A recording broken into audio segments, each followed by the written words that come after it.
Chapter 001, The First Sorcery.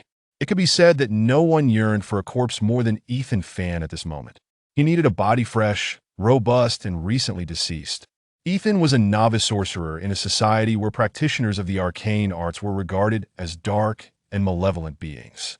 Virtually every so-called just person felt it was their duty to eradicate sorcerers.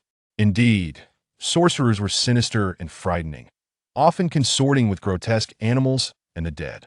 They could transform the living into horrifying skeletons or animate corpses into mindless zombies. Most terrifying of all were their mastery of plague and curses. Sorcerers were powerful and fearsome, yet they were also the most reviled and hidden members of society. The moment a sorcerer appeared, the clergy would stop at nothing to eliminate them. And Ethan was such a clandestine sorcerer. Because of the nature of his profession, he had to rely solely on himself for research and study, spending 10 long years to grasp the most basic skills of sorcery. Upon acquiring these rudimentary abilities, he sought to cast his first spell, the resurrection of the dead. Ethan had gone to great lengths to gather the 4 essential materials required for this dark rite: ghost blood grass, brain worms, preservatives, and the menstrual blood of a woman. He had amassed all 4 components and was deeply eager to perform his first spell, but he was stymied at the last crucial step. Yes, the body without a corpse. How could Ethan possibly experiment with resurrection? This predicament frustrated him to the point of contemplating murder to obtain one. Ethan Fan, stop dawdling.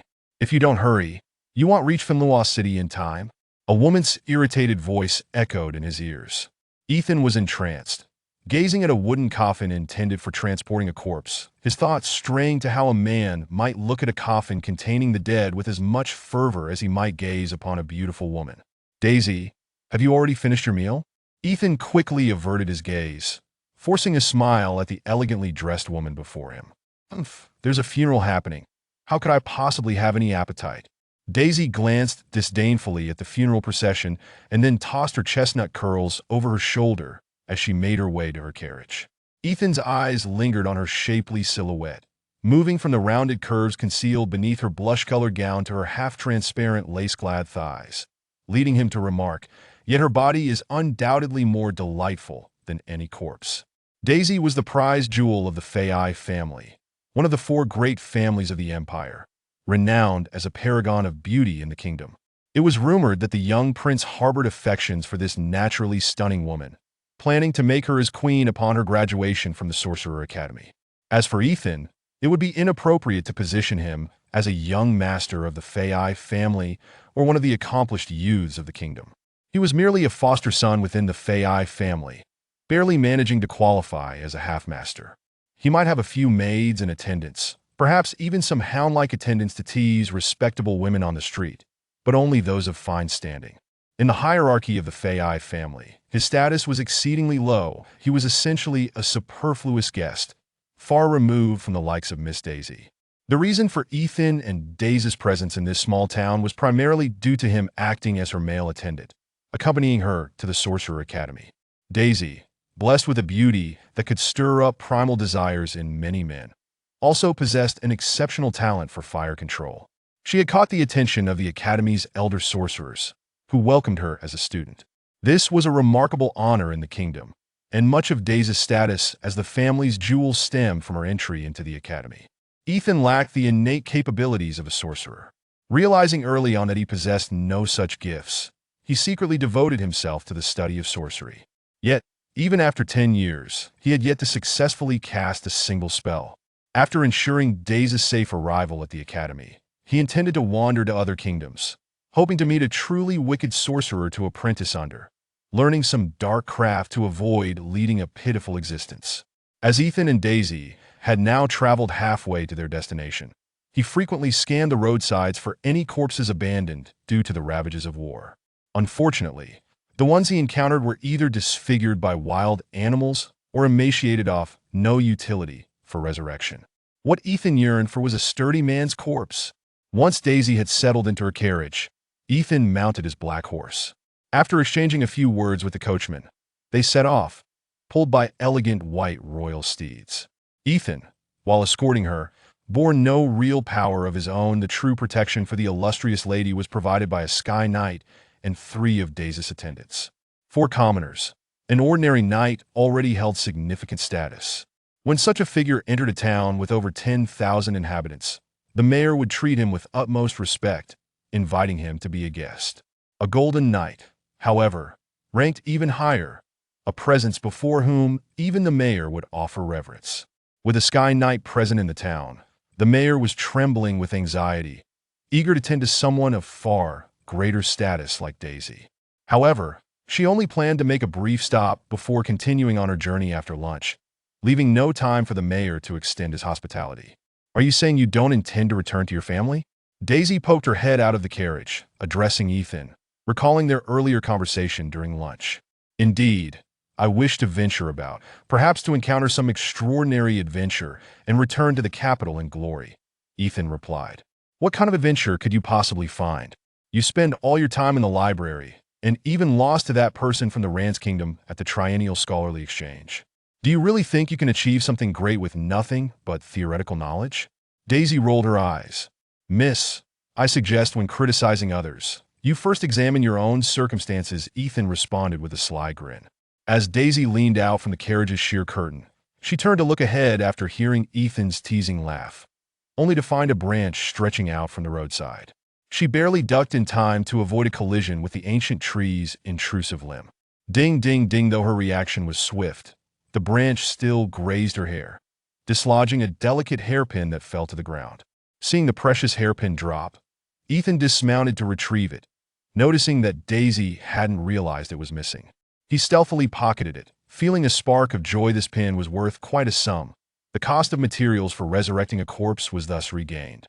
Daisy ceased speaking to him, settling quietly in her comfortable carriage to practice her fire control skills. Her talent for controlling fire was indeed remarkable. A vibrant orange flame danced in her nimble fingers, rarely straying from its intended path. Of course, should it deviate, that small flame might very well ignite the carriage. Meanwhile, Ethan continued to keep an eye out for any signs of corpses. While in the capital, he had heard tales from adventurer accounts claiming that such remote towns often had chaotic surroundings, with the occasional corpse strewn about in the wilderness. However, after wandering for some time without any luck, Ethan found himself cursing the gossip mongers. Clearly, the world around them was tranquil and peaceful, yet they painted a picture of bodies strewn across the land, leaving him needlessly agitated. "Miss, it seems our carriage has a broken wheel and needs replacement. You've endured quite a journey. Why not disembark and rest a moment?" The coachman suddenly turned to Daisy around 6 in the evening. Reluctantly, she stepped down from the carriage. Ethan's eyes brightened at this news. He recalled that adventurous tales often spoke of brigands setting traps on roads, subtly causing carriages to stop before robbing them. Could the broken wheel be part of such a ploy? He now scanned for any particularly muscular ruffians lurking nearby. Ethan was not genuinely concerned about being robbed. A Sky Knight was certainly no easy target. If it were so simple to be attacked, Daisy would have been sold into slavery long ago. Upon leaving the kingdom, her beauty alone could fetch a king's ransom among nobles. "What are you up to, being so jumpy?" Daisy shot him a quizzical look, clearly noticing his unusual demeanor. "Nothing, just admiring the scenery. Look at those gnarled branches against the thick, dark clouds. They almost resemble women who have suffered at the hands of soldiers. This reflects the turmoil and strife of this century, with women bearing the brunt of oppression from both landlords and invaders. If I were a gifted artist, this scene would inspire my work." Ethan was spouting nonsense, yet as he prattled on, he suddenly noticed something strange about the dark clouds nearby. Having studied sorcery for a decade, Ethan had learned that the first skill a sorcerer must master is the infusion of necromantic energy. Just as the living require oxygen, undead creatures must inhale necromantic energy.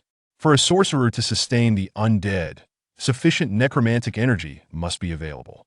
This energy is typically drawn from shadowy places like graveyards, cellars, underground tunnels, or ancient castles, areas seldom kissed by sunlight, refined through a sorcerer's mental prowess. In essence, necromantic energy is simply a concentrated form of shadow. Ethan now sensed the heavy necromantic energy ahead, prompting him to cease his musings and furrow his brow in contemplation as he surveyed the mountain path ahead. "Miss, our spare tire is ruptured, as well it seems we won't be able to travel tonight," the coachman announced, having to relay the unfortunate news after struggling for so long to repair the broken wheel. Daisy frowned. If not for the urgency of reaching the Sorcerer Academy, she wouldn't consider continuing through the night. Unfortunately, here they were, in the wilderness. Sleeping outside was not an appealing option for her. "There's a small village not far off. We could reach it in about half an hour." "While there's still light, Miss Daisy, it would be wise to take lodging there for the night. I can assure you I will get the carriage in working order by morning so we can resume our journey." The old coachman pointed toward a trail into the mountains. "I would rather not go there. The mountain path is treacherous."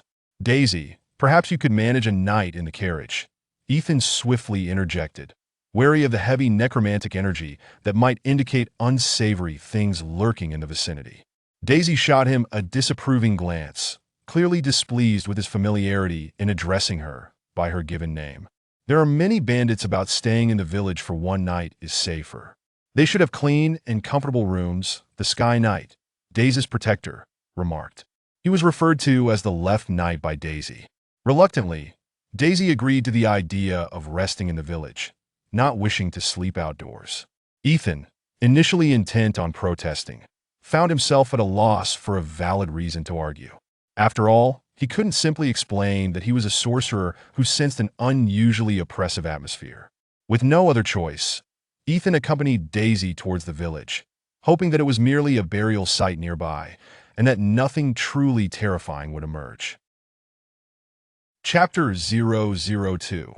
The shadowy village. Daisy had no horse of her own, and it was utterly impossible for her to share one with Sir Ethan, as their master-servant relationship precluded such an arrangement. Thus Ethan, ever the gentleman, dismounted and assisted Daisy onto his own black steed before climbing up himself. That he inhaled the fragrance that emanated from her, appearing quite enchanted by it.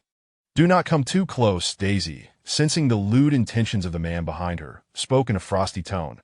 Ethan and Daisy had known each other since childhood. Despite their differing social standings, they had spent a decade in each other's company. As a result, Ethan often indulged in minor acts of impropriety before the haughty woman, such as now, when he purposefully brushed against her smooth skin while holding the reins. Two attendants followed behind, leaving Daisy unable to chastise the lascivious behavior of Ethan. Instead, she discreetly pinched his thigh and whispered, "Behave yourself unless you wish to become a roasted pig." Previously, Ethan would have been more restrained. Knowing well that this young lady held a superior position, he could not afford to offend. However, with his impending journey on the horizon, he felt justified in seizing this last opportunity to indulge, subconsciously shifting his body closer, his thigh pressed against Daisy's curvaceous side, all the while feigning seriousness as he guided the horse. Daisy's body grew warm, a sensation Ethan keenly detected, and he reveled in the thought that such a trivial action could stir her heart. Regret washed over him for not having been more proactive in the past. Perhaps this proud lady had harbored feelings for him all along. Encouraged by this thought, Ethan grew bolder, wishing to wrap his arms around Daisy's alluring waist and press his abdomen against her pert backside. "Ah!" In the next moment, Ethan screamed in surprise. Yes, he had been burned. His carnal instincts had led him to forget that Daisy was a woman who played with fire. Her sudden warmth was not a reaction to his provocations, but rather a manifestation of her pyromancy. The eager appendage beneath Ethan withered instantly. Yet he maintained a composed smile as he turned to explain to the attendants behind him, "I was stung by a scorpion. It's nothing to be alarmed about. Try any more of your tricks, and I shall burn that wretched thing of yours." Daisy glared at Ethan with a mixture of indignation and embarrassment, clearly aware of the rigid object she had felt against her. I couldn't help myself. After all, I am a normal man," Ethan chuckled dryly. Once his desires were forcibly suppressed, Ethan's mind cleared. That as he began to pay heed to the eerie mountain path, he sensed a thickening malevolence in the air. The oppressive atmosphere was difficult to articulate. To the untrained eye, it might seem merely cold and foreboding. Yet for a wizard, the density of the sinister energy was palpable to that moment. Ethan realized the malevolence was approaching a level akin to death itself, suggesting that unsavory beings could roam freely in this vicinity. Such an extraordinary concentration of dark energy was deeply unsettling, prompting Ethan to instinctively address Daisy. Do you feel anything unusual? Nothing, merely a chill in the air, Daisy replied. While she may have heard whispers of the wicked profession of wizards, she had never encountered anything unclean, feeling secure with the Sky Knight protecting her. Thus fear was not in her heart. Daisy, I believe we should leave this place. I have an ominous premonition, Ethan stated earnestly. The malevolence had indeed reached a level of death-like stillness. A typical village, even one surrounded by graveyards, would never exhibit such an aura, indicating the presence of something foul. You are not a diviner. What premonitions could you possibly have? Daisy retorted that it was not that she lacked courage, but rather that she considered the dilapidated village a far better option than sleeping in the wilderness. Ethan had no further arguments to offer and decided to discreetly inform the Sky Knight and the other 3 attendants to remain vigilant. However, they all appeared unconcerned. The narrow mountain path allowed only 2 horses to advance side by side, and the peculiar trees surrounding them, shrouded in the oppressive energy and the cold light of the moon, resembled old men huddled together in conspiratorial discussion, occasionally emitting strange sounds from their mouths and gesturing with their gnarled branches in grotesque motions. The surroundings gradually fell into an unsettling silence, a quietude that heightened inner restlessness and anxiety. The rhythmic sound of hooves echoed, yet it only served to amplify the fear as the heart thumped in syncopation. Any sudden sharp noise would send it racing in terror. Only the sound of hooves reverberated through the forest, and Daisy began to sense something was amiss. She noticed the heavy breathing of the man behind her and quietly inquired, "Are you not accustomed to lurking in the shadows? Why do you seem afraid now?" Silence. Even as Daisy posed her question, no response came. Frowning in confusion over Ethan's lack of reply, she turned to face him, a hint of displeasure evident in her voice. "Why are you not speaking?" Ethan, attuned to the surrounding malevolence, found himself caught off guard by Daisy's sudden turn. He inhaled deeply, only to realize their faces were uncomfortably close. That it was only when Daisy pulled back slightly that he managed to say, "I don't know. I just don't wish to speak." "You would do well to remain silent too." Daisy paused, taken aback by the unusual tone of Ethan's voice. She rarely encountered him in such a mood and was about to scold him, but the ominous quietude around them quelled her impulse. As they rounded a small hill, the outline of the village gradually emerged through the swirling mist, though the fog obscured the details, allowing only the faint silhouettes of a couple of villagers moving about. Upon seeing people, Daisy felt a wave of relief wash over her. The previous eerie atmosphere had indeed instilled fear within her. Had she not glimpsed the village, she might have reconsidered continuing onward. Cold white moon, dense fog, a deathly silence, save for the stirrings of life, and Ethan murmured softly, reciting a description related to wizards, but before he could finish, his countenance changed dramatically. Daisy, puzzled, turned to warn Ethan against uttering such frightening words at that moment. However, what she found behind her was not Ethan's handsome visage, but a decaying face devoid of eyes. Ugh! The sound that emanated from the worm-riddled throat startled Daisy, causing her to tumble from her horse. Staring skyward, she was not greeted by the sorrowful night sky, but by the gaping maw of a grotesque face, its lips peeling back to reveal bloody teeth, and eyes filled with a ravenous hunger for flesh. "Ah!" Daisy screamed in terror, the sudden and horrifying scene rendering her pale as a sheet, entirely forgetting her ability to control fire. Chapter 003. The zombie horde attack. Ugh, ugh, the prolonged, chilling sound echoed ominously in Daishiner's ears. Just as she believed her demise was inevitable, she suddenly heard the sound of flesh colliding. "Run! It's zombies!" Ethan quickly pulled the terrified Daishiner to her feet, but she was trembling so violently that she lacked the strength to stand. "To the village! To the village! The path behind us is blocked." Knights was swung his lance with ferocity, striking the skull of a zombie that had ambushed him from the side. The frail zombie's head shattered immediately, and a nauseating, viscous fluid splattered, coating the ground before Daishiner, causing her to retch violently. "Protect the lady!" The other 3 retainers reacted swiftly. After a moment of fear, they quickly formed a protective circle around Daishiner.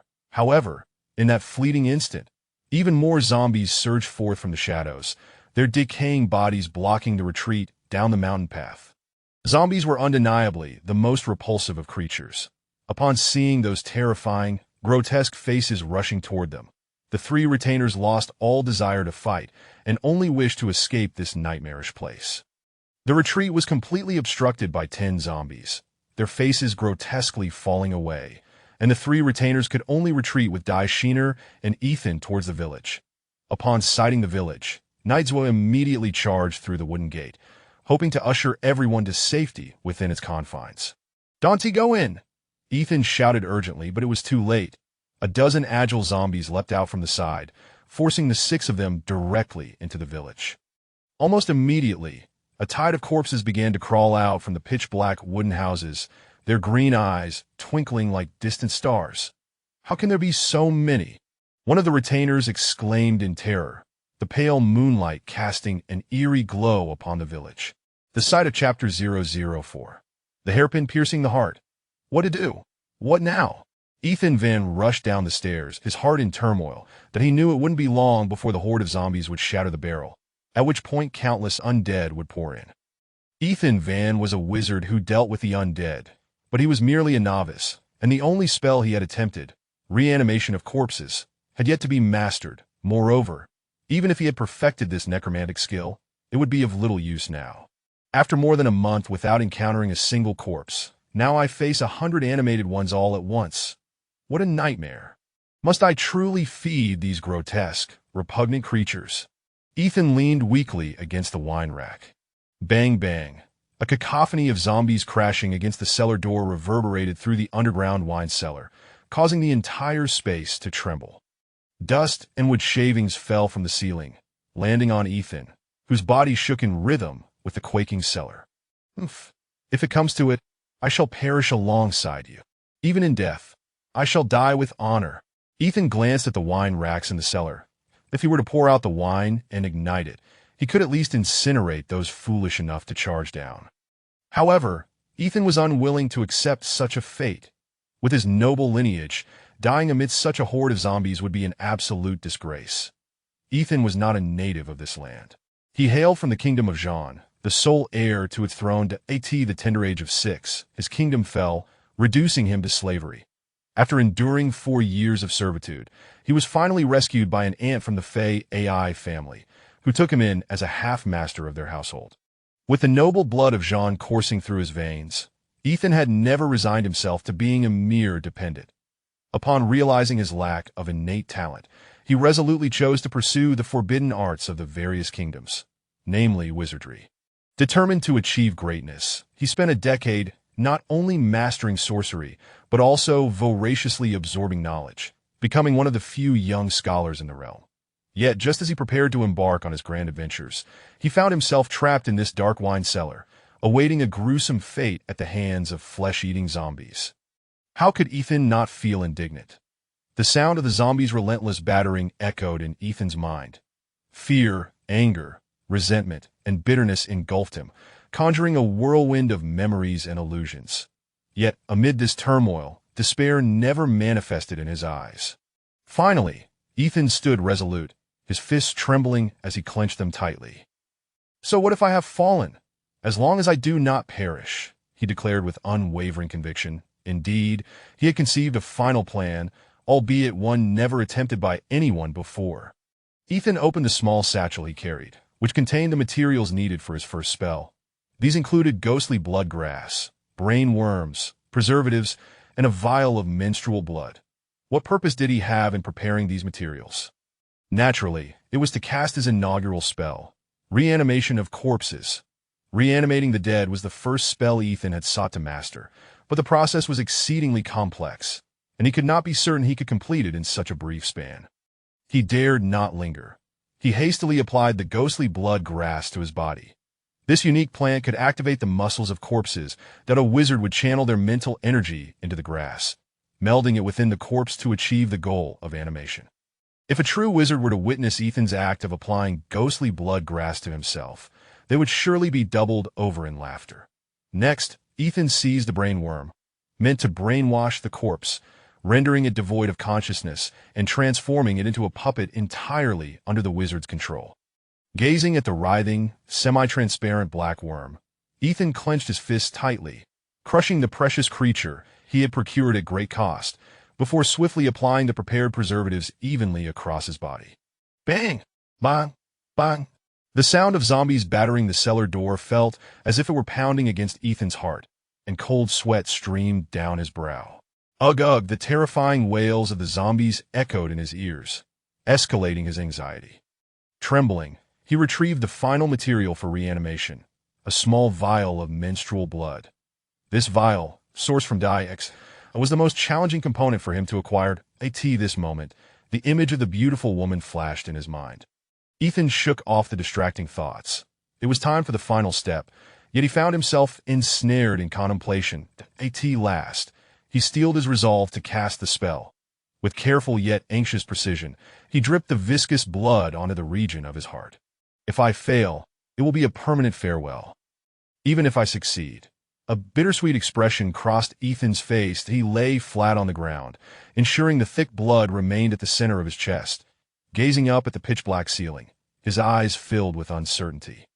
Ethan slowly retrieved a delicate hairpin from his pocket, one that had previously belonged to X. He had initially intended to sell it for a good price to replenish his funds for wizarding materials. However, now he aimed the sharp end of the pin directly at his heart. Bang! Bang!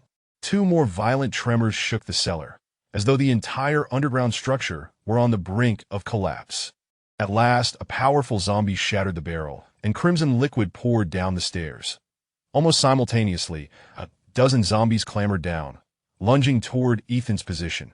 Ethan sprang into action, his right hand gripping the hairpin as he thrust it forcefully towards his heart. Whoosh! The golden, serpentine tip of the hairpin penetrated Ethan's ribcage without resistance, accurately piercing his pulsating, crimson heart. Thump, thump, thump, thump. Ethan's heart began to falter, blood gushing from the small wound, yet the menstrual blood flowed into his body through the opening. Chapter 005. Descent. A horde of a dozen zombies trampled down the dilapidated stairs, with several of them breaking bones and limbs upon falling. Yet they continued to writhe, grotesque jaws agape, as they crawled towards Ethan. His eyes bulged, and his face contorted in agony, twisted by the piercing pain of his heart, his features compressed in a violent spasm. However, after merely 3 or 4 seconds, the muscles in his face relaxed, his slightly raised head drooped lifelessly, pupils dilating, blood oozing from the corners of his mouth. Ugh! Ugh! The entire throng. Chapter 006. The little demon. Ugh! The chilling moonlight illuminated what should have been a tranquil village. However, the zombies, sluggish from their failure to obtain flesh, emitted guttural sounds as if choking on their own throats. They wandered restlessly around the village, seeking any hapless humans who might pass by, rendering the place even more eerie and foreboding. Ethan's hunger intensified, yet he understood that if he did not flee this location tonight, Xaner and her companions, who had managed to escape the zombie-infested village, would undoubtedly report to the clergy in the nearby town. The following day, those clergymen would come to purify this village, cursed by sorcery. I must depart from here, otherwise my demise is certain. Despite his transformation into a zombie, Ethan's mind remained sharp, and he had no intention of waiting for death in this forsaken place. Revived through dark magic, he harbored a profound fear of the purification rites wielded by the clergy, who would seek to eradicate him as an aberration of life. Most dark creatures dread sunlight, as its warmth can corrode their cursed forms. Ethan, now reduced to a wretched state, was no exception. Thus, after stealthily extricating himself from the throng of corpses, he made his way towards the outskirts of the village. He recalled that when he had entered the village with there was an abandoned house halfway up the mountain road. Perhaps hiding there would afford him a chance to evade peril. Ethan's body felt exceedingly heavy, rendering running impossible. He could only advance with laborious, cumbersome steps at long last. Just before dawn broke, he arrived at the dilapidated structure, specifically searching for a shadowy basement.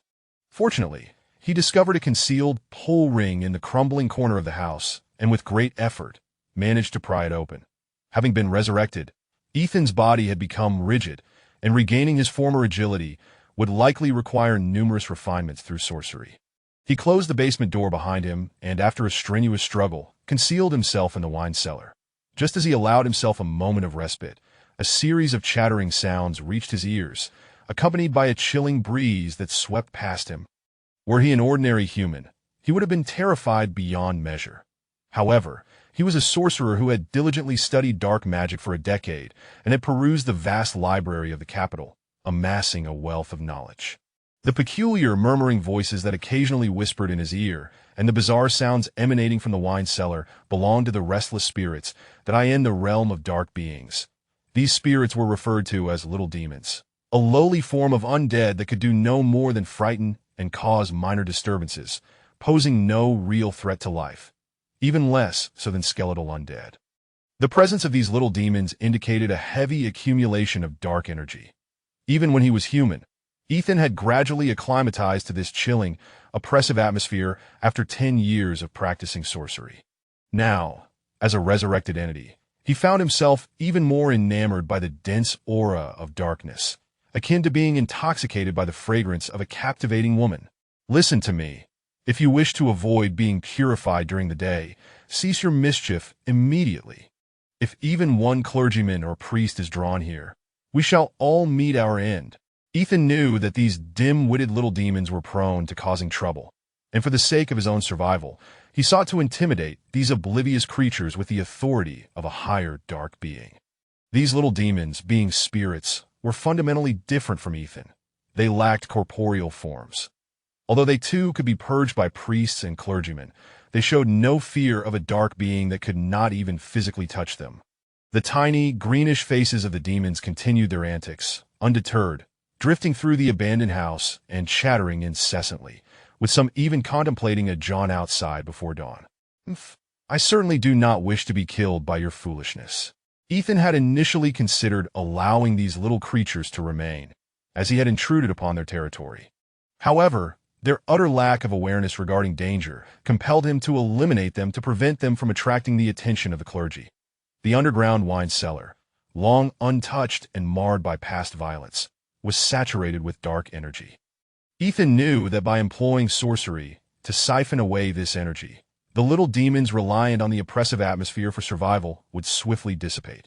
Refining death energy meant increasing the density of dark energy. Conversely, thinning it out would render the environment inhospitable for the little demons that is a sorcerer. Ethan possessed the ability to refine death energy for his own sustenance, while the little demons could not. Ethan ascended from the basement, dispersing the surrounding dark energy. Soon, the concentration was insufficient to sustain the little spirits. The chattering little demons flailed about like humans gasping for breath, and within moments, they were reduced to mere remnants, which Ethan absorbed into his being. After eradicating all the little demons from the forsaken house, Ethan returned to the wine cellar. Just as he was about to open the basement door, he suddenly felt something brush past him, followed by a drop of blood landing at his feet. However, when he surveyed his surroundings, nothing was amiss as dawn approached. Ethan assumed the blood dripping from his shoulder had not yet coagulated and thought little of it. He opened the pull door and ascended the stairs into the wine cellar, seeking refuge in the coldest corner, enduring the gnawing pangs of hunger as he awaited the grueling daylight to pass swiftly. Not long after dawn broke, several clergymen appeared along the dusty path of the mountain village, among them the Sky Knight, who had abandoned Ethan. This individual clearly sought to ascertain whether Ethan had perished. Is this the place? A young clergyman in his 20s glanced at the abandoned house where Ethan had hidden, addressing the knight to his left. This clergyman was the young master of the nearest town, Hei City, named Antongla. Today marked his first time employing the clerical arts he had studied for 5 long years, but if he could successfully eliminate all the zombies in the village, he would pass the initial assessment of a clergyman and become a truly revered figure. Up ahead, there are numerous zombies. It was my oversight last night. Otherwise, Master Ethan would not have been taken by the zombies. The knight to his left responded with a look of deep chagrin. Chapter 007, the cleric.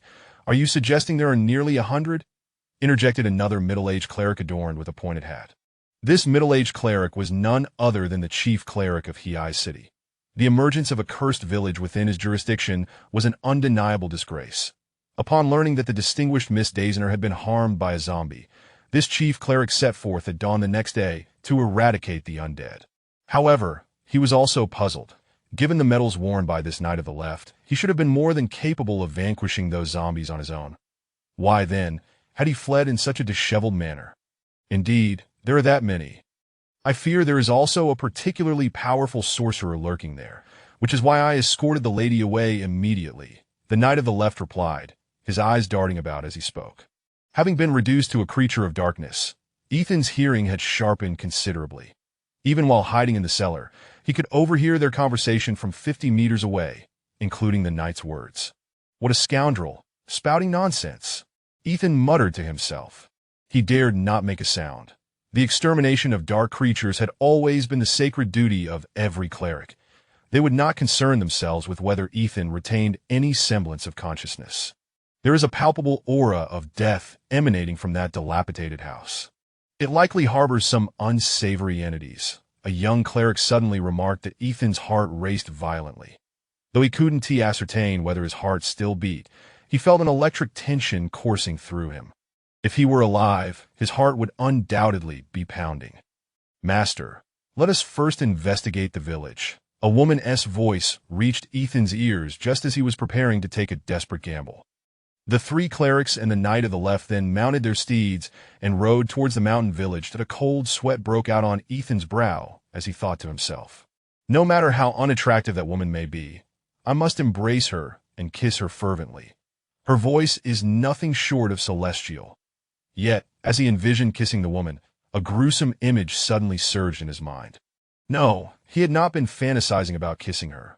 Rather, he imagined burying his mouth into her flesh, feasting upon her enticing body, devouring the succulent, fragrant meat. That hunger had become an unbearable torment for Ethan. That primal desire was waging war against his reason. When the craving for blood and flesh reached its zenith, Ethan was certain that this uncontrollable body would recklessly surge forth in search of sustenance. His abdomen convulsed with spasms, the sensation of hunger rendering his eyes a vivid shade of green, that he frantically gnawed at the wooden debris in the cellar, but the scraps offered no solace. The carnivorous urge blazed within him like a wildfire, consuming his sanity and reason. Ha! Laughter! Just as Ethan finished devouring a weasel, he abruptly perceived a woman's laughter reverberating in his ears, seductive and wanton, imbued with a peculiar enchantment that compelled Ethan to seek the source of the sound. Yet, when he strained to listen, it vanished in a silence that Ethan's heart sank as he recalled the chilling wind that had brushed past him while he exorcised the minor spirits, as well as the inexplicable bloodstains that had dripped down. Could it be that this wretched abode conceals something else? Ethan pondered. Once he managed to suppress his hunger, his capacity for thought returned. Suddenly, a beautifully curved bat fluttered overhead, seemingly toying with Ethan, lightly tapping him before vanishing into the darkness. "Ah, just a bat. You scared me half to death." Ethan sighed in relief, dismissing the incident, and resumed his vigil in the shadows, waiting for the clerics to depart. Time passed in a blur until Ethan faintly discerned the sound of hooves. Clearly, the clerics and the knight of the left had completed their mission and were returning.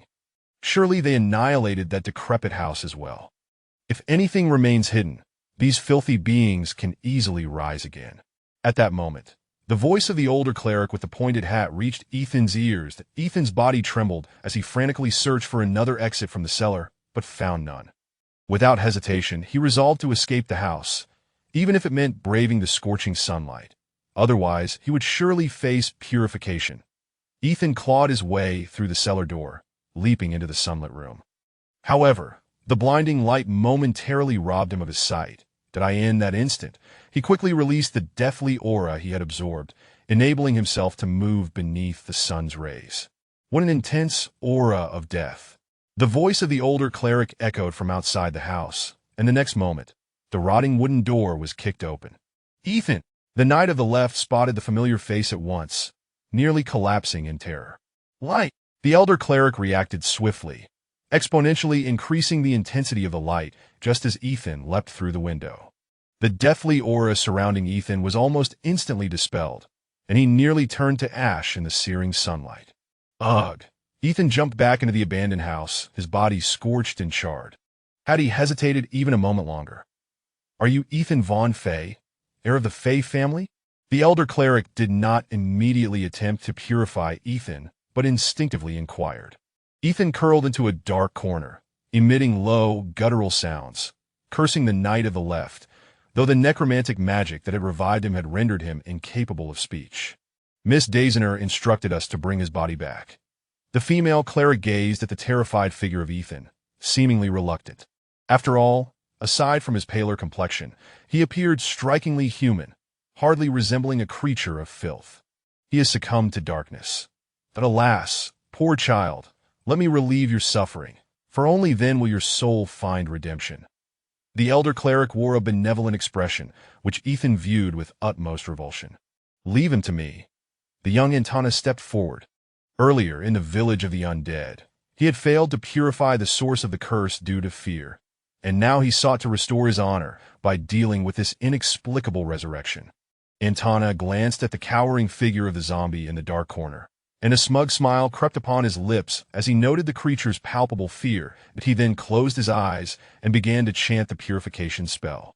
Ugh! Suddenly, Ethan's once fearful eyes ignited with a fierce green light, and at the very moment Antana closed his eyes, he extended long claws and lunged at the chanting cleric.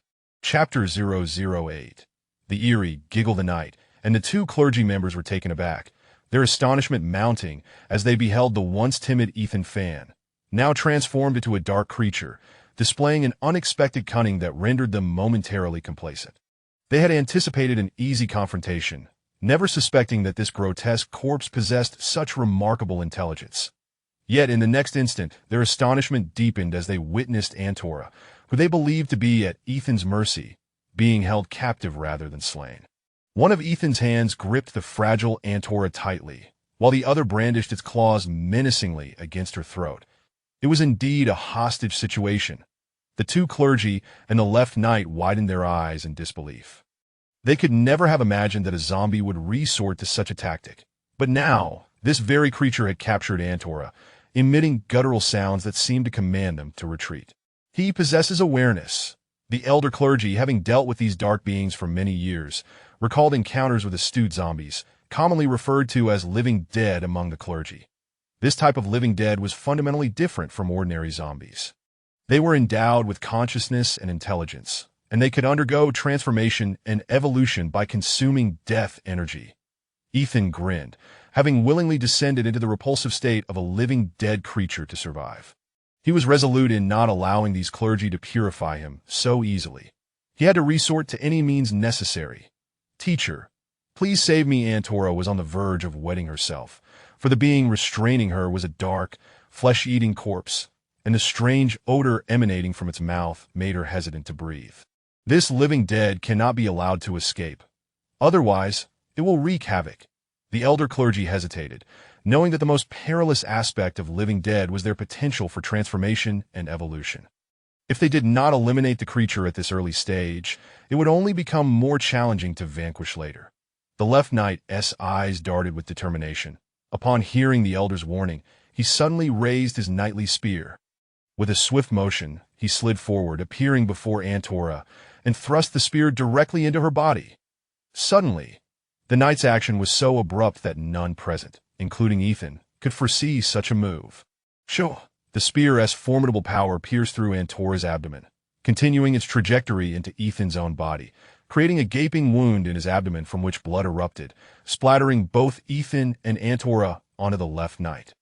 Ethan was truly enraged. This individual was intent on bringing about his demise that a cold smirk crept onto the left knight's lips, for this strike had pierced through two bodies, ensuring Antora's inevitable death, and Ethan would not escape unscathed either. Knight, be cautious. Just as the left knight felt assured that he had dealt a fatal blow to Ethan, long claws suddenly appeared before him. Despite his swift reflexes allowing him to retreat a few steps, the sharp claws nonetheless sliced through his proud nose, causing crimson blood to spurt forth. The vital point of such a creature is its head. The elder clergy's voice reached the left knight's ears, that in agony. The knight clutched his severed nose, cursing vehemently, "Old fool! Why didn't you mention this sooner? Quickly purify him." Ethan's abdomen was entirely torn open, his intestines exposed, yet he felt no pain. After forcing the insufferable left knight back, he fled. However, the elder clergy's binding spell had already taken effect, encasing Ethan within beams of light that formed a prison around him. Giggling as Ethan found himself ensnared, He once again heard the enchanting laughter of a woman nearby, a sound imbued with nobility and elegance, laced with a hint of playful mockery. Ethan could not discern whether it was merely a figment of his imagination. Yet he had no time to ponder further. He plunged his claws into the lifeless body of Antora, tearing through her vessels and forcefully spraying her blood onto the elder clergy. Ethan had perused countless tomes. Though he had never practiced divine magic, he was aware that the most critical taboo of such magic was blood. Once another's blood stained one's own, their divine powers could easily be disrupted. Indeed, as Antora's blood splattered onto the elder clergy, the binding light dissipated instantaneously. Seizing the fleeting moment when the sun was obscured by clouds, Ethan swiftly bolted from the dilapidated house into the dense forest. Ethan knew they would undoubtedly pursue him. Thus he ran with all his might, ignoring the faint, agonized cries of the others behind him. Although the day was overcast, the sun's rays still penetrated through the clouds, casting light upon Ethan, whose body had begun to rot during his frantic flight. He strained to release the little death energy that remained, surrounding himself with it as a shield against the sun's searing rays. How strange. Why aren't they pursuing me? Could it be that I've run too swiftly? Though Ethan was sprinting, his body remained stiff, his movements sluggish except during moments of predation. Thus, his so-called sprint was merely a limping jog. At this pace, the left knight could catch him in less than a minute. Did this knight intend to grant him a reprieve? The stench, why does it carry the scent of blood? Ethan ceased his flight, for the forest ahead had thinned, allowing the sun's rays to flood in. Continuing forward would be tantamount to courting death. Ethan had become acutely aware of the sense of blood and flesh, discerning that the odor of blood originated from the very house he had just fled, but it was not from the deceased Antora or the wounded left knight. Suddenly, he recalled the eerie laughter of the woman, intertwined with the cries of anguish he had heard in his escape. Dead. In the next moment, Ethan sensed a palpable death energy emanating from the house. Having studied witchcraft for a decade, he knew that death energy could be derived not only from shadowy essences, but also from recently deceased beings. The surge of death energy from the dilapidated house signaled that the others had perished. Reluctantly, Ethan retraced his steps. Even if he sought refuge in the woods during the day, light would still seep through, and remaining there would lead to his incineration by the sun. Only by hiding in the basement of that decrepit house could he hope to survive. Having sensed the absence of any life signs, Ethan approached the rear of the crumbling structure with a heavy heart and lingering trepidation. He remained vigilant, cautiously peering through a broken window. What he beheld rendered him speechless, for within the abandoned house stood a lithe woman clad in a flowing black gown. Chapter 009. The first embrace. In this moment of exploration, Ethan was utterly taken aback, for he was horrified to discover that the abandoned house harbored a woman of enchanting grace, clad in a flowing black gown. This beguiling figure, embodying the very essence of temptation, was presently entwined around the neck of the female priest, her lips lingering on the priestess's alabaster skin as if engaged in a kiss. This woman. Ethan was now certain that the sultry laughter he had previously heard was far from a figment of his imagination. This dilapidated abode concealed such a creature, and it was highly probable that she was the very bat that had toyed with him before. A trickle of crimson blood slowly oozed from the corner of the woman's somewhat pallid lips, and as she turned to face Ethan, the alluring smile on her face, coupled with the drop of blood cascading down, imbued her captivating visage with an aura of horror and the uncanny. A vampire. Had Ethan been a mere dilettante, he would have remained oblivious to the existence of such dark entities in the world. Vampires had forever been regarded as the most enigmatic and fearsome beings, that if he had not witnessed the entire scene of this woman feeding on the priestess's blood, he would never have believed that such a breathtaking beauty could be the terror that sent shivers down the spines of clergy. Do come in. The sun outside is quite scorching. The female vampire's eyes narrowed into crescent moons, and a teasing smile graced her lips, seemingly challenging Ethan that he hesitated, for her sudden appearance was overwhelmingly unexpected. Moreover, she had effortlessly dispatched the venerable priest, the female cleric, and the left knight, all without breaking a sweat. While Ethan felt little remorse over the demise of the clergy, the left knight was a sky knight, possessing extraordinary strength, yet he too had fallen victim.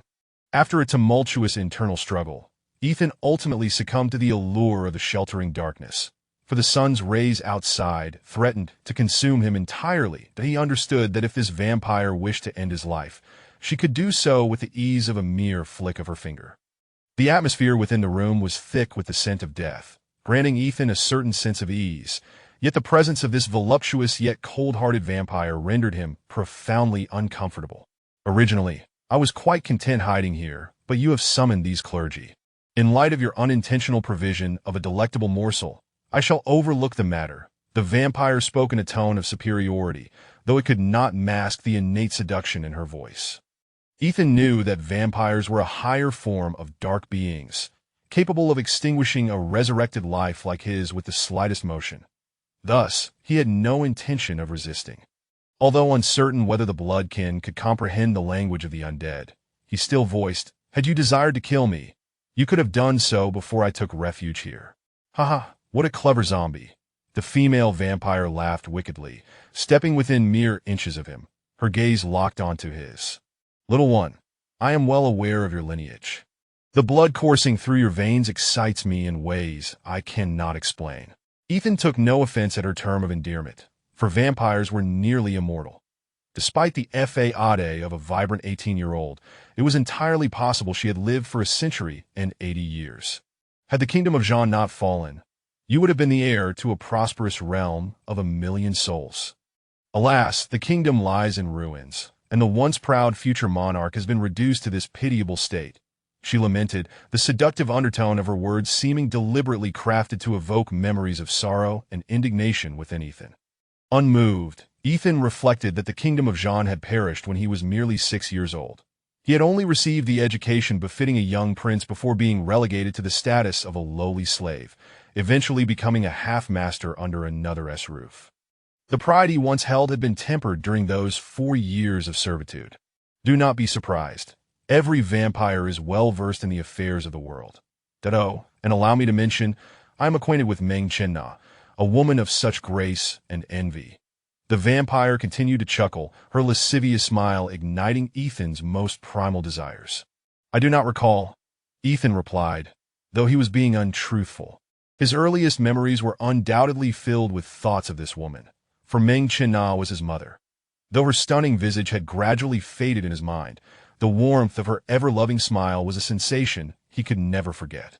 Ethan's departure from his family had a dual purpose: to traverse various nations and to reclaim the relics left behind by Meng Chenna in the tomb of Finla. These artifacts were entrusted to him by his mother at the time of the kingdom's fall, and though 14 years had passed, he would never forget his mother's wishes.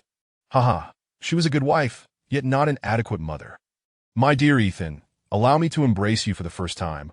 I would hate to see one of such noble lineage descend into the wretched existence of a resurrected being," the vampire said, stepping closer to him.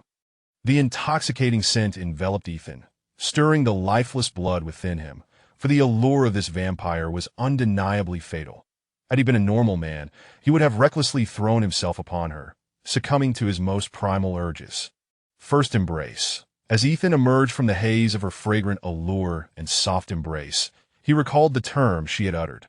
First embrace. It was a term exclusive to vampires, signifying the act of welcoming a new member into their ranks, essentially indicating that this vampire wished to transform Ethan into one of her kind. There was no time for reaction. Her cold lips pressed against his neck, and in the next instant, he felt her fangs pierce into his veins. But there was no pain, only an inexplicable exhilaration, a rush of power, a yearning for life, and a burgeoning desire for the woman before him. Chapter 010.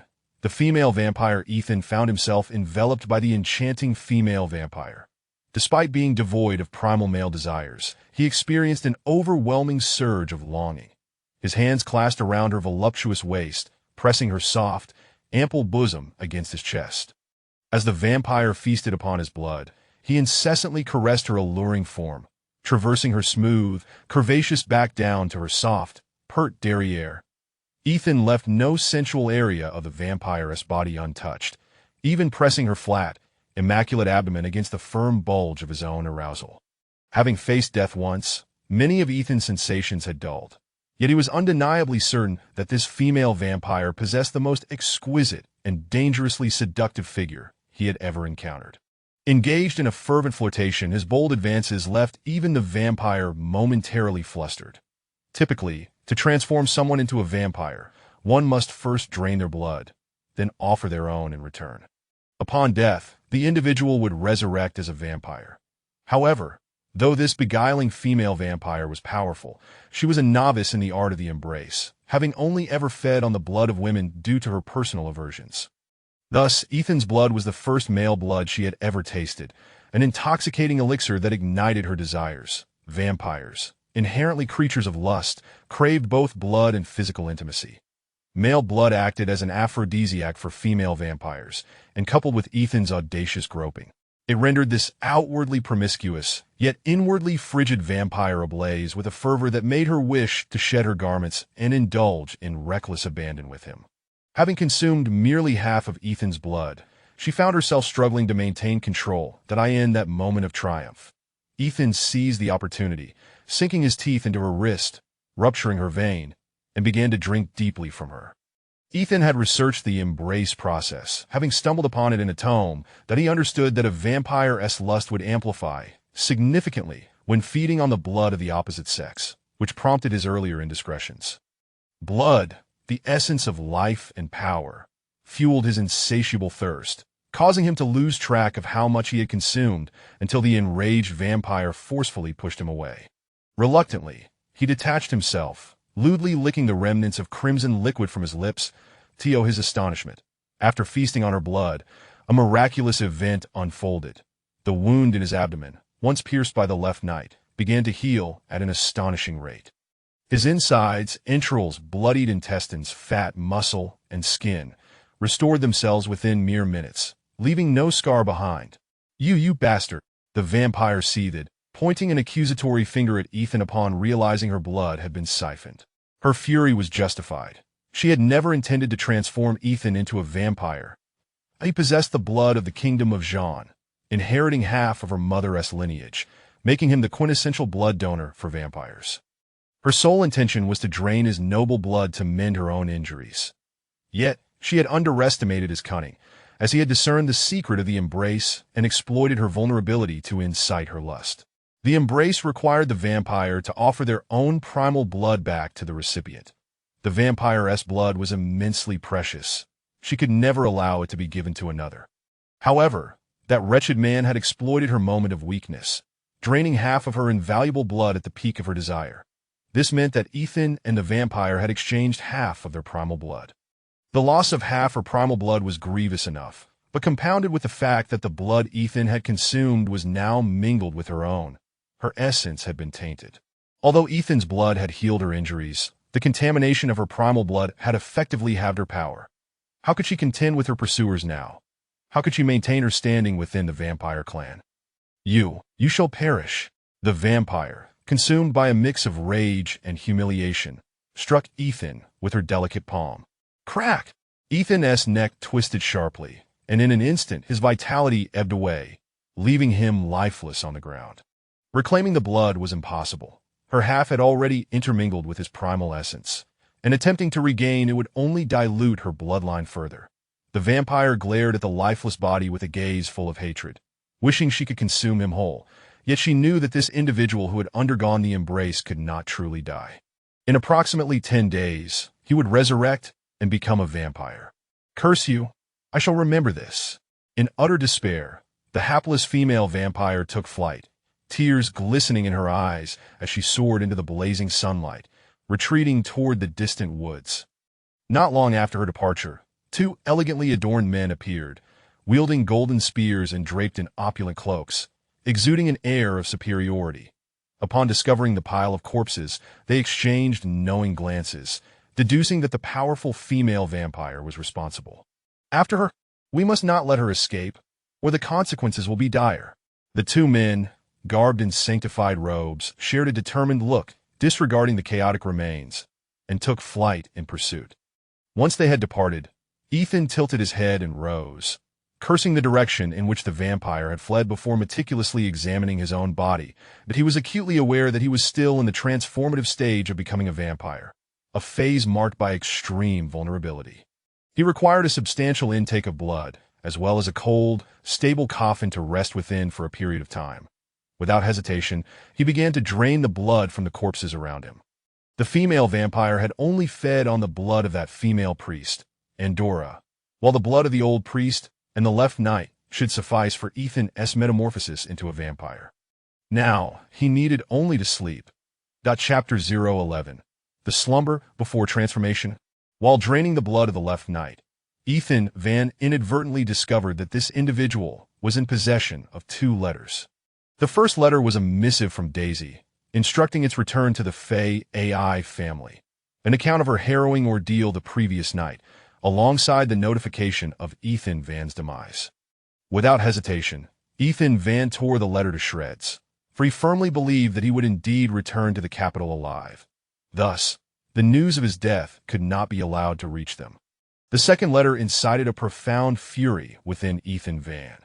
Upon reading its contents, he finally comprehended the left knight's relentless intent to end his life. This scoundrel had been bribed by someone with the premeditated design to eliminate him. Enlin, and signed, the emblem of the Blackthorn sword.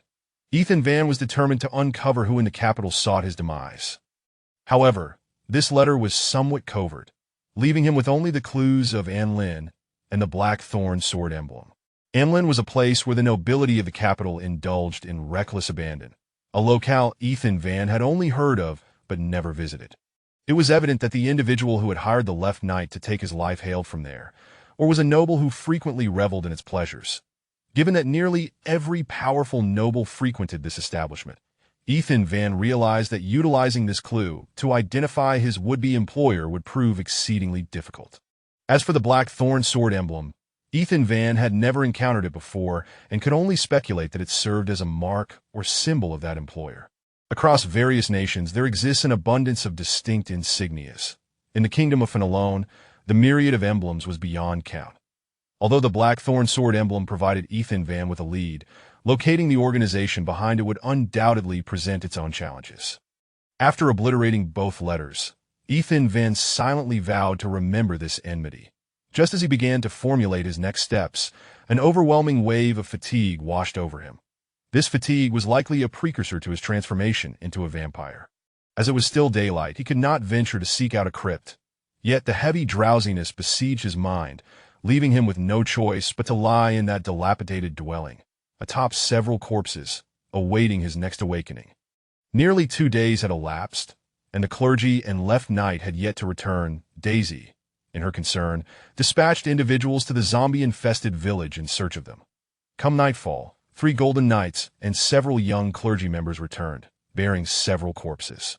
The bodies of the 3 clergy and the left knight were emaciated, while Ethan Van's form, though seemingly intact, was devoid of breath, cold, and stiff, clearly having been lifeless for 2 or 3 days.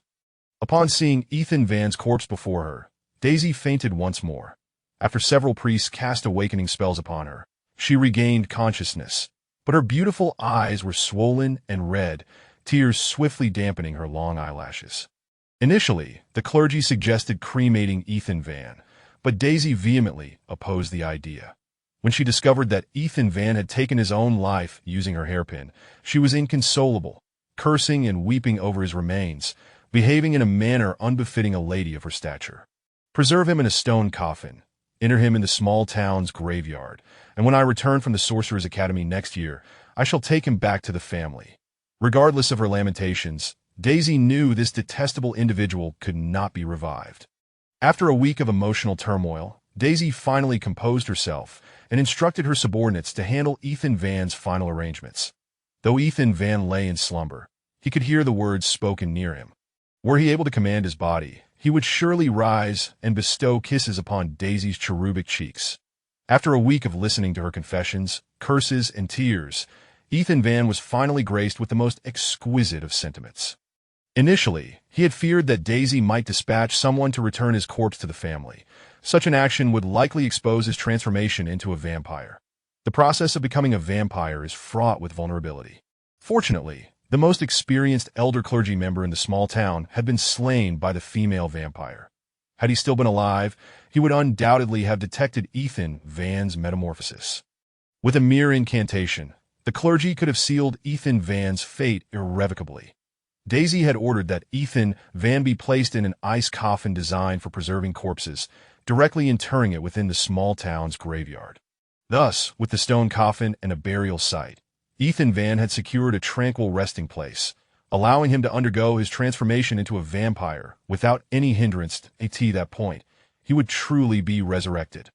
On the day of Ethan Van's burial, Daisy, clad in a black mourning gown, stood beside his ice coffin, hesitating over whether to retrieve the cherished hairpin from his body. Ultimately, she relinquished the notion. Leaving the precious hairpin within Ethan Van's possession symbolized her gratitude and respect for the deceased childhood companion, that in truth. Ethan Van had maintained his hands resting atop his heart upon his death, fearing that someone might pierce it with a wooden stake, thwarting his transformation into a vampire. Daisy, however, interpreted this as a sign of Ethan Van's fondness for the pin. Moved to tears by the thought that as the ice coffin was about to be sealed, Daisy cast a final glance at the one who would forever slumber, holding back her tears as they cascaded down her cheeks. She softly murmured to Ethan Van, "Please take good care of that hairpin for me, and when the year comes, I shall bring you back to the family." Upon uttering these words, Daisy's tears fell freely. After keeping vigil over the grave for an entire night, Daisy departed the following day to reunite with the Right Knight, embarking on her journey to the Sorcerers' Academy. The pursuit of sorcery was crucial for Daisy's future, leaving her no time to linger. The noble and beautiful Daisy vanished into the distance, continuing her illustrious path as a sorceress, while Ethan Van lay quietly within the frigid stone coffin, awaiting a moonless night when he might awaken once more.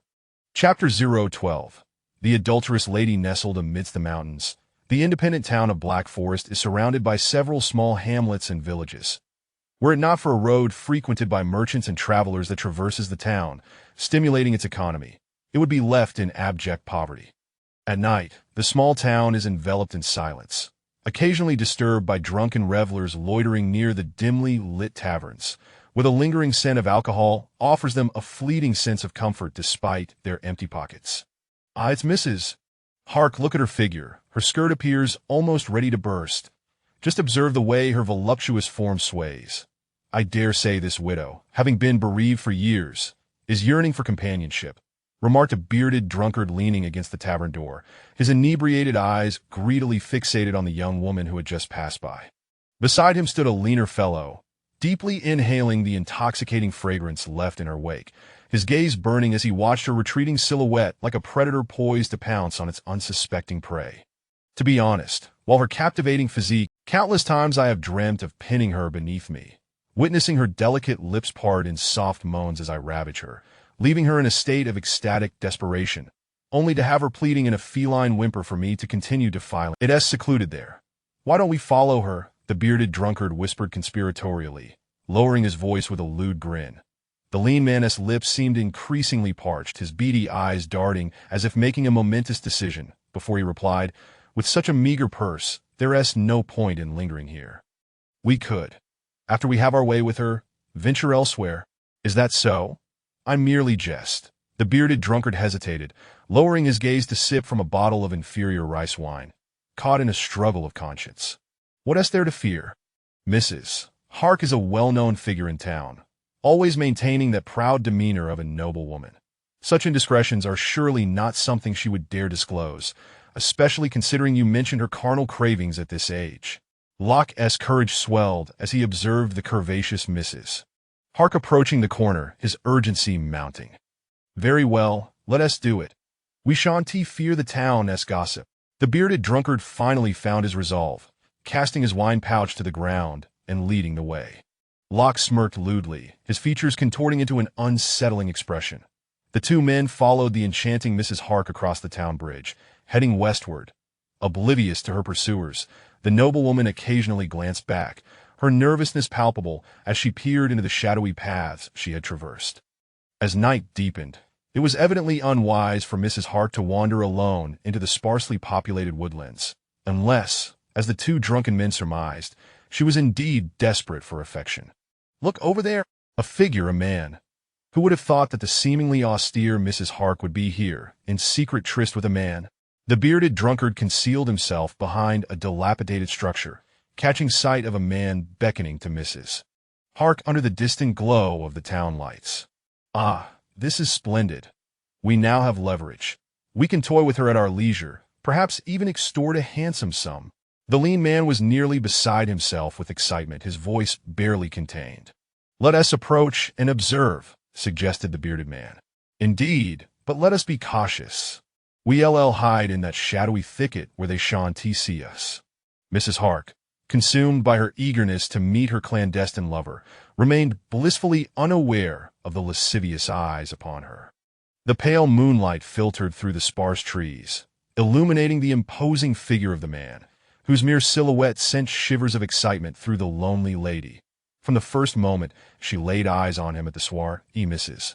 Hark recognized that she had irrevocably fallen into the seductive web spun by this man.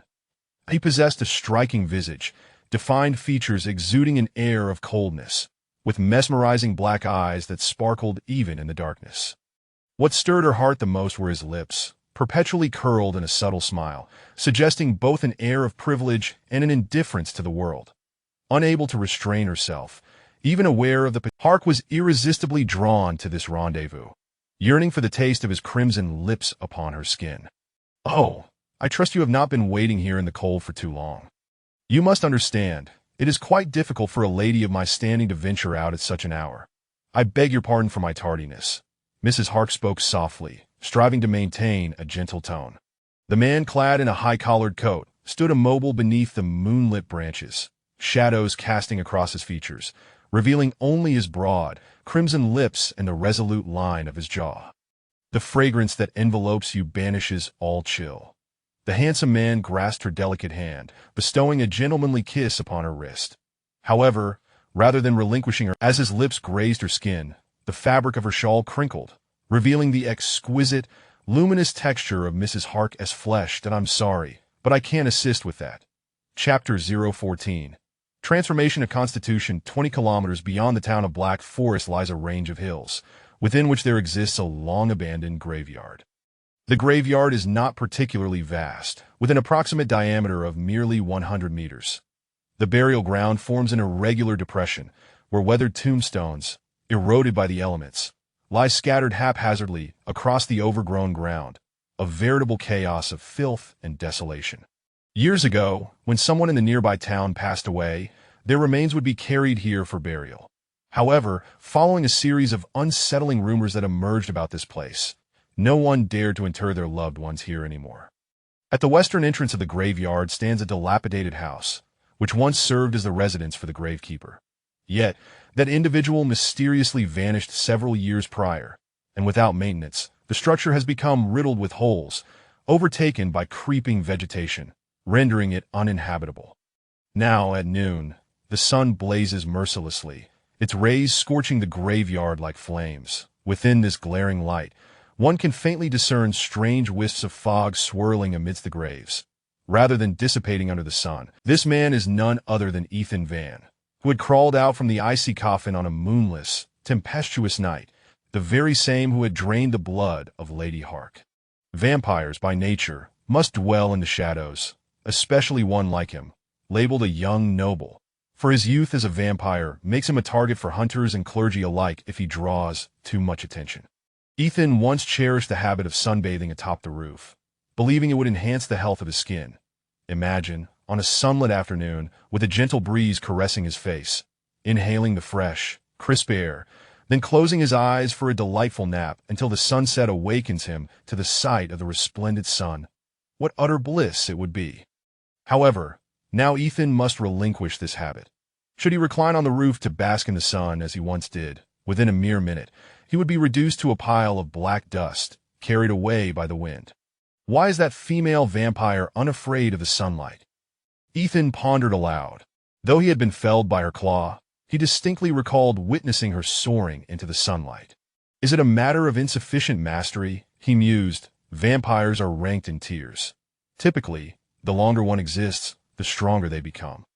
While Ethan possesses a modicum of understanding regarding vampires, his knowledge is limited to the pages of books, which often obscure the true essence of vampirism. Thus, he finds himself in a state of ignorance regarding the nuances of his newfound vampiric form. It appears I must explore this on my own. I shall start by establishing a framework for myself, he contemplated. With the sun blazing fiercely outside and nowhere to seek refuge, he resolved to delve into the capabilities bestowed upon him by his transformation into a vampire. The first ability he discovered was night vision, a power that requires little elaboration, enabling him to discern objects in the dark. Next came the ability to consume blood, which also allowed him to identify the concentration and purity of bloodlines through scent. For vampires, the act of drinking blood is as vital as water is for humans. Prolonged abstinence from blood leads to demise. Yet the consumption of blood is not solely for quenching thirst. It can also serve to heal wounds or bolster one's strength. Moreover, Ethan noted a significant enhancement in his physical prowess. His strength, agility, reflexes, and overall bodily sensitivity had all markedly improved. This also extended to his auditory, olfactory, and visual acuity, as well as his perceptive abilities. Ethan had always been astute in numerical and logical reasoning, earning him a reputation as a distinguished scholar in the capital. Thus, he commenced a meticulous assessment of the changes in his physique. For instance, he calculated the extent to which his physical strength had increased compared to his previous state. After conducting a rough calculation, Ethan arrived at a conclusion. After transforming into a vampire, his physical strength is approximately 120% of what it was before, equivalent to 2 times greater. The strength of the limb muscles, along with the body's agility and coordination, is approximately 2 times greater than before. His reflexes and reaction capabilities have increased by approximately 2 times compared to his previous state. This is merely an estimation and not derived from data streams. This implies that his overall physical prowess surpasses that of his former self. And while this enhancement may seem modest, in terms of auditory perception, Ethan finds it challenging to accurately gauge his enhancements, but he can surmise that his hearing has improved by about tenfold. Visually, he experiences a transformation akin to the alternation of day and night, possessing night vision, yet hesitating to face the sunlight. His olfactory senses have likely intensified by a similar factor, as the stench of decay from the gravesite is ever present. The most significant augmentation appears to be in his auditory capabilities. When he was transformed into a creature of darkness, his hearing was already tenfold superior to before, and now, with the powers of a vampire seemingly layered upon that, his auditory acuity has increased at least 20-fold, allowing him to discern the distant flutter of a butterfly's wings. Furthermore, he has retained a proficiency in witchcraft he diligently honed over a decade, enabling him to refine the essence of death and, given sufficient materials, even perform resurrection spells. Additionally, a surprising boon has come to him. Ethan has acquired Daisy's pyromancy abilities. The origin of this fire control is as follows. During his first resurrection spell, one of the components involved a vial of a woman's menstrual blood, which, during the resurrection process, imbues the reanimated corpse with the abilities possessed by the blood's owner.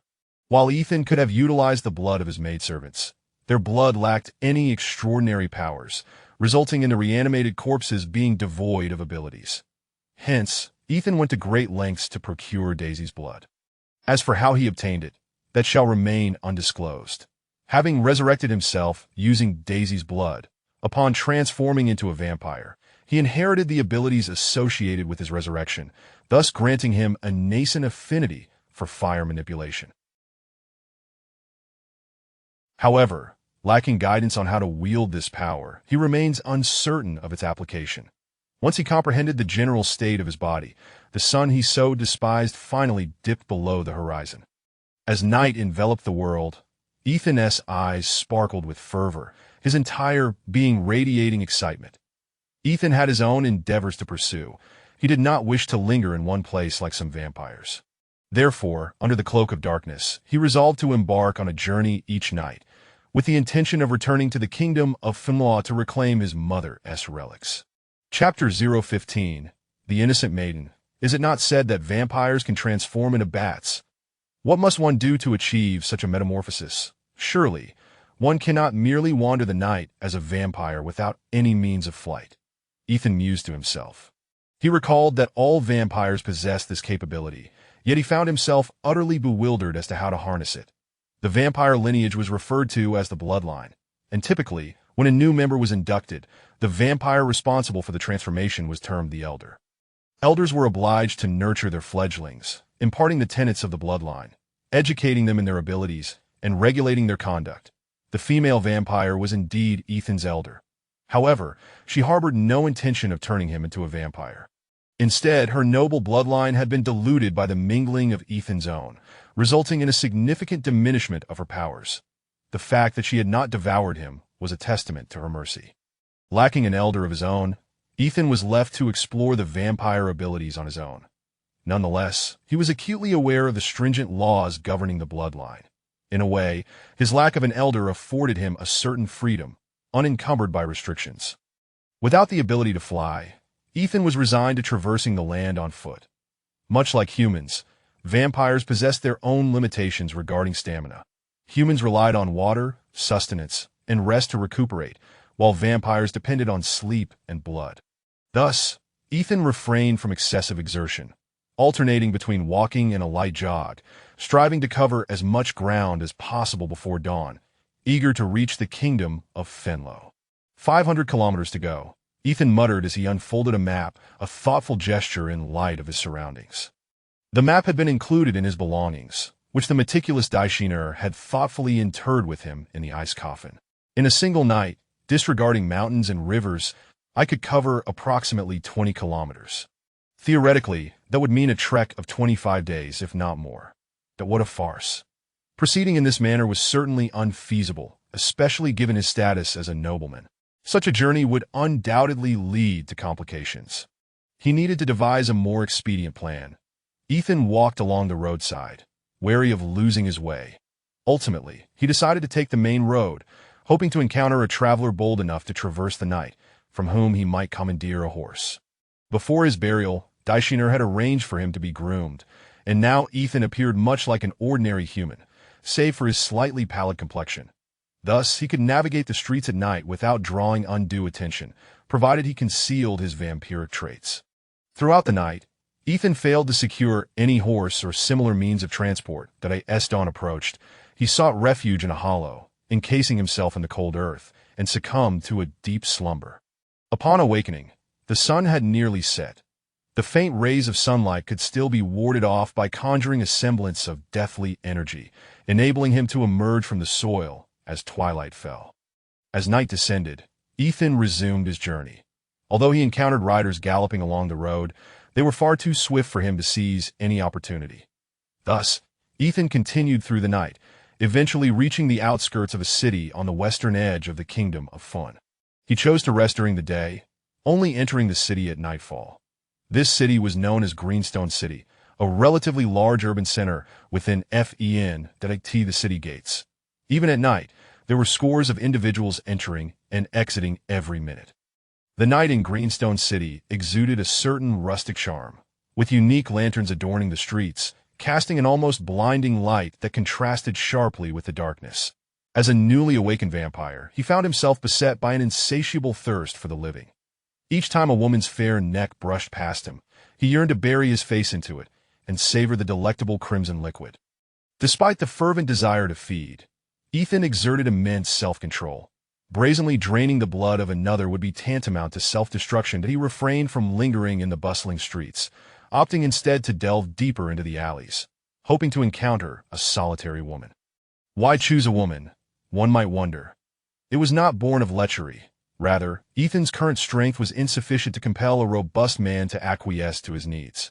Even when it came to draining the blood of a woman, he would require some measure of subterfuge, much like his previous encounter with Lady Hark. In truth, children would be the easiest targets, yet Ethan was averse to harming the innocent, fearing that a drained child would stunt their growth. Thus, his current preference lay with women, those who might easily fall under his spell. Naturally, he found himself drawn to the young and beautiful.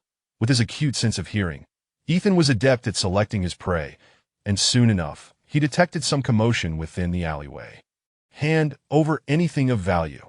Quickly, or I'll scar your face," a coarse voice echoed through the dim passage. Clad in a standing black coat, Ethan's vampiric instincts allowed him to blend seamlessly into the shadows, moving soundlessly.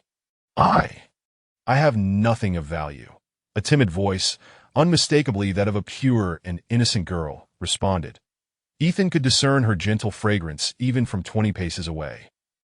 Ethan approached cautiously, his night vision enabling him to make out the girl's pale, innocent visage. Drawing closer to the ruffian, he seized the man's wrist, his elongated nails sinking into the flesh. Ah! The man let out a pained cry, but Ethan swiftly silenced him with a hand over his mouth. Be wise and leave. Do not torment this girl any further. Ethan understood that engaging in a physical confrontation would drain him of considerable energy, so he merely sought to intimidate the assailant. The man writhed. In a hasty attempt to escape, he fled the alley. Are you all right? Ethan approached the frightened girl, observing her simple cloth dress with care. That I'm fine. Thank you. Thank you, she stammered, taking a moment to gather her wits. Chapter 016. The wicked Uncle Ethan Fong crouched down carefully to gather the necklaces that had scattered across the ground. Then, are you not aware of the many nefarious individuals lurking about? That I live here. The girl replied timidly as she realized that the handsome man stood uncomfortably close. A sense of unease washed over her, and her small hands began to nervously fidget with the hem of her skirt. Ethan Fong grasped the ends of the necklace with his long fingers and, in a gentle tone, offered, "Allow me to fasten it for you. It must hold great significance to you."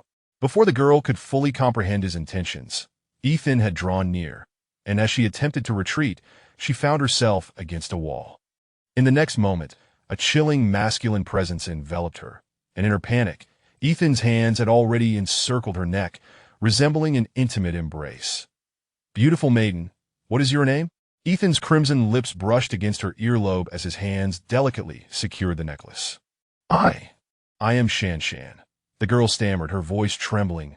Suddenly, an intoxicating aura surged through her, quickening her heartbeat.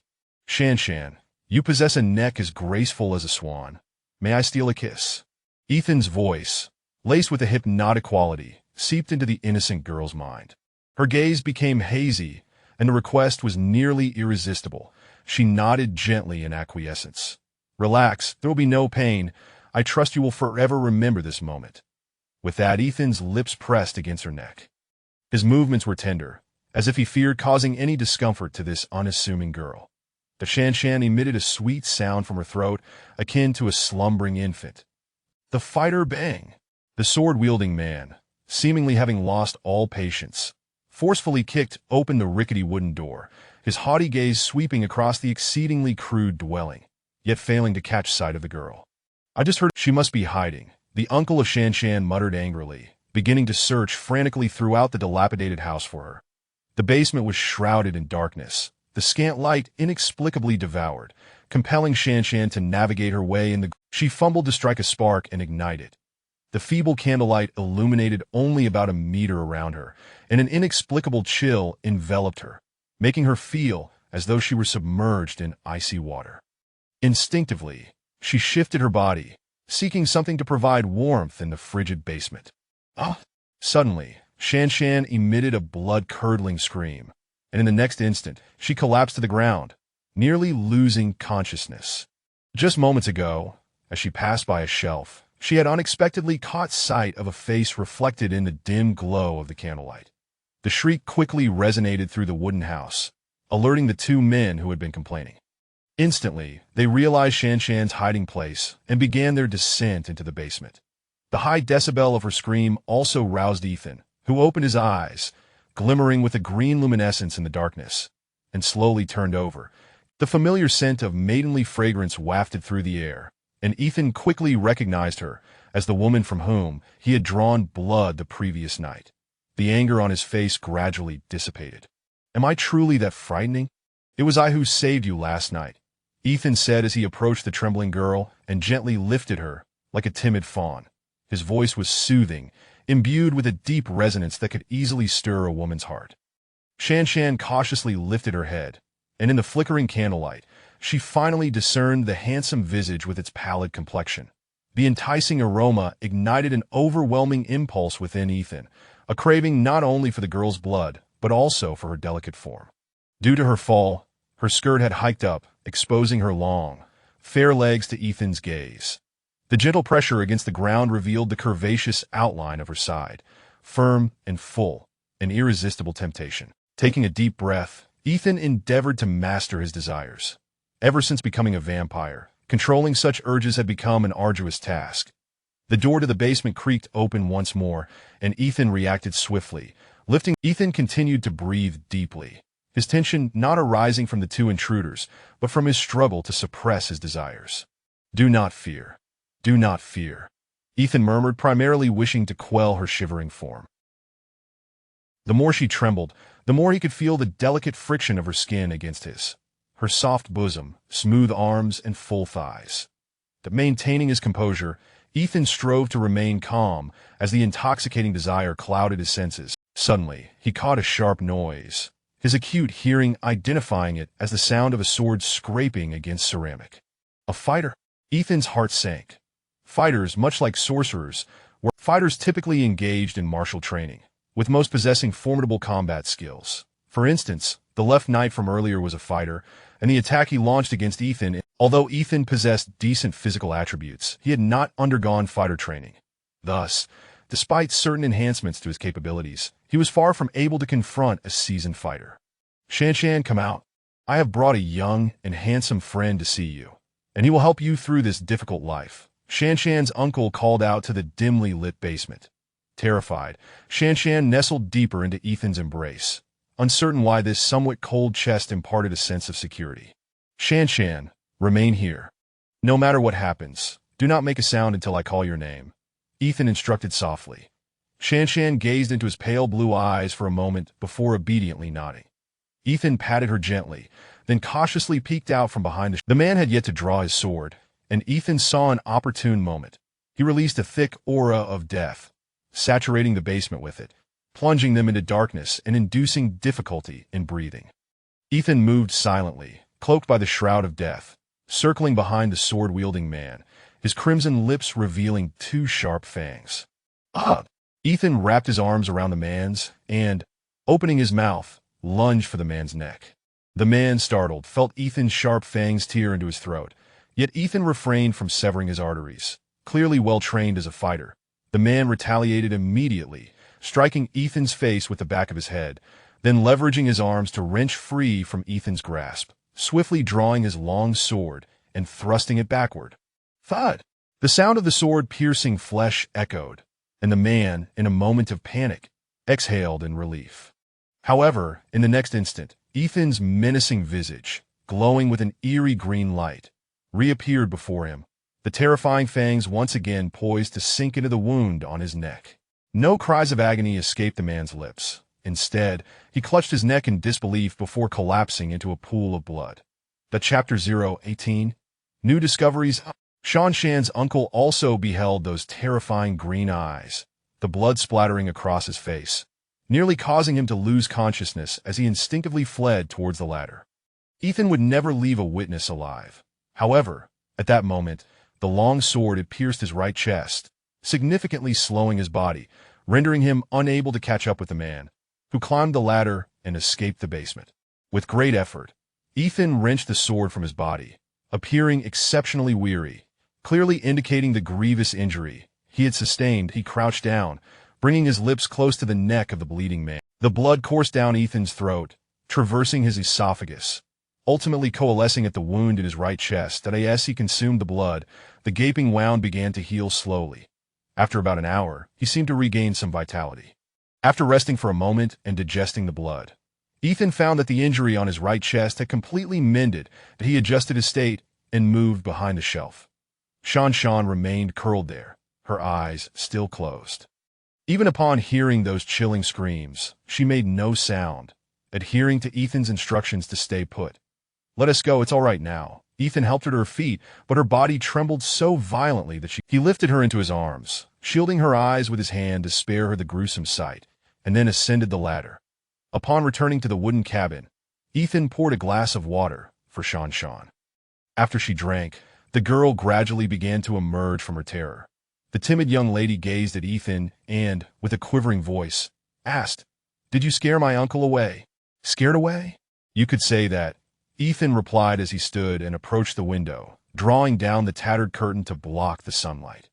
When he returned to Shanshan's side, her complexion suddenly turned ghostly pale, her pupils dilating with palpable fear. She trembled even more violently because just moments ago, she had seen the man pass by the mirror beside the window, and there was no reflection of him. What's wrong? They've already left. What is there to fear? Ethan, unaware that his identity had been compromised, attempted to reassure the fragile girl. The girl instinctively recoiled, recalling the inexplicable fainting spell she had experienced the previous night, and absent-mindedly touched her neck. Her fingertips soon found the two tiny puncture wounds, where Ethan's two missing teeth had pierced her skin. Although there was no pain, it stirred within her an inexplicable dread. Ethan, with his keen perception, noticed her subtle movement, and she immediately glanced back at the window. At that moment, a shaft of sunlight slanted through, reflecting off the mirror and onto Ethan's cheek. Oh! Ethan roared in fury, hastily shielding his face from the sunlight, but the reflected light expanded, and having been pierced by a sword, his body was still in a weakened state. Now, with the sunlight bearing down upon him, he found himself unable to muster the strength to move. The girl watched in terror as Ethan transformed into a horrifying figure, his handsome visage contorting grotesquely, revealing his fangs and glowing green eyes, a savage countenance that seemed ready to devour everything in its path. Shan slowly retreated, pressing herself against the cabin wall until she reached the door, trembling hands attempting to open it in a bid to escape. Oh, arg! Ethan's suffering intensified, the sunlight further debilitating him. As he grew weaker, his ability to move diminished, while the illuminated area continued to expand. But the pale girl, devoid of blood, stood at the door's threshold, her anxious light blue eyes fixed intent. One foot was already outside the cabin. If she were to slam the door shut, she could flee, yet she found herself grappling with indecision. Finally, the girl abruptly shut the door and hastily rushed to the window, seizing the mirror. After shattering the mirror, Shan dared not linger within the cabin any longer, desperately racing towards the door in an attempt to escape this place. In truth, Shan was profoundly frightened. Her act of breaking the mirror stemmed from the recollection of how this vampire had aided her twice, and witnessing his torment was too much for her to bear. She had intended to shatter the mirror and then flee. However, as the sunlight vanished, Ethan immediately regained his capacity for movement, but he was now exceedingly weak, requiring a substantial amount of fresh blood. If this girl were to escape, his feeble state, her frail frame, offered no resistance, and with a mere tug, he pulled her back, sending her tumbling to the floor. He slammed the door shut, his desperate need for blood nearly driving him to madness, and he lunged towards the girl without a... The blood flowed like a refreshing spring, soothing Ethan's parched throat, the fresh essence revitalizing his scorched skin. The girl emitted a pained whimper, her legs flailing helplessly, yet she could not break free. The loss of blood rendered her increasingly weak, her struggles growing feeble. But the girl's light blue eyes widened gradually, her body seeming to lose vitality, sagging again. When he finally pulled his teeth from her flesh, he encountered an overwhelming resistance. Vivid crimson liquid dribbled from the corners of Ethan's mouth, his once fierce green eyes dimming, returning to their original darkness. His sharp fangs retracted, vanishing from his blood-stained lips, while his face, once contorted with rage, agitation, resentment, greed, and cruelty, gradually softened into a serene expression. Ethan's eyes brightened, a smile breaking across his face as he hurriedly lifted the frail girl, laying her gently on the bed, then rummaging through the cabinets in search of food that could swiftly replenish her blood. The girl's home was exceedingly humble. Ethan could only find a somewhat withered tomato, but he paid little mind to it and promptly smashed the fruit, forcing it into the girl's mouth. After providing her with ample water and sustenance, Shan's condition began to stabilize, prompting Ethan to exhale a long sigh of relief. Ethan could have killed the man wielding the sword without question, but he would never lay his hands on such a fragile girl. Moreover, she had even attempted to save him in the end. The sunlight. That damned sunlight. How did that female vampire overcome the issue of sunlight? Ethan paced back and forth by the girl's bedside, reflecting the inability to appear in sunlight.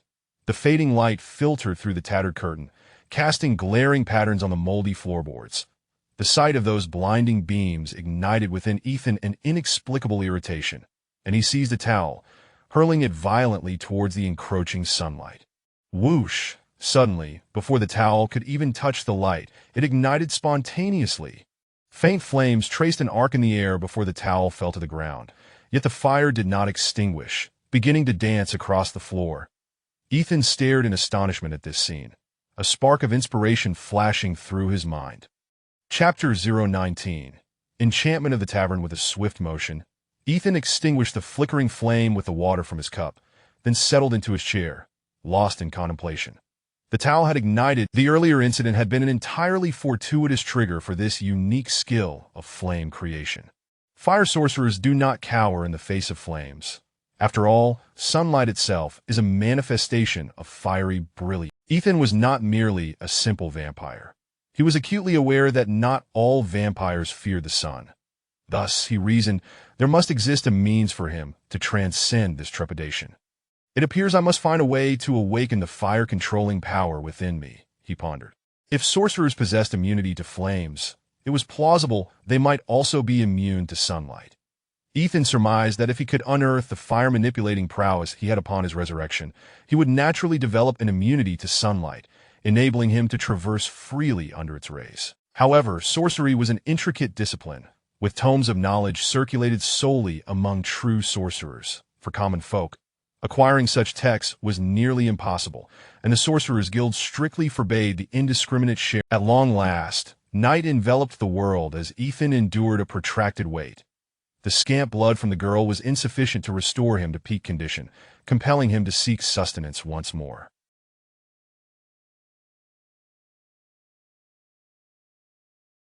However, since Shanshan's uncle had already fled, it was only a matter of time before others would arrive. Meaning Ethan could no longer linger in that place, that he gently lifted the frail Shanshan and exited the dilapidated wooden cabin. Fortunately, his satchel still contained 100 gold coins, ample enough to secure a modest yet decent dwelling. Ethan made his way to a secluded area, this time heading westward to the city, where he rented a dimly lit large room for a few silver coins. After ensuring Shanshan was comfortably settled, he set out to procure his meal. Taverns were rather easy hunting grounds, and Ethan had a particular fondness for the blood of women, leading him to choose to trade on his own allure. Draped in a black high-collared trench coat, the dim light cast a shadow across his strikingly handsome, yet slightly pallid visage, accentuating his chiseled features and imparting an air of mystery. Women who frequented taverns typically sought thrills, and Ethan's enigmatic presence served as a seductive web, ensnaring those curious souls who craved excitement. "Let me guess, you must be of noble birth?" A soft voice reached Ethan's ears, and in the next moment, a woman clad in a form-fitting crimson leather outfit appeared before him. The intoxicating scent of her perfume mingled with the aroma of red wine, enveloping him as he lifted his gaze to reveal a gentle smile. "Baron?" The woman raised her glass, her captivating beauty tinged with a hint of seduction. Her words laced. Ethan shook his head, regardless of her inquiries. Denying her would place her at a disadvantage, and women who initiated conversation with men often became increasingly inquisitive when feeling vulnerable. Once her questions ceased, it generally signified. Before long, the alluring woman had settled onto Ethan's lap, her ample bosom brushing against his chest as her crimson lips whispered sweet nothings into his ear, exhaling fragrant tendrils of desire. The darkness enveloped the tavern, evoking a duality of fear and safety. For those who sought to indulge in depravity, the shadows were often perceived as a refuge, hence the perpetual dimness of the tavern's lighting. Seated in the corner, Ethan felt the red-clad enchantress kissing his chest while her delicate hands roamed toward his abdomen. That the obscured atmosphere and the corner shadows granted them the liberty to act as they pleased. The woman ceased her exploration, for Ethan's lips had found their way to her neck. To onlookers in the tavern, this couple appeared to be engaged in flirtation, and none would suspect otherwise. The scent of purple roses wafted through the tavern. Ethan's heightened sense of smell was tenfold that of an ordinary man, and the faint whiff of aphrodisiac pollen intensified his desires.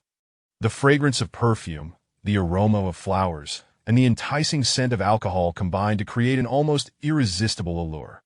Simultaneously, the tavern was filled with suggestive whispers, sultry calls, and the melodic. Ethan dared not move, fully aware that these two individuals had discerned his true identity. To perceive him amidst the chaos of the tavern could only belong to those of considerable prowess. Strange. Why has that Luo Ling may be in peril? Ethan's spine turned cold, and only after the two men had vacated the tavern did he exhale a sigh of relief that he now recalled their identities. They were the very individuals pursuing the female vampire clad in the sacred cloak. With a lingering sense of dread, he glanced outside the tavern, ensuring the formidable men had indeed departed before stealthily making his exit. Before returning, Ethan also procured some blood-replenishing sustenance, as Shan was a kind-hearted and pure girl, and he could not bear the thought of her fading away so easily that on his way back, Ethan contemplated the identities of those two men and their motives for pursuing yet, based solely on their brief exchange, he could glean little, ultimately resigning himself to abandon further inquiry. Upon returning to the room, Ethan assessed Shan's condition and found her merely in a state of unconsciousness.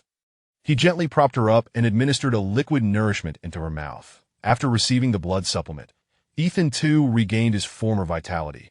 With some time still remaining before dawn, Ethan retrieved a tome of sorcery. This book merely provided a rudimentary introduction to the craft of sorcery, and Ethan had largely relied on his own exploration.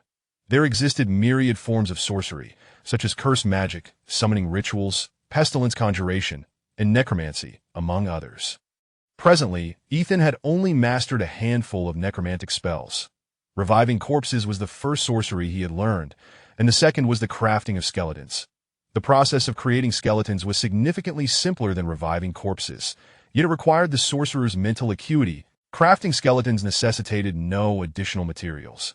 It relied solely on the sorcerer's own mental energy to manipulate the deathly essence, causing the flesh of the corpse to decay while reinforcing its bones, ultimately imbuing the skeleton with the sorcerer's spiritual mark. Though Ethan yearned to experiment with this sorcery, he lacked a suitable corpse. He would never stoop to the madness of using the pure and beautiful Shan for such a purpose. Chapter 020. Continuing the journey, Ethan had perused several tomes on vampires, which indicated that they became exceedingly fatigued during the day, necessitating a return to their icy coffins for slumber. However, Ethan discovered that his drowsiness during daylight was not particularly pronounced. Should he possess immunity to sunlight, he could roam freely like an ordinary person, rendering the need for nocturnal existence unnecessary. In the morning, he drew the curtains and retrieved the tattered volume titled The Art of Bone Conjuration, continuing his theoretical studies.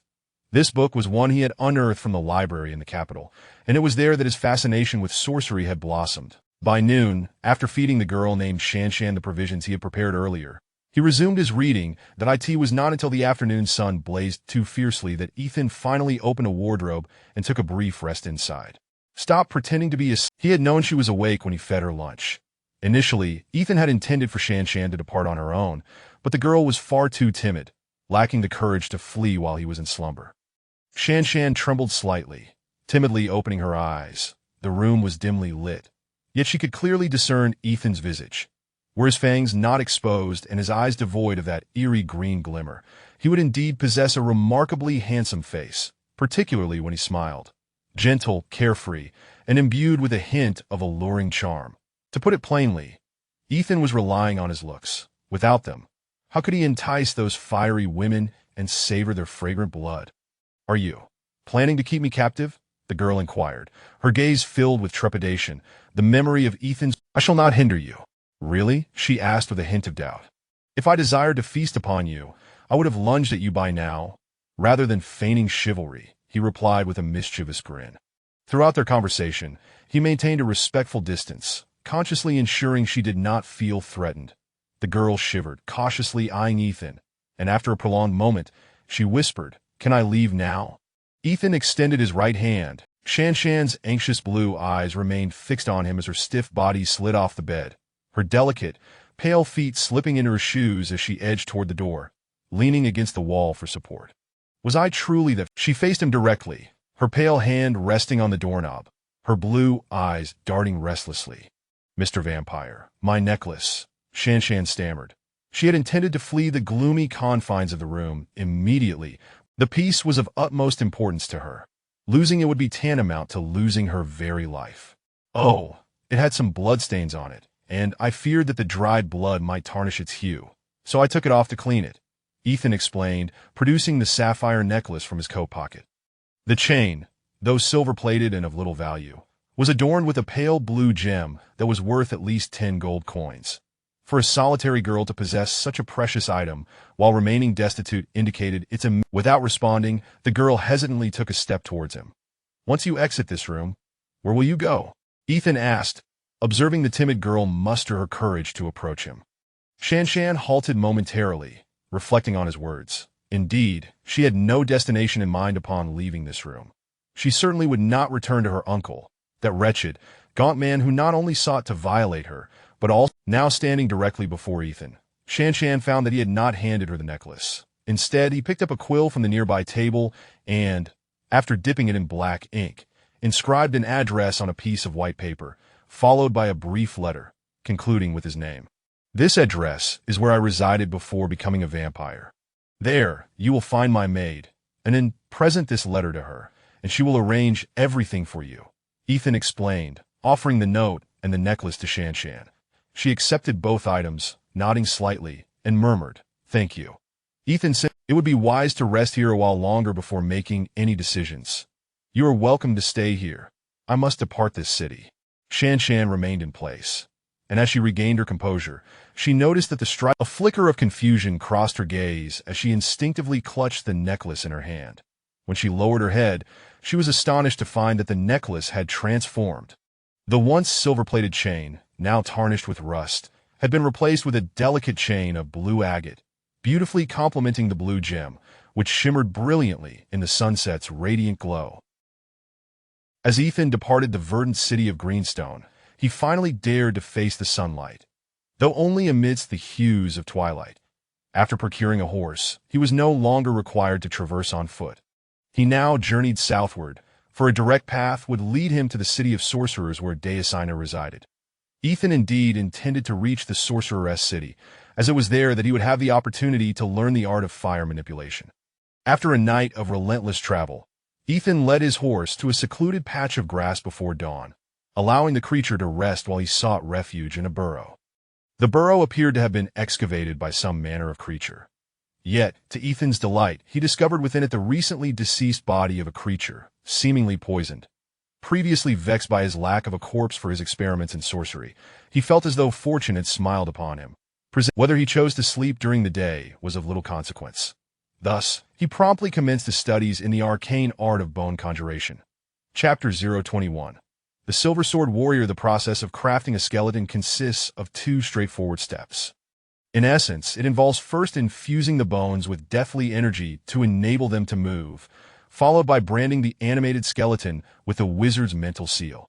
The initial step serves as a test of the wizard's fundamental skills. Ethan, being a self-taught wizard, has dedicated approximately 10 years to mastering the essential techniques of harnessing deathly energy and enhancing his mental prowess, resulting in a solid foundation in his craft. It is pertinent to elucidate the wizard's fundamental skill of refining deathly energy. Within the realm of everyday existence, 2 distinct auras coexist. Point 1 is the aura of life, akin to the oxygen that sustains life, while the other is the dark aura. Typically, these 2 auras maintain a delicate balance, existing in equal proportions of 1:1. However, in certain locations, whether due to environmental peculiarities or human interference, this balance can be disrupted. When the concentration of the dark aura surpasses that of the life aura, achieving a ratio of 10:1, the dark aura becomes predominant, and this particular atmosphere is termed deathly energy. When the concentration of this energy reaches such a level, it indicates that dark creatures can thrive in that environment. The village Ethan once inhabited was shrouded in deathly energy, with the dark aura concentration reaching at least 20-fold. The fundamental skill of a wizard in refining deathly energy involves altering the ratio of life aura to dark aura. Currently, Ethan can generate a dark aura with a concentration approximately 15 times that of the life aura. While he is uncertain how this level compares among other wizards, it suffices that the dark creatures can navigate freely within the aura he produces. The first step in crafting a skeleton entails allowing the corpse to soak in this dense dark aura, facilitating a gradual transformation within the shadows. The longer the corpse is immersed in the dark energy, the higher the concentration, resulting in a skeleton that is more agile. The crafting of a skeleton requires a designated area where deathly energy can be continuously infused into the corpse. The A.S. Ethan also needs to retrieve relics from the kingdom of Fenro. He does not intend to create a particularly formidable skeleton. A simple, obedient assistant to carry his belongings will suffice. The corpse Ethan encountered was remarkably intact, showing no signs of decay. Its skin hue suggested a death by poisoning, subsequently buried beneath the rubble of a collapsed mountain. Ethan commenced his crafting, estimating that it would take about half an hour to condense the dark aura to 15-fold. With patience, he closed his eyes, channeling his mental energy to gather the dark aura around him. After half an hour, the cavern was suffused with the concentrated dark energy. Should anyone enter, they would likely find breathing exceedingly laborious, leading to potential asphyxiation over time. The deathly energy exhibited strong corrosive properties, and soon, the corpse, as the decomposition progressed, a metal unexpectedly fell from the corpse. Ethan picked it up and examined it closely. The metal was a pale yellow, coated with a fine layer of gold dust, adorned with intricate symbols. The Silver Sword Warrior is a designation among fighters, bestowed only upon those who have undergone rigorous assessments at the Warrior Association. Although the warrior Ethan discovered was merely a Silver Sword Warrior, a rank below that of the Sky Knight, he was nonetheless a physically formidable individual honed by years. This inherent strength would undoubtedly yield a higher quality skeleton. Initially, Ethan had planned to transform him into a simple, dull skeleton to assist him. However, upon learning of the warrior's status, his enthusiasm surged. As night descended, he chose not to continue his journey, instead dedicating the entire night to refining the corpse with deathly energy. When the sun rose once more, Ethan remained hidden in the cavern, perfecting his creation. After approximately 24 hours of refinement, the body of the warrior had fully decomposed, revealing robust bones. There is something still inside. Ethan needed only to maintain the concentration of deathly energy without allowing it to naturally dilute. As he extracted the innards, something wrapped in leather emerged from the warrior's stomach, surprising Ethan immensely. Did this fellow swallow something important, knowing his death was imminent? A smile crept across Ethan's face as he promptly unwrapped the leather. However, he soon noticed that the inner side of the leather bore some inscriptions. Fenro script. Ethan mused. The kingdom of Fenro bordered his homeland of Fen, and given their comparable strengths, he had long resided in Fen without the opportunity to search for his mother's relics in Fenro due to familial constraint. Ethan, possessing foresight, had immersed himself in the library for years, not only acquiring academic knowledge, but also mastering the languages and scripts of various nations. The Fenro script posed no challenge for him.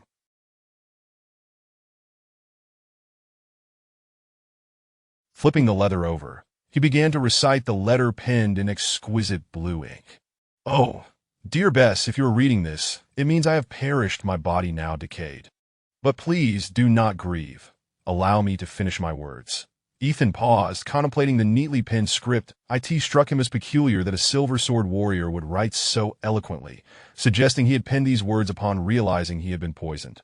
This indicated that someone had been pursuing him, and despite being poisoned and hunted, he managed to compose such beautiful script. This led Ethan to consider that either the warrior was unafraid of death, or he had prepared the letter in advance.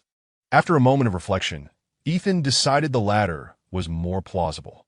Continuing to read, he found the contents lacking in significance, primarily consisting of trivial reassurances and sentiments directed toward his friend Bess.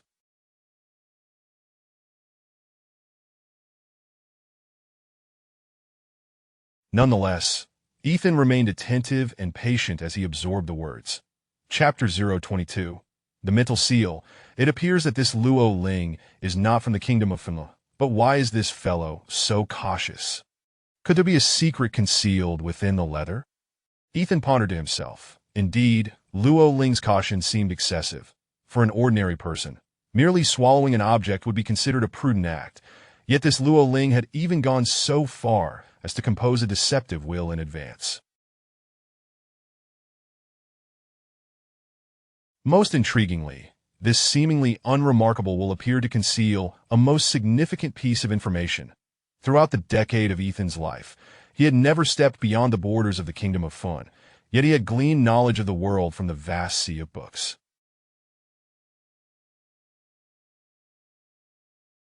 It did not take long for him to notice the myriad flaws within the will inscribed on the leather, which, when examined closely, formed a subtle code. Deciphering such codes follows certain patterns, yet there are hundreds of potential patterns, and without identifying the correct one, it is impossible to unravel the mystery.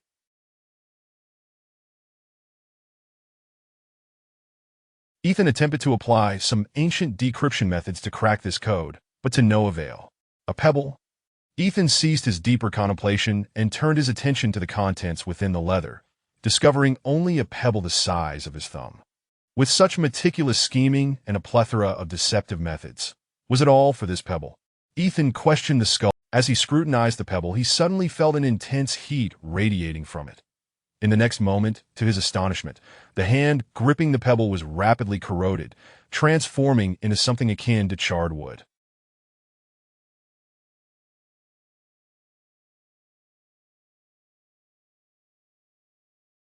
Witnessing this, Ethan was struck with alarm.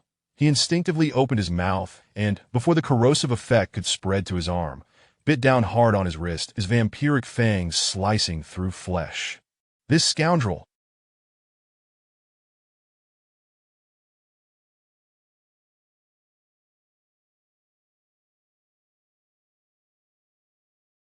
He deserves to be poisoned. Ethan erupted in a fit of rage upon seeing his severed hand, that he had been exceptionally careful while examining this individual's relics, yet he had still fallen prey to the trap. Ethan recognized that the pebble was coated in a highly toxic substance known as dark corrosion, extracted from the fangs of the monstrous black widow spider. Aside from leather, which possessed a unique immunity to it, any other material would be swiftly eroded. Luo Ling was indeed formidable. Even in death, he had orchestrated a chain of schemes. Had Ethan not bitten through his wrist in time, he would have been reduced to a lifeless husk within half a minute. Concealing leather in his stomach, wrapping the pebble in leather, inscribing a coded will on the leather, and coating the pebble in poison. Only a fool would believe you are merely a silver sword warrior. Ethan fumed. Luo Ling. Suddenly, a flash of insight struck Ethan's mind. He finally recalled the name, mentioned by two formidable men in the tavern he had visited earlier. Those men were of no ordinary ilk. Anyone meeting with them would surely not be of humble origins. Immediately, Ethan began to search through Luo Ling's other possessions, but aside from the pebble, there was nothing else to be found. Never mind, I shall first refine this and see what capabilities this fellow possesses, Ethan resolved, realizing that with such scant information, carefully wrapping the toxic pebble in leather, Ethan placed Luo Ling's relics into his satchel. Losing a hand was not a significant concern. With another feeding, he would restore himself. That it was evident that the title of Silver Sword Warrior and the name Luo Ling were mere facades of the Poison Man. And Ethan was convinced that this individual was no ordinary character. Igniting a fervor within him to proceed, Ethan devoted 5 entire days to this corpse, subsisting solely on the blood of animals to sustain his bodily functions. However, animal blood lacked substantial potency. His hand had yet to heal, and only by consuming human blood could he restore his hand and enhance his vampiric powers.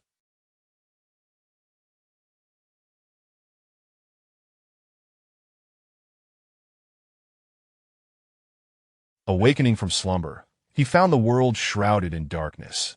Ethan deliberately refreshed himself, preparing to complete the final step of refining the skeleton, imbuing it with a mental mark.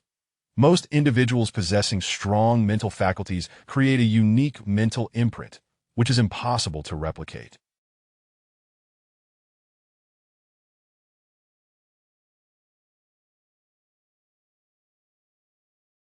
Ethan's imprint, representative of the kingdom of Zhan, was that of a slender azure dragon sword. The faint azure glow began to etch into the forehead of the white skeleton. Ethan had to exercise utmost caution during this process. Should his concentration waver, the skeleton could easily become uncontrollable, turning into a rogue skeleton, which would complicate matters further. Ethan's mental fortitude was commendable. The azure dragon sword imprint was flawlessly inscribed upon the skeleton's forehead. After shimmering with a pale blue radiance, it gradually dimmed. Since you masquerade under the name Luo Ling, then let it be so. Ethan bestowed a name upon his new minion. Even the lowest rank of skeletons in the realm of the undead are categorized by levels, generally discerned by the smoothness of their bones and the richness of their color. Typically, the smoother and more vibrant the bones, the higher the skeleton's rank. For instance, a skeleton entirely black or as silver as the moon would be regarded as quite formidable. The skeleton Ethan had just refined was pale in hue, and although its frame was substantial, Ethan could not ascertain its level, as not all skeletons were classified solely by color. Emerging from the crypt with the skeleton in tow, Ethan needed to practice how to control it. Currently, the pale Luo Ling stood there, utterly motionless, resembling a specimen. Controlling a skeleton involves the sorcerer transmitting their mental energy to the mental imprint on the skeleton's forehead, thereby commanding it to execute orders.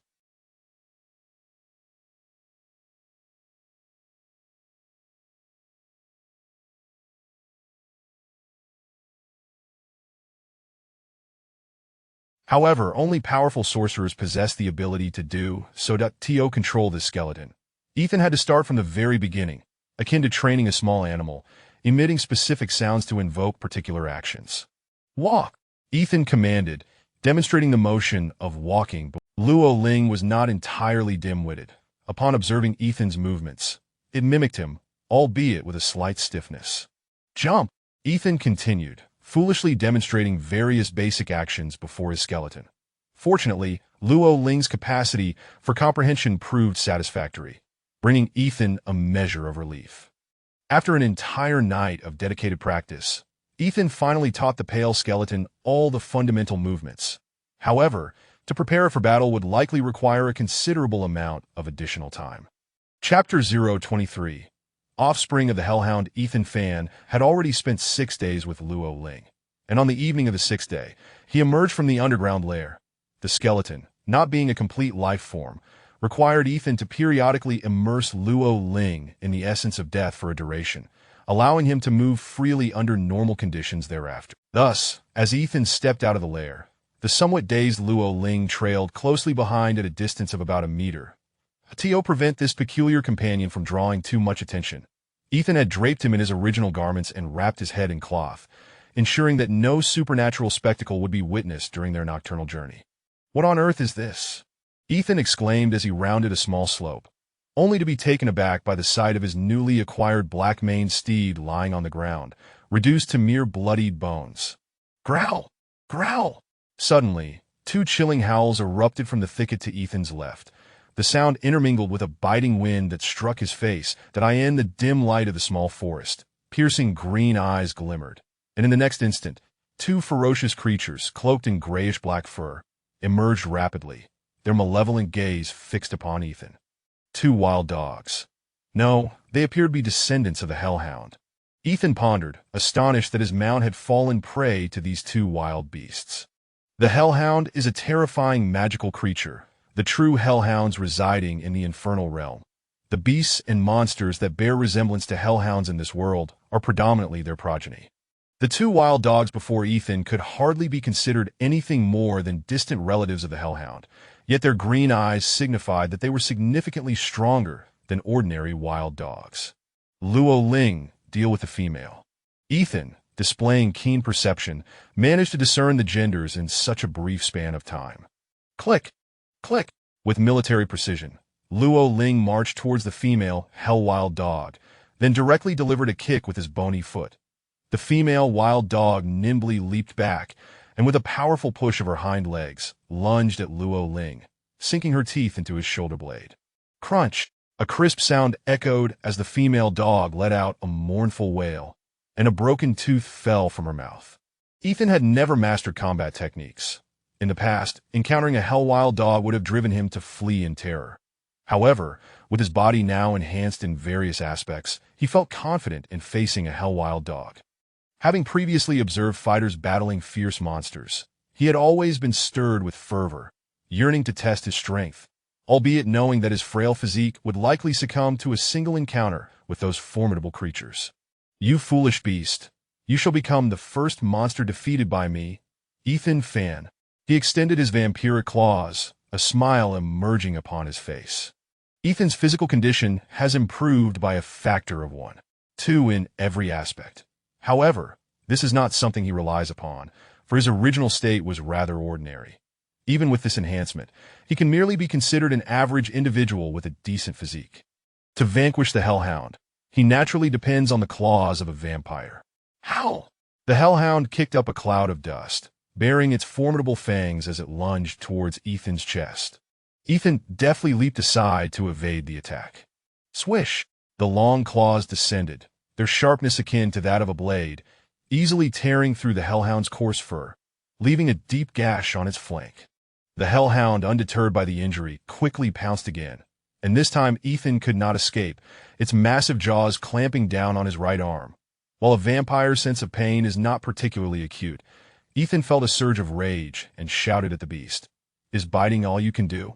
Unfazed by the Hellhound's grip on his arm, Ethan opened his vampire's maw and sank his teeth into the creature's neck. Vivid crimson blood gushed forth instantly, and the Hellhound emitted a pained whimper, writhing as it tried to escape, even managing to gnaw off a piece of flesh from Ethan's arm. Nevertheless, as Ethan drank the creature's blood, he watched in astonishment as his wounded arm healed at a visibly rapid pace, returning to its original state in about 10 seconds, while the Hellhound's blood was swiftly drained, leaving behind a withered corpse. Ugh, dog hair everywhere. Ethan spat out the foul-tasting fur. To his surprise, the Hellhound's blood possessed unique properties, allowing the severed part of his hand to regenerate slowly. Suddenly, a mournful howl from a mother Hellhound pierced the air beside Ethan. Instinctively, he turned his head, only to find it amusing that Lolan had emulated his actions, directly sinking her teeth into the mother Hellhound, killing it. Ethan had merely consumed the blood of the Hellhound, which naturally led to its demise once drained, but Lolan, being nothing more than a skeletal frame, had vivaciously slaughtered the mother Hellhound. No wonder its cries were so tragic. It was a fate worse than death. Very impressive. You can grasp combat skills on your own. My efforts in refining you were not in vain, Ethan remarked, patting Lolan's bony shoulder in praise. Without a horse, Ethan was compelled to continue on foot, imparting basic skills to Lolan as he walked, striving to render the skeleton more complete. After traversing an entire night, he finally stumbled upon a small town. Transmuting Lolan into a pile of bone dust, Ethan nonchalantly entered the town. Before dawn, he replenished his strength by feeding on the blood of returning townsfolk, then sought refuge in a secluded corner to avoid the daylight. That night, Ethan procured a horse and resumed his journey, still carrying Lolan's remains wrapped in a bundle secured to the horse's back. Traveling by horseback allowed him to cover considerable distances each night, leading him to a city or village in due course.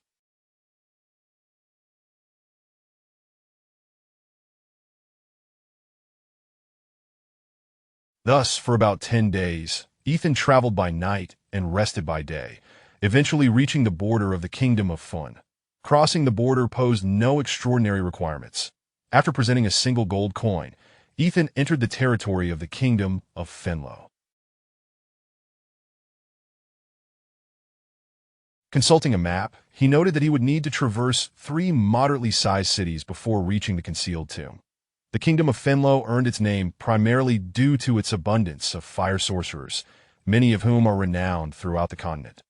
The first city he entered in Fenlo was the city of Red Lake, characterized by a central lake that burned with flames, serving as a magnificent landmark.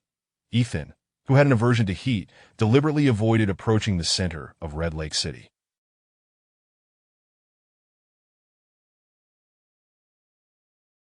Instead, he chose a secluded, shadowy corner of the city. After maintaining his usual feeding habits, he did not leave the city immediately. Ethan could sense that his vampire constitution was undergoing daily transformations. Yet he remained on Chapter 024, Swordsmanship. At this moment, Ethan Fan can hardly be regarded as a warrior. He merely seeks to ascertain the extent of the transformation he has undergone since becoming a vampire. The Fighter Association is situated in the western part of the city, and as a gentlemanly vampire, Ethan Fan can easily find his way there by inquiring for directions. Surrounding the Fighter Association are numerous training grounds where aspiring warriors hone their strength and combat skills. Rather than entering the main hall of the Fighter Association, Ethan Fan opted to pay a silver coin and proceed directly into a secluded training arena.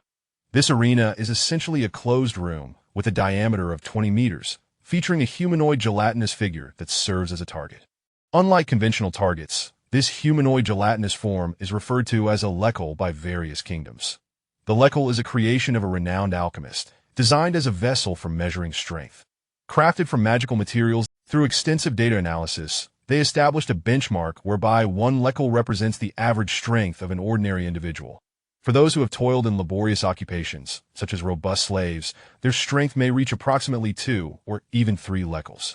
To be recognized as a true warrior, one must demonstrate a minimum strength of 3 lekals. However, attaining the title of a warrior involves more than merely meeting this strength criterion. The Ethan Fan family also possesses a training room, where in the days leading up to Ethan Fan's departure from the family, he conducted a test. Tragically, his strength was measured at a mere 0. Strength, in fact, encompasses various forms, including grip strength, arm strength, leg strength, and impact strength, with different weapons yielding distinct effects.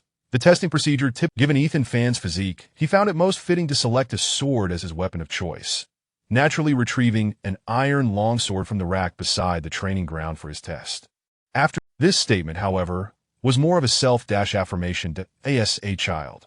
He was the heir to the kingdom of Jean, having commenced his princely education at the tender age of 4, with a primary curriculum involved. After approximately 2 years of training, the kingdom met its demise. Now, Ethan Fan could only recall some fundamental movements, while the intricate techniques of a warrior had long since failed. I am about to teach you some combat skills. Ethan Fan had already summoned Luo Ling as he entered the training arena. The training ground was enclosed. Without the express permission of those involved, no one could enter, allowing Ethan Fan the audacity to animate this skeletal figure. He initiated his strongest attack with a thrust, but only managed to score 1 lekar, barely aligning with global standards. This won't do. I've forgotten the basics of swordsmanship, that I should purchase a book to refresh my memory. Ethan, mastery of swordsmanship is a scholarly pursuit, and if he were to learn, he would need to start anew. He tossed the sword to Luo Ling, who stood there dumbfounded, holding the weapon until Ethan Fan issued a command, prompting him to begin wielding it with some. After sealing off his training area, Ethan Fan made his way to the Fighters Association Hall, which housed a marketplace behind it where most of the items required by fighters could be found. He intended to see if he could procure a book on basic swordsmanship. Basic swordsmanship does not constitute a fighter's skill and is readily available in the marketplace. After traversing the opulent Fighters Hall, though night had fallen, the marketplace remained teeming with people. Ethan Fan paid little heed to the peculiar items around him, focused solely on locating a seller of books. However, amidst the chaos, finding one proved to be a challenge. After a considerable time searching, he stumbled upon a young girl with a street stall tucked away in a corner. The girl appeared to be around 10 years old, and despite her youth, her delicate features were enchanting enough to be described. Her beautiful crescent-shaped eyes exuded a hint of innocent nobility, rendering her irresistibly charming to both genders.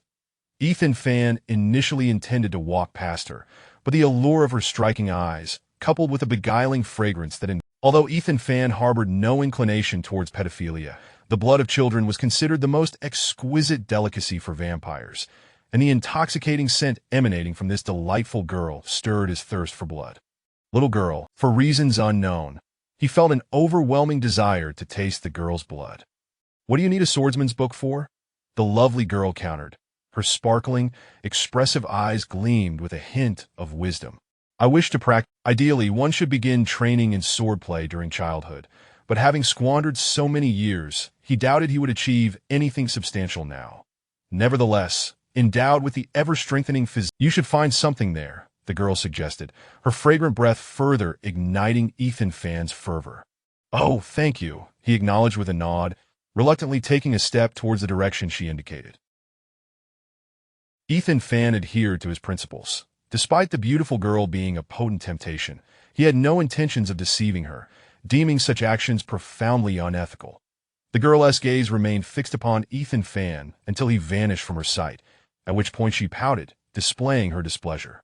"Is my allure insufficient?" How is it that even a noble youth cannot be drawn in? The girl muttered to herself. The term noble youth refers to a newly transformed vampire, as previously introduced. Ethan Fan vaguely caught the girl's murmur. The book on basic swordsmanship was published by the Fighter Academy and cost him 5 silver coins, representing a premium edition seemingly intended as a textbook for the Academy. The other volume, titled After Acquiring His Books, Ethan Fan chose not to linger further, and as he passed by the enchanting girl once more, he smiled and nodded before departing. A newly transformed vampire. Consider yourself fortunate, the beautiful girl murmured under her breath after Ethan Fan had walked away. Chapter 025. Piercing heart. Ethan Fan paid little heed to the enchanting young girl. After mastering his thirst for blood, he returned to the training room. With a clumsy, allowing Luo Ling to practice further, Ethan settled down beside her and commenced his reading of fundamental swordsmanship. His reading speed was remarkably swift, and his memory astonishingly sharp. Within approximately the sword techniques were fundamentally categorized into 13 groups, which included thrusting, slashing, flicking, sweeping, parrying, pricking, pointing, crashing, intercepting, piercing, lifting, cleaving, and sweeping. For instance, thrusting techniques were classified into horizontal thrusts and vertical thrusts based on the alignment of the blade. Additionally, depending on the direction of the thrust, there were 5 further classifications. Thus, there were nearly 100 distinct sword techniques, and mastering all of them would undoubtedly require considerable diligence. In the fundamental swordsmanship book that Ethan purchased, the latter sections offered a detailed exploration of the thrusting and slashing techniques, accompanied by theoretical guidance on how to practice them. Essentially, the book aimed to instruct novices on the execution of thrusting and slashing. Ethan did not expect to master all the techniques within a few days. Therefore, he intended to focus on honing the fundamental thrusting technique during this period, but he summarized the essential movements of thrusting from the vast amount of information, simply stating, extend the sword straight outward in varying directions with force directed to the tip, ensuring that the arm and sword form a straight line. Combining theory with practice, Ethan promptly began to practice the straight thrust, ensuring that his sword blade remained parallel while executing the thrust, thereby practicing the horizontal thrust. Swish! Ethan thrust the sword forward with commendable speed, but his arm was not straight, resulting in a feeble strike at the position of Lecker's heart. However, to Ethan's dismay, the data displayed was still one, in truth. The thrusting technique involved additional key movements, such as the maximum point of force and the fastest point of exertion. Ethan had merely relied on instinct, resulting in a clumsy execution that failed to unleash the true power of the thrust. Step out to twice shoulder width, bend the front leg into a lunge, and as you lunge, thrust parallel while keeping the sword level with the shoulder. After absorbing the information, he resolved to implement the instructions. Step, lunge, thrust. 1. 2 Leclerc. The gelatinous target immediately displayed this figure. Ethan Van is also quite diligent. Subsequently, he spent the entire night practicing the optimal thrusting technique of the rapier. Dawn, Ethan Van had finally achieved a level of 1. Having developed an interest in swordsmanship, Ethan Van decided not to rush his journey, dedicating the daylight hours to further honing his mastery of the optimal thrusting technique. After practicing diligently for an entire day, Ethan found himself in a state of frustration, as the essence of power primarily emanates from the body, and the maximum force exerted by a thrusting sword is merely an enhancement achieved through the harmonious coordination of the muscles. As evening descended, Ethan took a moment to rest and inadvertently glanced at the warrior skill book resting beside him. Compelled by curiosity, he opened the tome and began to read.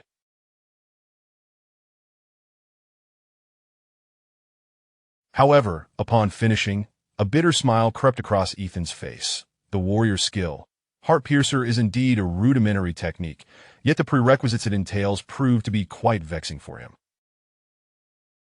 The Heart Piercer naturally derives from the fundamental swordplay of thrusting. Thrusting swords are categorized into flat thrusts and vertical thrusts based on the alignment of the blade. Moreover, they are further subdivided into forward thrust, upward thrust, downward thrust, low thrust, and backward thrust.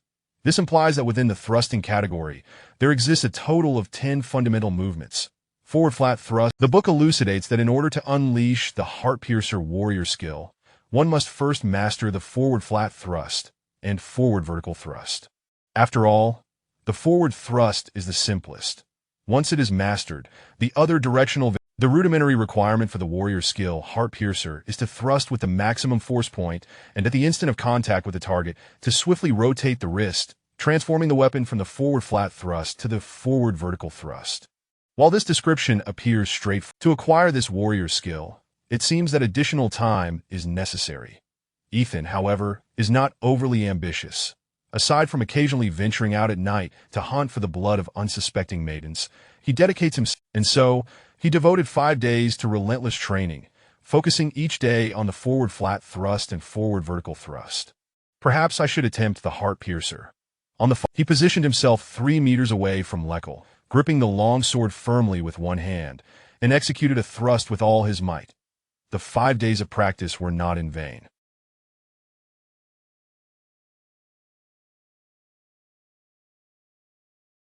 Ethan's blade was perfectly aligned, devoid of any angle deviation, and it accurately targeted Lekal's heart.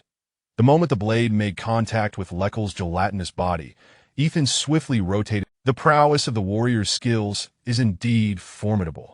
Ethan felt a surge of astonishment within, his smile blossoming with newfound confidence that he also recognized that the true potential of the piercing strike was far from fully realized. With further practice, he would undoubtedly unleash even greater power. Chapter 026. The little sprite Ethan Fan had already spent 7 days in the city of Red Lake, and was now intent on Luo Ling, you have been training alongside me for 6 days now to go and stab that object over there. Let's see how much Lekka you can pierce.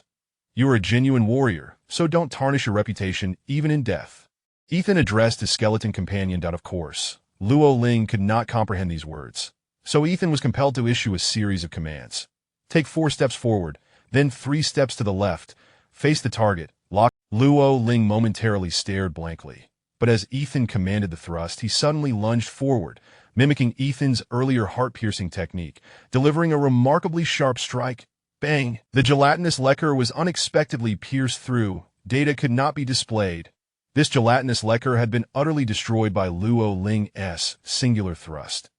Ethan stared at the skeleton in disbelief, his throat bobbing. What a joke! While Ethan had chosen a low-level training ground, that target was supposed to withstand forces below 5 lacquer, yet Luo Ling had obliterated it with a single thrust. What just happened? What is going on? The administrator of the warrior training ground immediately noticed the anomaly and shouted from outside. Ethan hurriedly transformed Luo Ling into a pile of bone dust, collecting it all into. Upon witnessing the gelatinous lacquer pierce through, the administrator's face darkened as he scolded Ethan. If you possess such strength, why bother training in this low-level arena? Are you deliberately seeking trouble? Apologies. I'll compensate. Ethan, feeling guilty, handed the administrator 2 gold coins as a form of reparations for the lacquer. He had initially thought that with Luo Ling's clumsy demeanor, managing to pierce a single lacquer would be quite impressive. Yet this skeleton had delivered a tremendous surprise that as he departed from the city, the skeleton's movements were remarkably fluid, and at the instant the tip of the sword made contact with the lacquer, a tremendous force was exerted, creating a chaotic flow.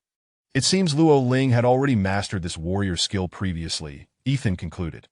Although Luo Ling had been reduced to a skeleton, the bones retained an instinctive memory of various sword techniques, and once this memory was activated, the warrior skill. After leaving the training ground of the Warrior Association, the enchanting little girl stood atop the warrior hall, gazing at Ethan with her starry eyes, and pouted, saying, "Though you are a new vampire, you were once a formidable swordsman. Alas, it is quite challenging to find a prey with such remarkable self-restraint. I cannot confront you directly." How infuriating! Unbeknownst to Ethan, he had caught the attention of a little sprite. He purchased 2 iron long swords for 1 gold coin each in the warrior trading market. One for himself, and the other for Luo Ling. Only 80 gold coins remain. It seems I must exercise restraint in my expenditures. After acquiring the long swords, Ethan glanced at his coin pouch and sighed. Shaking his head, he exchanged his mount for a more robust black-maned horse and set out from Red Lake City towards the next destination, the ancient city of Gufeng, as dusk fell. However, just outside the city, a petite and delicate figure blocked his path. leaving Ethan quite astonished. It was the captivating little girl from the bustling market. "Big brother, my companion has fallen into a ravine. Please help him." The beautiful girl appeared utterly helpless, her eyes sparkling and pleading, making it difficult for anyone to refuse her. Ethan grinned. The fragrance emanating from her was constantly tempting him. To avoid succumbing to temptation, he attempted to distance himself, but to his surprise, she approached him instead. "Very well, lead me to him." Ethan had no ulterior motives, intending merely to assist the... Once he lifted the lovely girl onto the horse, Ethan rode towards the hillside.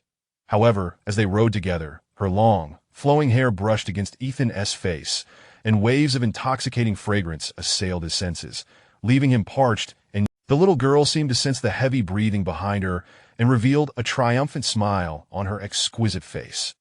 Bite me, the beautiful girl silently prayed, seemingly eager for Ethan to drink her blood. Yet, as the black-maned horse reached the back of the hill, the kiss she had anticipated from the vampire did not arrive. Instead, she heard Ethan's suspicious inquiry. "Where is this ravine, little sister? Where is your friend?" Ethan was oblivious to the sprite's intentions. He struggled to control his thirst for blood, inwardly cursing the girl as a little sprite. The lovely girl grew anxious. She had consumed a potion. This plant was most abhorrent to vampires. If they ingested blood laced with it, their powers would be severely diminished, rendering them as weak as newborns. "Are you jesting with me? Big brother, it's late. You should return home before your parents worry." Ethan dismounted and gently set the sprite down, urging her to go back. But the enchanting little girl truly panicked. This vampire was not falling for her ruse, and without a trick to subdue him, she was at a loss. Her starry eyes darted around, and suddenly recalling Ethan's words, she adopted a sorrowful expression. Her small lips quivered. "All right, tell me where your parents are, and I will take you to them." Ethan relented. "Are you going to Gufeng City, big brother?" The little girl's cheeks were still rosy, and her clear eyes glistened even more attractively after being moistened with tears. "Yes, don't tell me your parents are in Gufeng City," Ethan instinctively replied. Chapter 027. The allure of the little beauty. "Indeed, my parents are in ancient Wind City that I sneaked away from the caravan. They still believe I am sleeping inside the carriage," Ding Lin said, her eyes narrowing with a mischievous glint. "What a cheeky little girl you are. Your name is Ding Lin, correct? It will take 3 more days to reach ancient Wind City from here. I only travel by night. During the day, I must practice at the training grounds that if you are unaware of their exact location in ancient Wind City, it would be best to remain in Red Lake City and wait for them to find you," Ethan replied. I know. Ding Lin is just like my parents. They have no idea I am in Red Lake City, and they will never find me. Little Ding Lin might end up as a homeless child, or perhaps even a slave." Ding Lin lamented, her voice tinged with sorrow. "I will only travel at night, and you may have to sleep at the training grounds," Ethan said. Although he felt that bringing such an enchanting little girl along would be quite troublesome, he could not bear the thought of leaving her alone and desolate in an unfamiliar city.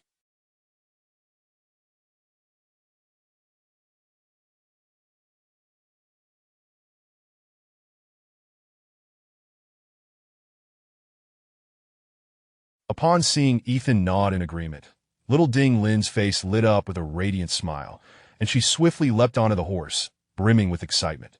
Picking up such an irresistible... "Sit tight and refrain from asking too many questions. That if you feel tired, just lay down and sleep," he replied, wishing to avoid excessive conversation with this little enchantress, as it was indeed a test of his resolve as a vampire. After traversing approximately 10 kilometers, the lovely little Ding Lin began to grow restless again. Intentionally leaning her delicate frame against Ethan, that as he gripped the reins, he realized that if she leaned back, she would be nestled directly, unable to allow her to fall from the horse.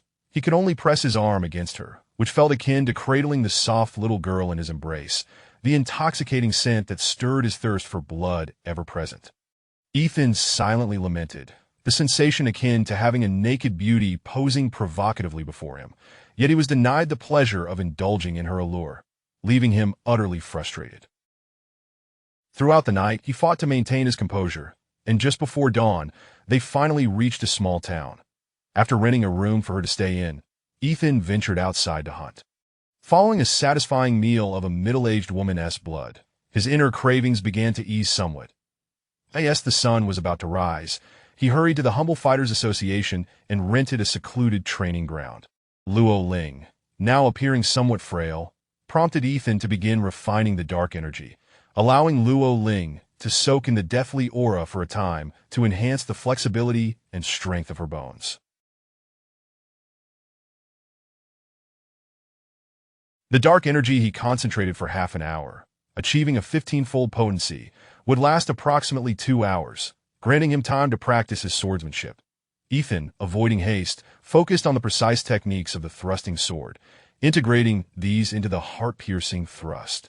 Upon the second application of the heart-piercing thrust, it appears that Ethan Van has not yet fully mastered this fighter skill and will require further practice to potentially unleash a greater magnitude of power.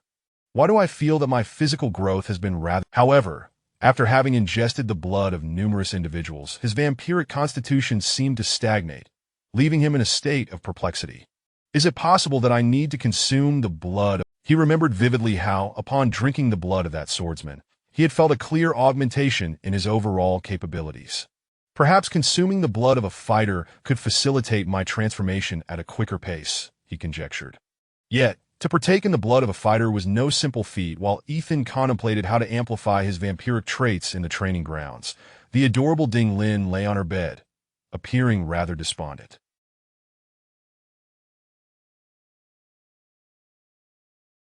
With her delicate hand extending beyond the edge of the bed, she wiggled her little finger, causing a glass of clear water on the cabinet to levitate, swaying gently as it floated into her palm. Sitting up, Ding Lin drained the glass entirely before tossing it aside. Yet instead of shattering upon the floor, it wobbled back onto the cabinet. What is wrong with this wretched vampire? Why won't he drink my blood? Is it because I'm not adorable enough? Ding Lin murmured, having not had her blood drawn by the vampire all night, which led her to doubt her alluring prowess. Shortly thereafter, a knock resonated from outside the room, followed by Ethan Van's voice. "Little girl, it is time to set forth."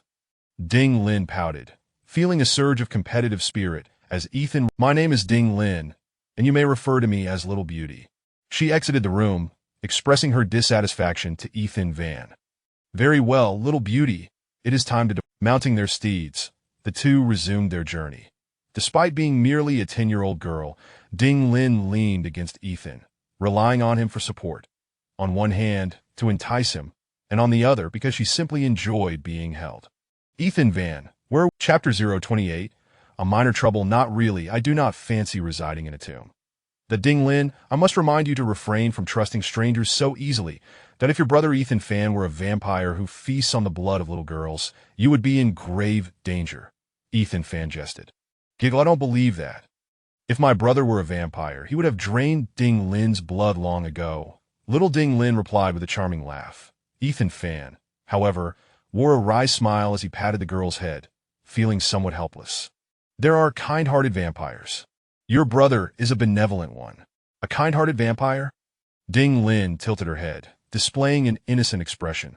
She had indeed never encountered such a term, for her grandfather had told her that all vampires are wicked and cruel. In truth, if one could live well, who would prefer to become a creature that must lurk in the shadows? Ethan Fan's words held a deeper meaning.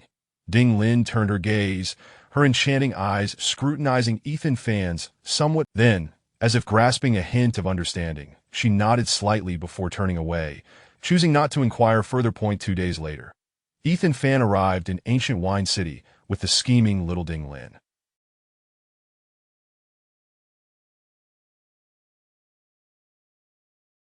The city was as grand as Red Lake City, and Ethan Fan intended to practice his swordsmanship for a few more days before continuing their journey. They're not in ancient Wind City. Woo-woo. That little Ding Lin has become an unwanted child. Ding Lin immediately began to wail upon their arrival, attempting to maintain her ruse. Ethan Fan felt as though he had been ensnared by a stick. To accompany this vampire meant straying further away, which could lead her to lose her grandfather. Yet if she chose not to follow him, she would be reluctant to let him go.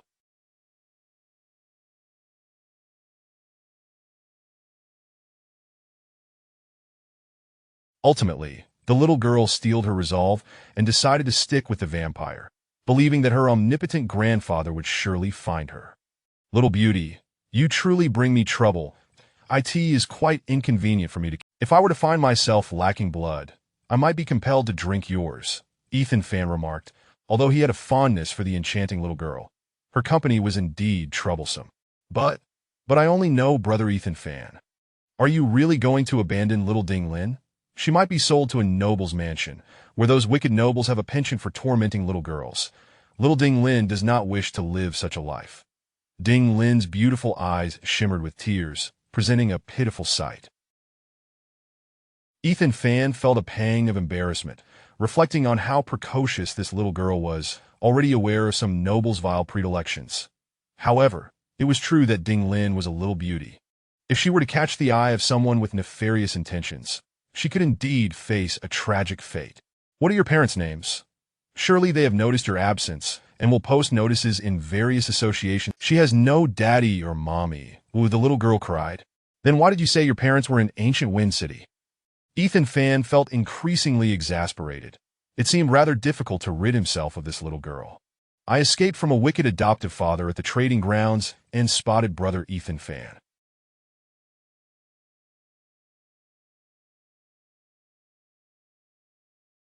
I thought he was a good person, and when I encountered him again outside the city, I hoped he would help me escape the clutches of that cruel guardian. Ding Lin cried even louder, drawing the attention of some compassionate ladies who began to point at Ethan Fan. Ethan Fan was utterly perplexed to in exasperation. He took Ding Lin to find an inn to temporarily settle down. You truly are a nuisance. Sai brother is very tired and needs to sleep. We shall address your predicament upon waking. Ethan Fan had not slept soundly for 10 consecutive days and was clearly struggling to maintain his composure, so he decided to rest for a while. Ding Lin is tired too, so tired, so tired. The little girl thought to stretch out the duration for as long as possible, joyfully jumping onto the soft bed.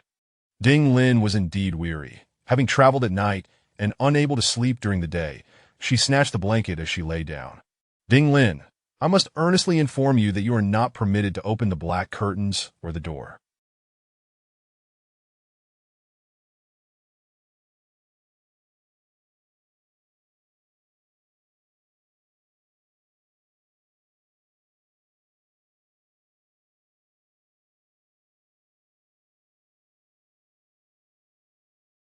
If you do, I will abandon you without a second thought, Ethan Fan said sternly.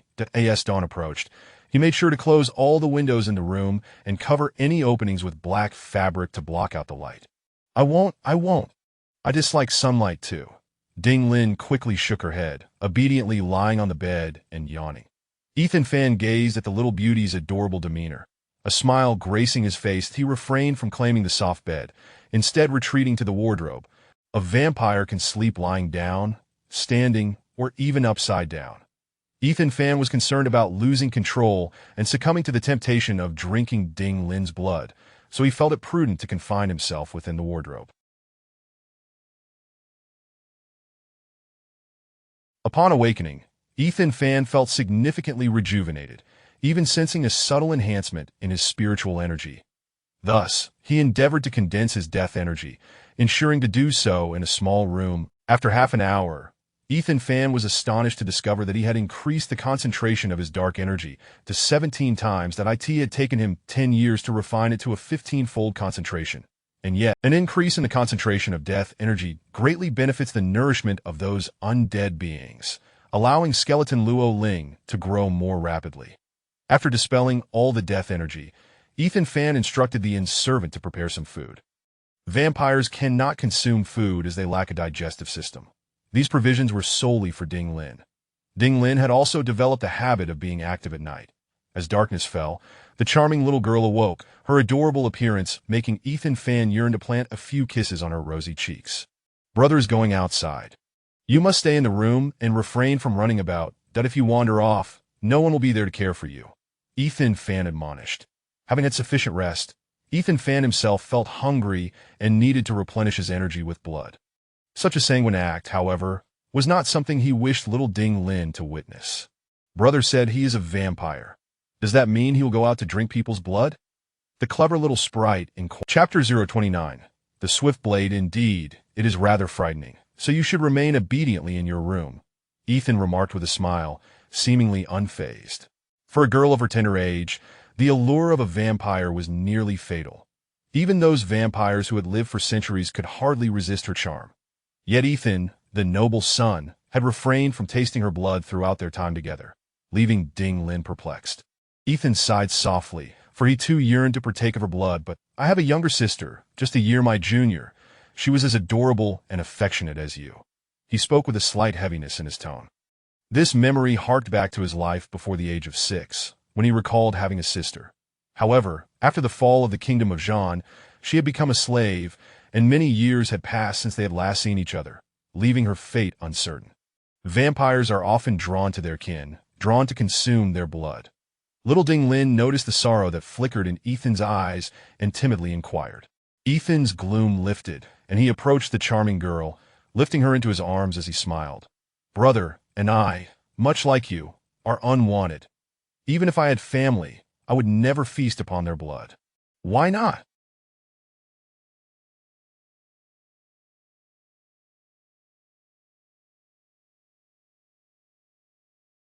Vampires are particularly sensitive to those who share their bloodline. Consuming their blood can satiate their insatiable desires and significantly amplify their strength, Ding Lin explained. Oh! Ethan raised an eyebrow, well aware that this little girl, I read it in my grandfather's book. Ding Lin realized she had let slip too much and hurriedly clarified. Grandfather? Ethan inquired, his curiosity piqued. Yes, grandfather. Oh, he has passed away. The little girl was quick on her feet, avoiding any revealing slip. Of course, if Ding Lin's grandfather were present, he might very well be rendered speechless by her cleverness. Ethan chose not to press further, gently placing the enchanting girl back onto the bed, and said, Stay in your room and rest. I must step out. Ding Lin dared not ask any more questions, peeking out from under the covers. Once Ethan departed, she let out a long sigh of relief. Ethan made his way to the training ground.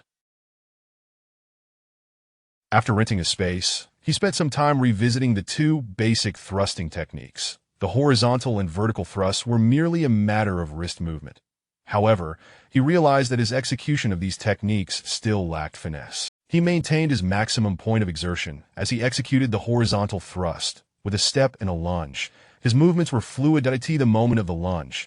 The sword in his hand shot forth in a straight line, the blade perfectly aligned with his arm. The sharp tip cleaved through the air, accurately aimed at the target's heart. And just as the tip made contact, Ethan's wrist spun forcefully, transforming the blade from horizontal to vertical. Ethan felt a slight resistance with his heart piercer. Yet, after the rotation, the sword surged forward, piercing directly into the gelatinous heart of the leke. Shh! A piercing sound erupted as Ethan held his lunge. The criteria for warriors varied across different roles. Take the swordsman, for instance. To earn the title of warrior, a strength of 3 lakeer was requisite. In contrast, a knight wielding a lance would need to... As for those who wielded heavy hammers, their strength would need to reach an impressive 5 lakeer to earn the title of warrior. Now it was time to practice speed, Ethan mused. His previous training focused on maximum exertion. Now, he would refine his speed of execution. The fastest point of exertion differs from the maximum. The former requires less expansive movements, demanding the body to remain more compact, with energy concentrated in the waist, allowing the strength to be channeled through the arms for a swift strike. Conversely, the fastest point emphasizes the speed of the arm's extension, with no strict requirements concerning footwork. Typically, when practicing the swift blade, swordsmen would keep their feet anchored, thrusting at the lakeer within 10 seconds. In the assessment for the most basic level of fighters, the requirement for sword strikes is as follows. Within a span of 10 seconds, one must deliver 10 thrusts, each possessing a force intensity of no less than... Ethan Van refrains from employing any skills and instead opts for a direct thrust utilizing his maximum force, with a strength intensity that appears to be merely akin to 1.5 lekers.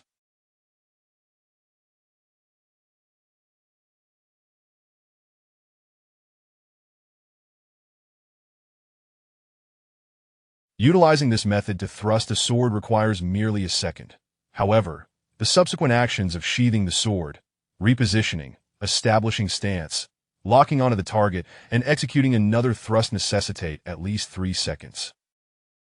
Should he hastily attempt to shorten this duration, he would undoubtedly fail to achieve the standard of one. 5 Leckle that if he were to consistently employ a penetrating thrust, each of his strikes could potentially reach a force intensity of approximately 3 Leckle.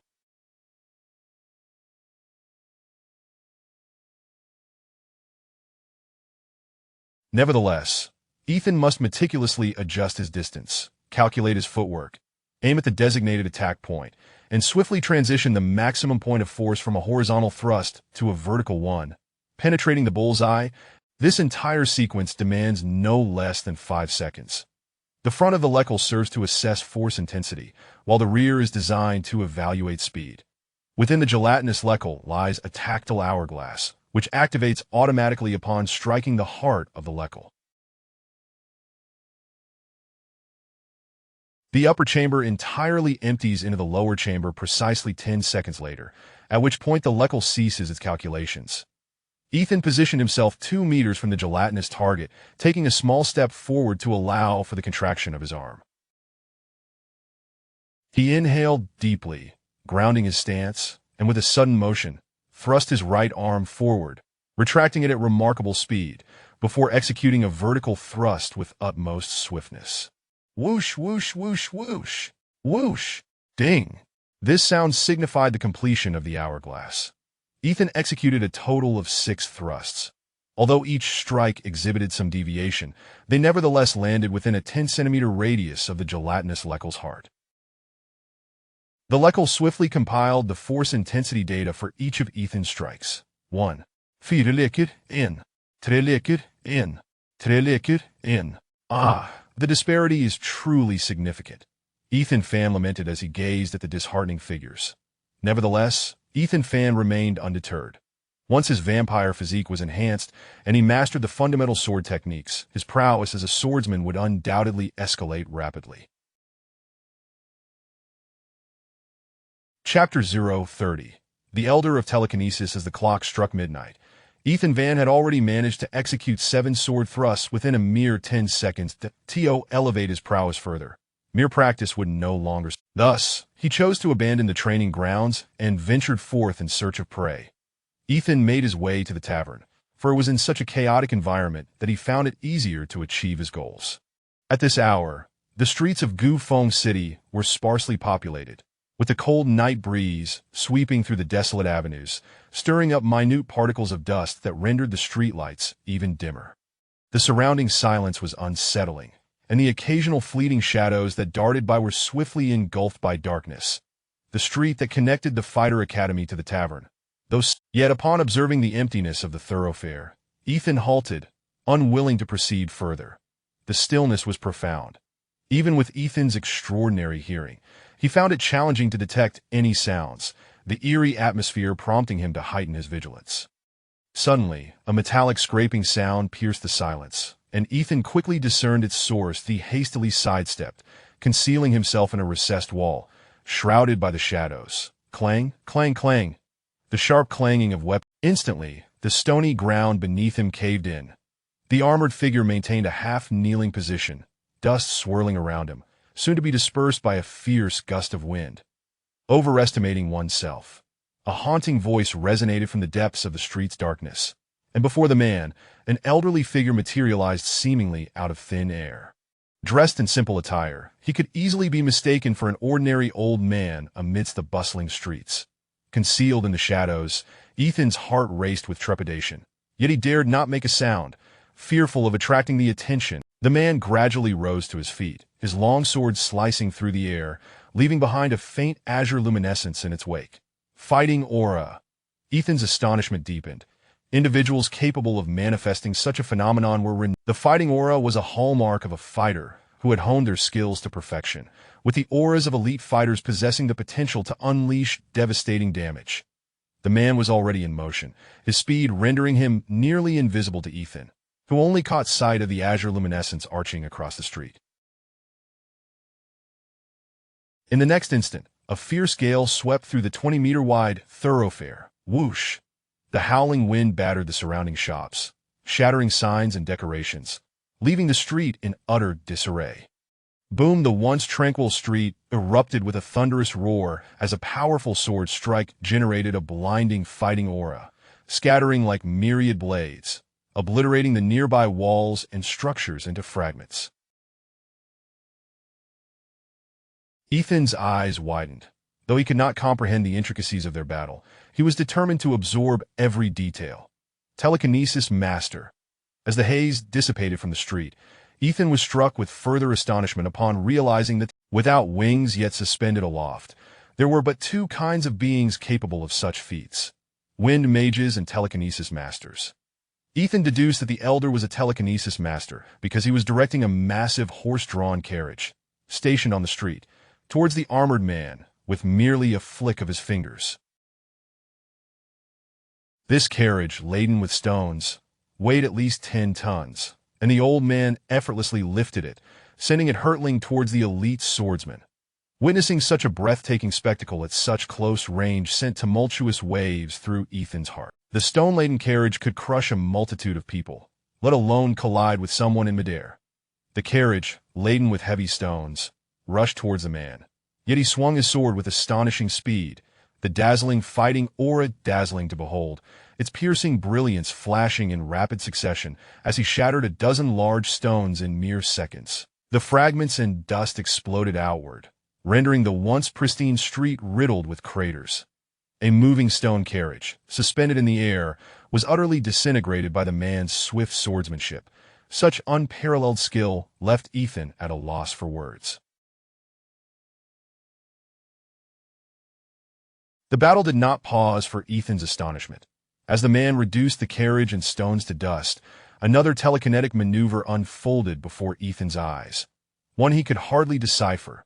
Zing! The piercing sound compelled Ethan to cover his ears, and in the next moment he sensed it was akin to the warped reflection of an image in water, suddenly twisted by the whirl of currents. As Ethan experienced this disorienting illusion, the man in azure armor suddenly froze, his entire being appearing soulless. In an instant, the blue breastplate of the man caved in violently. It was as though he had been struck by a colossal force, and simultaneously, his robust form slid helplessly along the ground. The azure armor traced a gleaming arc across the street as the man bent over in agony, propelled backward until he crashed violently against the wall beside Ethan. Bang! A thunderous crash reverberated as the man became embedded within the wall, the sturdy structure quivering violently, visible cracks emerging on its half-meter-thick surface. The man expelled a spray of blood. His head tilted, the crimson arc of blood flew through the air, splattering onto Ethan's concealed visage, the metallic scent of blood inundating his senses. The fervent blood of battle, the lifeblood of a true warrior. Ethan was utterly stunned. Overwhelmed by this unexpected stroke of luck, he felt momentarily dizzy, only to fully comprehend the situation when the instinctual thirst for blood surged within him. With fortune favoring him so, how could Ethan allow such an opportunity to slip away? He immediately absorbed the blood that had splattered across his face, permitting it to permeate his skin and seep into his being. The searing energy ignited within him, and as the blood coursed through his veins, Ethan felt his very essence stirring. Chapter 031 Transformation Vampires must drink blood almost daily, yet this blood serves merely to replenish their bodily needs, much like water. The true essence of their power lies in their primal blood, which is a blend of half the lineage of the Azure Kingdom and half that of a female vampire. These two noble bloodlines empower Ethan, granting him abilities far superior to those of vampires with tainted bloodlines to a fledgling vampire. Despite his noble heritage, Ethan's powers would awaken only gradually.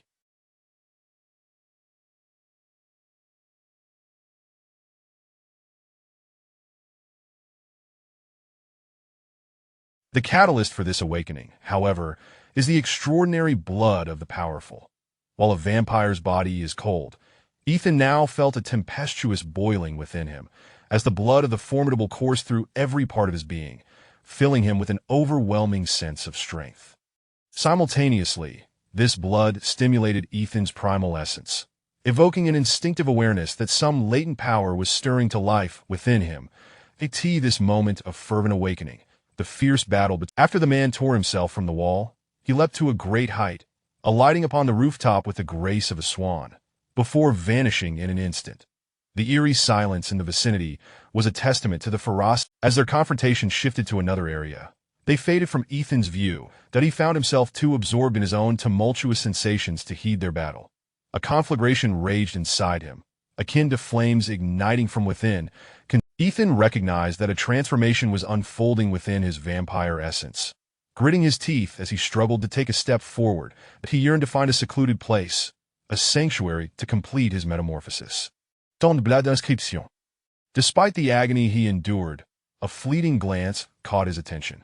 As Ethan leaned against the wall while moving forward, his hand inadvertently pressed upon a peculiar mark to that moment.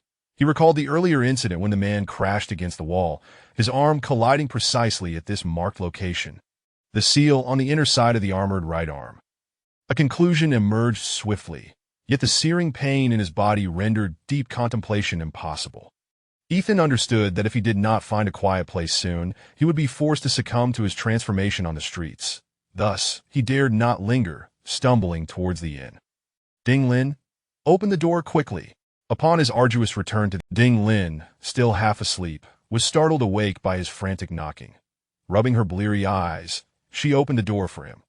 However, upon seeing the fearsome expression on Ethan's face, Ethan slammed the door shut behind him, disregarding Ding Lin as he ensured that all the curtains were drawn before opening the wardrobe. Ding Lin, you. Stay in the room, do not wander about. If you are hungry, have the inn's servants bring something to you.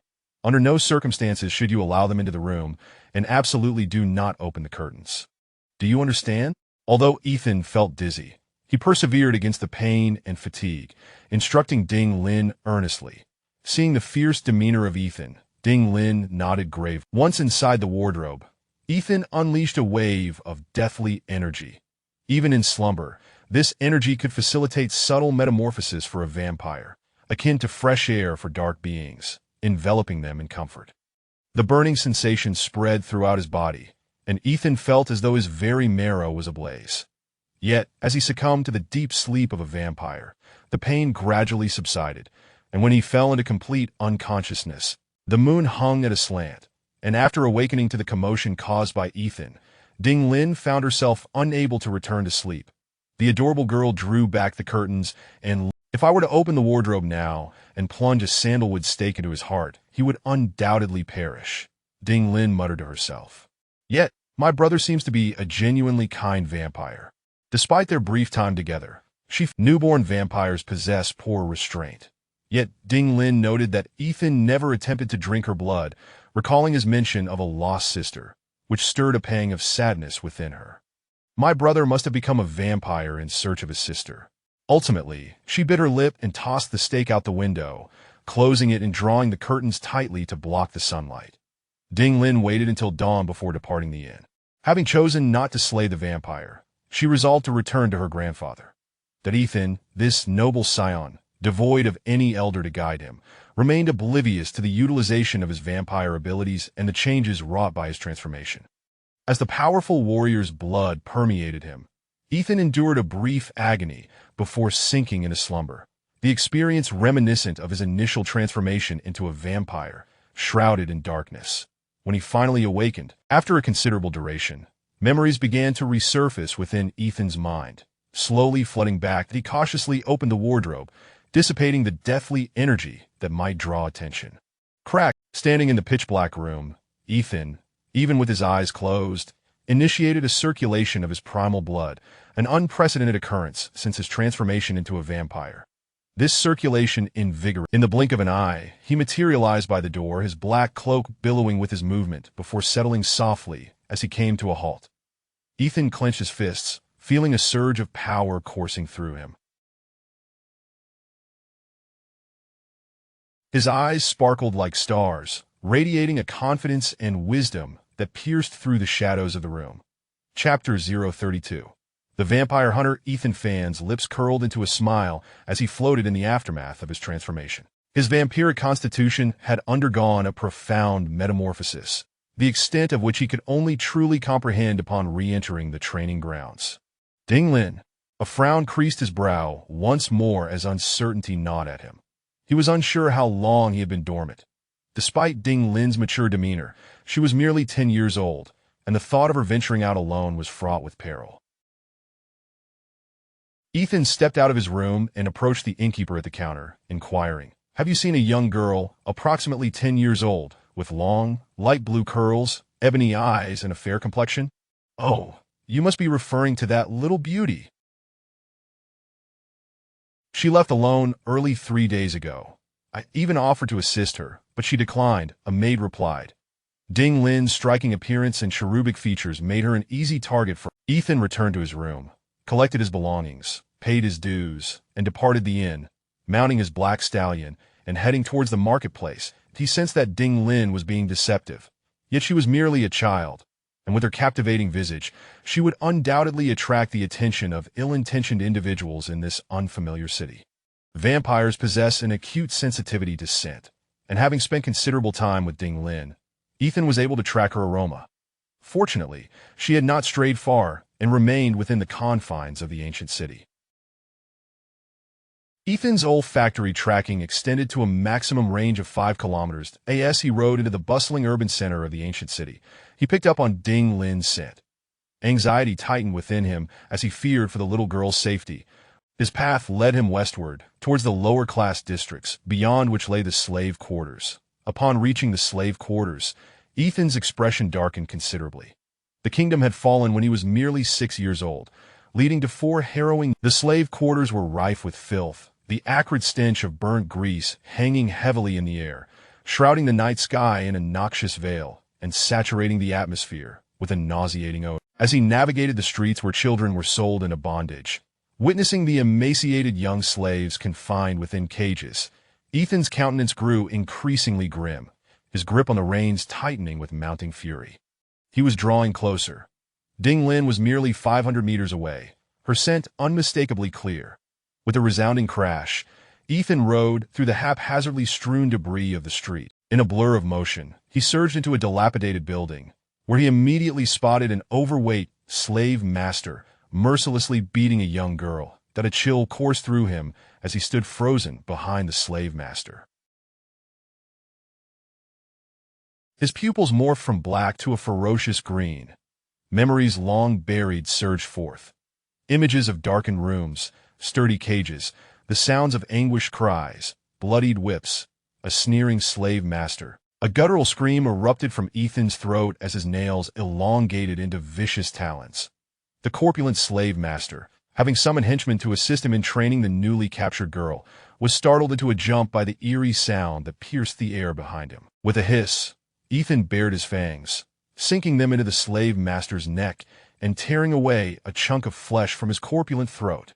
The slave master's scream echoed like a slaughtered pig as he writhed in agony on the ground. In that moment, Ethan was no longer a vampire. He had transformed into a creature of darkness. Driven by a thirst for vengeance, he did not drink the slave master's blood, but savagely tore into his flesh with his razor. Blood and flesh flew as the slave master's body was systematically dismantled. Chunks of meat were torn away and spat onto the floor. Entrails were ripped out, crushed, or trampled, saturating the ground with repulsive, viscous fluids. The black slave, stricken with terror, emitted a piercing scream and stumbled out of the room.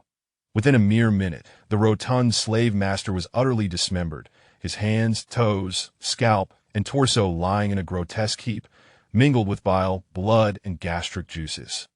Ugh! The shadows of his childhood had stripped Ethan of all reason, and only when the slave master was completely obliterated did the savage green light in his eyes begin to dim. Woohoo! Ding Lin's sobs jolted Ethan back to reality. He stared at the dismembered remains he had wrought, his heart still unsettled. Casting a glance at Ding Lin, who was curled up in a corner, he feared that his fearsome appearance might terrify her. He yearned to flee, but discovered that her eyes were covered. With a deep exhale, he realized that his previous visage would have frightened anyone to their core. Thankfully, Ding Lin had not witnessed his transformation. Ethan released a wave of deathly energy, swiftly causing the blood to coagulate and the corpse to decay, then absorbed the blood that had touched him into his own being. After turning his blood-stained clothing inside out, he approached Ding Lin to untie her bonds. Ding Lin's long, light blue curls were disheveled, her once pristine attire now tattered, and her delicate frame trembled. Ethan attempted to lift her into his arms, but she fiercely resisted, kicking and striking him as she shouted, "Don't touch me, bad man, filthy slave, stay away from me. Ding Lin, it's your brother. Do not be afraid." Ignoring her protests, Ethan scooped her up regardless. "Ethan Fan, brother!"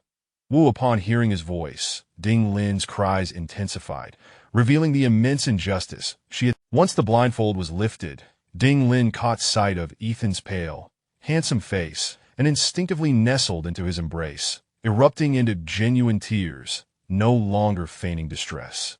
Woo-woohoo, as a mere child, Ding Lin was overwhelmed by the weight of her experiences, and her sobs continued unabated as Ethan carried her away from the slave quarters. After crossing the lower-class district, Ding Lin finally cried herself to exhaustion. Her dirty little face pressed against Ethan's chest as she closed her eyes and drifted into a peaceful slumber. Finding a more upscale inn, Ethan cradled the young girl and instructed the innkeeper servant to procure a new set of clothing and some food for her before leading her to their room. Upon entering the room, Ding Lin stirred from her dreams, her eyes swollen and red, clinging to Ethan as she whimpered, "Ding Lin can't find Grandpa." Woohoo. That Ding Lin really got separated from Grandpa. Ethan, already aware of Ding Lin as overwhelmed by her grievances, Ding Lin finally divulged the entire story to Ethan. "You were a vampire hunter?" Ethan gazed at the innocent girl, feeling a mix of amusement and exasperation.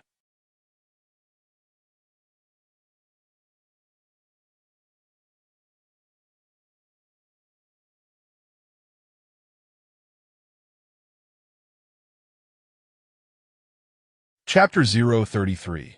The need for change. Vampire hunters, as their name suggests, are specialized individuals dedicated to the pursuit of vampires. They may take the form of warriors, sorcerers, vampire hunters engage in the lethal hunt of these nocturnal creatures, collecting their primal blood, which is imbued with immense energy. This essence serves a multitude of purposes and is a coveted material sought after by many sorcerers. On the black market, a liter of primal blood from a newly transformed vampire can command a staggering price. Ah, vampire hunters. My grandfather was the greatest among them, Ding Lin affirmed with a nod, though her expression quickly soured as she scrunched her adorable little nose, conveying a sense of grievance. "Were you intentionally luring vampires at the warrior trading market that day?" Ethan Fan inquired. "Well, my grandfather said I was too young to hunt vampires, so I wanted to prove to him that I could do it. I used myself as bait to attract them. And then I encountered my brother, but he didn't drink my blood." Ding Lin's voice dwindled to a whisper. Ethan Fan chuckled wryly, realizing that his good intentions had led him to a young girl who specialized in hunting him. "My grandfather possesses extraordinary abilities. He can find me wherever. Yet, this time, that I truly got separated from him. That he is a magnificent telekinetic, and he usually finds me swiftly." Ding Lin's small tears began to well up again. Telekinetic. Ethan Fan gazed at Ding Lin in astonishment, taking a while to regain his composure. Could it be that the telekinetic elder was indeed her grandfather? He mused silently that if that were the case, then that old vampire hunter. "I shouldn't have deceived him?" Ding Lin asked timidly. Ethan Fan shook his head. He had no intention of holding any grudge against the little girl, although he felt a lingering apprehension about her grandfather. Even vampire hunters need to bathe. "Look at you all dirty. Go wash up and make yourself fragrant before you attempt to lure your vampire brother," Ethan Fan said with a smile that a charming blush crept across the young girl's face as she bashfully shed her soiled clothing and retreated to the bathroom for a cozy hot bath. "Don't peek," she called out, poking her head out of the bathroom, her face flushed with shyness as she shot Ethan Fan a playful glare. Ethan Fan couldn't help but chuckle. A mere 10-year-old girl, yet still so innocent and unripe, hardly presented anything of interest. "Wait 6 or 7 years before you say that to me." Ethan Fan waved his hand, dismissed. Ding Lin pouted in displeasure, muttering softly, "Vampires are known for their pedophilia." Ethan Fan stood up with a wry smile, retrieving the new clothes that the hotel staff had purchased for Ding Lin and gently nudging her head. The imprint left by the man in the blue armor on the wall was indiscernible in color, but the thorn sword insignia was likely not commonplace. Ethan Fan believed that even if they did not belong to, he had long been perplexed about who in the kingdom often sought his demise. He recalled no significant conflicts with any notable figures there. However, the ability to sway Sheener's personal night indicated that this individual possessed considerable influence. The perpetrator must be unmasked, yet Ethan Fan was currently unable to return to his homeland. He was still too weak.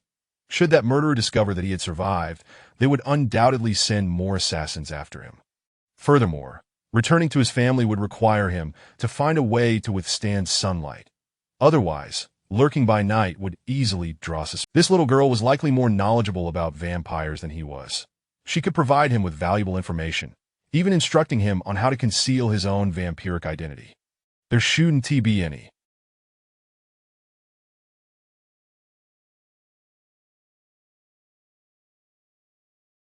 Vampires who have lived for decades or even centuries can disguise themselves to look just like ordinary people. Even my grandfather cannot discern them.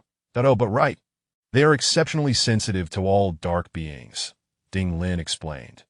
Ethan Fan had once held deep admiration for clerics, but now he loathed their presence. Wherever the higher their transformation, the more immunity they gain against sunlight. And lower-tier vampires refer to those who have lived for over 10 years. 10 years to walk in. Some alchemists cater specifically to vampires, crafting items that grant them complete immunity to sunlight, like rings, necklaces, bracelets, and garments, Ding Lin elaborated. Does your grandfather possess any of those? At present, his greatest adversary was not the vampire hunter, but the sun itself. Ding Lin shook her head, replying, such items are exceedingly expensive and they must be exchanged for valuable items. That it seems I have no choice but to pursue the path of fire sorcery. Ethan Fan murmured to himself in resignation. Is my brother a fire sorcerer? Ding Lin asked, astonished. Vampires born from fire sorcerers are inherently immune to sunlight due to the flame affinity within their blood. These vampires can navigate freely in daylight, generating body heat through their fire control ability. Ethan Fan's eyes sparkled with excitement. If that were the case, as long as he found Sheener and learned the abilities of a fire sorcerer, he could blend in seamlessly with normal people. It seemed imperative that after retrieving his inheritance, he should seek out Sheener in the city of sorcery. That charming girl will surely be moved to tears upon seeing me. Ethan Fan grinned wickedly. Go ahead and get some rest, Ethan Fan said, patting Ding Lin's forehead. Ding Lin was indeed weary, but as soon as she closed her eyes, visions of the dark slave quarters and the detestable rotunda. She peered out from under the covers, her beautiful eyes timidly fixed on Ethan Fan, hesitating for a moment before saying, Brother, Ding Lin is scared. Do you need a bedtime story to fall asleep? Ethan Fan asked. Even without prior knowledge of fairy tales, this scholar could weave an enthralling tale at will.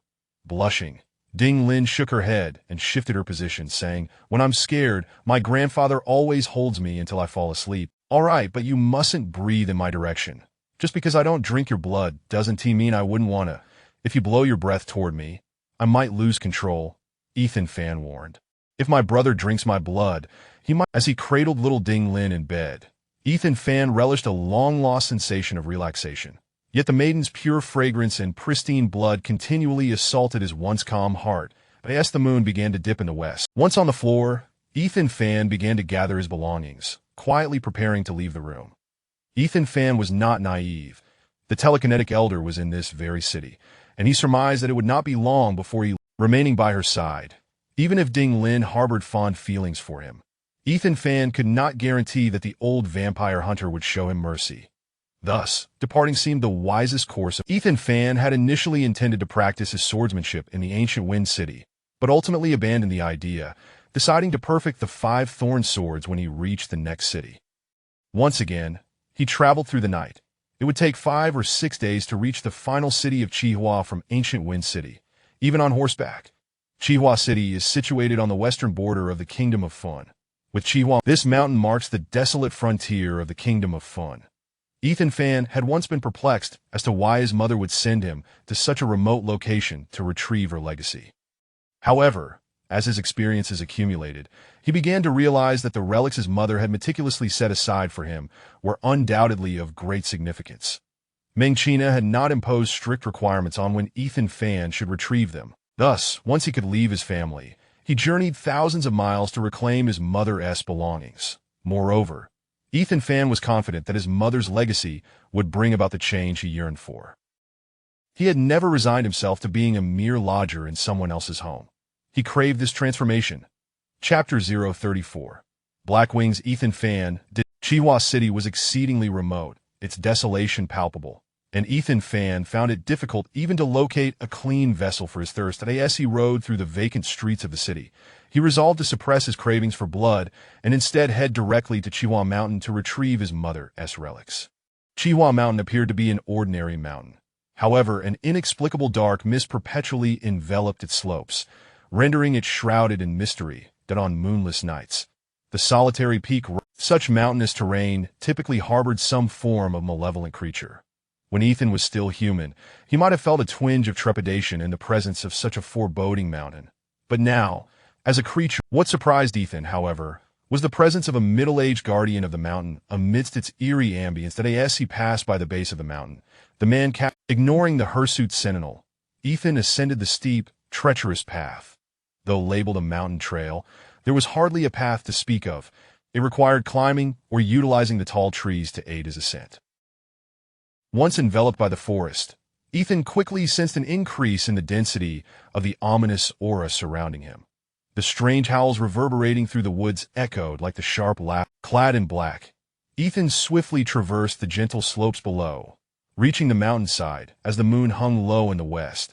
But he knew that the relic his mother, Mengchina, had left him lay in a tomb at the peak of Chihuahua. Acknowledging that he might not reach the summit before dawn, he sought out caves to shield himself from the sun's rays. Indeed, the mountain boasted numerous caves, and soon Ethan discovered. Observing the bats, he felt no fear. Rather, he sensed an uncanny kinship with the little creatures that as he approached the cave, the black blood-sucking bats began to swirl around him, flapping their dark, fleshy wings and emitting a cacophony. During his transformation, Ethan had sensed a certain power awakening within his primordial blood, yet upon completing the metamorphosis, that sensation had vanished. The blood of vampires does not circulate autonomously, but at this moment, he could feel his ancestral blood beginning to flow, coursing from his heart to his head, internal organs, limbs, and bones. The velocity of this circulation intensified, causing an astonishing transformation within his bones and muscles. A multitude of black bats swirled around Ethan, their joyful chirps echoing. In an extraordinary display, their tiny bodies fused together, gradually forming a pair of black wings. Though they did not become vampire bats, Ethan found himself capable of manifesting wings in his human. Vampires are categorized in two ways, one based on age, newborn vampires referred to as noble science, those over 3 years as vampire thralls, 10 years as lower-tier vampires, and 50 years as mid-tier vampires. Typically, the older the vampire, the stronger their abilities, as consuming the blood of powerful beings can induce significant changes in their own physiology. The second classification is by generation. Those embraced by the progenitor become the second generation, and so forth. The higher the generation, the purer the vampire lineage, and the more formidable the powers inherited. Vampires possess near-immortal lifespans, so if that female vampire is a high-generation being who has lived for centuries, Ethan himself might also be of high lineage. High-generation vampires certainly mature at a far swifter pace compared to their lower-generation counterparts. For instance, vampires of the 10th generation or later typically require at least 3. Yet here was Ethan, still in the stage of a newborn vampire, having directly bypassed the transformation into vampire bats and awakened the potential for fleshy wings while remaining in human form.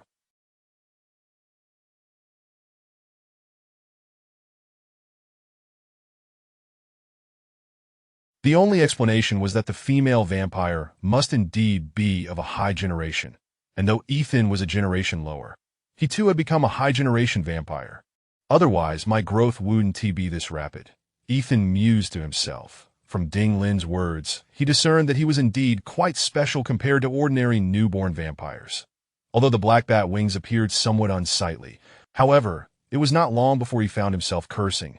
"Damn it, I can't fly." Initially, Ethan had no idea how to control the wings. Eventually, through the coordination of it, they lacked the strength to lift him into the air. It was entirely reasonable that he could not fly. The wings were newly formed. Despite having awakened from within his vampiric body, Ethan's physical constitution remained weak, insufficient to propel himself into the air. Perhaps he could manage a After this momentary disappointment, he reluctantly retracted the cumbersome bat wings and sought a shadowy nook to hang upside down, commencing his daytime slumber. "Let us rest here, Lan Zhang. Stoke the fire." A voice, although Ethan was asleep, his hearing was remarkably acute. No sound within the cave could escape his notice. The deep voice reverberated through the cavern, rousing Ethan from his slumber. Chapter 0. He resembled a stalactite hanging from the cavern, and as long as he remained motionless, his presence would go undetected. Ethan was filled with curiosity. Logically, the magnificent Chihuahua Mountain was home to various... What, then, compelled these two men to arrive at this perilous location? A flickering flame gradually spread within the icy cavern, and Ethan sensed that the two men were positioned at a 45-degree angle below him in the spacious cave.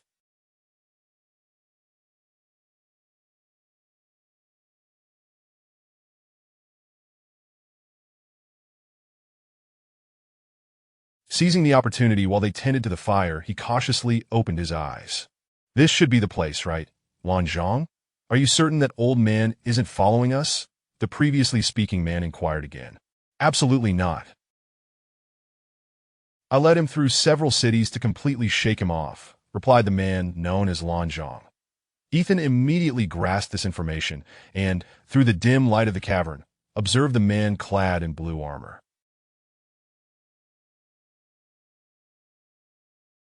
To his astonishment, this individual was none other than the formidable swordsman who had fought the telekinetic elder earlier. "I advise you to exercise caution. Should anything go awry..." Ethan felt a chill run down his spine as he noted Lan Zhang's remarkable prowess as a swordsman. However, the gray-robed, middle-aged man spoke to him with an air of authority, and Lan Zhang did not dare to "Why not black?" Ethan mused silently. The envelope he had discovered on the left night bore the emblem of the black thorn sword diagram, which was the sole clue he had in the sudden appearance of the blue thorn sword diagram, coupled with these individuals arriving at Chihuahua Mountain, led Ethan to suspect a connection. Could it be that someone has realized I am the last scion of the Zhan Kingdom and has sent assassins to... He continued to observe the two men in silence, though they seemed to converse little, leaning against the rocks to rest until darkness descended upon the cavern, at which point they finally departed.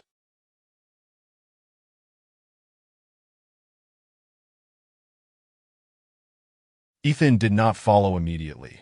He waited until they had been gone for some time before employing his vampiric stealth to ascend toward the mountain's summit. Understanding their intentions aligned with his own, Ethan proceeded with... As he neared the peak, he meticulously surveyed the surrounding terrain before concealing himself within a dense thicket of trees, silently observing the two men's actions. The summit of Chihuahua Mountain was extraordinarily steep, featuring only a solitary tree with butterfly-like wings. Standing alone, though modest in height, it was the only tree in the vicinity, rendering it a striking sight against the backdrop of the starry sky. Ethan remained hidden 100 meters away. Although he could not discern the specifics of their activities around the tree, he could clearly hear their conversation. "What should we do now?" Lan Zhang asked, pacing around the tree with an air of indecision. "We will know what to do once the moonlight shines directly above this tree." The man in gray replied that a wave of anxiety washed over Ethan. The reason he had not lingered in Chihuahua City was precisely because tonight was the full moon. To his dismay, he realized these men were also privy to this secret. The hazy moon traversed through thin clouds, casting a chilling glow upon the isolated summit. As the winds, Chihuahua Mountain stood solitary amidst the desolate plains, and from Ethan's vantage point, the beautiful tree stood against the starry expanse, its presence growing increasingly eerie as the moonlight flickered. The two men awaited the full moon's ascent, while Ethan remained anxiously hidden. If these individuals uncovered the method to access the tomb atop Chihuahua Mountain, the relics his mother had left for him would likely fall into their hands. Oh, the mournful howls of wolves echoed through the forest behind it. With the full moon hanging high in the sky, the cold light bathed the tree, revealing the impatient expressions on Lan Zhang and the gray-robed man, who had evidently coveted the... Ethan remained anxious, acutely aware that the strength of these men far surpassed his own as a fledgling vampire. All he could do was wait quietly. The full moon now crowned the summit of Chihuahua Mountain, and the two men commenced their search for the hidden tomb. The moonlight cascaded like water over the mountaintop, and as the shadows danced beneath the tree, a strange reflection emerged amidst the mist and rocky barriers, gradually forming an ethereal silhouette in the eastern sky. Ethan leaned forward, his perspective allowing him to glimpse the moonlit illusion, which struck him as a surreal vision. Why is this happening? Ethan wondered, puzzled. Such phenomena were typically akin to mirages seen in the desert. However, given the chilling full moon above, Ethan surmised that the angle of the mountain's slope and the condensation of mist made the occurrence of such light refraction improbable in the eastern vicinity of Chihua Mountain. Instinctively, he glanced towards the west, where an untraversed wasteland lay. The kingdom of Fuma bordered the western edge of Chihua Mountain, beyond which stretched a barren expanse that no one had ever ventured to explore. Yet, in that instinctive glance, Ethan abruptly comprehended why a mirage would manifest to the east of Chihua Mountain. There appeared to be an even taller mountain beyond it, while the moonlight brightly illuminated Chihua Mountain. The interplay of the mountain's wall, the plains, and the mist created a natural prism, forming a mirage to the east of Chihua Mountain. Dream China had specifically instructed Ethan to retrieve the relics during the full moon, indicating that there must be a deeper significance.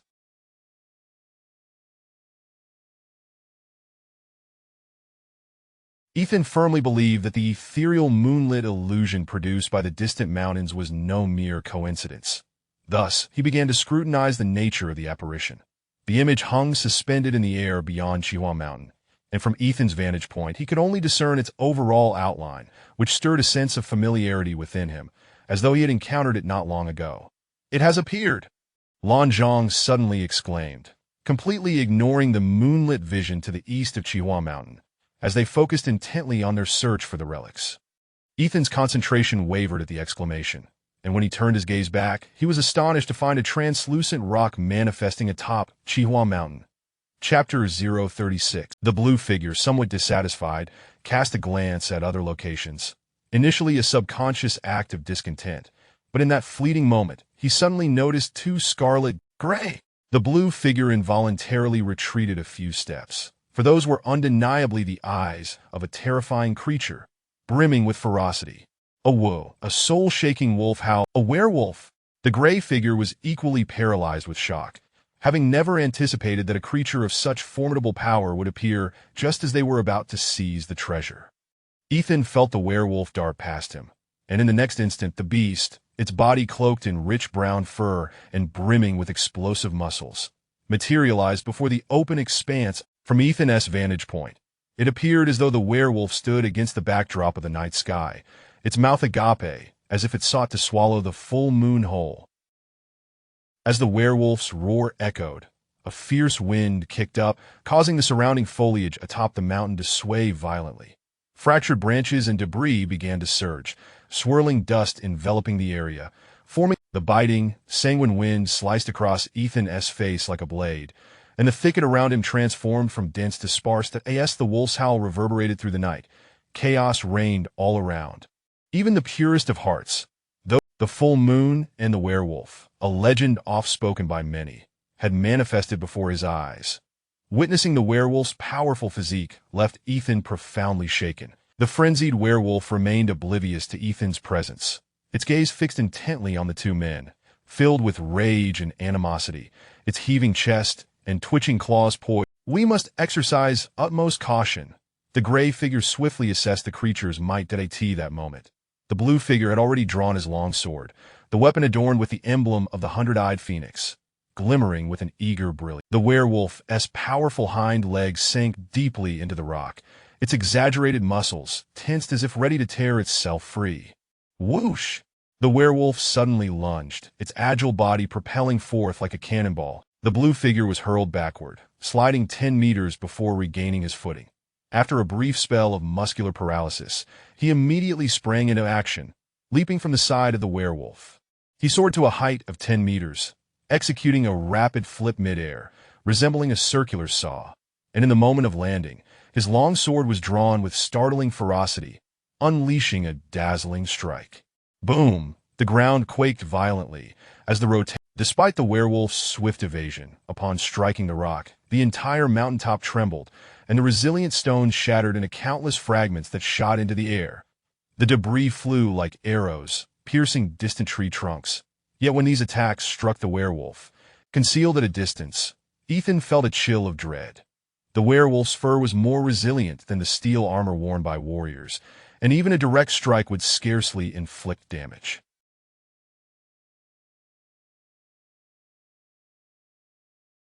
The werewolf nimbly maneuvered within the confined space atop the mountain, its black silhouette the only discernible feature.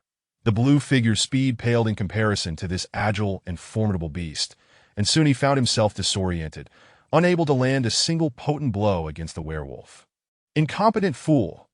the gray figure scolded as he observed the blue. However, this incantation was composed of arcane terms intelligible only to a sorcerer. Ethan was taken aback. He had not expected the gray figure to be a sorcerer, and judging from the fervor of his spell, it was fellow traveler. As Ethan, who had secretly studied sorcery within the kingdom, felt tears welling in his eyes, the realization struck him that this powerful being was the very one who had sought his mother's relics.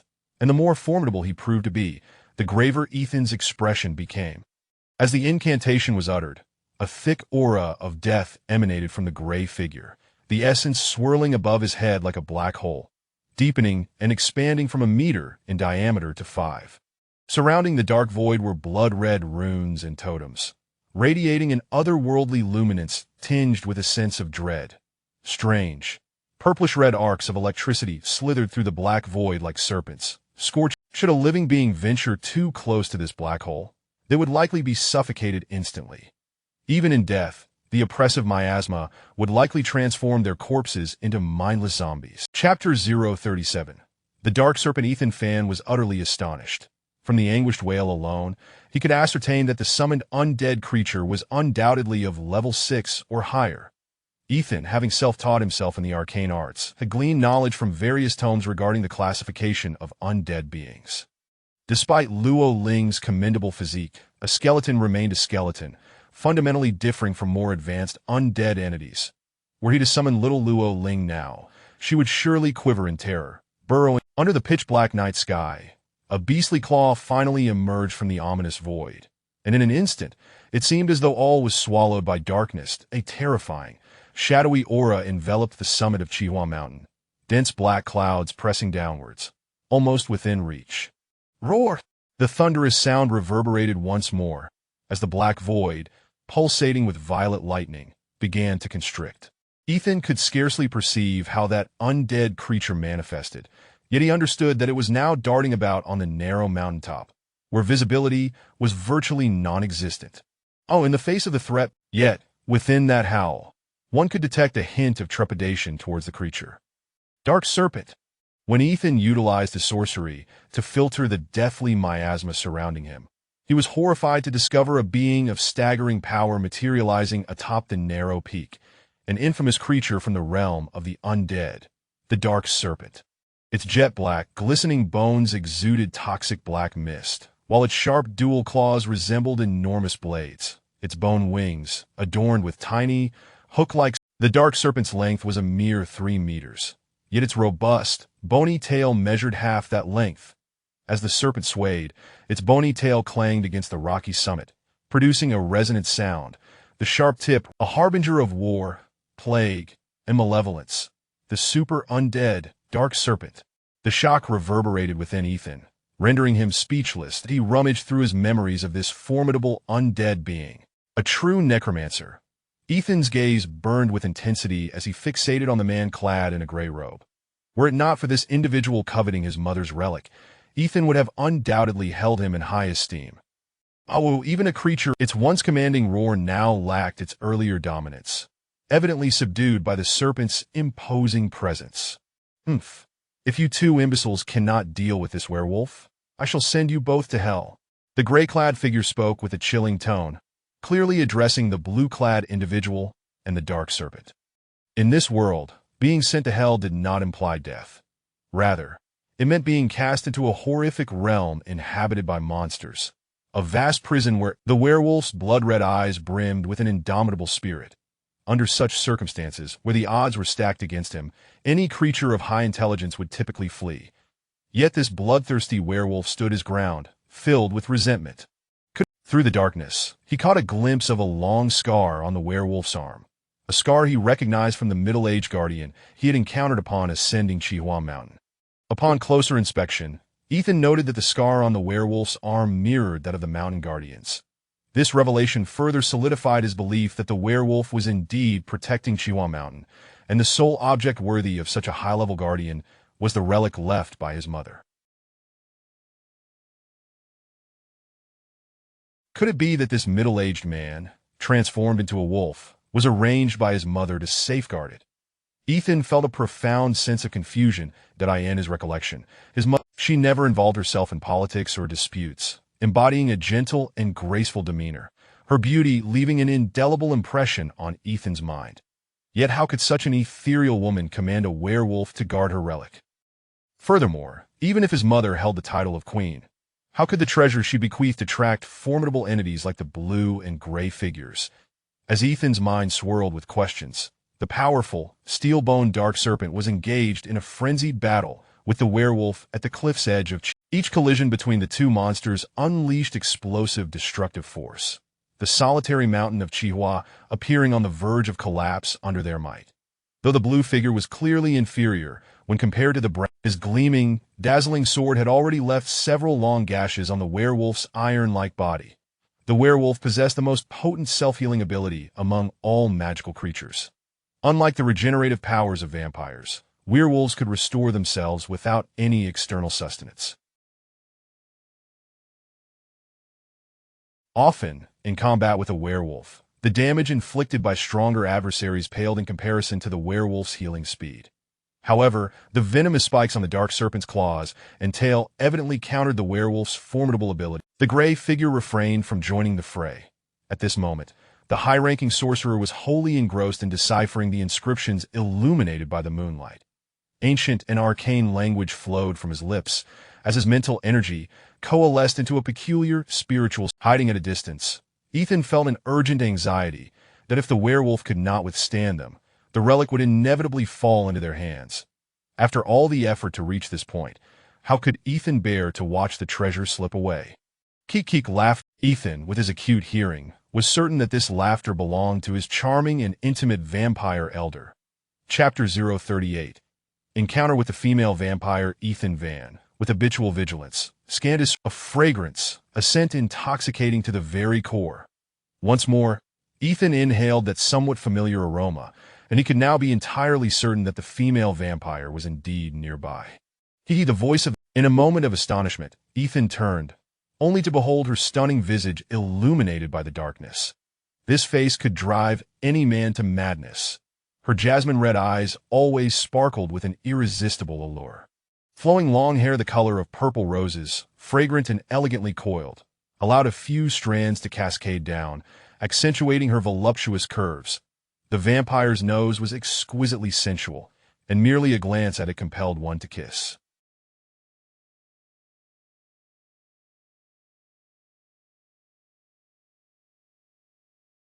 Most enticing were her lips, perpetually adorned with seductive smiles. Even from afar, when she spoke, it felt as if those crimson lips were whispering sweet nothings directly into his ear, exuding an intoxicating aura that stirred primal instincts, accompanied by the overwhelming scent, and her breathtaking beauty momentarily left Ethan dazed, yet he quickly regained his composure. Although he shared a blood relation with this female vampire, it did not necessarily imply camaraderie.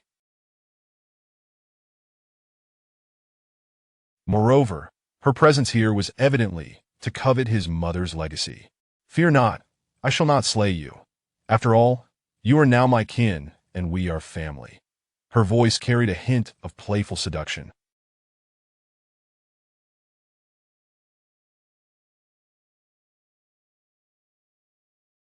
However, Ethan found it puzzling that the female vampire, who had once harbored a deep-seated animosity towards him, now treated him with such alluring charm. Could it be solely due to her vampiric identity?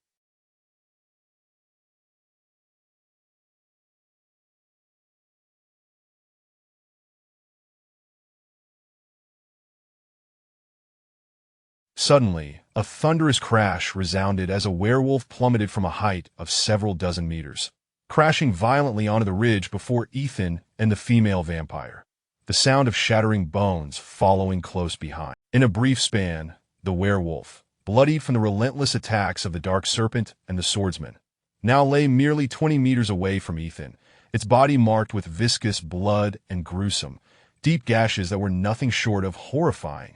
Let us change positions.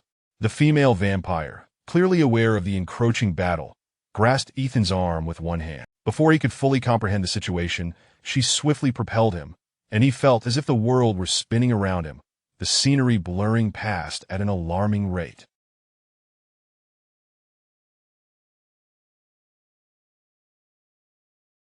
In mere seconds, though they felt interminable, Ethan found himself unexpectedly suspended from a drooping pine on the cliff of Chihua Mountain, with a solitary black butterfly tree perched 50 meters. What is your purpose here? Ethan was not one to be easily swayed by the female vampire's stunning appearance, and he questioned her with an air of righteous indignation. The female vampire giggled, perhaps for her.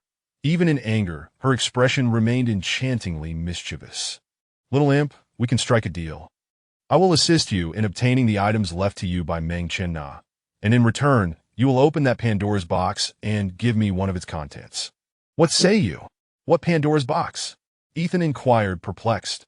You clever little rascal, do not play coy with me, the vampire chided, her tone a mixture of annoyance and amusement. His mother's instructions had been to retrieve it, as it contained her relics. That box requires a key. I do not know how to open it, Ethan replied, perplexed as to how the female vampire possessed this knowledge. In truth, she had long harbored intentions to kill him, yet she found herself unable to do so at this moment. The contents within are meant for me alone, that if it must be opened, I would rather forsake them entirely than allow them to be shared. Given his mother's stern admonitions, how could he dare to defy them? It was not that he lacked adaptability, but rather that once opened, the treasures within would be readily accessible to those who covet them, and his life would be as insignificant as a blade of grass.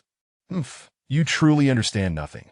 Do you not find it curious why your seemingly fragile mother possessed such an item, and why she entrusted it to you?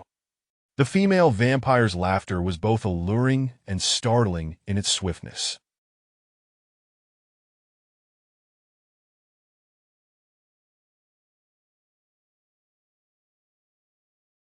Her words struck at the heart of Ethan's doubts. In his youth, he had been oblivious, merely recalling his mother's warnings. But as he matured, he began to grasp the significance of Pandora's box. It cannot be opened without the permission of its designated bearer. The true value lies within. The female vampire paused, seemingly reconsidering the necessity of divulging further details, before altering her tone. I desire but one item from within the box. The rest shall remain yours. Atop Chihua Mountain, the battered werewolf remained steadfast, refusing to flee. This mythical creature, spoken of only in legends, acted as a guardian. Yet, the dark serpent was overwhelmingly powerful, its venom countering the werewolf's regenerative abilities. Despite the werewolf's ferocity in tearing apart one of the serpent's bony wings, it faced two adversaries.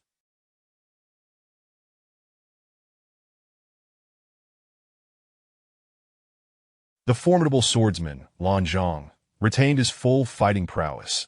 The rumbling intensified, and the werewolf seemed to fight with every ounce of strength. Its eyes, filled with vengeance, gleamed fiercely in the moonlight. Oh, whoa! The werewolf let out a mournful yet valiant howl, its powerful voice resonating across the expanse of Chihua Plain, sending chills through the air. The werewolf cannot hold out much longer. You must act, Ethan urgently urged the female vampire upon witnessing the dire situation. The female vampire shot him an incredulous glance, then exhaled a fragrant breath towards him. What is the hurry? To act rashly is to court death.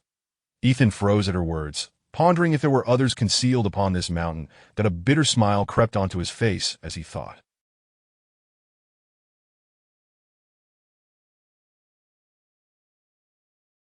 Mother truly bestowed upon me, her flesh and blood, a legacy of such immense value. Chapter 039. The mysterious night. During the fleeting moment when the werewolf emitted a mournful howl, Ethan Van had already struck a pact with his vampire elder. In truth, Ethan had little choice but to concede. At that very moment, the gray emblem was deciphering the intricate mechanism. Even if they were unable to unlock Pandora's box, they would undoubtedly carry it away, making it all the more impossible for Ethan to reclaim the item later. As for the possibility of the female vampire reneging on their agreement once Ethan opened the box, he had contemplated that as well, that he had established a blood covenant with her, trusting that even her formidable strength could not defy the vampire contract instituted. Throughout the contract signing, Ethan had subtly drawn information from the vampire. Ethan was plagued by doubts, stemming from Dream Chinna, yet the female vampire was astute, and despite his probing, he had gleaned little of value from her. The werewolf's howl echoed once more, yet this time it resonated with an even deeper sorrow, clearly indicating that the werewolf had reached the end of its strength. The terrifying 7th-level dark creature and the powerful swordsman had ultimately vanquished this formidable monstrosity. However, just as the werewolf let out its cry and fled into the forest, two figures appeared atop Chihua Mountain. These two men had evidently donned disguises, seemingly intent on concealing their identities. Clad in blue cloaks and silver-white armor, every possible insignia had been those daring enough to approach and contend for treasure in the presence of the dark, coiling dragon were no mere commoners. Both the gray and blue emblems were taken aback, for the two men radiated an aura that rivaled that of the fearsome werewolf. However, what astonished Ethan even further was the realization that these two were the mysterious powerhouses pursuing the female vampire. If you value your life, depart this place at once. Otherwise, he appeared to be in his early 30s, yet his rugged visage was imbued with a chilling coldness reminiscent of a deathly warrior. Even delivering such a warning seemed incongruous with his demeanor.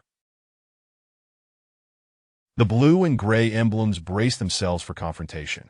Although the dark coiling dragon was formidable, it was still a powerful undead creature capable of holding its own. Yet having sustained injuries in its battle with the werewolf, it was as for a swordsman of the blue emblem-esque caliber, it was undoubtedly impossible to confront such an imposing figure head-on. Weren't they hunting you down? Why are they now here to vie for the treasures with me? If it weren't for them, do you think I would conspire with a weakling like you? The female vampire retorted, her dissatisfaction evident. Then enlighten me about the situation. As partners, I surely have the right to be informed. You wretched little brat, you've reduced my strength by half. If it weren't for that, do you think I would timidly hide here? I could have simply eliminated them all. The female vampire's mix of anger and playfulness only served to enhance her allure, causing Ethan's heart to flutter. Ethan sighed inwardly. Beauty is a beauty. Even with a sharp tongue, she remains captivating. Nevertheless, while he had gained considerable advantage over her, he could not allow her to benefit from the relics. Although he seemed to engage her in casual conversation, he remained ever vigilant, firmly believing that this capricious female vampire was far more perilous than the individuals above. Indeed, it was worth noting that he had siphoned away half of her purest source of blood, and after flying away, she had awakened in tears several times in her sleep. The reason she now feigned flirtation with Ethan was merely a fade of endurance, for at this moment, only he could unlock Pandora's box. Ethan, though not a seasoned connoisseur of people, discerned that beneath the female vampire's outwardly carefree, he found himself intrigued by how such a stunning woman could descend into vampirism. Yet he believed it prudent to maintain his distance from such a perilous creature, for one could never know if she was contemplating skinning him alive or severing something far more personal. As their conversation unfolded, the two mysterious men had already engaged in combat with the blue emblem and the dark coiling dragon. One wielded a lance, evidently a knight, though he appeared not to have summoned his steed.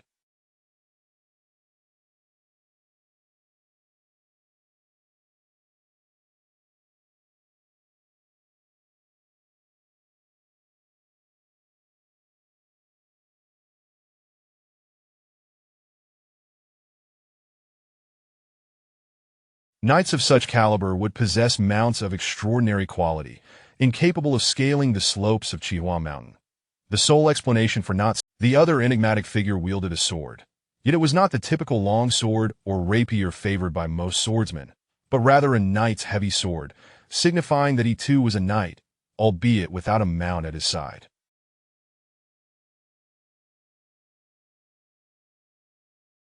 There was no strict division between knights and swordsmen.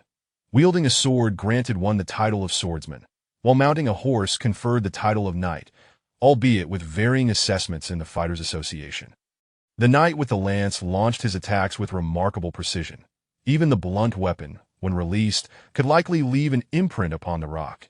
Yet in his hands, it appeared weightless, flowing effortlessly, devoid of any. Each thrust of the knight's lance shimmered with a delicate purple glow, this vibrant hue harmonizing exquisitely with the knight's graceful movements and powerful strikes, rendering the spectacle akin to the appreciation of a fine work of art. However, the blue emblem found himself inwardly lamenting. The artistry of the knight's lance technique was a lethal form of art.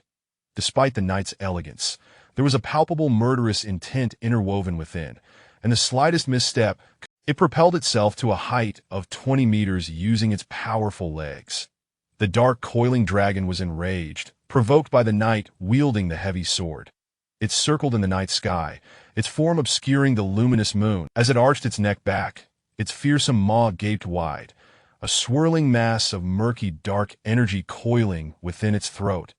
Instantly, a tremendous wave of malevolent energy descended from the heavens. Flowers wilted, and all living things withered.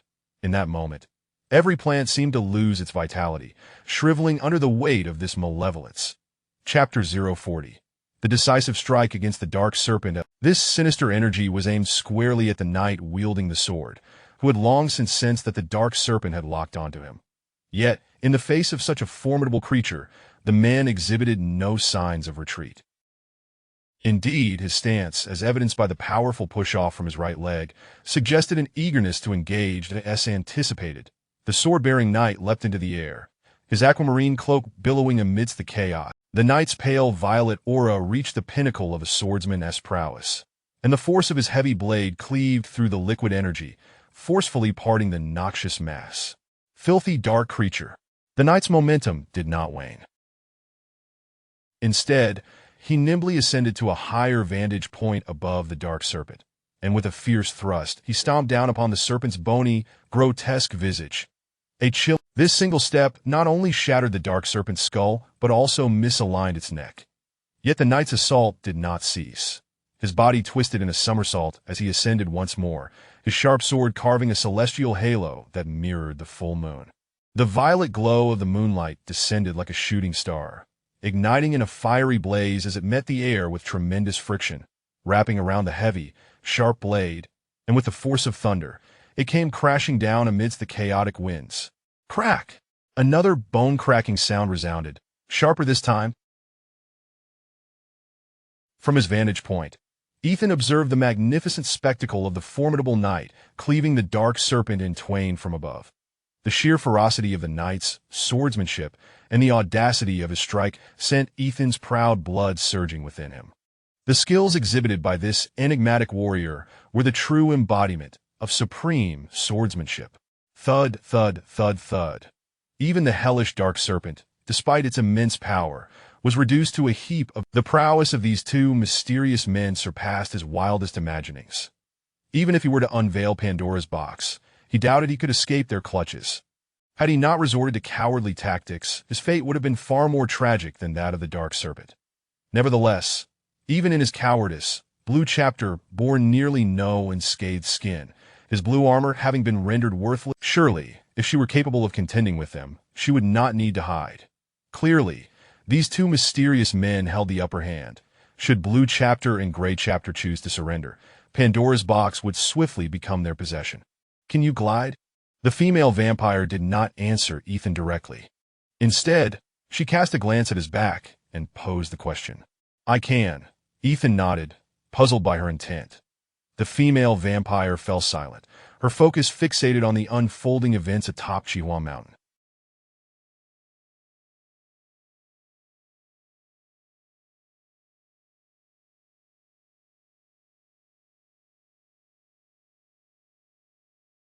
Typically, a sorcerer would not summon merely a single dark creature. Yet, given the current circumstances, even if Gray Chapter were to conjure forth dark beings, It would be akin to sending them to their doom. Grinding his teeth, Gray Chapter, showing a keen awareness of the situation, withdrew from the monument's location. In the next moment, he was enveloped by a shroud of black mist, gradually vanishing from sight. Blue Chapter let out a sigh of relief, parrying the knight's attack with his sword before making a hasty retreat, casting aside any pretense of mastery. When compared to these two men, he was undoubtedly a novice. The two mysterious figures did not pursue them, seemingly disinterested in engaging in further meaningless conflict, allowing their departure unimpeded. Do you know who those two are? They bear the emblem of the Blue Thorn Sword.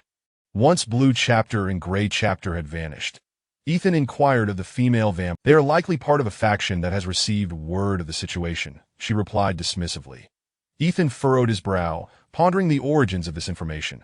Gray Chapter, Blue Chapter, the mysterious men, and the female vampire all seemed to represent three distinct factions. Why, at the moment he sought Pandora's box, did these factions converge in such a peculiar manner?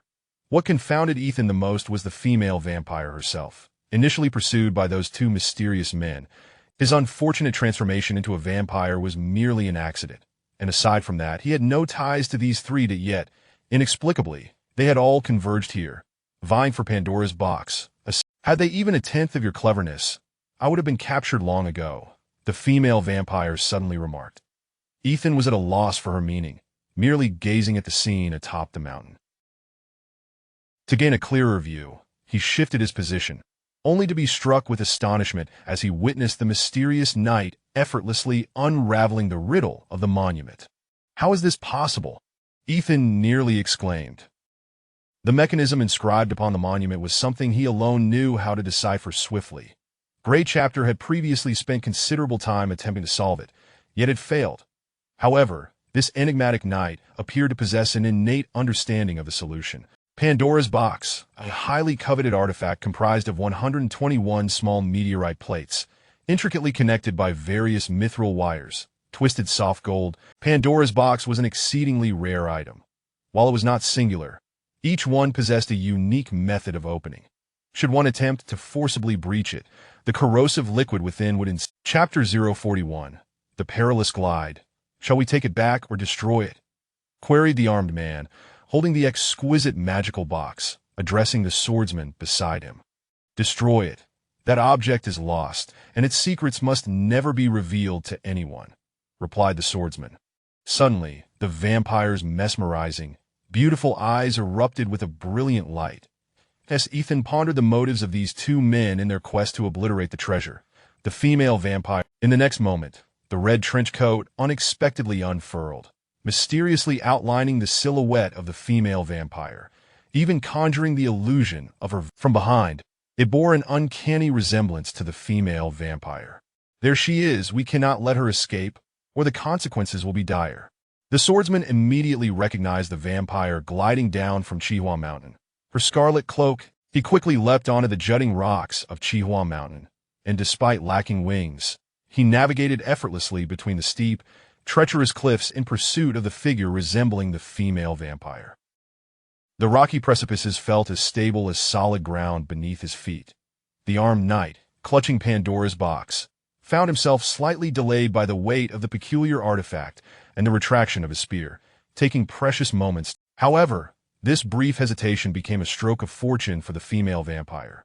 Seizing the opportunity while their attention was fixated on her cloak, she struck with lightning speed. Now that the armed man was isolated, her chances of escape were significant. Vampires possess an undeniable advantage in speed, and being the beloved children of the night, they blend seamlessly into the darkness, evading detection without acute perceptive skills. The female vampire donned a figure-hugging. Ethan remained transfixed on the female vampire, yet she lingered in the air for but a moment before vanishing from his sight. Despite her powers being diminished, the female vampire's speed remained astonishing, rivaling that of the two enigmatic men. She transformed into a swirling tempest of darkness, capable of shifting positions mid-air without leverage, her elusive form dazzling the eyes of onlookers. Initially, the two knights had concealed themselves in another direction. They could never have anticipated that the female vampire they had pursued through several kingdoms would dare to strike at this moment. The spear, a weapon requiring both hands to wield effectively, was rendered less useful. The knight's reflexes were relatively sharp. He managed to raise the spear's handle with one hand, blocking her ambush. However, her strike was merely a feint. Relinquishing her dagger, the vampire's claws glimmered with a cold light, and within a mere second, she unleashed a flurry of at least 20 strikes upon the icy glint shone brightly. Even without making contact with the surrounding rocky walls, the immense force of her claws shattered the stone behind. The tendons in his wrist were severed. Crack, the female vampire's objective was Pandora's box. Seizing the moment when the knight was incapacitated, she swiped it toward Ethan's position. Under the moonlight, Pandora's box, radiating a gem-like brilliance, traced an arc through the cliffs, soaring toward Ethan. Seizing the opportunity, Ethan unfurled his gliding black wings. Taking a deep breath, he leapt from the overhanging tree, deftly catching Pandora's box amidst the howling winds between the steep cliffs, his black wings soaring through the tempestuous gusts. Teetering precarious, Ethan could never have anticipated the overwhelming weight of Pandora's box, nearly causing him to plummet to his demise against the rocky cliffs. Moreover, he had never engaged in such an extreme sport as gliding. The perilous descent amidst the sheer cliffs sent chills of terror coursing through him, leaving him drenched in cold sweat. "You fool! Don't you know to follow the wind and air currents?" The female vampire watched the clumsy figure swaying into the distance. However, her concern was swiftly redirected. The two robust men were keenly fixated on her, and lingering any longer would surely lead to her capture. The female vampire's assault on the armed knight, followed by the swordsman in pursuit of the red cloak, had yet to coordinate an encirclement with the armed knight when she transformed into a bat, vanishing into the shadows. "You pursue Pandora's box. I shall deal with the female vampire," the swordsman instructed the armed knight. With that, he propelled himself off the rocks, darting across the cliffside in pursuit of the fleeing vampire. The armed knight acknowledged him. Hastily, if Ethan possessed the ability to transform into a bat, he might have concealed himself. Yet, he had unfortunately bypassed that vampiric skill. Moreover, even if he could transform, how far could a bat carrying a substantial... Pandora's box was heavy, weighing nearly that of an adult, and Ethan's aerial maneuvering was more akin to a chaotic descent than a graceful glide, making it exceedingly difficult. The moment was critical. Should the knight catch up, his fate would be sealed. The biting cold winds lashed against Ethan's face, and at this rate, he could only hope to drift halfway down the mountain. If he failed to glide, his speed would render him vulnerable to the knight's pursuit within 10 minutes, necessitating decisive action on his part. Boom! Suddenly, the rock beside Ethan exploded, the force nearly toppling him over as countless shards struck his wings and body. Bang! Before Ethan could fully register the event, a faint purple light zipped overhead, crashing into the nearby spike of rock, severing it cleanly in half. The massive 10-meter boulder tumbled down the sheer cliffs, creating a resounding roar as it crashed into the valley below. Chapter 042. The destruction of the Pandora's box. Ethan inhaled sharply. These two knights could only be described as monstrous, possessing the uncanny ability to manifest their ethereal energy beyond their weapons, coalescing it into a formidable wave of destructive. Having lived in the kingdom of fun for so many years, Ethan had never encountered a warrior capable of wielding their energy to such an extreme. Presently, Ethan dared not glide across the open. Without the rocky walls as a barrier, a single strike from that knight could very well claim his life. The knight pursuing him from behind clenched his teeth in frustration.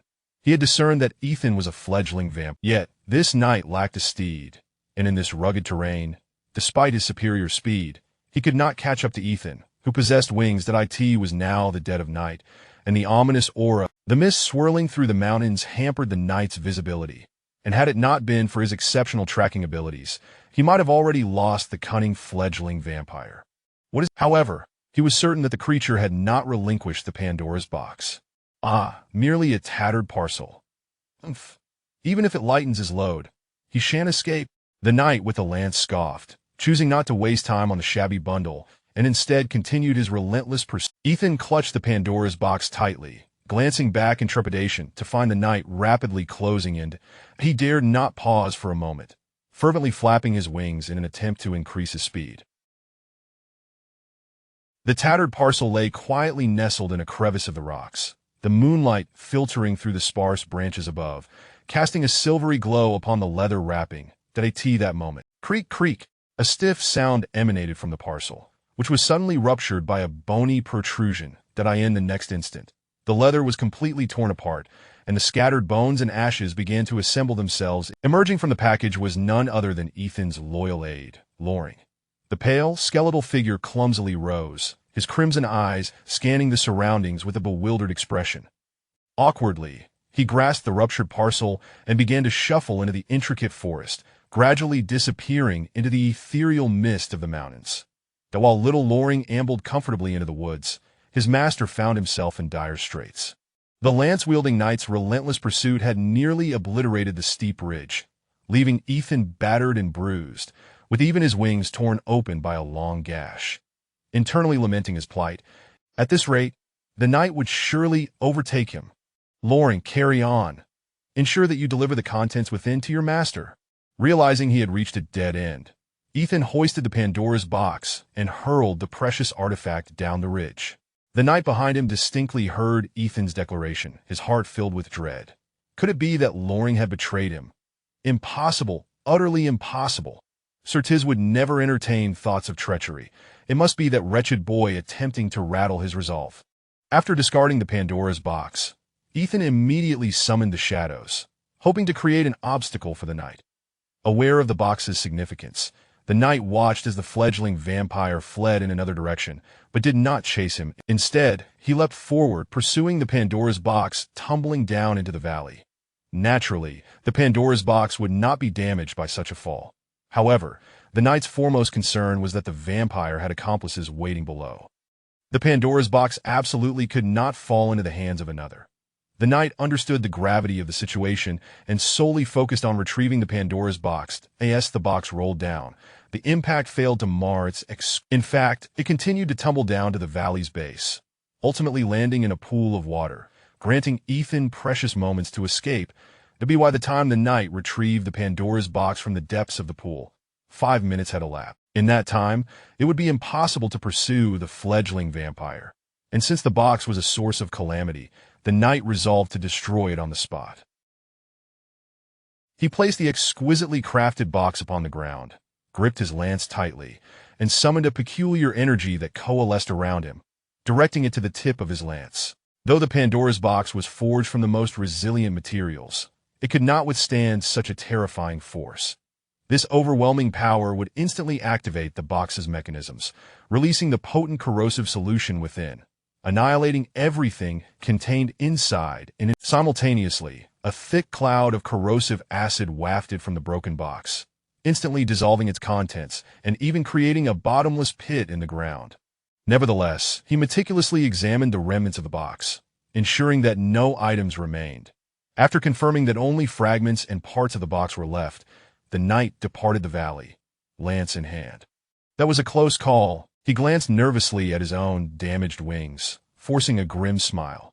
Ethan would not foolishly wait for the female vampire to seek him out. He understood that escaping far would be a challenge.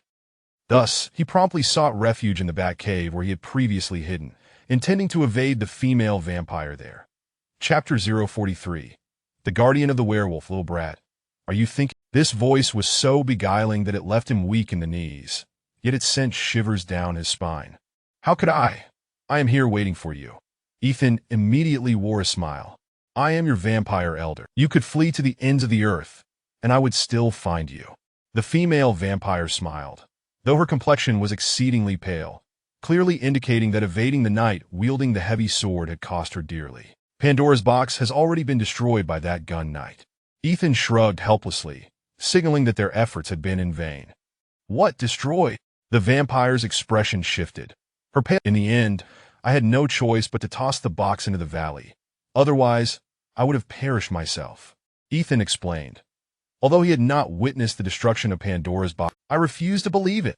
The beautiful visage of the female vampire was devoid of allure, replaced instead by an icy pride befitting a superior, her eyes flickering with venom. Ethan recognized that this was her true nature, and therefore refrained from any semblance of jest, leading her to the spot where he had discarded Pandora's box. The full moon hung askew in the sky, and the cold mountain winds had softened considerably, no longer as piercing as they had been at midnight.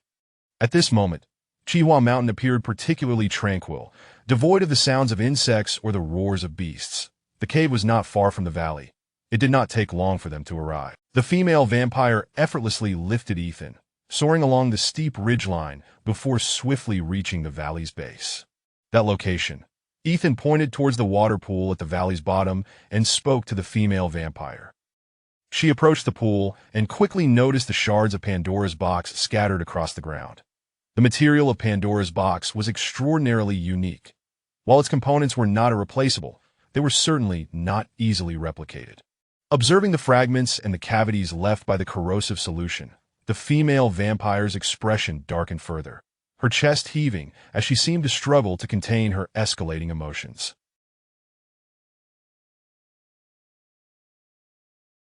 Suddenly, her fiery gaze shifted to Ethan. That it was evident that without the coveted item, she saw no reason to spare him.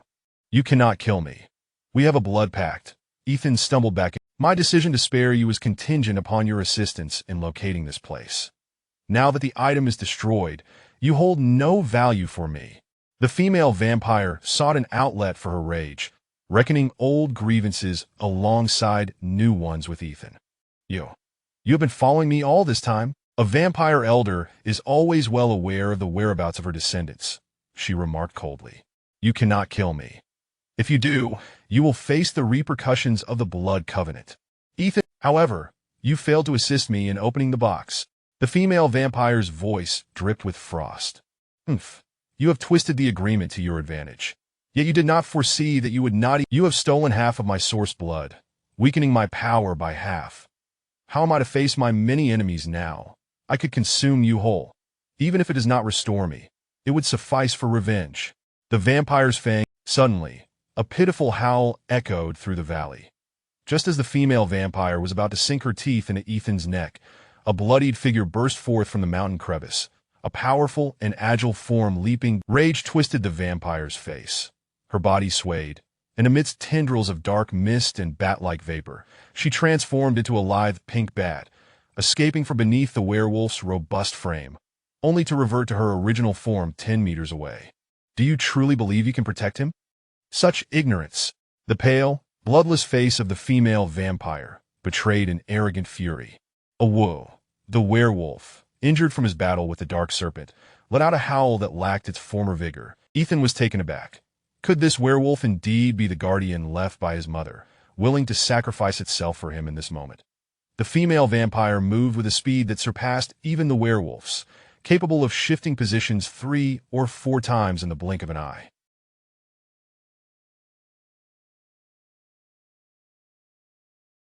In their initial clash, the werewolf lost an arm to her swift strike.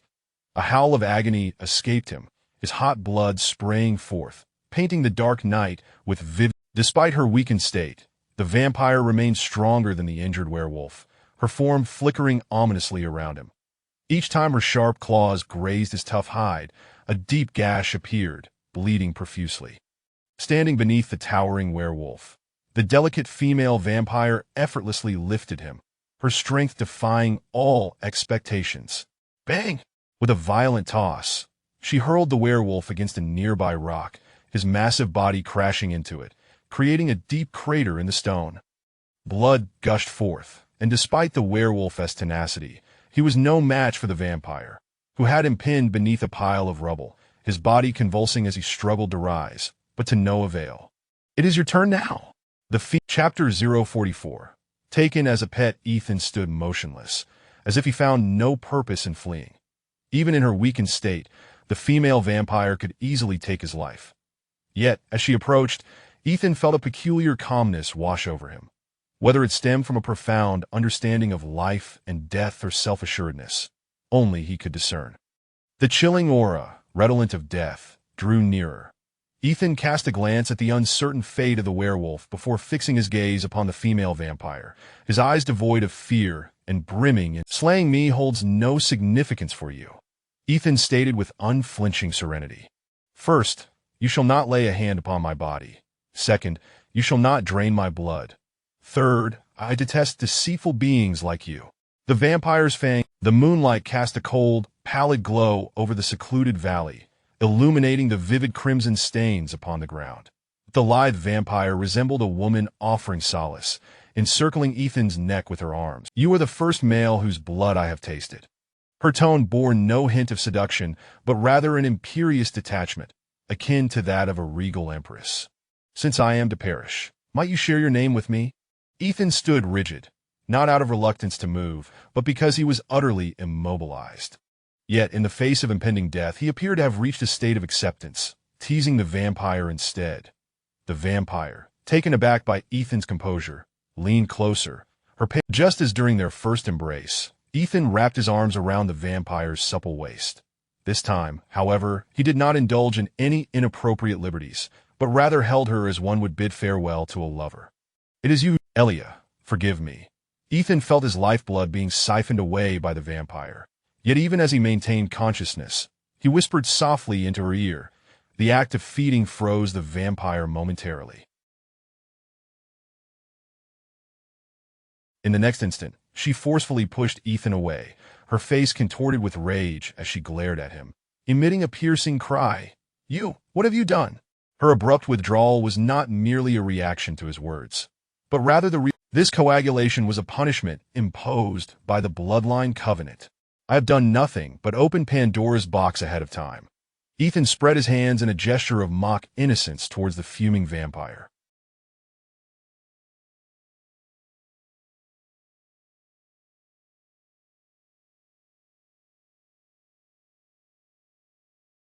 At that moment, from the summit of the valley, a clumsy white skeleton, burdened with a tattered bundle, slowly descended the steep rock face. Due to its lack of coordination, the skeleton tumbled down, shattering. The solidification of her primordial blood rendered her powerless, leaving her only capable of casting a resentful glare at Ethan.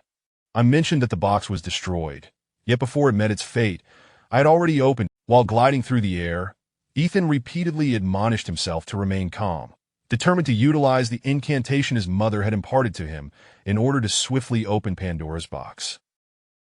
Fortunately, he succeeded, retrieving all its contents and, while the gun knight's attention was diverted, stowed them within the package, instructing his diminutive skeleton to transport them elsewhere, evading. In the bloodline covenant signed between Ethan and the vampire, his sole obligation was to open Pandora's box. Having fulfilled this, the vampire was bound not to harm him. However, by drinking his blood, she had breached the covenant. Although Pandora's box could be opened with knowledge, deciphering the intricate mechanisms of the over 100 meteorite plates was an arduous mental task. After all, it resembled a multifaceted Rubik's Cube, and even with incantations, errors were possible. Thus, compounded by the relentless pursuit of the gun knight, the vampire was led to believe that Ethan had never truly opened Pandora's box. The vampire's anguished, high-pitched wail echoed through the desolate valley, her once beautiful visage contorted in torment. "I loathe you. Even if I descend into hell, that I hate you." Her eyes blazed crimson with fury and profound resentment towards Ethan. She writhed in agony upon the ground, her soft garments torn to yet her delicate naked body began to shrink, enveloped by a swirling mass of dark, murky mist. Alas, to witness such a captivating beauty wither away before my eyes is truly heart-wrenching. Ethan closed his eyes and let out a heavy sigh. The echoes of the vampire's suffering lingered in Ethan's ears. After a full 10 minutes, the valley fell into an eerie silence once more. Flap, flap, flap, flap. Suddenly, Ethan opened his eyes to behold the spot where the vampire had once stood, only to find that her exquisite form had vanished. That, however, where there was once nothing, a diminutive pink bat, perfectly curved, now appeared. She survived? What manner of vampire is she? Ethan gazed in astonishment at the pink bat before him, unable to contain his surprise. The bloodline covenant was a binding curse established by the fourth generation of vampires, and Ethan's pact with the female vampire was an oath, existing solely, yet the vampire had not perished. Instead, under the weight of the covenant's punishment, she had been reduced to a mere pink bat. Fortunately, she possesses no power. He extended his vampire claw towards the delicate creature, preparing to deliver a final strike, only to find the bat pitifully licking its wounded shoulder, resembling an abandoned little girl. curled up in a corner. Alas, my boundless compassion has... Elia, I shall show mercy and grant you your life. May you tread carefully henceforth. Ethan retracted his claw and addressed the pink bat.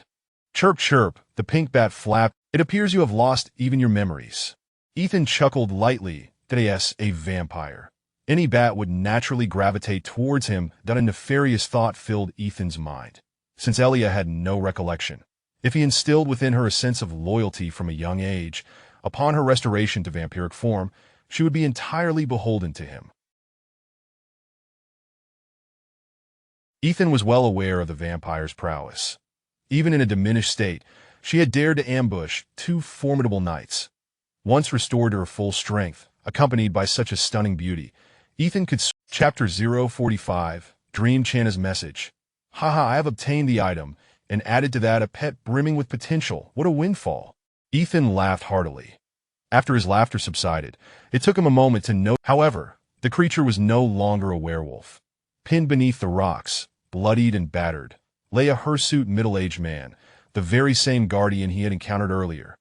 Ethan stowed away his prize, and Ethan quickly grasped his meaning and extended his vampire fangs, sinking them into the man's wrist to draw out the toxic substance from his blood, spitting it out afterward.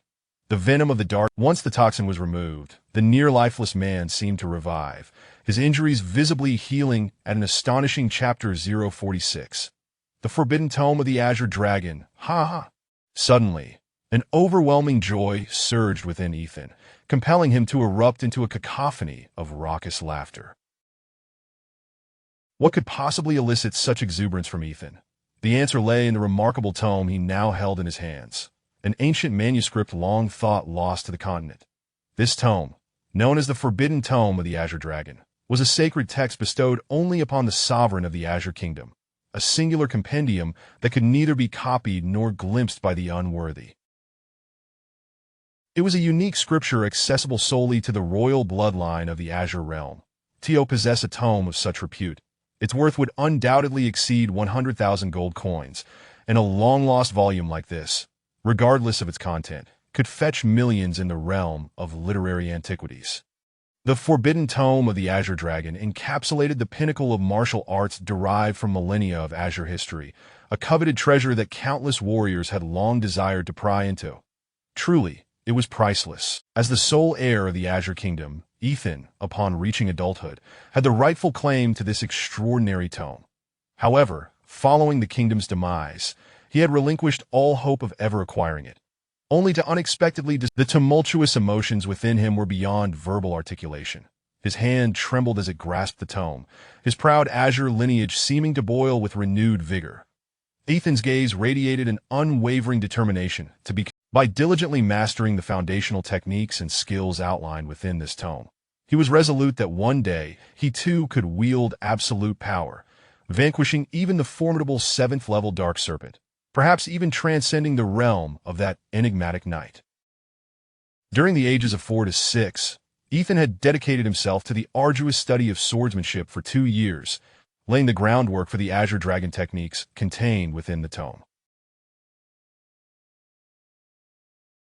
Now, with this complete manuscript, not only did it provide meticulous descriptions and guidance on the Azure Dragon techniques, but it also encapsulated the essence of fundamental swordplay, perfectly catering to Ethan's novice sensibilities.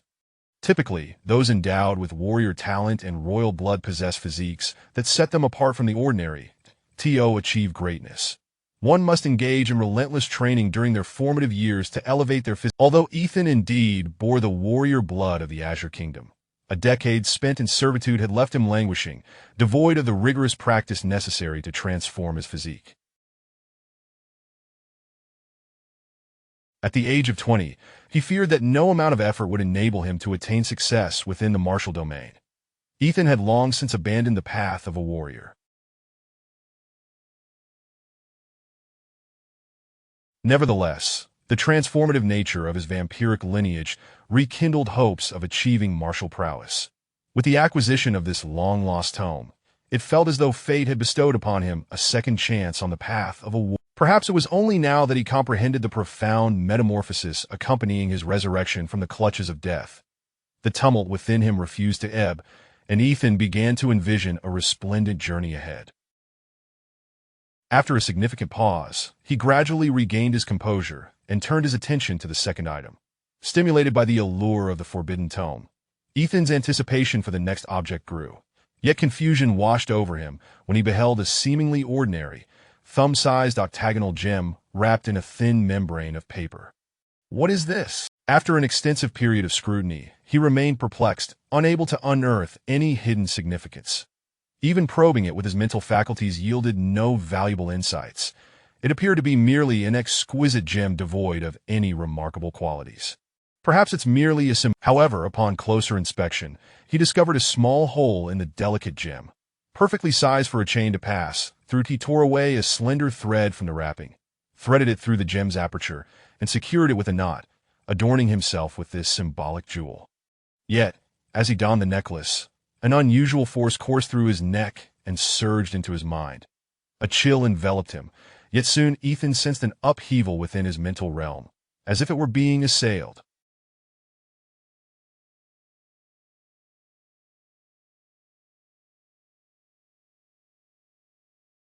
During his self-taught studies in sorcery, he had established a solid foundation of mental discipline. Mental energy was an ethereal essence intrinsic to humanity that to facilitate understanding among practitioners. Those who cultivated mental energy understood that their domains resembled watersheds. A typical individual's mental domain resembled a shallow pit, receiving only a trickle of mental energy, barely sustaining their limited awareness. Conversely, practitioners who harnessed mental energy for their craft possessed domains akin to small ponds, lakes, or even oceans, with various tributaries of mental energy streaming into them, empowering them to wield distinctive abilities. Altering atmospheric density, manipulating fire. Ethan, a sorcerer in training, found his mental domain still residing within the mental pool realm, with merely 4 streams of mental energy feeding into it. However, upon donning that exquisitely symmetrical gem, the 4 streams within his mental domain, though the domain itself had not transformed into a mental lake, his mental capacity had indeed surged. The 5th stream of mental energy.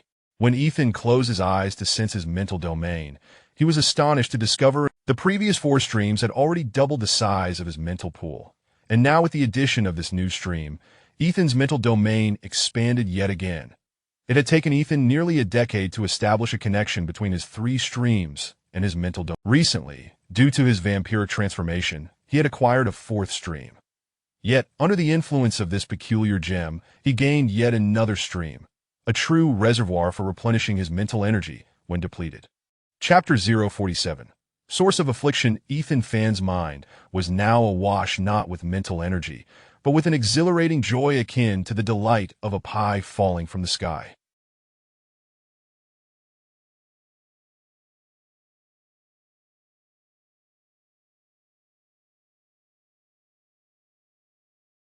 He had exerted considerable effort to rein in his emotions, yet he could not help but let out a hearty shout deep into the cavern. Eek eek! Eek eek! Eek! The diminutive pink bat perched upon Ethan Fan as shoulder quivered in fright. Fortunately, her tiny claws were sharp, allowing her to cling tightly to his garment. That ha! Elia, you are simply adorable, Ethan exclaimed, lifting the pitiful little vampire and planting a wet, exuberant kiss on the miniature bat, causing the young vampire to believe he intended to devour her whole. The pink bat had inherited the exquisite qualities of her kind, lacking the grotesque, fleshy texture of the dark bats. Instead, her skin was as smooth as pink jade, making her delightful to touch. Her cherubic face was a stark contrast to the ugly bats, with glimmering, pitiful eyes that sparkled beneath delicate lashes, a nose that was not flat, but rather finely sculpted, and lips that could only be described as charmingly pouty. The longer one gazed, the more one was tempted to steal a kiss, especially when she intentionally pouted. Thus, in moments of glee, Ethan would steal kisses from this little treasure. In the brief span of time spent admiring her, he had showered her with kisses 4 or 5 times. Were Ellie still conscious, she would likely flee from this audacious fellow who always seized the opportunity to steal her affection. The expansion of the mental realm was directly linked to Ethan's foundational sorcery, the refinement of death energy. This death energy served to nurture necromantic beings like Loring. An increase in concentration would allow Loring to undergo a more rapid transformation. Moreover, Ethan now possessed a talent for fire control. Mental energy was the cornerstone of a fire mage's ability to wield flames. Only with a vast reservoir of mental energy could one hope to master the power of fire. This must be the left hand of Cain mentioned in the messages. Ethan mused cautiously as he unwrapped the shroud, gazing at the hand marred by black spots. The left hand of Cain was a severed hand that ended just below the forearm. Though the arm was not entirely shriveled, it appeared diminutive, resembling that of an elderly man. The palm of the left hand maintained a half-clenching, rigid posture, as if striving to grasp something.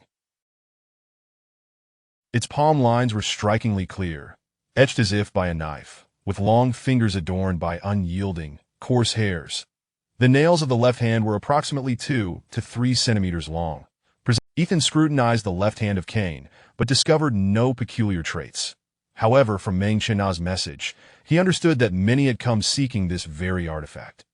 Just as Meng Qianna had indicated, after fruitless efforts, he carefully rewrapped the severed hand and stowed it away in his pack. He had no intention of destroying it.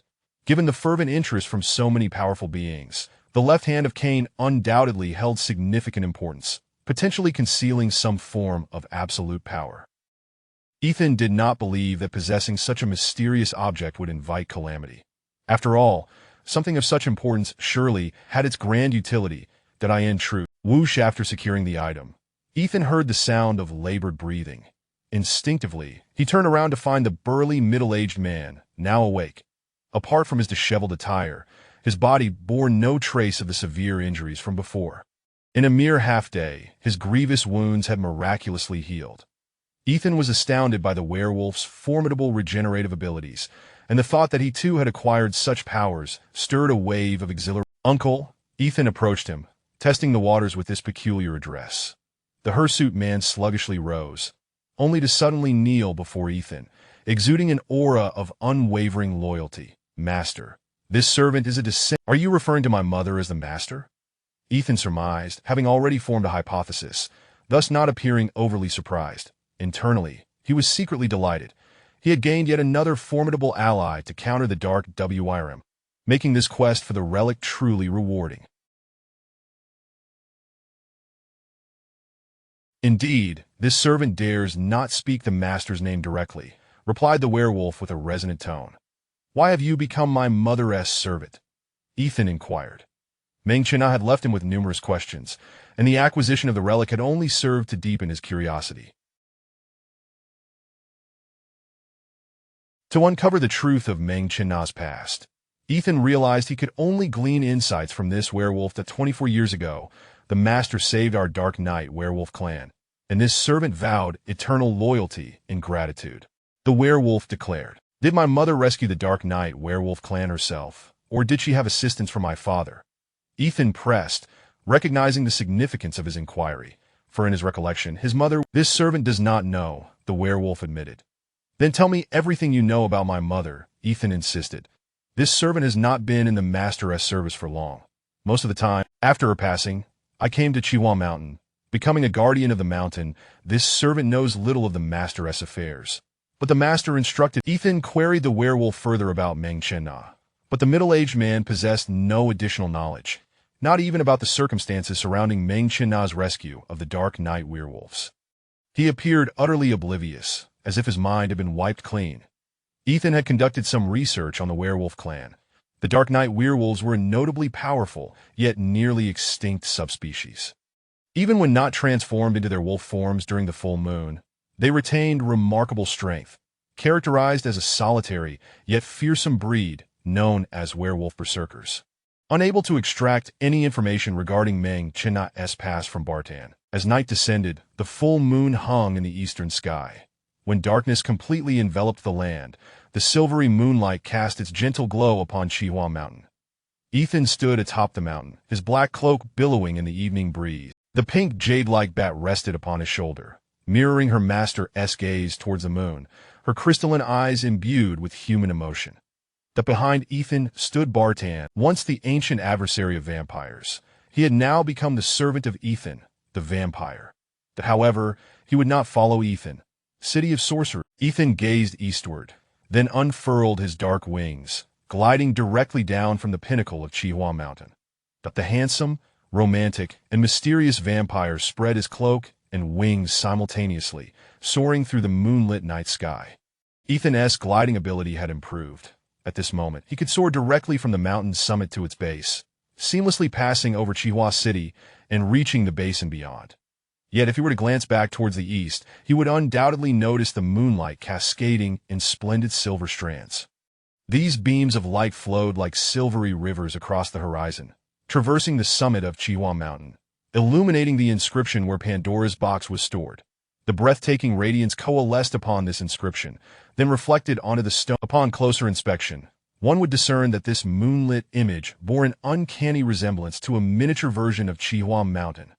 Mysterious inscriptions, ancient spells, enigmatic totems, sinister, deathly. The shadowy stone edifice was adorned with these striking symbols. In the westernmost position, an unsettling red glow reminiscent of the rising sun painted the night, filtering through the gradually blood-red moonlight, revealing faint signs. Volume 2, Chapter 001.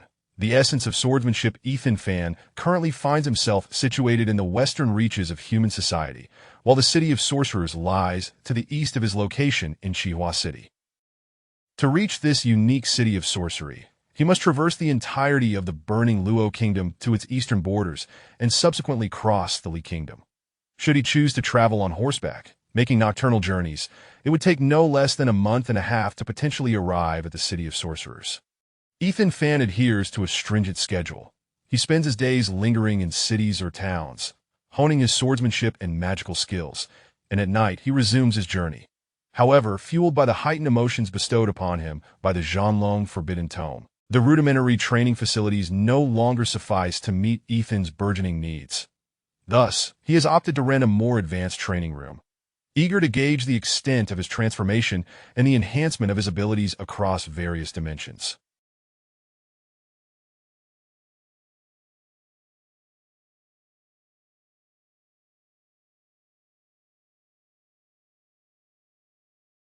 The initial test naturally revolved around the strength of his power. Initially, without employing any warrior skills, he could only achieve the dismal figure of 5 lekels. Utilizing the heart-piercing strike, he barely managed to reach 3 lekels. To clearly discern the disparity between the essence of swordsmanship from the Zhanlong canon and the basic swordsmanship he had previously acquired, Ethan deliberately refrained from observing the essence of swordsmanship beforehand to ascertain his current level. Once again focusing on his maximum power thrust, Ethan stood rigidly 3 meters from the gelatinous lekel, wielding a newly purchased iron longsword worth a single gold. As he executed this attack, his body, previously taut, suddenly unleashed the sword in a standard maximum power stance, driving the longsword directly into the heart of the lekel. 3 lekels. Rather, it was an expected outcome. Ever since the alteration of his vampire physique, he had not tested his strength, so a doubling seemed only natural. The display of 3 lekels indicated that Ethan's muscular strength was approximately 3 times that of an average person. Next, he aimed to test the potency of his soul-mastered low-level warrior skill, the heart-piercing strike. Ethan again positioned himself 3 meters away from the gelatinous lekel, holding the smooth iron longsword upright, his gaze fixed on the heart of the lekel. Heart-piercing strike, he proclaimed, and in the next moment he took a bold step forward, his right foot crashing down onto the sandy stone floor, leaving a deep imprint. Following the footstep, Ethan initiated power from his waist, propelling his upper body forward, expanding his ribcage, and extending his arms wide. The longsword sliced through the air like a silver serpent. Ethan's arm was as straight as the sword. Upon the sword's tip making contact with the lekel's leg, his forearm and wrist flipped simultaneously, causing the veins in his arm to bulge. The straight longsword emitted a low, resonant hum. In the next instant, the blade stood erect, piercing through the gelatinous lekel's heart almost without resistance. Swoosh! The longsword did not halt.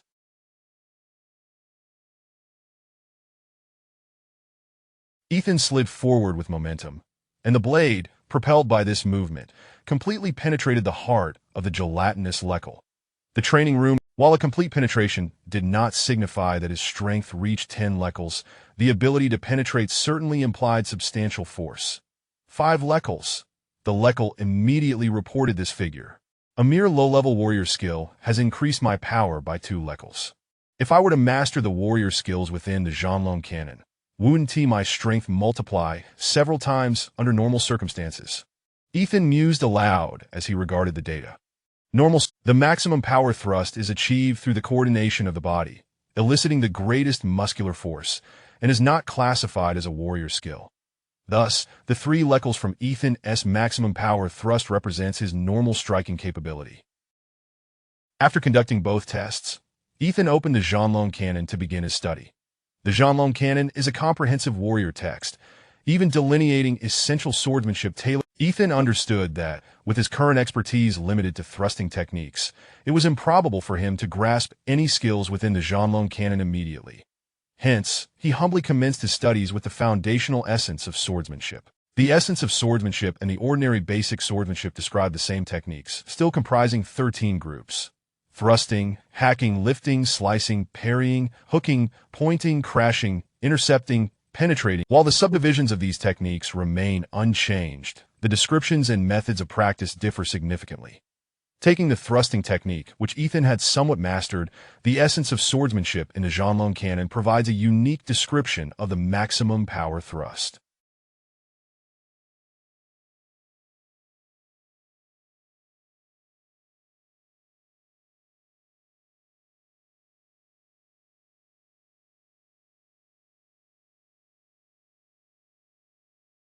The text outlines various maximum power and rapid power techniques based on individual attributes such as height, weight, arm length, muscle strength, and waist power, a level of detail absent from the ordinary base. Ethan identified his own physical specifications within the text and endeavored to execute the most refined maximum power thrust as described.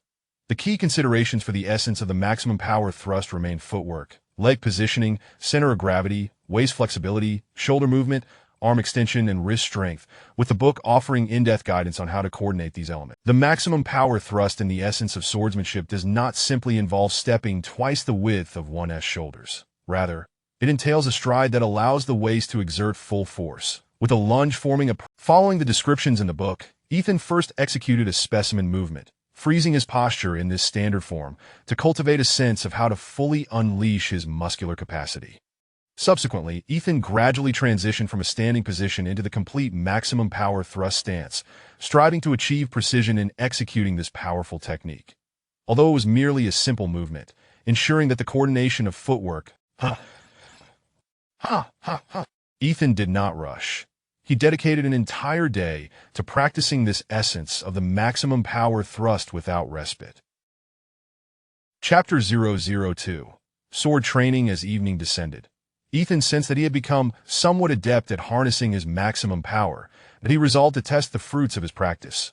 Curious to ascertain just how much more formidable, maintaining a distance of 3 meters from Leclerc, Ethan understood that in genuine combat, discovering such an optimal range would depend on his own combat awareness.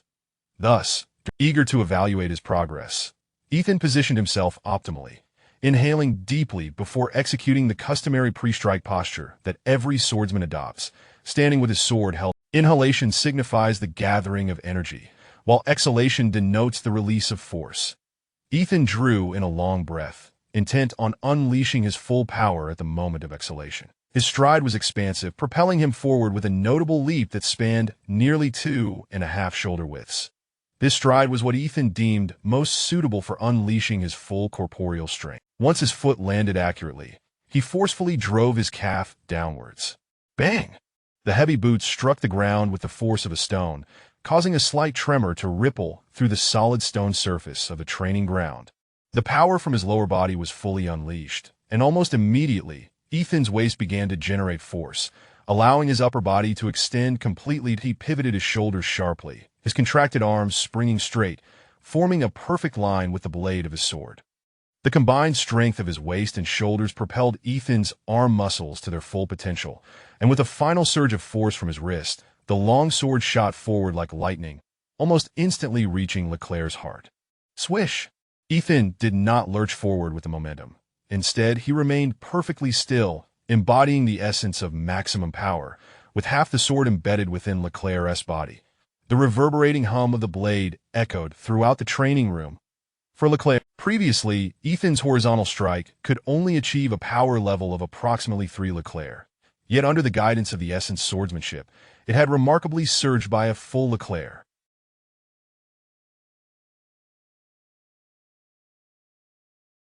The intensity of horizontal strike power is a matter of great concern for every warrior.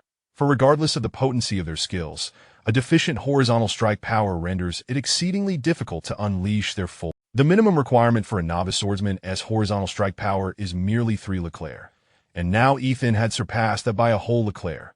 Furthermore, as vampires are inherently swift beings, once Ethan mastered the fundamental sword techniques, he should have no trouble passing the novice swordsman assessment. Of course, even upon passing the assessment, he would merely be a provisional swordsman. The Warrior Association's evaluations for swordsmen consist of 5 tiers: provisional swordsman, gray swordsman, silver swordsman, gold swordsman, and title swordsman.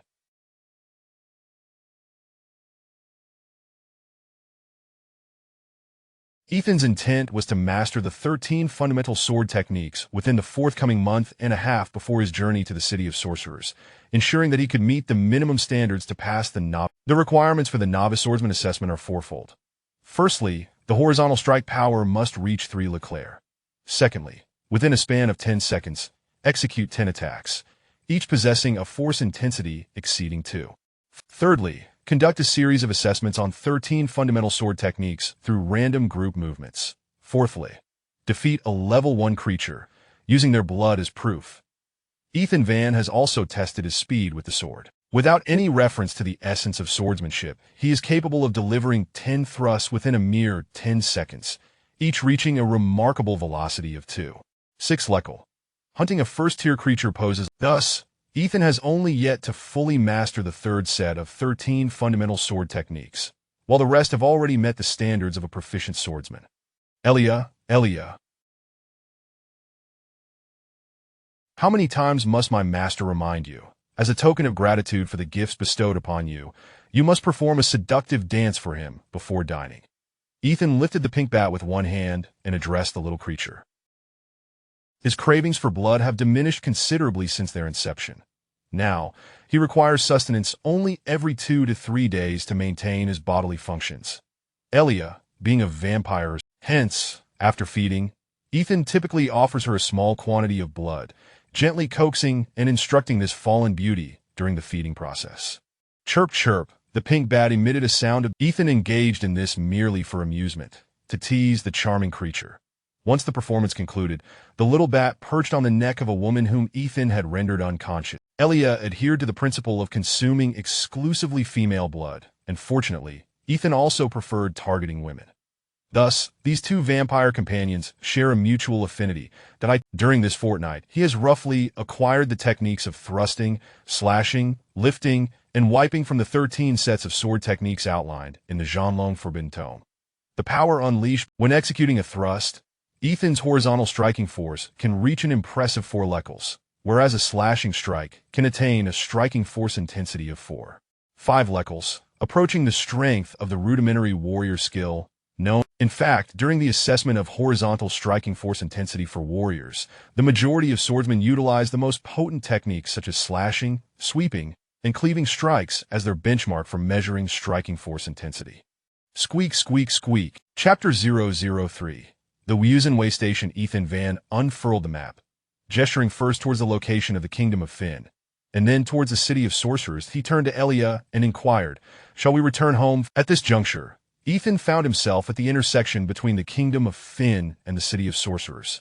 Heading north would lead him back to his family, while eastward would naturally take him towards. Chirp, chirp, chirp, chirp, chirp, chirp. Elia danced upon the map, her tiny claws ultimately resting upon the city of sorcerers. In that case, let us seek her out at once.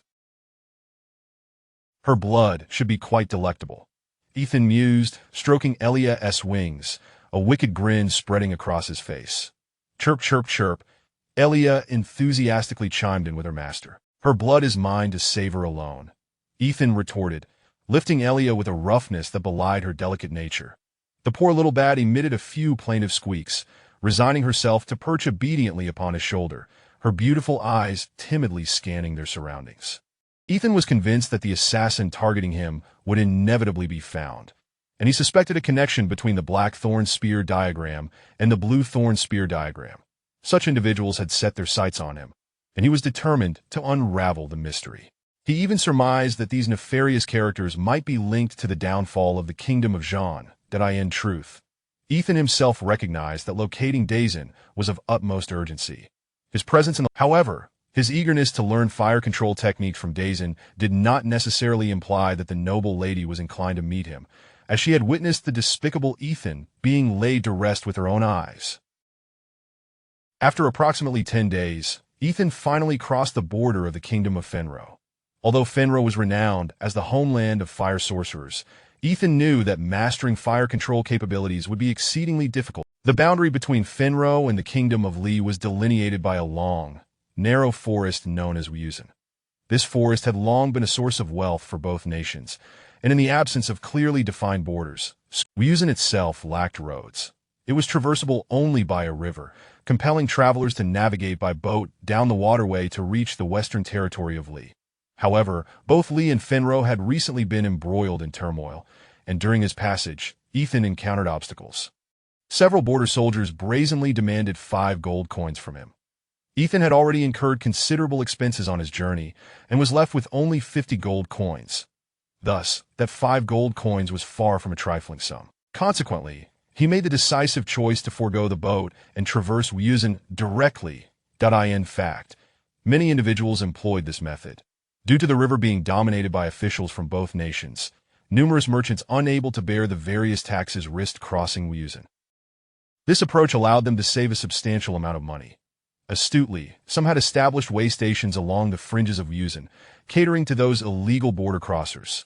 Though modest and Ethan, being a vampire, had initially preferred solitude, yet the persistent rain over the past few days, coupled with the towering trees of Wuzhen, creating a somber... Having left his family to explore the broader world, it was contrary to Ethan's nature to hide away. Thus, he resolved to take advantage of this gloomy weather to observe the various folk inhabited. Outside the way station, most structures were rudimentary shelters, with merchants' goods haphazardly piled outside and a few slaves, draped in tattered raincoats, squatted in the damp earth. Watching over inside the way station, the crowd was laying of individuals. However, due to the heavy rain, most merchants and hired hands sought refuge under the shelters, their boisterous negotiations and haggling drowning out the sound of the rain. While Wuzhen was not an exceedingly perilous forest, it was not devoid of wild beasts, low-level magical creatures, and bandits. Thus, any merchant caravan without several hired mercenaries for protection was bound to face great peril. Consequently, the discussions and disputes among these individuals predominantly revolved around hiring fees. Despite being merely a small way station, it was home to over 50 mercenary groups, as merchants sought to minimize their costs by securing affordable yet reliable hires. Naturally, individual hires were also common, with rates typically ranging from 2 to 3 gold coins per person, effectively having the expense compared to legitimate routes. The mercenaries drawn to this place were, to varying extents, capable individuals. However, Ethan was unfamiliar with the terrain of Wuzhen, and should he lose his way, it would result in a significant waste of time. Therefore, he must find a guide to Luban, still here to fool the people. "Your divinations are utterly worthless," a voice suddenly rang out, mocking the mercenary seated about 15 meters in front of Ethan. The mercenary targeted a rather unremarkable-looking, somewhat awkward commoner. Such a man would undoubtedly be ridiculed if he were to swagger before nobility. "Big Axe, your words are quite misguided. Luban's divination skills are indeed quite useful." "Ha!" Another younger mercenary chimed in with a more sarcastic tone, bursting into raucous laughter.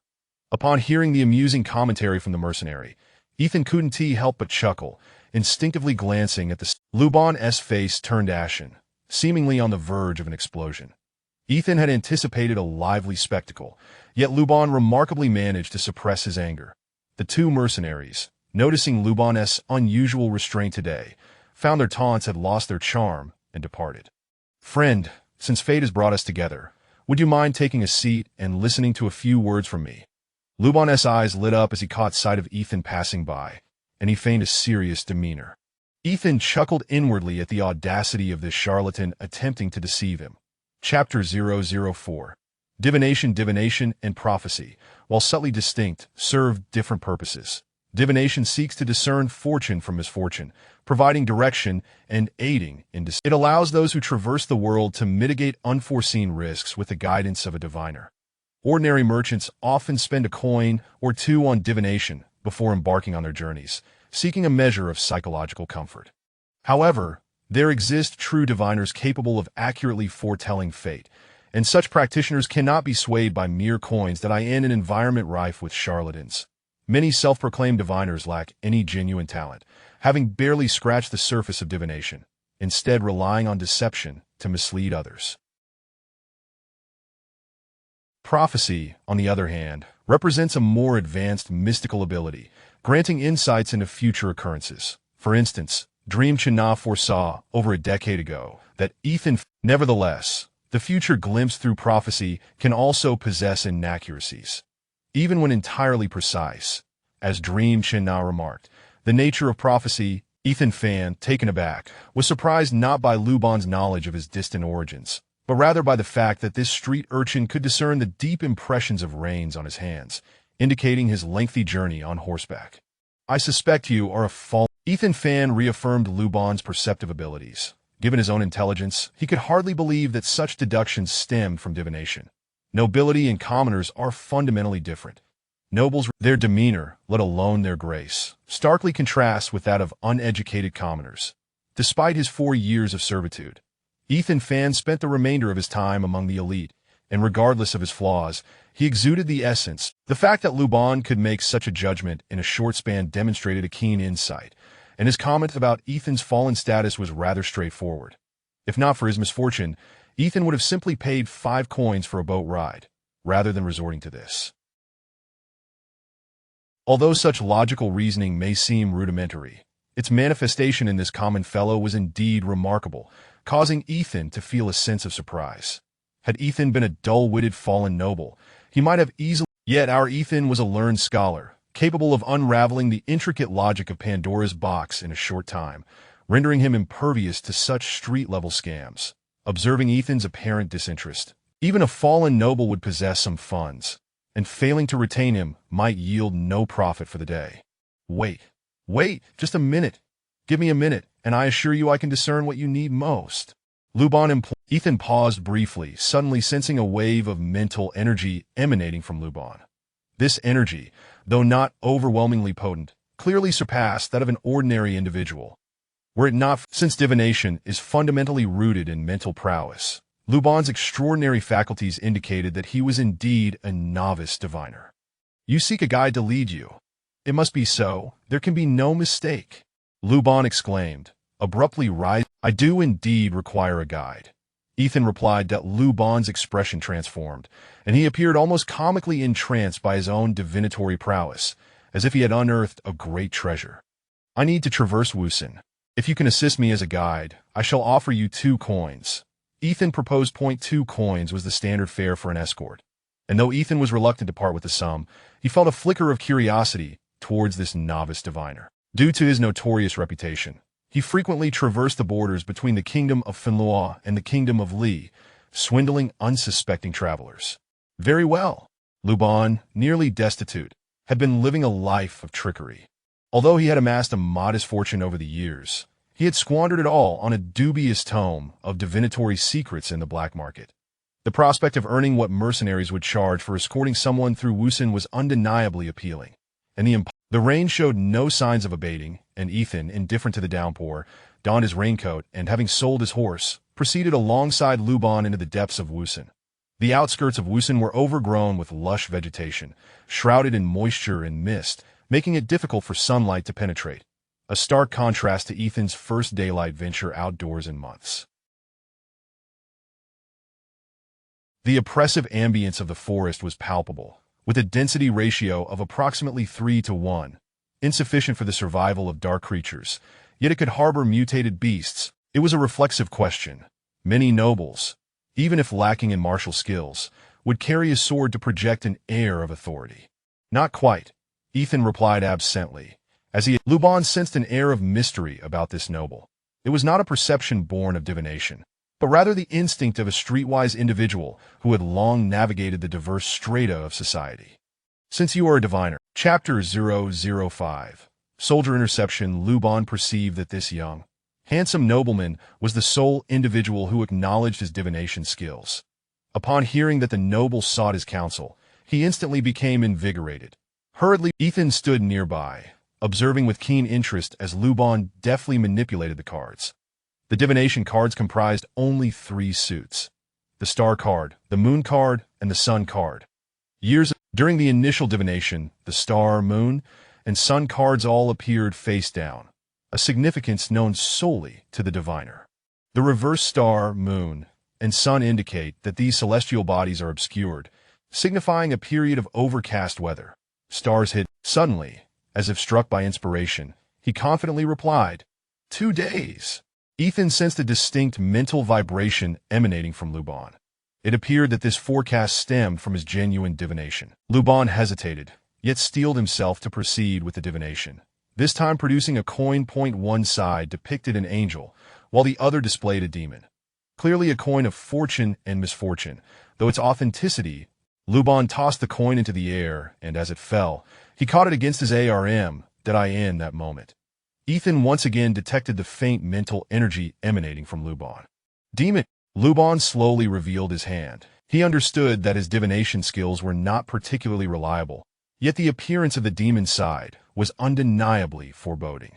It seems your diviner possesses some accuracy, Ethan remarked with a grin. At that very moment, however, Ethan's keen ears detected the approach of trouble. Luban cast a bewildered glance at Ethan, but soon comprehended the implication of his words, for in the next instant, 5 grim-faced soldiers materialized before them. It's the soldiers from the border of the Lee Kingdom. Terrified, Luban attempted to flee, but the path of escape had already been sealed by the soldiers. Due to the establishment of the Wusun post, the soldiers had seen a significant reduction in income. However, the numerous mercenaries employed by the post made the border soldiers hesitant to destroy it, leading them to lay in ambush within Wusun, intercepting those attempting to sneak across, merchants and travelers alike. In truth, these soldiers had taken on the role of robbers. In such situations, they would not imprison the trespassers, but would instead allow passage provided the travelers surrendered the majority of their wealth. This had become a tacit understanding within Wusun. The intercepted smugglers could only lament their ill fate. However, this time, the soldiers showed no inclination to negotiate with Ethan and resolutely sought to capture him. Ethan had no intention of surrendering to imprisonment. After honing his swordsmanship for so long, he deemed it time to put his skills to use. With that, he drew his long sword, preparing to engage the 5 soldiers in combat. Ah, so you dare to resist? The squad leader of the soldiers observed Ethan's unsheathing of the sword, removed his helmet, and grinned widely, evidently regarding Ethan with disdain. Luban harbored doubts about Ethan's capability to single-handedly confront 5 soldiers, and thus he whispered to Ethan, perhaps offering a bit more gold could. The border soldiers were largely composed of those unbound by regulations. They would not hesitate to kill any smugglers who dared resist. The other 4 soldiers quickly surrounded Ethan, their iron swords pointed menacingly at him. Seize him, commanded the soldier squad leader. However, as he issued this command, he cast a wary glance at one of the younger. The young soldier was the first to launch an attack on Ethan. Most of these soldiers were conscripted from the civilian populace and lacked any real understanding of swordsmanship. While this young soldier appeared to possess some knowledge of the art, his thrust was feeble, lacking even the strength of one lakeir. Ethan's reflexes surpassed those of an ordinary person by at least 3-fold. Such a weak and slow thrust could never hope to strike him if he merely shifted his body, evading the attack with ease, and countered with a downward thrust of his sword. The gleaming blade emitted a low hum as it vibrated slightly, shaking off the raindrops that had fallen upon it, before accurately piercing the young soldier's left leg. Ah, the young swordsman emitted a cry of agony, discarding his sword. Although the soldier's thigh was protected by armor, Ethan's thrusting sword had already reached a formidable strength of 5 lekels. Such inferior armor stood no chance. In unison, they launched their attacks towards Ethan. Each of the three swordsmen lacked proper swordsmanship. One thrust aimlessly with his weapon, another swung without any force, while the third, even less skilled, despite Ethan's quick reflexes, he could not deftly evade the chaotic flurry of their erratic strikes. Instead, he took a significant step back, ensuring that he would not be caught in a three-sided assault. As he repositioned himself, the soldier's attacks naturally fell short. One soldier, having served for a few years, charged after Ethan, wielding his sword with both hands, aiming a strike at Ethan's head. Ethan did not flinch. Instead, he pushed off the muddy ground with his right leg, advancing rather than retreating. His long sword flashed out like lightning, piercing the soldier's right chest before the weapon could descend. A perfect execution of a thrust at maximum force. The intensity of Ethan's strike likely reached 4 lecals, and even though it met the solid breastplate, it unexpectedly penetrated, blood spraying forth and mingling with the rain. Accompanied by a slight sting, Ethan merely furrowed his brow, that in the very moment he withdrew his sword, he executed a precise counterattack. The blade stood erect, the sword's body angled upward from below.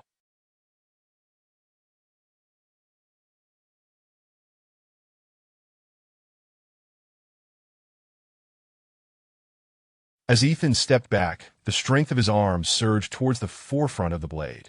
His arm rotated outward, palm facing upward. In the next instant, while the soldier who had struck his shoulder had yet... Chapter 006. Ghost Blood Grass Slash. The soldier's jaw was cleaved open by Ethan Fan's sword, and hot blood immediately sprayed across his face, mingling with the rain and rendering his visage somewhat gruesome, and the last soldier stood in stunned silence. His sword struck Ethan Fan's back with considerable force, yet no sound of pain escaped from his lips, as though he had struck a statue of stone.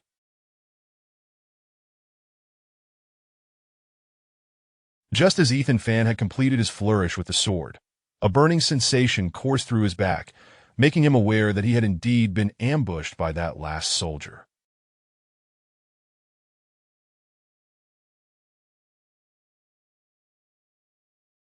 Without even a glance in that direction, Ethan Fan executed a swift backward thrust of his sword, simultaneously twisting his wrist so that the blade turned upon, piercing the soldier's armor, delivering a devastating heart-piercing strike. The heart-piercing thrust, of course, was an evolution of the standard heart strike, and during his training, Ethan Fan had honed this technique to a formidable level of 5 lecals. Slash! The heart-piercing strike effortlessly penetrated the soldier's armor, impaling him completely. Luban's eyes widened in horror as he beheld this bloody tableau, his body beginning to tremble involuntarily. Meanwhile, the squad leader, witnessing Ethan Fan's ferocity, dared not linger any longer. He discarded his heavy longsword and fled in disarray into the depths of the fort. The vampiric constitution endowed him with physical resilience thrice that of an ordinary person, and although he had endured 2 sword strikes, he had not bled at all. Raindrops fell upon the wounds that had not bled, and astonishingly, the freshly lacerated gashes, the primordial blood within Ethan Fan surged, and the werewolf's regenerative abilities manifested instantaneously. In less than a minute, the 2 sword wounds had completely mended, leaving only faint scars that soon shed away. Upon seeing the 3 corpses on the ground and 1 injured individual, Luban's expression was one of sheer terror. It was not that he had never witnessed carnage before, but rather, "Do you intend to wait here for more soldiers?" Ethan Fan sheathed his sword and addressed the somewhat dazed Luban. The latter, being quite astute, hurriedly gathered his belongings and followed Ethan. Even the rapid healing of Ethan Fan's injuries was a subject he dared not inquire about. Ethan Fan, on the other hand, remained silent, reflecting upon the brief skirmish he had just endured, feeling there was much he still needed to improve upon.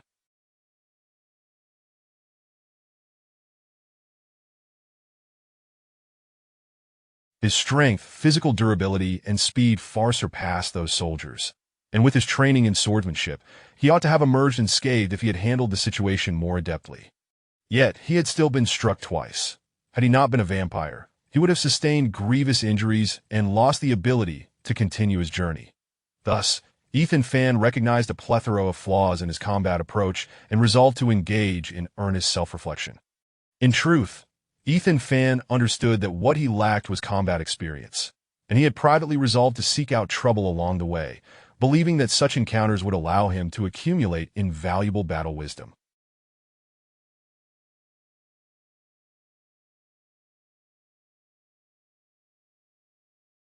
To neglect the practical application of his sword techniques would be a grave misstep for any warrior. Luban, feeling increasingly anxious as Ethan Fan's silence deepened, took it upon himself to produce a fortune coin, hoping to gauge his luck. Fortunately, it turned up with the angelic side facing up, providing him with a modicum of comfort. Aaliyah, do not flit about recklessly. As Ethan Fan pondered deeply, Luban's eyes lit up. It was his first encounter with a pet resembling a delicate butterfly, though upon closer inspection, it seemed not to be a butterfly at all, but rather a bat-like creature, infinitely more adorable than its nocturnal cat. Ethan Fan, possessing knowledge of botany, recognized that Aaliyah was feasting upon a peculiar plant known as blood mushroom. This species is quite extraordinary, as it does not absorb water for growth, but thus the presence of blood mushrooms indicates the burial of a fresh corpse beneath the soil. While blood mushrooms are repugnant to most, they serve as a nourishing delicacy for vampires and comprise essential material. Accompanying the blood mushrooms is another plant vital for the resurrection of corpses, ghost bloodgrass. Ghost bloodgrass is a frequently utilized ingredient in necromancy, one of the 4 essential. It is a unique plant capable of activating the muscles of a corpse. When processed by a sorcerer and applied to the skin, it permeates the muscles and veins, instigating movement in the lifeless body. Furthermore, when ghost bloodgrass is refined and applied to skeletal remains, it not only fortifies the bones, but also enhances their flexibility. Therefore, both blood mushrooms and ghost bloodgrass, flourishing in soil that can you even consume such a large mushroom? Ethan Fan gruffly lifted Aaliyah, carelessly tossing her backward. But the pink bat twirled several times in the air, becoming dizzy before wobbling back to perch. Ethan Fan crushed the ghost bloodgrass, and the dark red juice that oozed forth resembled blood, evoking a nauseating sensation akin to having crushed a person's bile. There were a total of 8 ghost blood grass plants. Ethan Fan pulverized all of them, subsequently pouring the viscous liquid into the package containing the remains of Lolan, allowing the latter to absorb this ghostly essence. Luban observed this scene with a hint of confusion. Once Ethan Fan completed his task, Luban directed him along a path to continue their journey. Traversing the witch's forest would require approximately a day and a night, and traveling by night was ill-advised. Thus, with his familiarity of the woods, Luban sought out a tree hollow for his employer to rest in during the night. Although Luban was a novice diviner, Ethan Fan had no interest in his blood, so during the night, he merely extracted some blood from the mushrooms to replenish his own needs. Chapter 007. Grave trouble in such a constricted space. Ethan naturally found it impossible to practice his swordsmanship. Thus, he closed his eyes and began to cultivate his mental fortitude, entering the realm of his consciousness. Ever since he donned that exquisite octagonal gemstone necklace, he felt that even without focusing his mind, his mental prowess was augmenting at an unprecedented rate, several times faster than before. The mental domain, naturally, exhibits a hierarchy of strengths, akin to the aquatic realms of the natural world. Consequently, the capacity for mental energy is broadly categorized into 6 domains reminiscent of water bodies. The fountain of spirit, the pool of spirit, the pond of spirit, the abyss of spirit, the haven of spirit, and the sea of spirit. The term haven of spirit can also be referred to as the lake of spirit, though the latter may sound somewhat peculiar. Reaching the fountain of spirit elevates one beyond the common man. Individuals at this level often possess significantly greater vitality than ordinary folk. Should they acquire skills in mystical arts, telekinesis, divination, or elemental magic, they could feasibly manifest such ability. His mental energy was primarily utilized for the practice of sorcery, predominantly focused on refining the essence of death.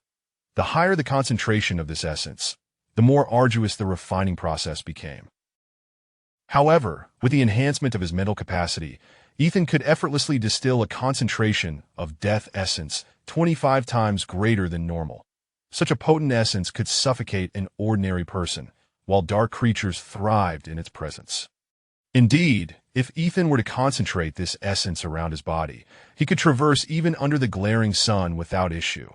Furthermore, The high concentration of death essence facilitated the rapid transformation of the little skeleton.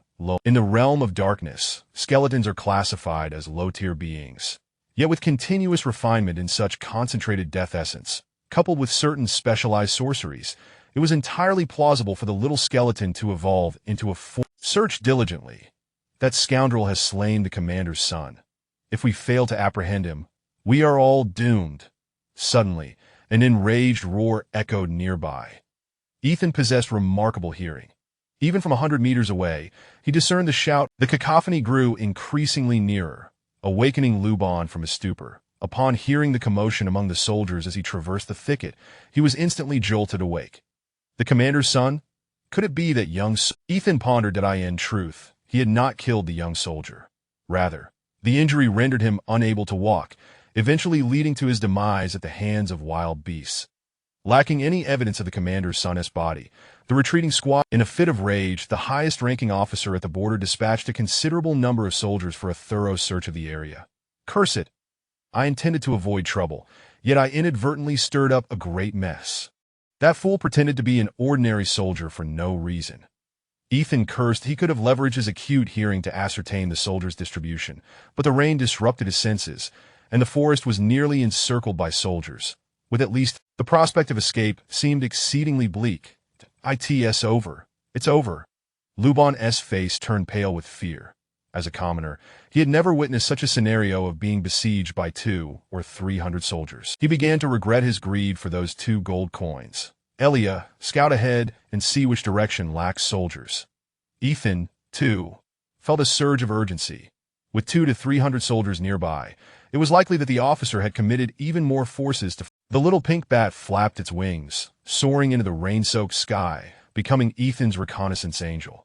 After about 5 minutes, Elia returned, drenched and chattering in. Luban, realizing he would undoubtedly be regarded as an accomplice, hesitated in the thicket for a while before finally mustering the courage to follow Ethan, placing his hopes for survival. Over here. A chilling scream pierced through the rain-drenched forest, followed by a splatter of blood against the trees, washed by the downpour.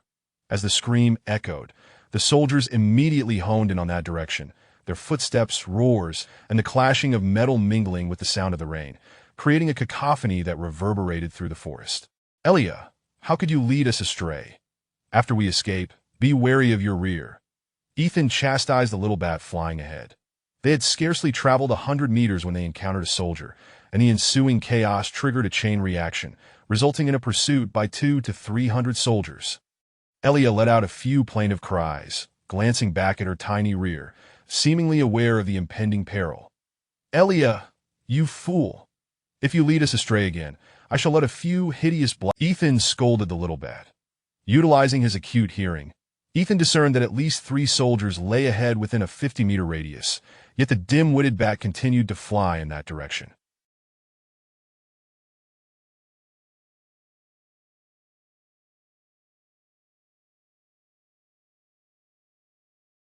Elia nearly collided with a tree. If she could speak, she would likely protest. Everywhere else has more than 5 soldiers. If not this way, then which way should I fly? Capture him.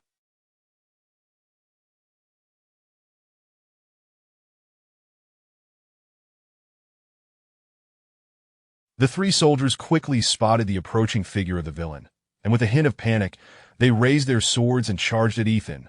Forming a line, Ethan's learned techniques of thrusts, slashes, and sweeps could not counter their assault. Thus, disregarding whether he had practiced the sweep technique or not, he gripped the sword hilt tightly, stepped forward, and executed a powerful horizontal sweep. Water splashed, the cold blade formed a sharp arc, slicing. Blood gushed forth. The 3 arms that held swords fell to the muddy ground, accompanied by simultaneous screams of agony. Ethan's sweeping strike was incredibly. With a swift kick, he dispatched the soldier that obstructed his path and continued his charge before more soldiers could arrive. Meanwhile, Luban, who had been trailing Ethan, was left in shock. Seeing Ethan dash away, he dared not linger and hurriedly pursued him. Ethan's sweeping strike had actually aimed for the soldier's midsection. Of course, he had little reason to rejoice, for more soldiers were converging towards him. Chapter 008, gliding once more heart-piercer. The blade surged forth, piercing through the bodies of two soldiers in one swift motion. The two soldiers collapsed once more into a pool of blood. With the maximum force exerted by the essence swordplay, Ethan's heart-piercing thrust achieved an astonishing intensity of 6 lecals, making it a trivial matter to penetrate two bodies. However, as a consequence of this heart-piercing strike, his back was struck by a sword from each soldier, leaving a searing sensation in its wake. Ethan promptly relinquished the iron sword that had impaled the two soldiers, and instead, the sharper swish, the glimmering claws, radiating a cold light, viciously slashed at the two soldiers, leaving 5 deep gashes across their cheeks, their faces reduced to a bloody mess. Grasping a soldier's sword, Ethan, while other soldiers were still nearby, urgently instructed Luban, who had been following him, "If you wish to live, quickly divine which path to take." Luban stared in horror at the bloody claws of the wind indicator pointed towards the Wu River, yet that area was swarmed by soldiers. Venturing in that direction would only lead to more foes, thus he dared not be certain of the accuracy of his divination. Without a moment's hesitation, Ethan seized his sword and dashed towards the direction indicated by the divination. It wasn't that Ethan fully trusted Luban's divination skills, but rather that the direction Luban pointed out served as a reminder to him. Soldiers were pursuing deeper into Wusun, meaning the more Ethan fled, the more soldiers he would encounter. Perhaps by taking an opposite route, he might find an escape route. The Wu River was so long that it was improbable for soldiers to, with a stroke of luck, he might even find a way to blend into a large ship that happened to be docked for rest. Elia, quickly look for any boats nearby.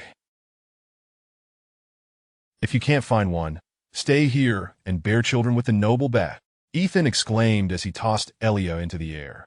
The poor little Elia was thrown nearly 20 meters high, spinning in disorientation. But as soon as this pink bat, Ethan exhaled deeply, glancing at Luban, who had been left far behind. This stroke of luck seemed to correlate with Luban's divination, and Ethan found himself attributing some value to this streetwise fellow. Luban, panting heavily, would have surely been left behind by the fleet-footed Ethan had he not been well acquainted with the treacherous terrain of Wusun from his years of living there. "Can you climb trees?" Ethan asked the lagging Luban. "I can." Luban stuttered, breathless from exertion. "Climb to the highest point," Ethan instructed him. Without further thought, Luban took a brief rest before swiftly scaling the nearest tree. Deftly navigating the dense branch, Ethan discarded his long sword once more, his tattered cloak billowing as he leaped into the air, soaring to a height of 3 meters. Using the vines on the tree trunk for leverage, he jumped again, landing gracefully on a large branch. As he ascended the tree, at least 20 soldiers rushed beneath him, hacking wildly at the trunk. Ethan's jump had a remarkable reach of 3 meters, sufficient for him to ascend to the treetop swiftly. With the tree nearing its demise under their relentless assault, he leapt once more, utilizing his vampire claws for a magnificent single-branch spiral, allowing him to alight on another tree.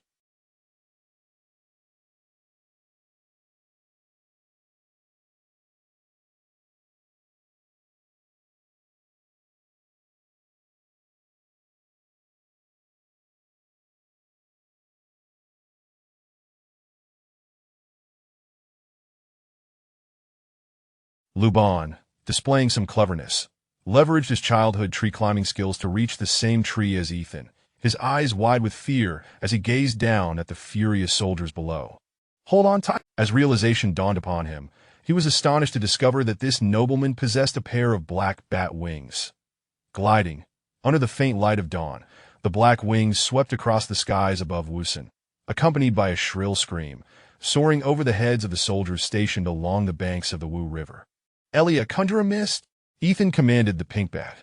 Elia promptly flew towards the river and began flapping her tiny wings vigorously, releasing billowing clouds of white mist that enveloped her delicate form, rapidly expanding outward. Early in the morning, a few sailors were moving about on the deck of the ship, and encountering such dense fog was not unusual for them during the rainy season. "There's nothing to be nervous about. It's odd not to have heavy fog in this season," the first mate reassured the visibly tense guards. Don't let your guard down. You two check around the ship, and you two stand watch out." Ethan had not intended to land on this ship, but his gliding could take him no further. "Everyone stay alert," Check every corridor thoroughly. Thud, thud, thud, thud, thud, thud, thud, thud, thud. The hurried footsteps, despite the silence, the sound of their movements quickened Luban's heartbeat. It must be said that Ethan's luck was remarkable. As the guards rushed about, a nobleman caught in an illicit affair. Just as Ethan descended, he collided with this unfortunate soul, swiftly dragging him into the room before the young lady could utter a sound, swiftly subduing her and shutting the door behind him.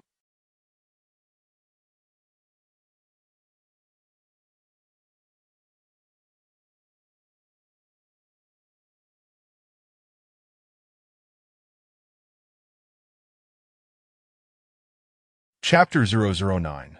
Baron Kelly. Ethan Van, indifferent to Luban's sentiments, immediately kissed the neck of the young woman he had rendered unconscious, replenishing his vampire physique with her youth. Luban's complexion turned pale. Having never encountered a creature such as a vampire, he had heard whispers of such beings in ancient tales. Witnessing a vampire feed was so horrifying that he found himself incapable of even emitting a scream. Once Ethan had drained the woman's blood, he swiftly sank his fangs into Luban's neck. Overwhelmed by sheer terror, Luban fainted the moment Ethan's fangs pierced his skin. Ethan wore a smile, for he had no intention of consuming Luban's blood.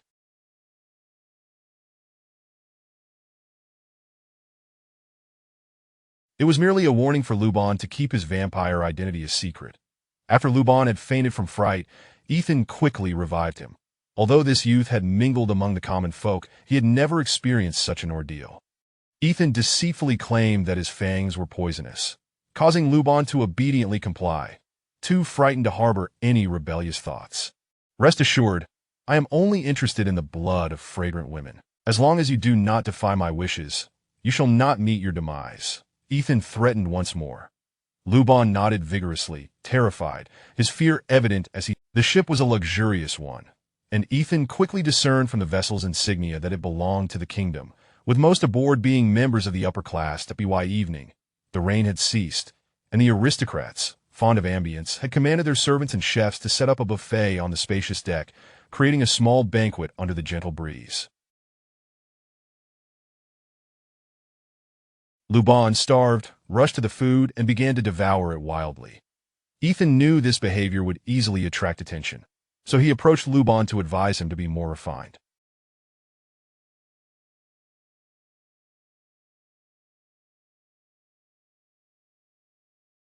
However, in his fervor, Luban clumsily overturned the entire dining table. What happened? It's those two. In the next moment, vigilant guards immediately surrounded them. The guards, skilled in combat, were not an option for a physical confrontation, so he hurriedly sought a means of escape. The soldiers had received word that these two unfamiliar individuals fit the description of notorious criminals. My subordinates fear they may be. A knight clad in yellow armor respectfully informed the noble as he approached. That moment, a senior soldier from the Lee Kingdom saluted the Baron and solemnly spoke. We have been ordered to pursue them, and we received word that these two felons escaped onto the ship using glider wings. They are likely the ones we seek. Criminals? The Baron repeated, his gaze naturally falling upon Ethan and Luban.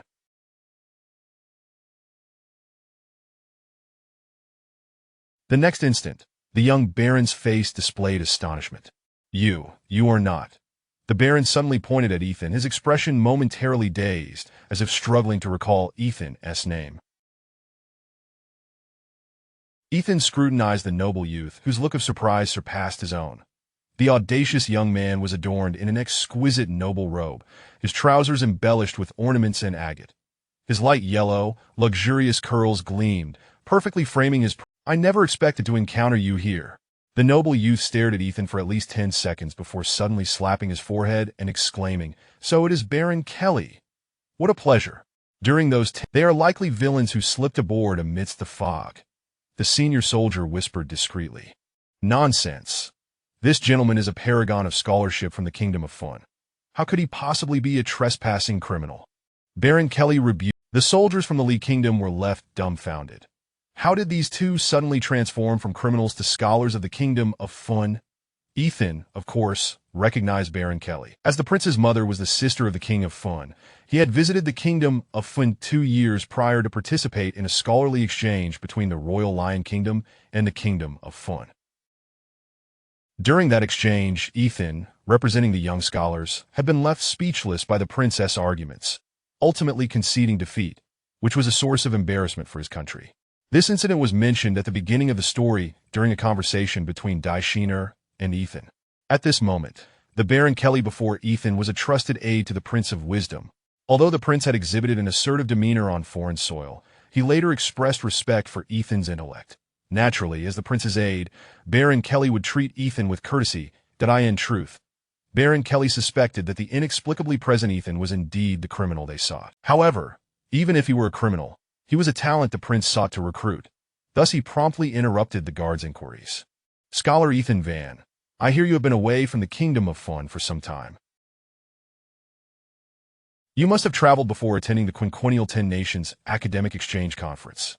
I, Kelly, am here to meet with the prince in the city of sorcerers, that if you do not mind, I would be honored for you to accompany me and my entourage for mutual support along the way. It would be an honor for me to travel with Baron Kelly." Ethan responded with a refined, noble bow, exuding elegance, his demeanor far from that of a fleeing criminal. Observing this scene, the soldiers of the Lee Kingdom changed their expressions, standing by, eager to speak yet too intimidated to voice their thoughts. Ethan had no option but to comply. Having killed the son of a commander, he was now heavily surrounded by soldiers. Without the assistance of Baron Kelly, escape would indeed be arduous. As for attending the so-called 10 Nations Academic Exchange Conference, that was merely Ethan engaging in banter with Baron Kelly. Chapter 010. Remarkable. I believe that His Excellency Ethan Kelly has a vacant luxurious suite that you and your servant may use. Lou, please tidy it up, Kelly stated. Haha, Baron Kelly, you are indeed very considerate. Kelly was truly impressive. Ethan Van secretly gave a thumbs up to the clever Baron. With just a few words, Ethan Van had acquired a reasonable identity. Even if the soldiers suspected these two rascals were playing tricks, they would not dare to apprehend Ethan Van. Before long, the old servant named Lou had prepared a lavish suite for Ethan Van.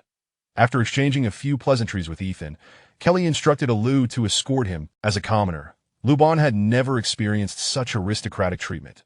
Soon, his initial apprehension was replaced by awe at the suite's luxury. He curiously touched and examined everything, as if hoping to extract gold from the sparkling decorations. Do not let anyone see through the ruse, Ethan Van admonished Luban. Luban, not lacking in intelligence, naturally surmised that this vampire held genuine status that a commoner. Reclining on the soft bed, Ethan Van gazed at the ceiling, contemplating how to disguise his inability to see sunlight. Kelly was also heading to the city of sorcerers, and the river route could traverse the entirety of the kingdom. However, Ethan Van could only venture out at night. While 1 or 2 days would not raise suspicion, prolonged darkness might lead to doubts, especially from the well-informed Kelly, who could potentially deduce Ethan Van. Thus, Ethan Van needed to devise a plausible explanation for his aversion to sunlight, one that would not arouse Kelly's curiosity. What scholar Ethan Van has contracted porphyria? The following day, porphyria is a rather peculiar ailment. Those afflicted fear exposure to sunlight, as ultraviolet rays can produce toxins in their skin and damage blood cells. It is not a common illness, but it occasionally arises amidst the chaotic. He has indeed fallen ill. Please convey my wishes for him to recuperate in his room, and I shall ensure that his meals are delivered by servants 3 times a day. Kelly responded, enlightened. Due to the destruction of blood cells, those suffering from porphyria exhibit a pallid complexion, conveniently masking Ethan Van's vampiric traits. In truth, Ethan Van was unaware that many vampires blending into human society employed this very ruse to conceal their identities. The notion of porphyria was indeed disseminated by the vampire kin. After Luban relayed the message, a shadowy figure promptly appeared behind Kelly and respectfully spoke. It is likely that he encountered soldiers from the Kingdom of Leon route and subsequently killed a young officer sent by the 1,000 riders to gain experience. The 1,000 riders dispatched 500 men. Along the way, several soldiers from the Kingdom of Li were injured, and they ultimately pursued the fugitives to the Wusong, where the latter escaped to our vessel using gliders, the shadowy figure whispered. Kelly waved his hand, dismissing his subordinate, and fell into contemplation. After much deliberation, aside from being astonished that Ethan Van could escape from such a multitude of pursuing soldiers, he found if we offer him sufficient benefits, he should be willing to submit to His Highness the Prince. Kelly mused to himself. While Kelly was investigating Ethan Van's background, Ethan was likewise pondering the reasons for Kelly's presence there. A deduction, the impending conflict between the Kingdom of Li and the Kingdom of Finlu was likely instigated by Kelly's machinations. With these two nations at war, the Kingdom of Li's attention would inevitably shift westward towards Finlu. Ethan Van had some knowledge of such military strategies. Yet presently, lacking troops and power, he found himself ill-suited to act as a military advisor, especially given his proud royal lineage from the Kingdom of Zhan. Thus, he dismissed the intrigues of these nations from his mind and resolved to seek out his childhood companion, seeking her guidance in mastering his fire-controlling abilities. Employing the ruse of Porphyria, Ethan Van successfully. However, Ethan Van was a master of subterfuge. Regardless of how sincere Kelly's enticements appeared, or how alluring his sweetly wrapped offers were, Kelly's nature was inherently rebellious, and it was rare for him to invest such effort in courting someone of no apparent status. However, given Prince William's high regard for Ethan Van, successfully recruiting him would earn Kelly significant. Luban had been serving as Ethan Van's attendant for about 10 days. Numerous times, he had overheard Kelly offering Ethan promotions and titles, nodding fervently in agreement. Yet his vampire master remained obstinate, much to Luban's. After spending 10 days together, Luban had come to understand that this elegant vampire seldom fed on male blood. Moreover, when Ethan did not exhibit his bloodthirsty side, he was quite amiable. Instead, he began to perceive that accompanying this unique nobleman on his adventures could lead to great fortune, igniting a fervent desire to follow him. Why does that Baron Kelly wield such considerable power, as if the entire kingdom belongs to him? Luban inquired. Having mingled in noble circles for some time, Luban had gained a broader perspective, no longer viewing the world with such narrow-mindedness. Baron Kelly is the son of a duke from the kingdom of Royal Lion. He enlisted in the army at the age of 16 as a retainer and achieved numerous military accolades. Due to his age, the king temporarily bestowed upon him the title of Baron. Chapter 011. The thief Nello, his noble title was forged through his own endeavors, not inherited by birth. The moment his father passes away, he shall ascend as the Duke of the Realm, being the primary heir. And if Kelly is akin to a cunning wolf, then the Prince William behind him is a true lion, a lion of remarkable strategy. Both individuals harbor immense ambition. I wouldn't be surprised if, upon waking, they stretch lazily with their hands resting upon the territories of others. They seem quite courteous towards you, Luban inquired cautiously. This is also a form of investment in talent. It's futile to explain. You should spend your leisure time reading more, Ethan Fan replied, lacking the time to elude. Luban dared not press further, and indeed, he picked up several magazines published by the Academy to peruse.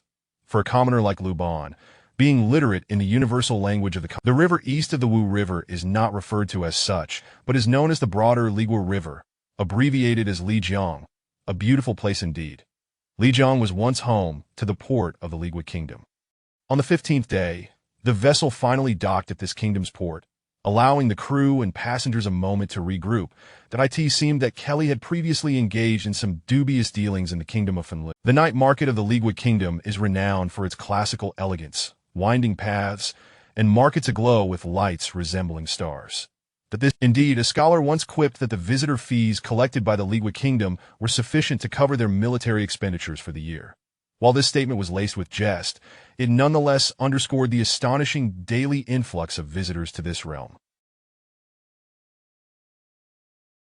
Ethan Fan had not had the opportunity to hunt for half a month, relying instead on the blood-rich blood mushrooms to sustain his vampiric abilities. Now that he had finally disembarked, he yearned to savor fresh blood, yet he found it challenging. If you and Prince William were to compete, I, Ethan Fan, would merely be left in awe, he replied, feigning modesty. You are far too humble, haha. By the way, I hear there's a renowned young... I was unaware. I have only heard tales of a legendary swordsman from Ligua. Haha, Ethan Fan responded. Truth be told, his interest in swordsmanship now surpassed that of academic discourse.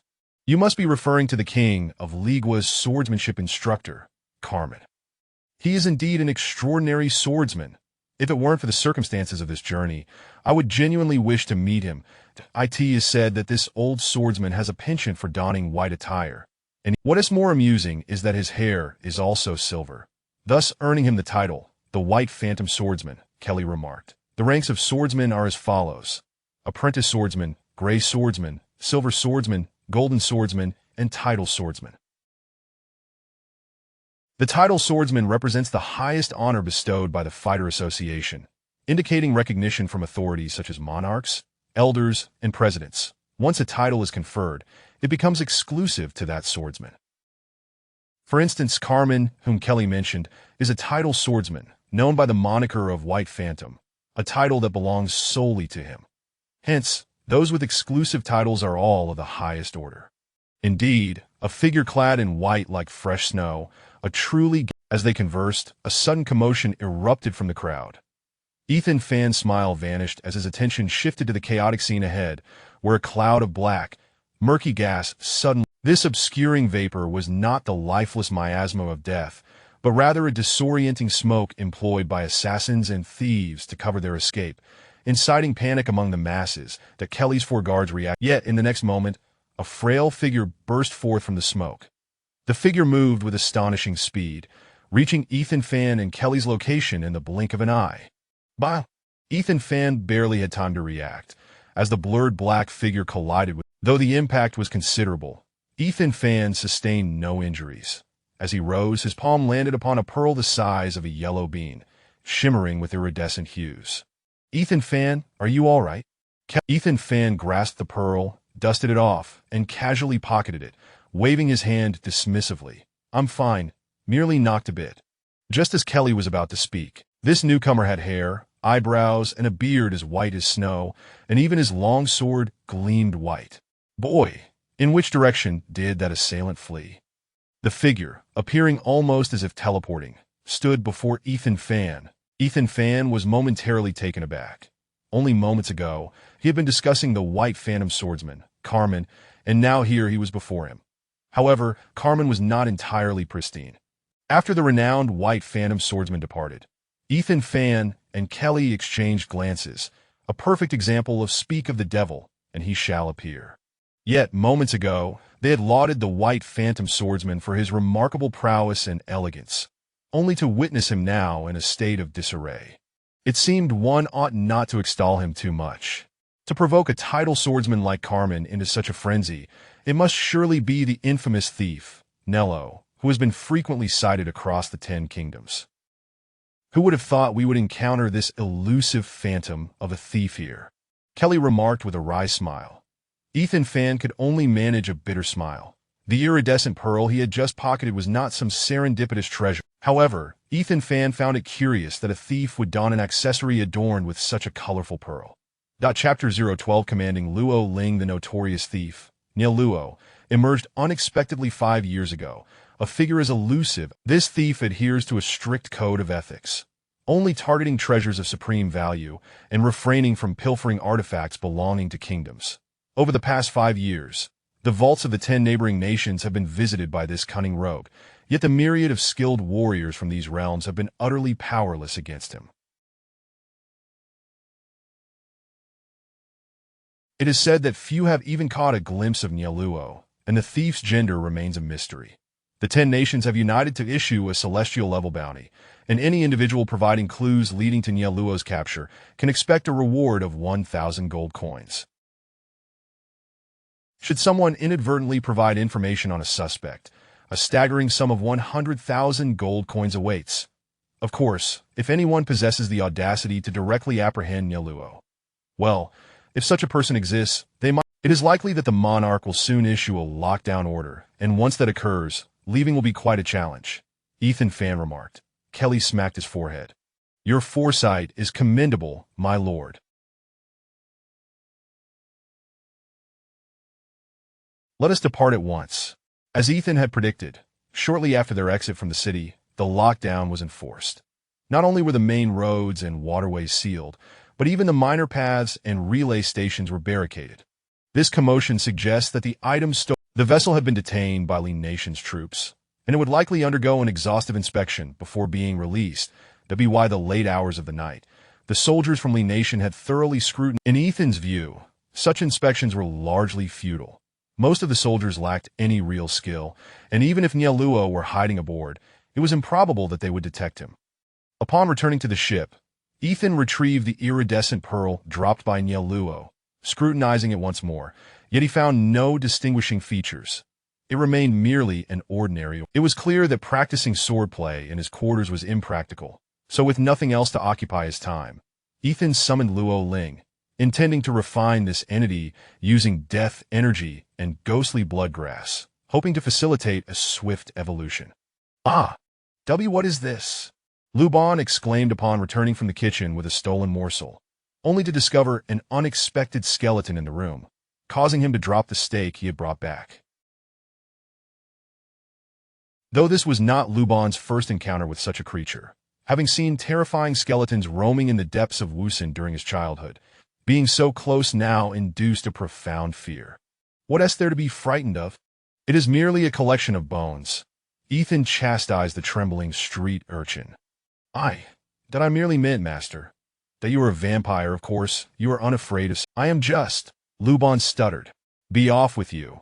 Do not hinder my practice. Ethan replied dismissively, focusing on controlling the death energy and enveloping Luo Ling's skeletal frame in a concentrated dose of 25 times the usual potency.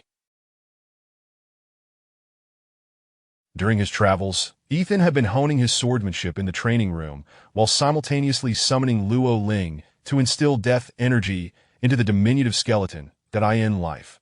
Luo Ling likely fought alongside those two enigmatic knights. Now, as a skeleton, his latent aggression remained potent, though the decomposition of his body rendered him rigid, stifling many of his abilities that I in truth. If Ethan could fully activate Luo Ling's body and ensure that the... Unfortunately, at present, Luo Ling grasped only the most rudimentary instructions, having learned the skill heart-piercing strike solely through imitation of Ethan's movements, requiring a series of mechanical commands like turn left, take 3 steps forward, halt to lock onto a target.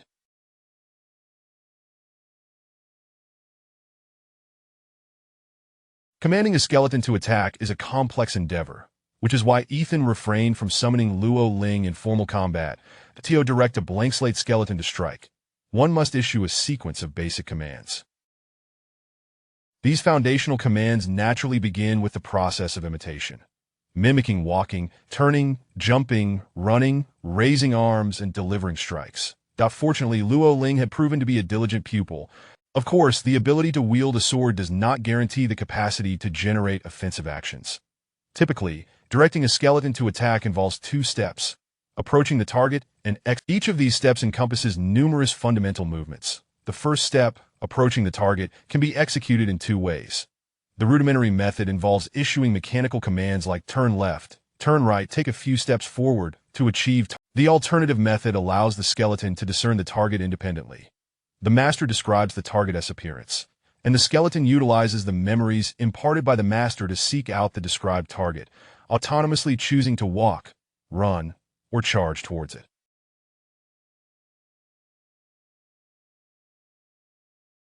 At present, Luo Ling remains in an infantile state. While he has learned the basic movements, he is incapable of distinguishing shapes and colors, let alone autonomously identifying a target for attack. The second step, executing the attack, is inherently more intricate, given the myriad of attack styles and techniques available. Should the skeleton lack memory, articulating commands for an attack using mechanical movements would surely bewilder the commander. For instance, a skeleton that comprehends only basic movements would receive commands such as grasp sword, raise hand, step forward, exert force with arm.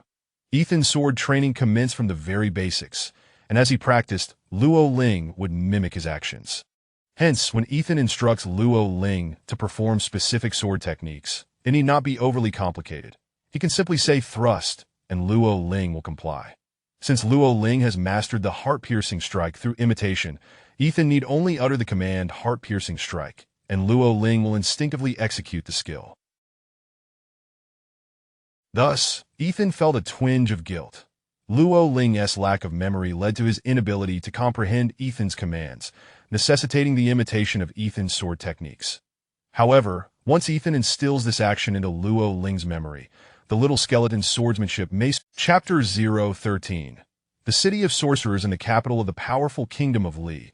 One has reached the middle and lower reaches of the beautiful Lijiang River, where the waters flow with considerable swiftness. As Kelly is pressed for time, it is estimated that they shall arrive at the renowned city of sorcerers in approximately 5 days. The city of sorcerers is neither a kingdom, nor does it belong to any sovereign state. However, this vast metropolis stands on par with any nation. The most evident proof of this is that the lord of the city of sorcerers holds an equal status with other monarchs during negotiations with foreign. As the central city of the 10 kingdoms, the city of sorcerers serves as a bustling hub of transportation and is the largest trading city among the nearby kingdoms, its level of prosperity surpassing that of any capital within the 10 kingdoms, with a flow of people exceeding that of the capital of the kingdom of Li by 5-fold. The city of sorcerers was originally known as Godi City, which houses the most significant and authoritative religious institutions of the 10 kingdoms, including the Sorcerers Association, Fighters Association, Priest Association, Scholars. The primary reason this foremost city of the 10 kingdoms is referred to as the city of sorcerers lies in its possession of a unique sorcerers academy, unparalleled across the entire continent. The Sorcerers Academy can be considered the soul of Godi City, as countless renowned sorcerers throughout the continent proudly bear the title of students from this prestigious institution. The profession of a sorcerer is inherently extraordinary, and entry into the Sorcerers Academy is not granted to just anyone. Without sufficient talent and strength, one need not even dream of admission. The Academy only enrolls prodigious sorcerers, and thus, our protagonist, Ethan's ability to control fire was pilfered from the enchanting Deicina, and inheriting even a fraction of her talent is a testament to his remarkable prowess in sorcery that he does not. Rather, his pursuit of fire manipulation is primarily to disguise his vampiric identity seamlessly. To master this craft, Ethan has diligently honed his mental acuity over the 20 days aboard the ship. On the evening of their arrival in Godi City, Ethan astonishingly shattered the tranquility of his mental domain, propelling his mental strength into the realm of the mental abyss, marking a significant. In recent days, the city of sorcerers has witnessed an unprecedented surge in foot traffic, as the highly esteemed academic exchange competition of the 10 kingdoms is set to commence this month. Held once, scholars who pride themselves on their vast knowledge have flocked to the city in preparation for this esteemed event. The competition allows only scholars under the age of 30 to participate, structured in 2 formats: individual and team competitions. The indisputable favorites for the team category are, of course, the royal representative teams from each kingdom. In fact, Ethan was originally a member of the royal team of the Kingdom of Fun, but after facing ostracism, with your vast erudition, you could undoubtedly make a remarkable impact at this gathering. Moreover, His Highness the Prince is eagerly anticipating a rematch with you. Kelly expressed his astonishment at Ethan's decision to abstain from the competition. Modest as I am, I deem myself unworthy of such attention, Ethan replied with a dismay. Internally, however, he was cursing Kelly for his incessant nagging. How could a grown man be so tiresome? Go seek your prince and cease to hinder my pursuit of fresh blood. It appears that Lord Ethan is content to remain a recluse. Baron Kelly continued his flattery, but upon realizing he could not persuade Ethan, he ultimately conceded and parted ways with him upon entering the city. Once Kelly and his entourage had departed, Ethan finally exhaled a sigh of relief. Having refrained from indulging in fresh blood for 20 days, he felt as though a man's desires had long been unfulfilled. Gazing at the splendid city of sorcerers, a smile of impending satisfaction graced Ethan's visage. The pure and fragrant blood of young maidens was his utmost delight. Although such blood would not awaken his vampiric abilities, it was akin to savoring fine wine. The sweet and sour sensation. Ethan had always treated young maidens with utmost gentleness, never endangering their lives and consuming only a modest amount of blood, seemingly adhering to a principle. This principle, as he would put it, if you draw the attention of vampire hunters, I shall strip you of that lovely pink skin, Ethan warned, grasping the unfortunate Elia firmly in his hand. The city of sorcerers was far from a remote locale. The presence of vampires and vampire hunters would undoubtedly be significant, leading Ethan to believe that until he possessed the means to act boldly, it would be prudent to maintain a low profile. In the noble district of Goti City, Baron Kelly and his entourage approached one of the exceedingly opulent, even extravagantly described mansions. After traversing the courtyard adorned with statues and flower beds, they arrived directly at the main. This young man exuded an innate elegance, his demeanor radiating a sense of superiority. His gaze was unique, as gentle as a spring. Yet upon closer inspection, one would discern a brilliance of wisdom glimmering within. The young man's demeanor was neither overtly concealed nor ostentatiously revealed. Rather, it was the subtlety of his composure that lent him an air of inscrutable. Did everything proceed smoothly? The prince inquired, a serene smile gracing his lips. All is proceeding according to plan. However, there were some delays along the way. Baron Kelly hesitated slightly. The reluctant competitor, is it that scholar from the land of Finn? Is it not? Prince William seemed to possess an extensive knowledge of the matter. Indeed, I was quite taken aback as well.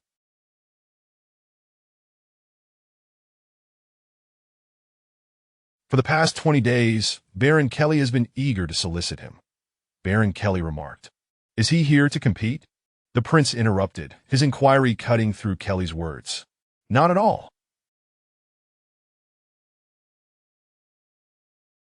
He has explicitly stated his disinterest in participating, Baron Kelly responded. Oh! The prince raised an eyebrow, evidently surprised by this revelation. Your Highness, although this individual possesses some knowledge, his ambitions are rather narrow. Even if he were to compete, he could not possibly threaten your esteemed title as the foremost sage.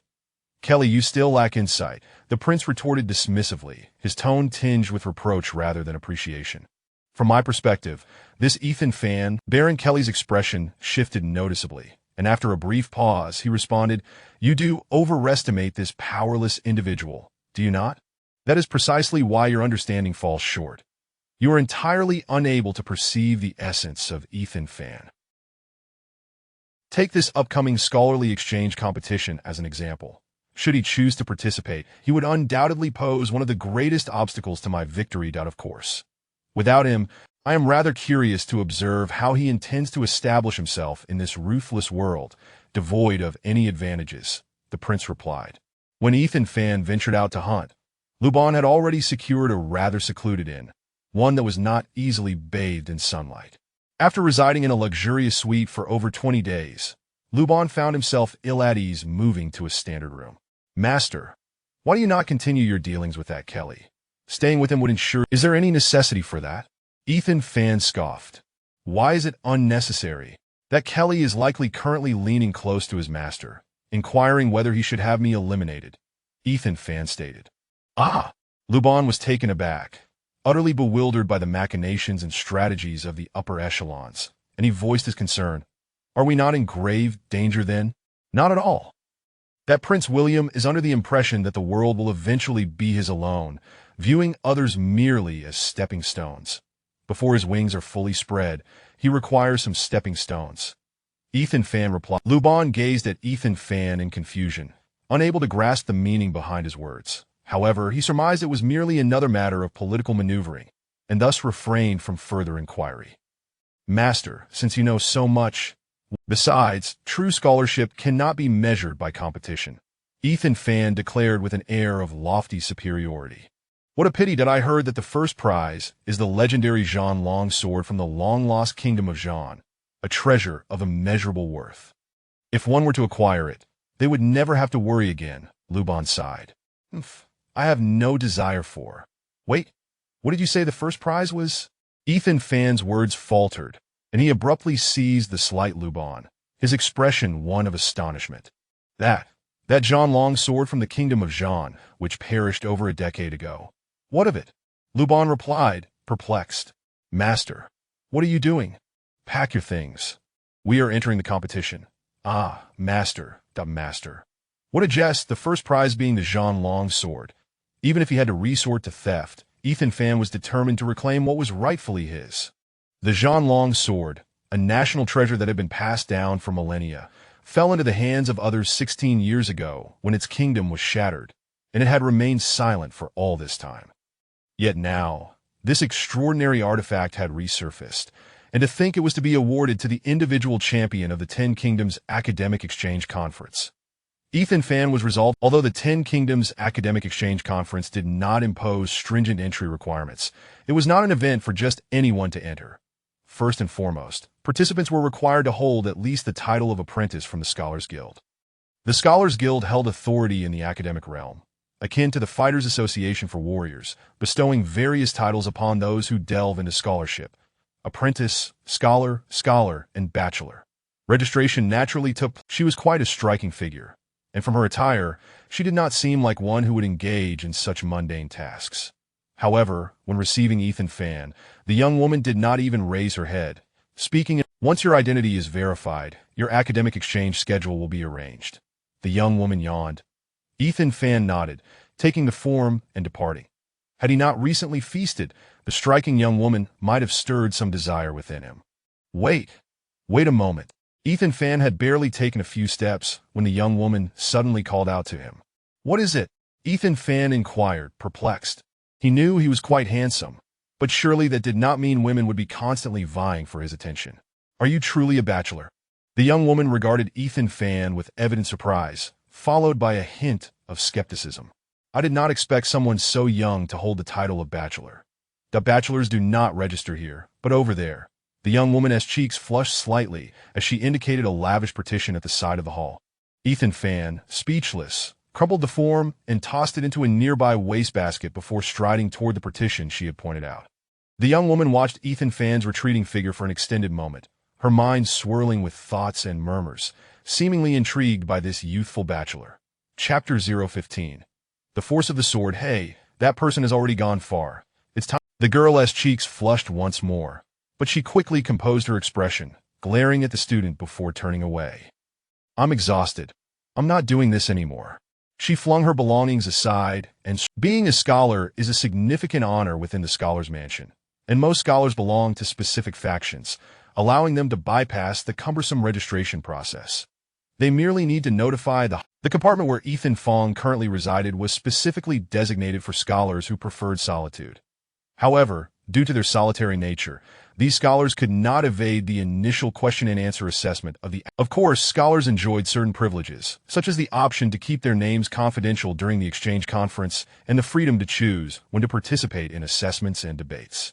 Ethan Fong naturally opted for the nighttime sessions, as his identity as a vampire posed considerable inconveniences.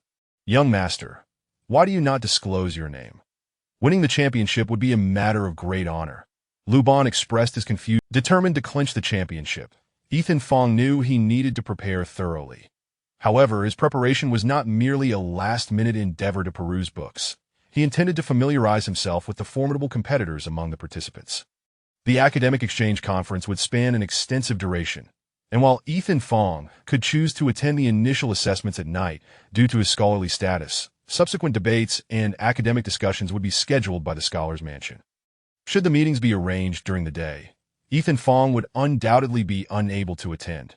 Fortunately, the participation of numerous scholars from the 10 nations meant that even the preliminary assessments would take over a month to conclude, granting Ethan Fong a month to However, misfortune soon struck. What? That woman S&T at the Sorcerers Academy? Ethan Fong exclaimed in disbelief. The following morning, he instructed Luban to bring the emblem of the Fey AI family. Luring Dai Shi. What nonsense, this troublesome woman can't stay put for a moment. Ethan Fong gritted his teeth. The city of sorcerers was a veritable den of chaos. The longer he lingered, the more disadvantageous it became for him. What shall we do now, young master? Luban inquired, having developed a more loyal demeanor after 20 days of training. What else can we do? Honestly, I'm going to practice my swordsmanship. You go help me find the black market. Ethan Fong responded irritably. Young master, what is the black market? Luban asked. Just go to... In recent days, Ethan Fong had discovered that Luban's divination skills could indeed be quite useful, particularly for resolving minor issues. Yes, young master. After Luban departed, Ethan Fong wandered within his mental realm, expanding his spiritual domain and enhancing his mental acuity. When night fell, instead of indulging in bloodlust, Ethan Fong allowed the little sprite, Elliot, to expedite the application of his swordsmanship in real combat. Ethan Fong bypassed most offensive techniques and directly practiced aggressive strikes, such as sweeping and slashing. Once his hands warmed up from the sword drills, mastering other techniques, sweeping and slashing lacked the extensive variations of thrusting techniques, making them considerably easier to learn. Focusing primarily on coordinating his body movements to maximize the power of these two sword forms. Starting with slashing, there were only 3 basic forms: horizontal, vertical, and diagonal slashes. The vertical slash bore little distinction from the cleaving technique. The next day, Ethan Fong continued training with Luo Ling, mastering the single form of sweeping strikes within the span of a day.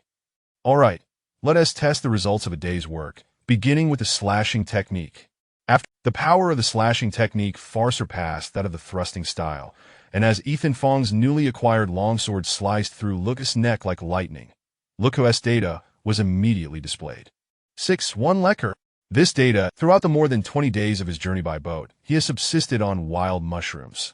However, those mushrooms nourished by blood essence are imbued with a significant amount of unique blood, which has considerably enhanced Ethan Fang's van. His current maximum thrust with the stabbing sword can achieve a level of approximately 5 Lecker, and utilizing the slashing sword can augment this by around 1 Lecker, which is indeed remarkable. In comparison, among the various swordsmanship techniques he had mastered, thrusting, slashing, sweeping, chopping, and striking, the sweeping sword technique proved to be the most formidable in terms of sheer power. At this rate, I am confident that I will soon cultivate my sword strength. Observing the power data displayed by Leckel, a smile crept upon Ethan Fang's lips. Sword strength is not merely a warrior's skill. It is a unique force akin to a sword's aura, capable of emanating from the weapon itself. This extraordinary power can only be unleashed when one's strength reaches 5 Leckel and is contingent upon the angle of the blade. The warrior's strength is classified into 4 distinct categories: combat power, combat shadow, combat energy, and combat aura. When released through the sword, these can be referred to as sword strength, sword shadow, sword energy, and sword aura. Stumping the assessors to unleash the most basic form of combat power, one typically requires a strength intensity of at least 5 Leckels. However, to manifest the more advanced combat shadow, the strength intensity must reach a minimum. As for the manifestation of combat aura and combat brilliance, these cannot be measured by mere figures of strength intensity. Without sufficient innate talent for combat, even a strength intensity of 100 Leckels may not suffice. Within the ancient tomes of the Zhanlong, the first skill of the Zhanlong combatants, Dragon's Descent, can only be executed under the condition of being able to release the most rudimentary form. Ethan Fang is not one to be overly ambitious. After testing his 2 sword techniques, it is time for him to venture out for sustenance. However, opportunities to imbibe the blood of young maidens are scarce in the bustling streets. Naturally, Ethan Fang would avoid high-end taverns. Although they attract vampires lying in wait, they equally serve as hunting grounds for vampire hunters. Aware of his own limitations, Ethan Fang proceeds with after feasting on the blood of a dancing girl in a modest tavern to satisfy the cravings of his companion, Elia, Ethan Fang made his way to the scholar's manor. Such elementary assessments are mere trifles for someone of Ethan Fang's scholarly stature. Had it not been for his desire to keep his name undisclosed, he could have easily bypassed this preliminary examination. The assessment is straightforward. 3 assessors from the scholar's manor sit before him, posing questions that one in the academic realm should be familiar with. Answering correctly grants passage.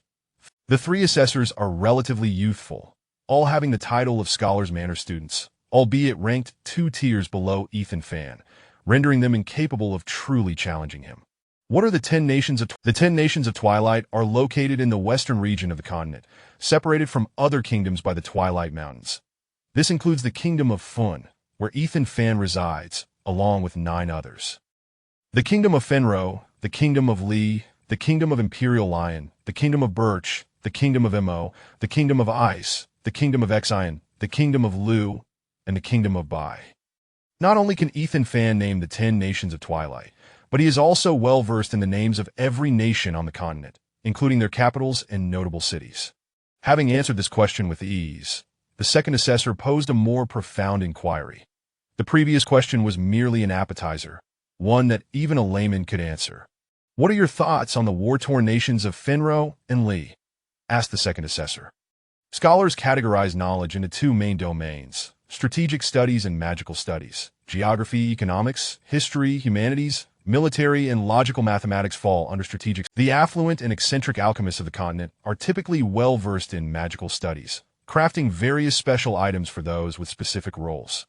Conversely, those devoid of innate talent for roles generally pursue strategic studies, serving certain nobles.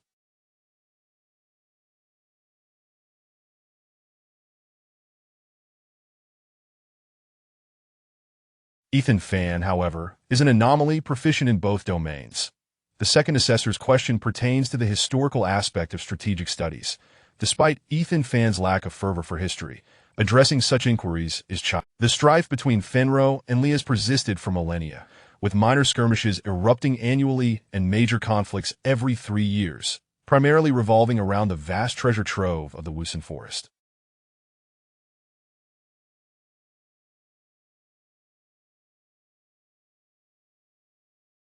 Ethan Fan eloquently narrated the evolution of the two nations from their origins 3,000 years ago, through their internal turmoil a millennium prior that led to their division, culminating in their current violent disputes over Wusun. He concluded with a poignant remark: "We are all of the same root." The expressions of the three assessors shifted to one of bewilderment upon hearing Ethan Fan's discourse. He began with the origins of the two nations, a period cloaked in obscurity, with historical records from that era being nearly forbidden. It is safe to say that these three assessors were entirely unaware of the history of these two nations 3,000 years prior, while Ethan Fan's detailed account of the events following that period was impeccably coherent, elucidating the causal relation. The assessors experienced a moment of realization. It became clear that the two nations were once unified, explaining the depth of their current discord. The third assessor, recognizing the futility of continuing, should Ethan Fan provide an answer even they were oblivious to, it would be a significant embarrassment. Thus, the third assessor promptly granted Ethan Fan passage. During these 5 days, he must seclude himself in the training room to hone his swordsmanship, aiming to master all techniques within this 20-day span. Ethan Fan has begun to grasp the essence of being. He practices the foundational sword techniques with remarkable speed. Although his execution may appear somewhat unrefined, gradual integration with advanced skills or practical combat will undoubtedly enhance. However, after an exhaustive search with no sign of Luban, it was only when Ethan Fan exited the inn that a servant approached him, saying, "Sir, this is a letter from your servant." Ethan Fan paused, pondering. Could it be that Luban has run off? What an idiot! Ethan Fan exclaimed upon reading the letter. Luban had indeed acted foolishly, getting lost while merely visiting a marketplace. To make matters worse, he had wandered into the territory of the Sorcerers' Academy, where he was. The Sorcerers' Academy occupies a significant portion of the southern region of Gaiety City, claiming 1/5 of the territory, with the mountains beyond belonging to the Academy as well. Commoners are strictly forbidden from. Without Luban, many of Ethan Fan's plans would be hampered, compelling him to personally visit the Sorcerers' Academy. The distance from the inn to the Sorcerer's City is considerable, and Ethan Fan mounted a rented horse. Traversing through the city center, arrived. Chapter 017. The little princess. Ethan walked through the west gate of the Sorcerer's Academy. Although it was merely a side entrance, its width spanned 20 meters and its height reached 15 meters. Such a formidable and towering gate bestows an unparalleled honor upon those fortunate enough to enter. The little princess is just behind us. As Ethan pondered, he inadvertently overheard a conversation between two young men emerging from within the grand gates. "Let me see." One of the youths immediately displayed a look of delight. "She may look down upon you," the other young man retorted, feigning an air of superiority. These two young men appeared to be wind sorcerers, harnessing the power of the wind to hasten their movements, allowing them to traverse the ground several times faster than. As they brushed past Ethan, he caught sight of the little princess they mentioned, standing approximately 10 meters away. Initially maintaining an indifferent expression, she suddenly froze upon noticing Ethan, her gaze revealing a hint of surprise as it fell. "I wish to retrieve him," Ethan explained. The princess's beautiful eyes flickered momentarily, as if she hesitated before responding. "Follow me." Ethan stepped forward, but the little princess deliberately maintained a distance. At that moment, the little princess hailed from a grand empire beyond Twilight Mountain, possessing a remarkable affinity for water manipulation, which had led her to this sorcerer's academy for study. She was a close friend of Dexter, having been invited to visit her family for a time. Thus Ethan was familiar with her. Initially, Ethan harbored concerns that Dexter had divulged news of his demise to the little princess. However, judging by her reaction, it seemed she remained unaware of his death. As the little princess walked ahead, Ethan lagged half a step behind, acutely aware that just a minor mishap. Ethan replied dismissively, "She has often claimed you are dead," the little princess remarked flatly. Ethan was at a loss for words. It was evident that she interpreted with the little princess leading the way. Ethan found the journey unobstructed. However, she was not escorting him to retrieve Luban, but rather guiding him into a grove adjacent to the academy. Ethan understood the little princess's nature.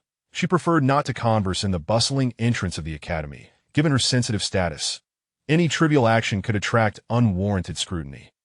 "You've changed quite a bit," the little princess observed, her gaze sweeping over Ethan before she spoke in a neutral tone. "Yes, people do change," Ethan replied, forcing a smile while inwardly reflecting. "Of course, I've changed significantly. I am now a vampire." Despite the distance between them, Ethan's keen sense of smell detected the princess's yet he knew that revealing even the slightest hint of his vampiric nature would lead to his dismemberment by the unparalleled protector of the little princess lurking in the shadows.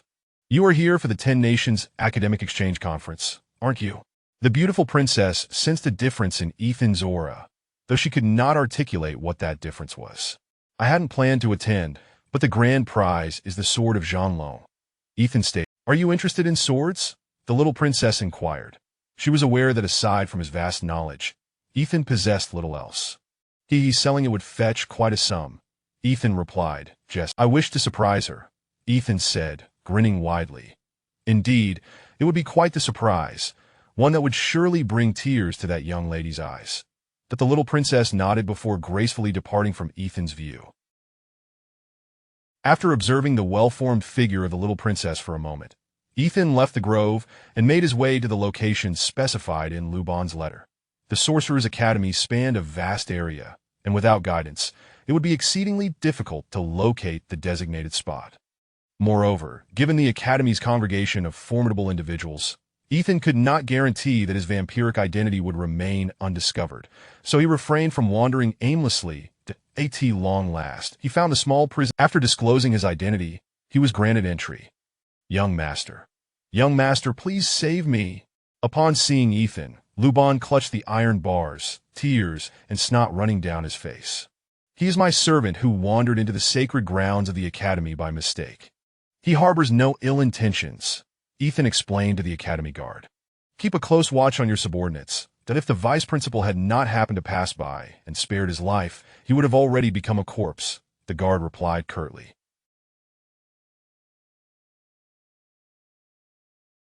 Ethan was permitted to retrieve Luban solely due to his status as a scholar, while the officials regarded individuals in academia, aside from alchemists, as nothing more than talkers, holding a deep-seated disdain for those lacking strength. Captain, a distress signal from the academy has been emitted from the back mountain. It appears to involve a group of female sorcerers." At that moment, another guard rushed in, addressing the one who had spoken to Ethan. "Go inform those old What are you waiting for?" The captain immediately sprang into action and bellowed towards the outside. "Gryn, hurry up! Gryn!" After several shouts, Gryn End failed to appear, further inciting the captain's fury. "I'll accompany you.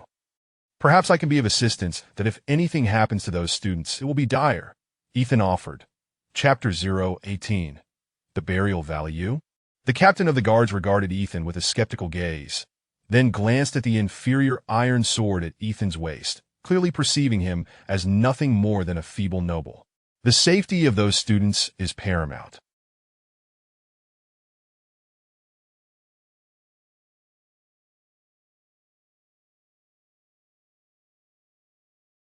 "We must set off at once," Ethan asserted. His eagerness to assist in the rescue stemmed primarily from the belief that the distressed group might include Daishiner, the young lady he cherished dearly. Should any harm befall her, Ethan would find it exceedingly difficult to conceal his vampiric identity. Thus, he was particularly sensitive to her safety. "Very well, keep up with me," the captain replied. Another guard had already gone to summon the sorcerer instructor, but the back and forth would take some time.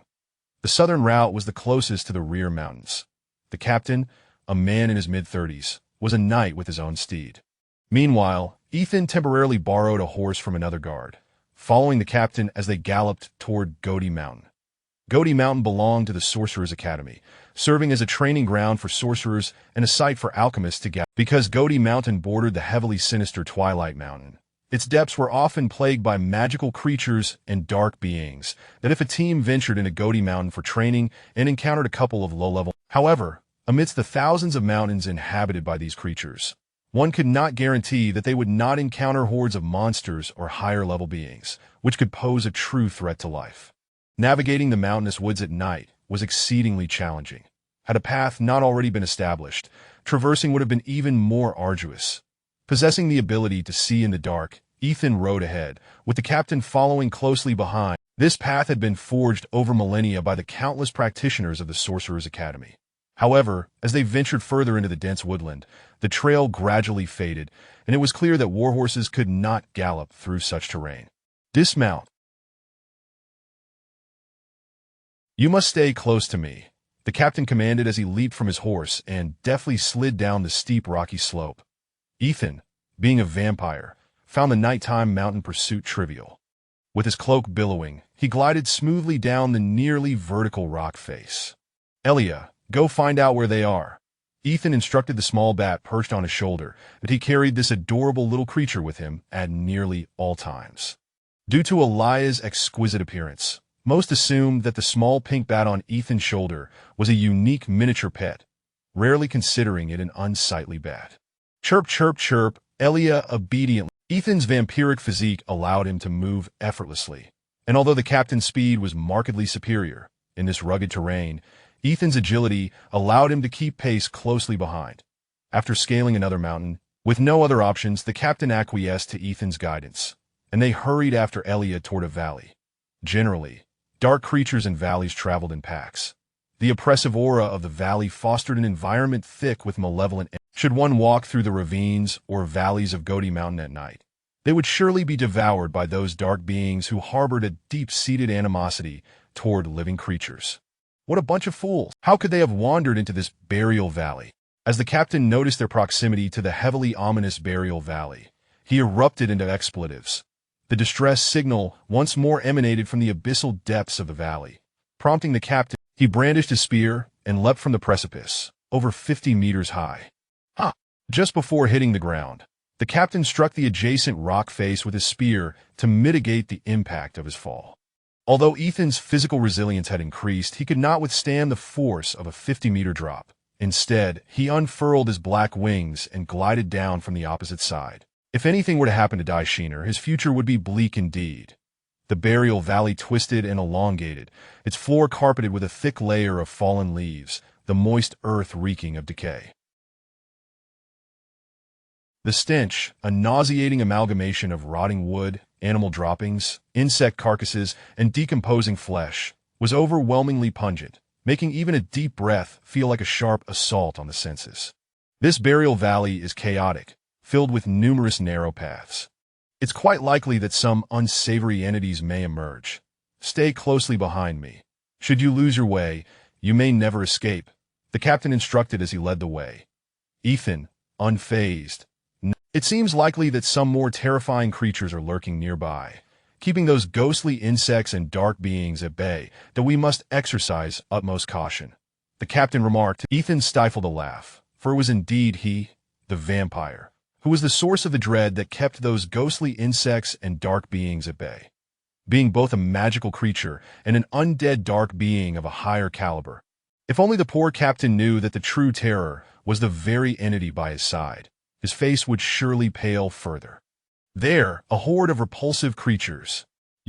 Before him lay a narrow fork in the valley, its steep cliffs rendering it nearly impossible to scale without expertise.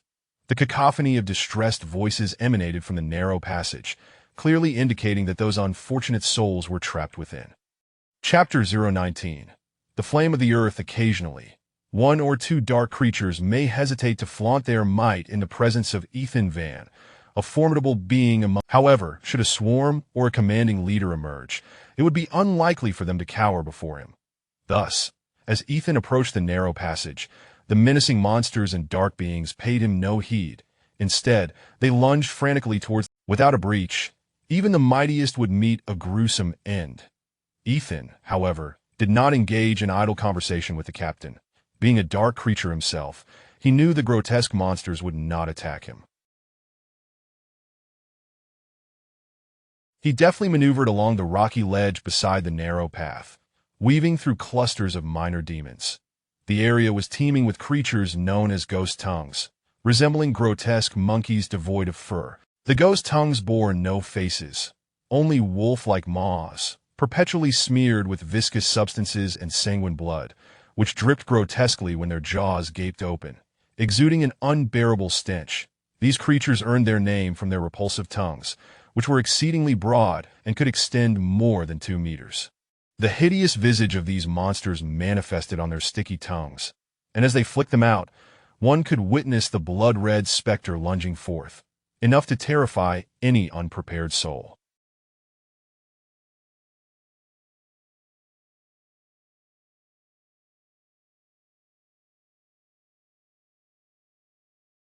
While the ghost tongues were undeniably low-tier fiends, their true menace lay in their propensity to swarm. Provoking a single one might be manageable. However, inciting a horde would spell doom. The gravest misstep was to venture into the lair of the ghost tongues, and the junction indeed served as their stronghold. To trespass into their domain was tantamount to delivering a feast to hundreds, if not thousands, of these grotesque beings. With ease, Ethan traversed the diminutive monsters beneath him, inching closer to the beleaguered sorcerers, much to the astonishment of the captain. "What a bunch of mindless sorcerers," he muttered under his breath as he surveyed the 7 sorcerers from above. At the muddy intersection lay a pit roughly 10 meters in diameter, where the 7 sorcerers had been cornered, surrounded by the ravenous ghost tongues that surged towards them like a pack of famished wolves. "Flame of the Earth!" A melodic cry suddenly emanated. Crack! The muddy earth emitted a sound of splitting as the heat from the flame spread rapidly, causing the dark soil to fissure. Hissus! The monsters within the pit leaped in agitation. Clouds of tar-like fumes hung low over the burial valley, permeating the narrow passage. "She truly is here." Ethan recognized the voice with an intimacy that rendered him surprised. Ethan felt a tinge of astonishment that the foolish woman had not succumbed to fainting, instead unleashing a fire spell that bore a semblance of intimidation. Wind magic! Before the scorched earth could fully cool, a fierce gale swept through the valley, the direction of the winds decidedly unnatural. Twigs and fallen leaves whirled into the air, and several smaller ghost tongues emitted frantic cries as they were ensnared by the strange winds, spiraling upwards to a height of 10 meters, disorienting the little creatures to the point of tumbling back down, unable to regain their footing.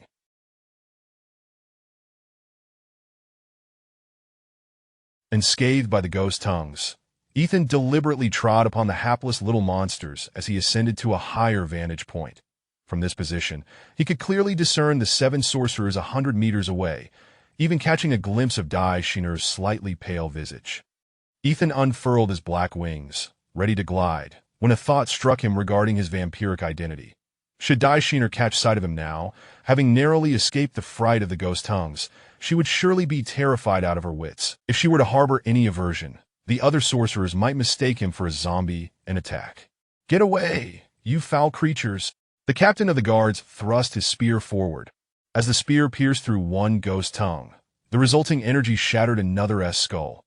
The captain's unleashed force, a manifestation of his might, could penetrate even without direct contact. Casting a glance at Ethan, who stood elevated, the captain swept his spear, cleaving through several writhing tongues. He was about to inquire how Ethan had managed to traverse the chaos when several more sticky, crimson tongues shot towards him, entwining his legs like silken threads. The vigilant captain hastily severed one with his spear, yet another tongue exerted force, pulling him forward, almost causing him to stumble. "It seems reinforcements are arriving." The beleaguered sorcerers were overwhelmed by the relentless tide of ghost tongues, only now noticing a knight clad in silver armor charging from one of the narrow passages. However, they remained oblivious to Ethan, who blended seamlessly into the night from his elevated position. The first to spot the arriving aid was the wind sorcerer, whose abilities could impact a multitude, yet lacked the strength to vanquish these lowly creatures. Instead, it was Sheener, the fire sorceress, along with two earth sorcerers, who constituted the primary resistance against the advancing horde of ghost tongues. Yet, the sheer number of these creatures proved overwhelming, and the three sorcerers' mental fortitude was finite. Should they falter, the other two wind sorcerers and the water sorcerer would undoubtedly prove incapable of holding the line. Upon hearing of the impending rescue, the seven sorcerers' eyes sparkled with hope. Utilizing the moonlight's reflection, they indeed glimpsed a knight in silver armor rapidly approaching. Be cautious.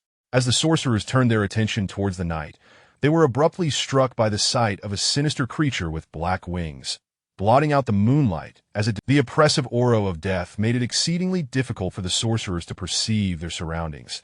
And as the ominous black wings glided forth, the moonlight was in Chapter 020. The Rescue of the Fair Lady. Miss X. Do not fear, for I shall protect you. While several sorcerers were paralyzed by the offensive capabilities of water sorcerers are arguably the weakest among the four elemental practitioners.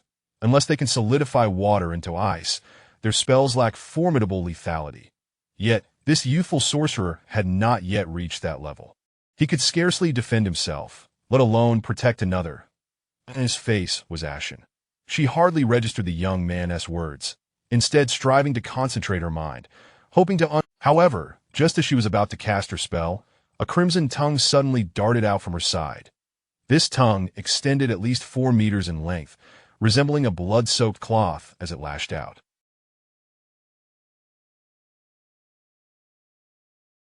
The grotesque visage grinning wickedly was alarmingly close, causing the flame she had been gathering to dissipate in an instant.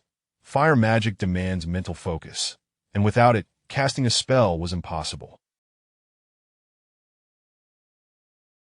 Previously surrounded by several men protecting her, Exner had managed to conjure fire. But now, with the ghastly tongues crawling underfoot, her lack of combat experience made it exceedingly difficult. As Exner faltered in fear, she narrowly evaded the tongue's attack, yet the even more massive ghostly appendage had no intention of sparing her. It curled downward, aiming to ensnare her head entirely. The water sorcerer, who had vowed to safeguard Exner, was taken aback. He had not anticipated a 4-meter tongue to emerge. When he witnessed her peril, he failed to step forward to assist. Whoosh! Just as the other sorcerers believed Exner would be ensnared by the tongue, the sinister black silhouette finally manifested.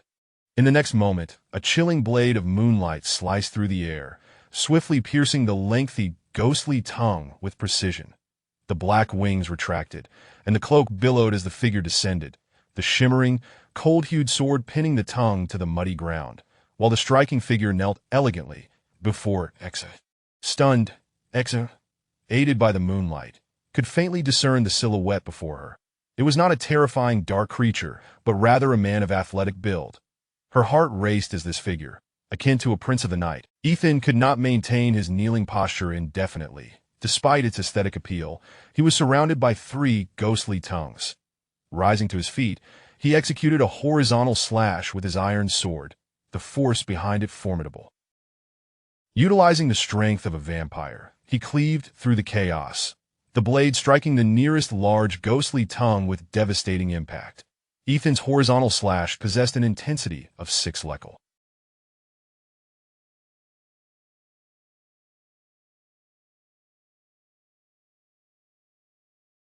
Such lowly magical creatures, regardless of their tough hides, could not withstand this assault. The sharp sword severed the tongue above its shoulder, causing blood to pour forth.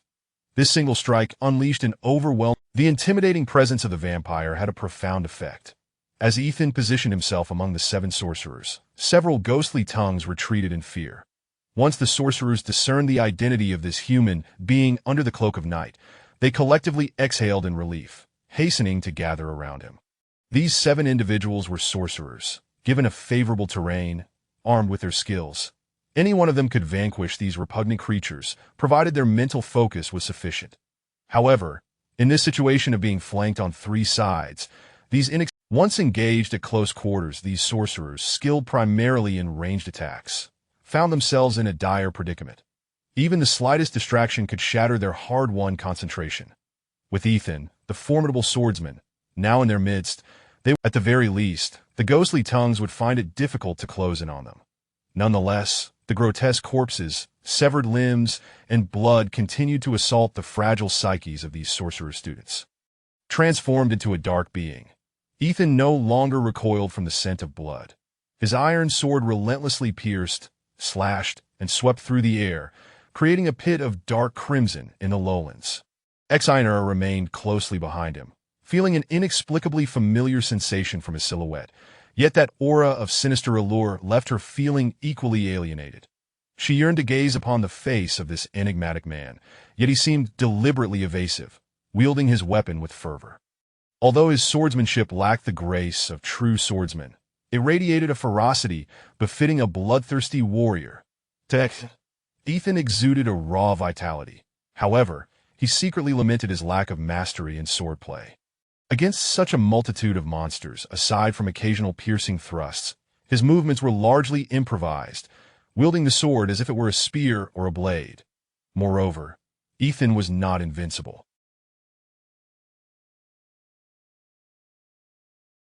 As he charged out of the pit with the inexperienced sorcerers, he had sustained at least 100 injuries. Were it not for his regenerative abilities, this vampire would have been reduced to a bloody mess by now. Sizzle! Suddenly, a clawed, ghostly tongue leapt out beside Ethan, its talons sinking into his arm and tearing flesh away. Ethan grimaced. Even though a vampire's sensitivity to pain is muted, this attack was still unpleasant, causing him to furrow his brow. Behind him, Exa, witnessing this, felt a surge of determination. The tongue was blasted into the air, its form charred, and as it descended, it was reduced to ash by the flames. Chapter 021. Departing with elegance, are you all right? Daishiner inquired with genuine concern. She had witnessed the earlier assault, where a substantial Chapter 022, the depths of the burial valley. Who on earth is he? Why do I feel such an overwhelming sense of familiarity? Daishiner murmured to herself. Although the enigmatic figure had departed, his alluring dark silhouette lingered in her mind. But just as Daishiner was lost in her thoughts, a fiery red figure plummeted from the heights of the valley, followed by a torrent of flames. The heat rose skyward, and the chilling wails of the wretched echoed from the mouths of the ghostly tongues. As in an instant, those that drew near the Sorcerer's Academy were her mentor possessed terrifying strength, effortlessly clearing a narrow path with a single fire spell, engulfing dozens of ghostly tongues in the inferno as the flames spread. Yet more ghostly tongues were consumed by the conflagration, their anguished cries resounding in the air. Are you all unscathed? What of Charles and your team leader? The sorcerer mentor inquired. This old sorceress, with her fiery red hair coiled high atop her head like a flickering flame, appeared to be a reflection of her own elemental affinity. Charles was torn apart.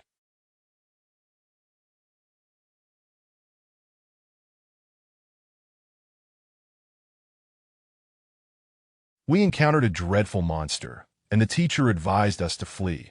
After we escaped, we heard the agonizing screams of our team leader. He is likely the Earth Sorceress, maintaining her composure. Our skills were utterly ineffective against it. Several other sorcerers echoed, their voices laced with trepidation. Very well, as long as you are safe, let us return for now. The elder sorceress chose not to dwell further on the matter and addressed the group of sorcerers, then turned to the captain of the guards. Captain, you have accomplished a great feat this time. I will recommend you for an honorary title. I dare not claim any credit, had it not been for that scholar's assistance earlier. The captain of the guards quickly demurred. A scholar. The sorcerers exchanged bewildered glances, surprised to learn that the fierce figure wielding a sword amidst the ghostly tongues was, in fact, a scholarly individual. Yes, indeed. That scholar came to retrieve a servant we had detained, and upon witnessing a distress signal, he followed me here to offer aid. It was he who led the students up the rocks, the captain explained. Do you know his name? Daishiner immediately inquired, Her curiosity piqued now that the threat to her life had passed, and her interest in the mysterious savior had grown. He mentioned it, but I seem to have forgotten. I sincerely apologize, the captain replied, somewhat embarrassed. Let us return now, the elder sorceress declared. The burial valley harbored not only lesser ghostly tongues but could also awaken far more terrifying beings, which would pose a grave danger. Ethan had forgotten that he had previously revealed his identity as a scholar to the captain of the guards, and fortunately, the captain had not retained the memory of his peculiar name. Bearing injuries, Ethan ran through Dirty Mountain. It was now impossible to return to Dirty City, as dawn was approaching that he needed to find a tranquil environment to rest and recuperate. Elia, stop resting on my face. Find me a suitable place, Ethan urged, pulling the little bat from his visage and tossing it into the air. That poor Elia spiraled several times before regaining her bearings, shaking her little head for a while before soaring off in search of a location heavy with shadowy energies. In Dirty Mountain, Ethan had little to worry about. Even under the sun, he could easily shield himself with necrotic energy. The aura of death enveloped him, and as the dawn light fell upon him, it marked Ethan's first direct confrontation with sunlight, a sensation that threatened to scorch his skin and evaporate his blood, a most discomforting experience. The 25-fold necrotic energy was sufficient to thwart even the midday sun, allowing Ethan to stride boldly beneath its rays. Squeak, squeak, little Elia appeared to have found an excellent spot, fluttering back from a distance with a joyful chirp. Although Elia had regressed, she remained immune to sunlight. Following the little bat into the depths of the valley, they ventured into an area that felt like an abyss devoid of daylight. Even without the protective necrotic energy, sunlight could not penetrate here. That it was cold, dark, and permeated with the scent of death. These chilling aromas enveloped Ethan, providing a soothing sensation akin to soaking in a hot spring, alleviating his every ache. Lo Ling, come forth and breathe the fresh air. Ethan carried with him a pouch containing Lo Ling's ashes. Pouring the ashes onto the ground, he concentrated, activating the sorceress' spiritual seal. That amidst the scattered ashes, a brilliant azure dragon emblem emerged, and the fine ash began to coalesce. Crackle, crackle, the skeletal form of Lo Ling rose, instinctively positioning itself behind Ethan. Once lost in a daze, Lo Ling's red eyes now glimmered with a hint of ferocity. Lo Ling had mastered all basic movements. The next step was to facilitate its evolution. Even among the lowest tier of undead creatures, distinctions in rank existed. Currently, Lo Ling's bones, while white, had not yet reached a pallid hue, thus remaining in the state of a skeletal soldier. When Lo Ling's bones turned entirely pale, it would ascend to become a skeletal. Beyond the skeletal general lay the terrifying skeletal king, distinguished by its silver bones and green eyes that radiated a menacing glare. Elia had led Ethan to what appeared to be the terminus of the burial valley. Absent the pathway leading here, this place was a completely enclosed abyss, surrounded on three sides by steep, towering mountains, shrouded in darkness even during daylight. Crackle, crackle, eerie sounds echoed at the base of this strange valley. Through the thick necrotic energy, Ethan could discern several pale skeletal figures aimlessly wandering within the valley, seemingly searching for sustenance. The monsters and dark creatures of Dirty Mountain typically preyed upon living beings. As Ethan was perceived as one of their own, the wandering skeletal soldiers posed no threat to him. Chapter 023, The Hanging Coffin. Luo Ling, go greet your brethren, Ethan Van instructed as he handed his sword to Luo Ling, allowing the little skeleton to practice its skills. Managing the skeletons was quite the hassle, and Ethan Van had neither the time nor the patience to issue commands to Luo Ling step by step, but he simply cast Luo Ling onto the darkened soil, permitting him to act freely, while he himself commenced the search for his resting place. As he ventured further, Elia's voice suddenly became animated, and she dashed ahead with palpable eagerness. Ethan Van quickened his pace, eager to discover what could possibly excite Elia so much in this valley teeming with skeletons and crawling with worms. The pervasive aura of death gradually dissipated under the influence of Ethan Van's sorcery, revealing beautiful pink bats flitting through the mist, alongside a shadowy object that gradually emerged. From a distance, this dark object resembled a stone slab, suspended 10 meters high, giving the impression that it might come crashing down at any moment. Ethan Van approached cautiously, aware that there could be unknown creatures lurking in this burial valley, necessitating a prudent approach. Crack, crack, creak, creak, clang, crack, creak. The echoes of Luo Ling and his companions engaging in battle reverberated within the semi-enclosed, dim valley. Such eerie sounds would undoubtedly send chills down the spine of Ethan Van. Paid no heed to Luo Ling. His intent was to cultivate the instinctual response to counterattack following an assault that asked for whether Luo Ling might be maimed by the incessantly rising skeletal warriors. In life, Luo Ling had been a formidable knight, capable of unleashing combat prowess, far superior to those ordinary skeleton soldiers. He would not be easily vanquished. Even if he were to sustain injuries, as long as his bones were not scattered too far, the dense aura of death would facilitate his recovery within a couple of days. While Luo Ling frolicked with his brethren, Ethan Van drew near the suspended object, only to be taken aback by the revelation. The object hanging at the bottom of this burial valley was a sarcophagus inscribed with bizarre glyphs. A hanging coffin. Ethan Van felt a tremor of astonishment within. The hanging coffin represented a more imposing burial practice than a mere suspended coffin, which typically involved placing a stone sarcophagus atop a lofty cliff, often embedded within.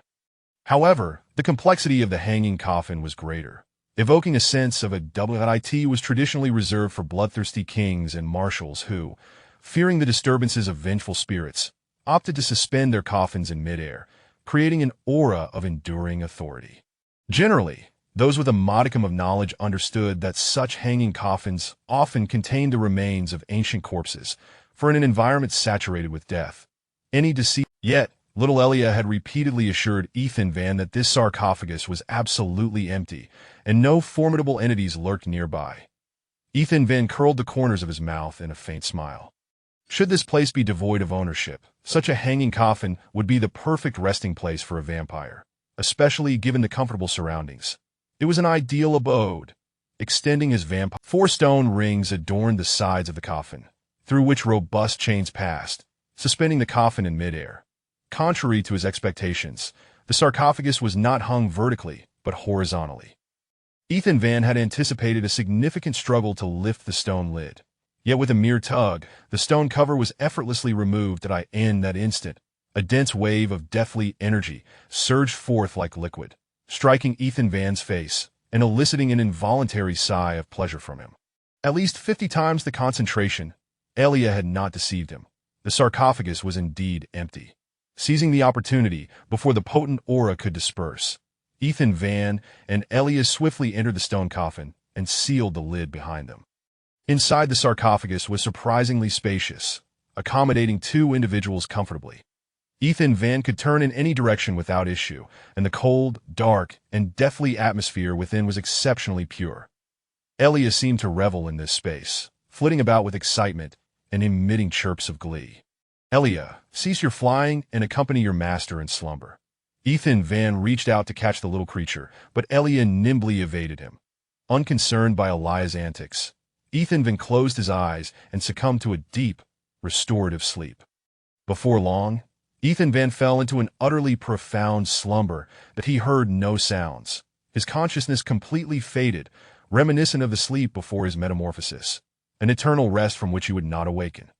Elia continued to flutter within the vast stone coffin, and as the rhythm of her wing beats increased, the dense aura of death began to coalesce around her. Gradually, her petite form underwent a transformation, enveloped by swirling, murky vapors.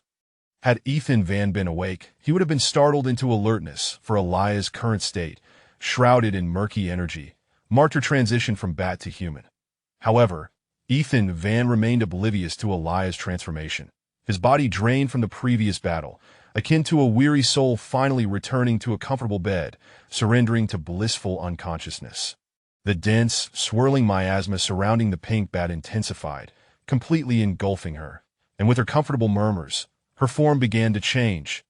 The thick vapors enveloping Elia expanded, her figure growing larger, her delicate pink wings gradually morphing into an exquisitely refined arm, while her diminutive hind limbs transformed into smooth, elongated legs, her curvaceous silhouette gradually taking shape. Her tiny head slowly transitioned into a visage of breathtaking beauty, as rose-purple hair sprouted like fresh buds, cascading gracefully, releasing a distinctive scent reminiscent of poppies that permeated the corpse-laden sarcophagus.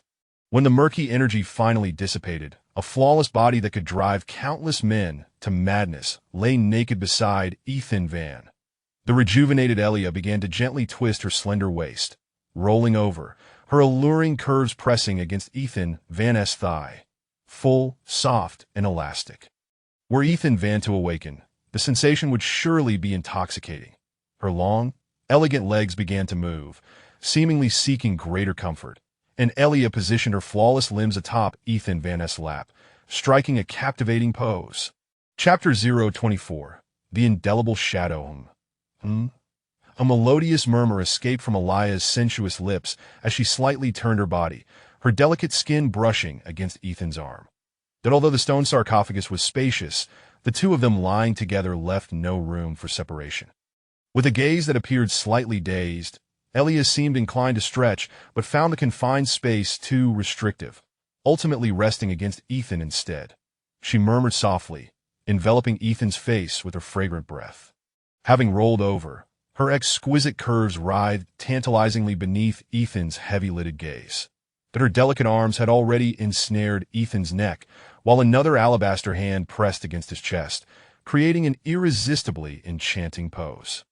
I am so sleepy with drowsy eyes. Elia's consciousness was hazy as she instinctively sought the warm, reassuring figure beside her, yearning to drift off comfortably in his embrace.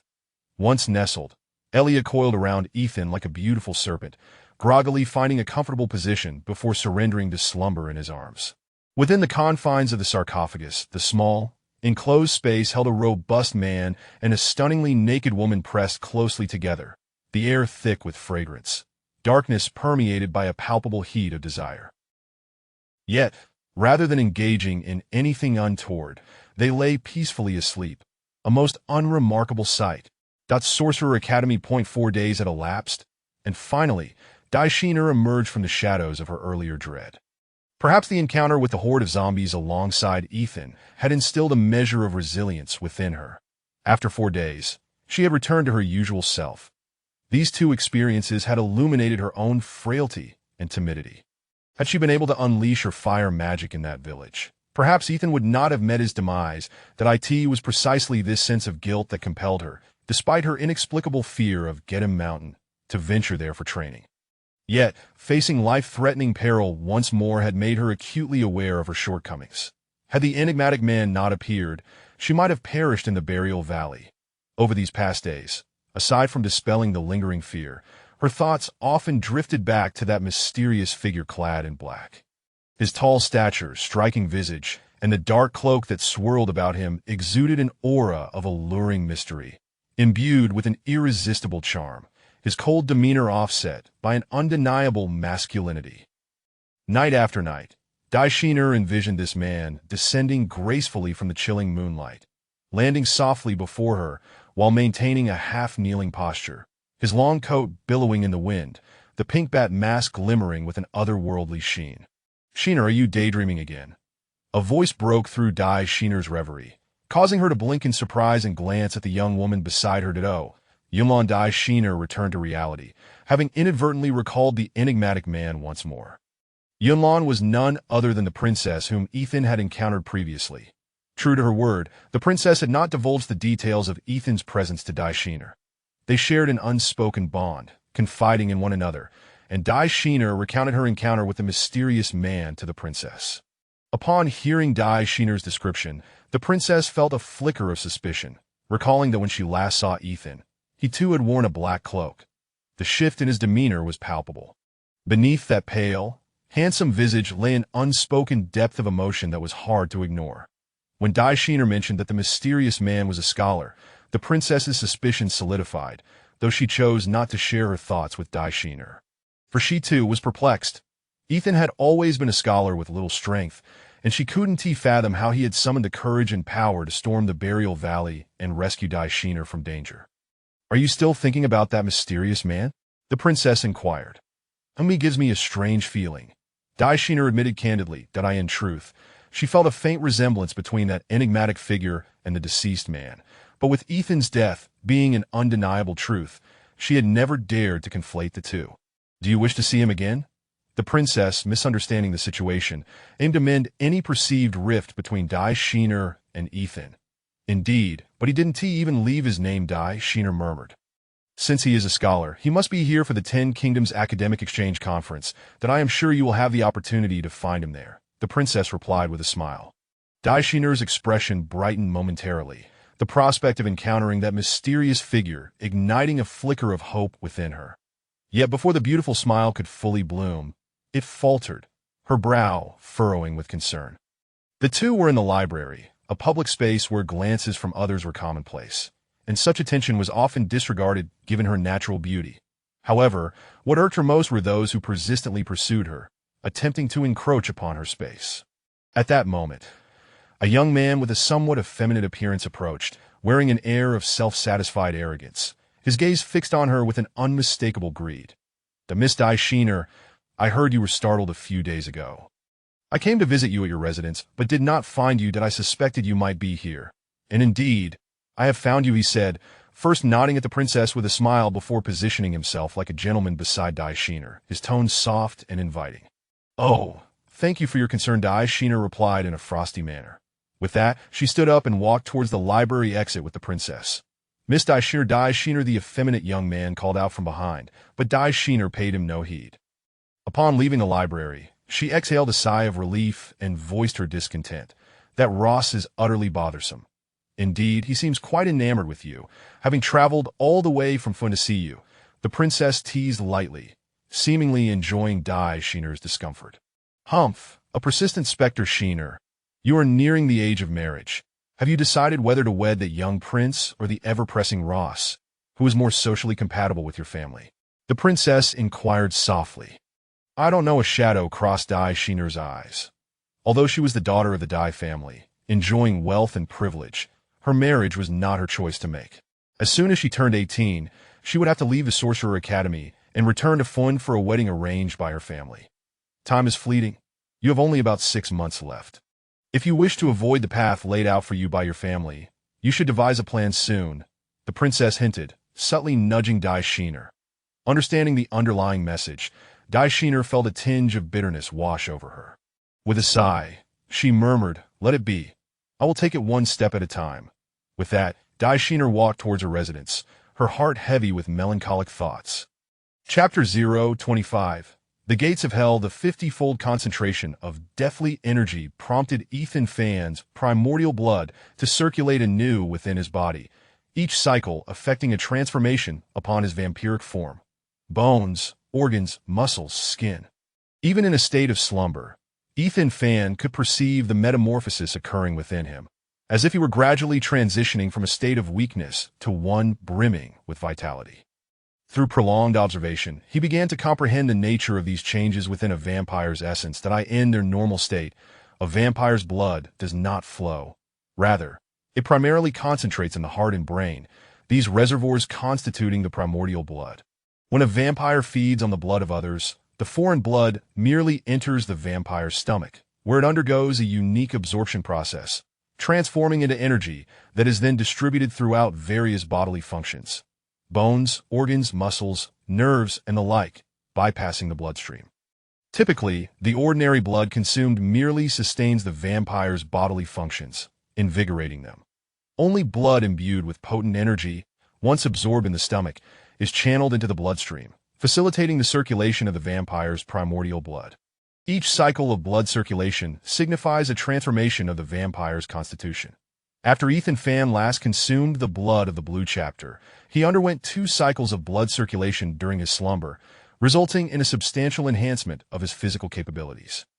During this latest slumber, Ethan Fan felt the frigid beating of his heart with remarkable intensity. Blood surged from his heart into his veins, as if revitalizing his decayed form, rendering it vibrant and infused with strength. He initially assumed that this period of rest would culminate in a singular transformation, but to his astonishment, after the first cycle, a second one unfolded immediately, not originating from the heart, but from the brain. The brain serves as another repository for primordial blood in vampires, and this cerebral circulation did not traverse the entire body. Rather, It activated every nerve within Ethan Fan's brain, causing his mental domain to expand exponentially. The circulation of primordial blood in the brain did not alter his vampiric constitution. Instead, it awakened dormant neural pathways, enhancing his reflexes, judgment, and cognitive abilities, simultaneously transforming his mental landscape. The mental abyss. Indeed, it was the cerebral circulation of primordial blood that enabled Ethan Fan's mental domain to expand rapidly, propelling him from the realm of the mental pool into that of the mental abyss. The distinction between the mental pool and the mental abyss constitutes a pivotal boundary for practitioners. Those still within the mental pool can only manifest rudimentary abilities, and many practitioners find it insurmountable to transcend this realm. It can be said that a practitioner achieving the status of the mental abyss has shed the labels of novice, inferior, and lowly, entering the true domain of formidable practitioners. Ethan Fan had long desired to transcend into the mental abyss, as doing so would allow him to unleash his third spell, the Gates of Hell. The spell employed by the Grey Chapter at Chihuahua Mountain was indeed the advanced version of the Gates of Hell, through which that powerful mage summoned a level 7 creature, the Dark Serpent. While Ethan Fan may not reach such heights, gathering sufficient materials and offerings to conjure a second or third tier monster would certainly be within his capabilities. Crucially, should the Gates of Hell summon not a dark creature, thus, even if he were to open the Gates of Hell in plain view and summon a monster, he would not be suspected of being an evil sorcerer. Rather, he would be perceived as a beast tamer.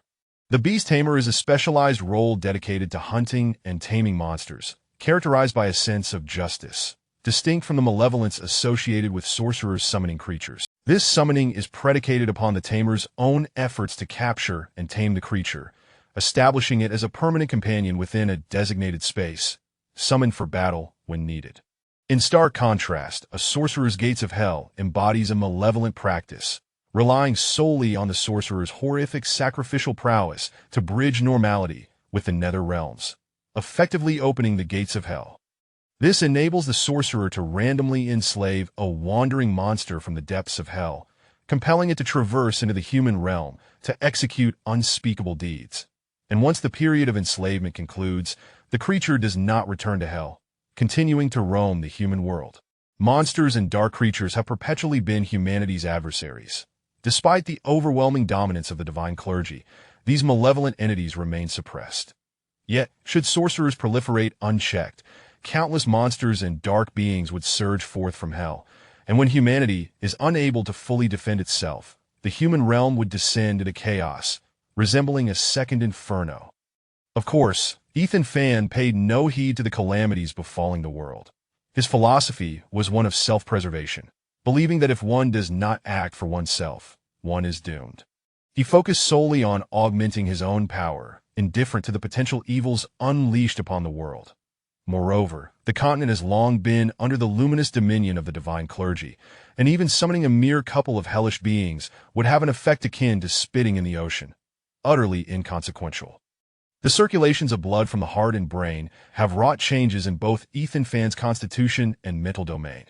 His physical prowess correlates directly to his combat abilities. While uncertain of the extent of his enhancement, Ethan Fan was confident that with sufficient technique, unleashing his sword power would pose no challenge. Should he master the sword power, he would be able to execute the first skill within the Zhanlong Forbidden Classic. As excitement coursed through him, Ethan Fan gradually awakened, his eyes fluttering open to reveal orbs glimmering with an eerie light, momentarily flashing crimson before settling into a captivating shade of deep black. Cluck! Cluck! Cluck! Ethan Fan stretched his body, the sound of cracking bones eliciting a sensation of refreshment, filling him with an invigorating sense of strength. As he extended his limbs, he immediately sensed a weight pressing against his chest, and upon glancing down, he discovered the pudgy little Illyrian nestled upon him, soundly asleep. "How have you grown so plump? If you end up disfigured upon reverting to your true form, I shall sell you off," Ethan Fan remarked unceremoniously as he roused the rosy little bat from her slumber. Illyria stirred groggily, realizing her master had nudged her posterior. She shifted closer, affectionately nuzzling against his cheek, her tiny tongue licking his face. All right. Once you revert to your true form, I promise you all the affection you desire. For now, It lacks any excitement. Ethan Fan chuckled as he playfully set her aside, then began to introspectively examine his own body for changes.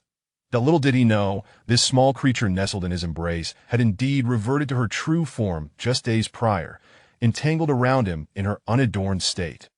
Chapter 026. A frightening encounter at the bottom of the burial valley. Teacher, must we come here? I've heard there's a hanging coffin with a 1,000-year-old monster inside. What if it suddenly escapes? A youth of around 15 or 16 inquired nervously. What is there to fear? I've frequented this place to gather medicinal herbs, and all I've seen are a few decayed skeletons. The elderly man with a black beard replied nonchalantly, standing beside the youth. The education at the Sorcerers' Academy is comprehensive. The students study not only sorcery, but also various other disciplines, such as pharmacology. At this moment, the black-bearded elder happened to be the Academy's potion instructor, a fourth-tier wind sorcerer whose strength was on par with a Sky Knight. Thus, he felt no trepidation in traversing such perilous locales. Teacher, what exactly is inside that hanging coffin? The youth, though gripped by fear, could not suppress his curiosity. Why ask so many questions? The old potion master glared at the inquisitive youth. Despite his numerous visits to the burial valley's depths for herb gathering, he had never dared to approach within 100 meters of the hanging coffin, having heard chilling legends about the place. The bottom of the burial valley, while a treacherous area, was also a botanical treasure trove, harboring an abundance of rare and exotic plants due to its unique terrain. Mushio, do you see that white plant with spiky leaves? That is condensation grass. Its cooling properties can preserve many special potions. It is precisely because of this grass that the temperature here is significantly lower than outside, the old potion master explained as he collected materials. However, Mushio's gaze was fixated on the towering stone coffin shrouded in mist, rendering him oblivious to his teacher's words. Suddenly, a crack appeared at the top of the stone coffin. Mushio's heart raced. He rubbed his eyes, desperately trying to convince himself it was merely an illusion. Yet no matter how much he rubbed, the fissure at the coffin's apex remained undeniable. Mushio, this is disgrass. Collect its pollen, and when combined with the powdered gray stone from Getty Mountain, it can create a potion for petrification. Mushio, this is... Mushio. The old potion master continued to instruct his pupil tirelessly. Yet, Mushio stood frozen, his eyes wide with terror as he watched the horrifying lid of the coffin being drawn open, his legs trembling uncontrollably. The old potion master, noticing his apprentice's inattentiveness, was about to reprimand him when he realized Mushio was utterly paralyzed with fear, shaking so violently he could barely utter a word. Following Mushio's line of sight, the elder's heart sank as he saw the coffin's lid fully ajar, revealing a shadowy figure rising from within the coffin amidst the swirling mists of death. Heavens! The old potion master's wrinkled face contorted in shock. He had always kept 100 meters away from the hanging coffin, having heard the spine-chilling tales surrounding it. According to legend, a 1,000-year-old monster lay within, a claim that, while exaggerated, held a kernel of truth.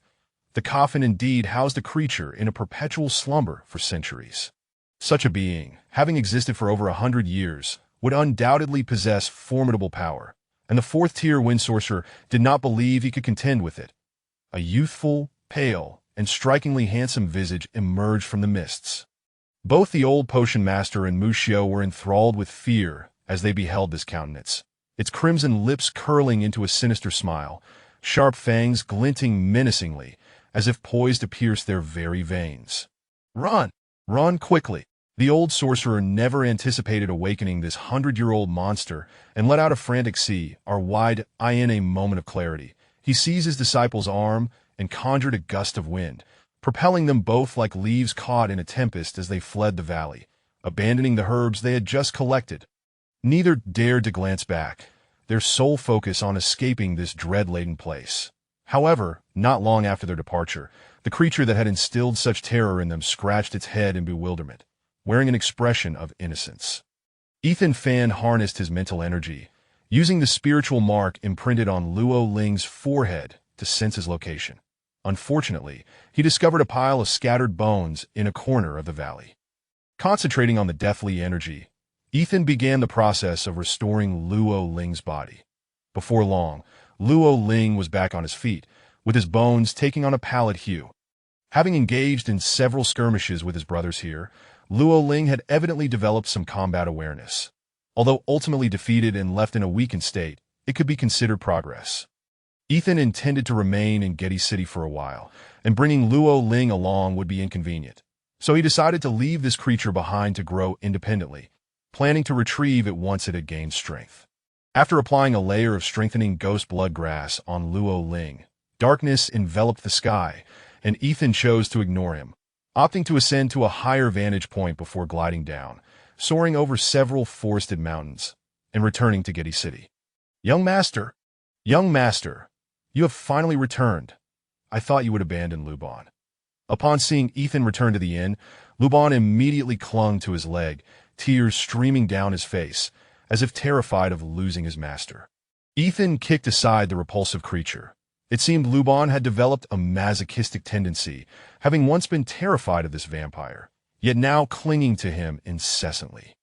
"How many days have I been gone?" Ethan inquired. He had been in a state of slumber, neglecting to keep track of time, yet he recalled an upcoming intermediate assessment. 5 days. Today is precisely the day of your grand assessment, Luban replied, then seemed to remember something else, continuing, "The old man selling candles you asked me to find has also been located at that." "Enough! Inform me when I need to go there. For now, I must rush to the competition. You can practice your pathetic divination techniques on your own," Ethan remarked dismissively, taking Elia with him towards the scholar's manor. Such preliminary, intermediate, and advanced assessments merely serve to eliminate those lacking true merit. Ethan's status as a scholar was legitimate, and these evaluations posed no challenge to him. "So you are a scholar. No wonder. No wonder." The 4 examiners at the intermediate assessment inquired about Ethan's academic title after he successfully passed. Ethan kept his name undisclosed, naturally preserving his academic title. When he revealed it, the examiners displayed expressions of astonishment and realization. Their astonishment stemmed from the rarity of encountering such a young scholar, for the title awarded by the scholar's manor was the pinnacle of academic honor, bestowed upon those who had made outstanding contributions to the scholarly community. Their realization came from Ethan's fluent responses. As if he had foreknowledge of the questions that test him further, the examiners attempted to pose challenging inquiries, yet Ethan answered with ease, leaving them both bewildered. If he were indeed a learned scholar, everything would fall into place. Chapter 027. Prince William. After Ethan swiftly departed from the bachelor house, it was not long before a pristine white luxury carriage gracefully entered the premises. Inside the carriage were none other than Daisy and Princess Yunlan, who were on a quest to locate the enigmatic scholar. The 10 Nations Academic Exchange Conference had gathered all the luminaries of academia from 10 different realms, making the task of finding a single individual amidst such a vast crowd exceedingly daunting. However, Daisy possessed 3 crucial pieces of information that could narrow down the search. First, he was a scholar. Second, he was in his 20s. And third, he was remarkably handsome. The insights regarding his age and appearance had been gleaned from the captain of the guards, who had encountered Ethan but could only vaguely describe him as a pale-faced, strikingly handsome young man of around 20 years. Princess Yunlan was 7 parts certain that the one who had rescued Daisy was indeed Ethan. Yet she was aware of the discord between them, and that Ethan had specifically instructed her not to divulge this to Daisy. Therefore, she refrained from making a direct statement, merely encouraging Daisy to seek out Ethan herself, hoping that this unique approach would help mend their rift. Of course, this was merely Princess Yunlan's personal wish. She was oblivious to the extent of the chasm that had formed between Daisy and Ethan. Ethan had not fed on blood for some time, and after leaving the bachelor house, he intended to savor the taste of a maiden's blood. However, as he stepped onto the bustling street, a golden carriage approached him. "Lord Ethan, His Highness the Prince requests your presence." The carriage halted before him, and the voice of Baron Kelly rang out, followed by the sight of him peering out with a smile. Ethan had not anticipated that Prince William would take an interest in him so swiftly, yet he did not hesitate to board the carriage without reservation. The interior of the carriage was exceedingly spacious, and the opulent decor within could easily sustain a small army if sold.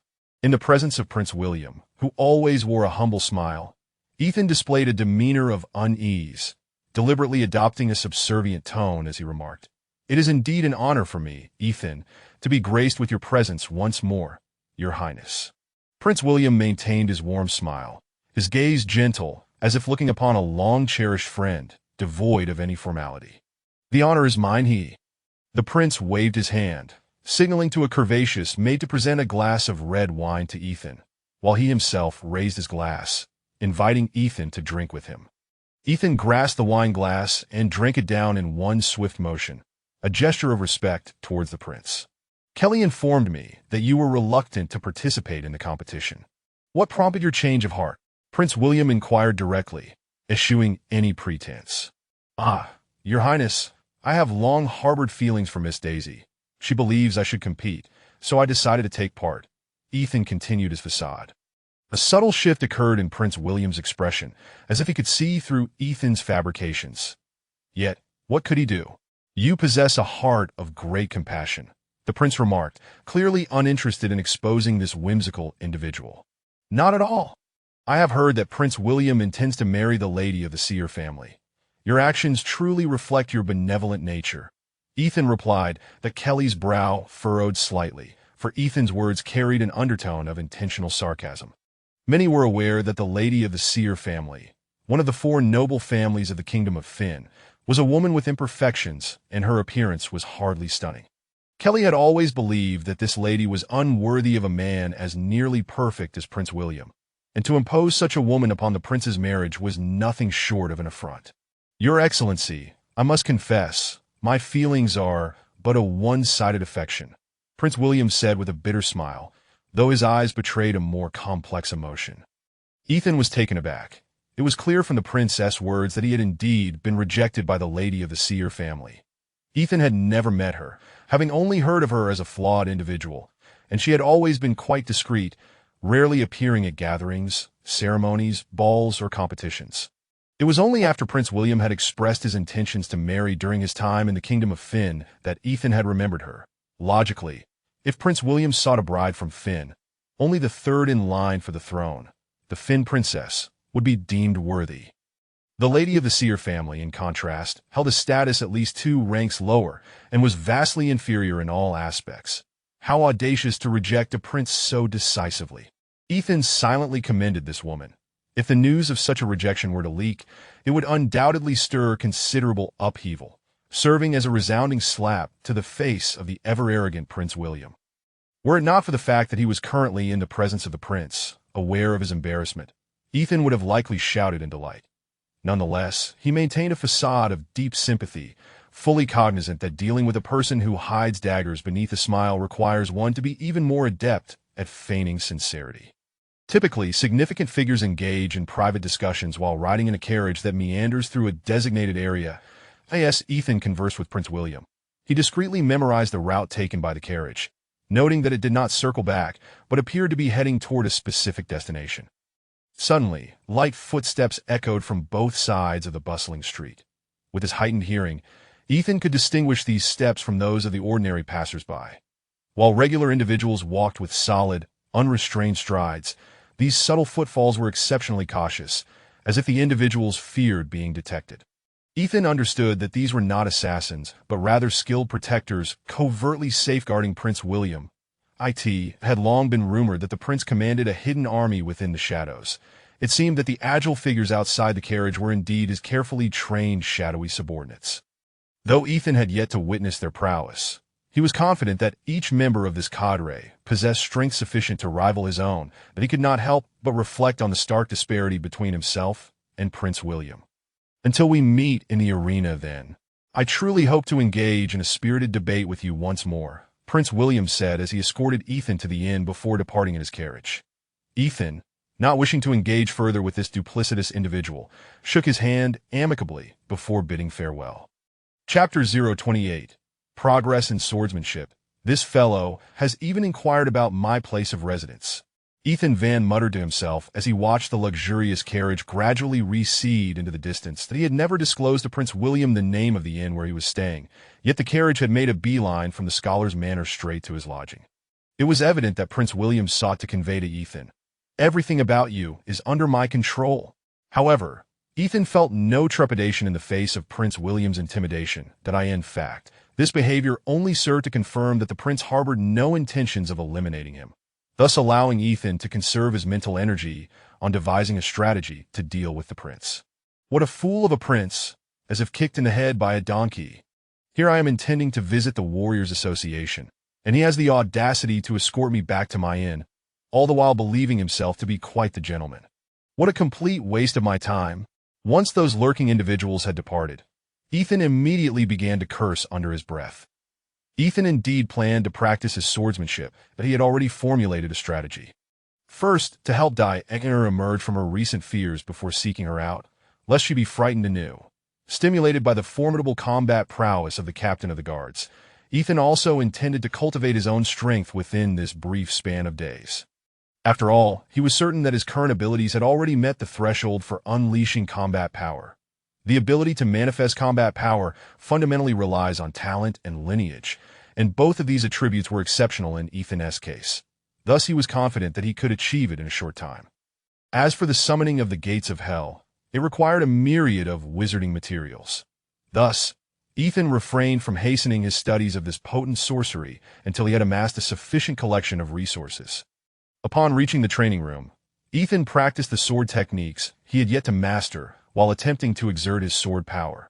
The method of practicing sword power was straightforward.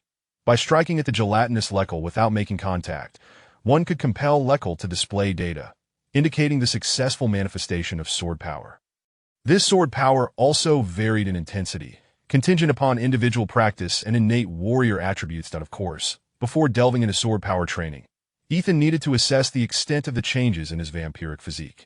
Standing 3 meters away from the gelatinous humanoid target, Ethan took up his long sword, his expression austere, and fixed his gaze intently upon the target. To fully unleash his strength, Ethan let out a mighty shout. Gripping the sword with one hand, he eschewed his well-practiced thrust and instead executed a horizontal slash. His powerful arm tensed, aligning perfectly with the sword's blade in a straight line. The horizontal slash targeted the gelatinous leckle's neck, with veins bulging on his forearm, his wrist and hand unwavering.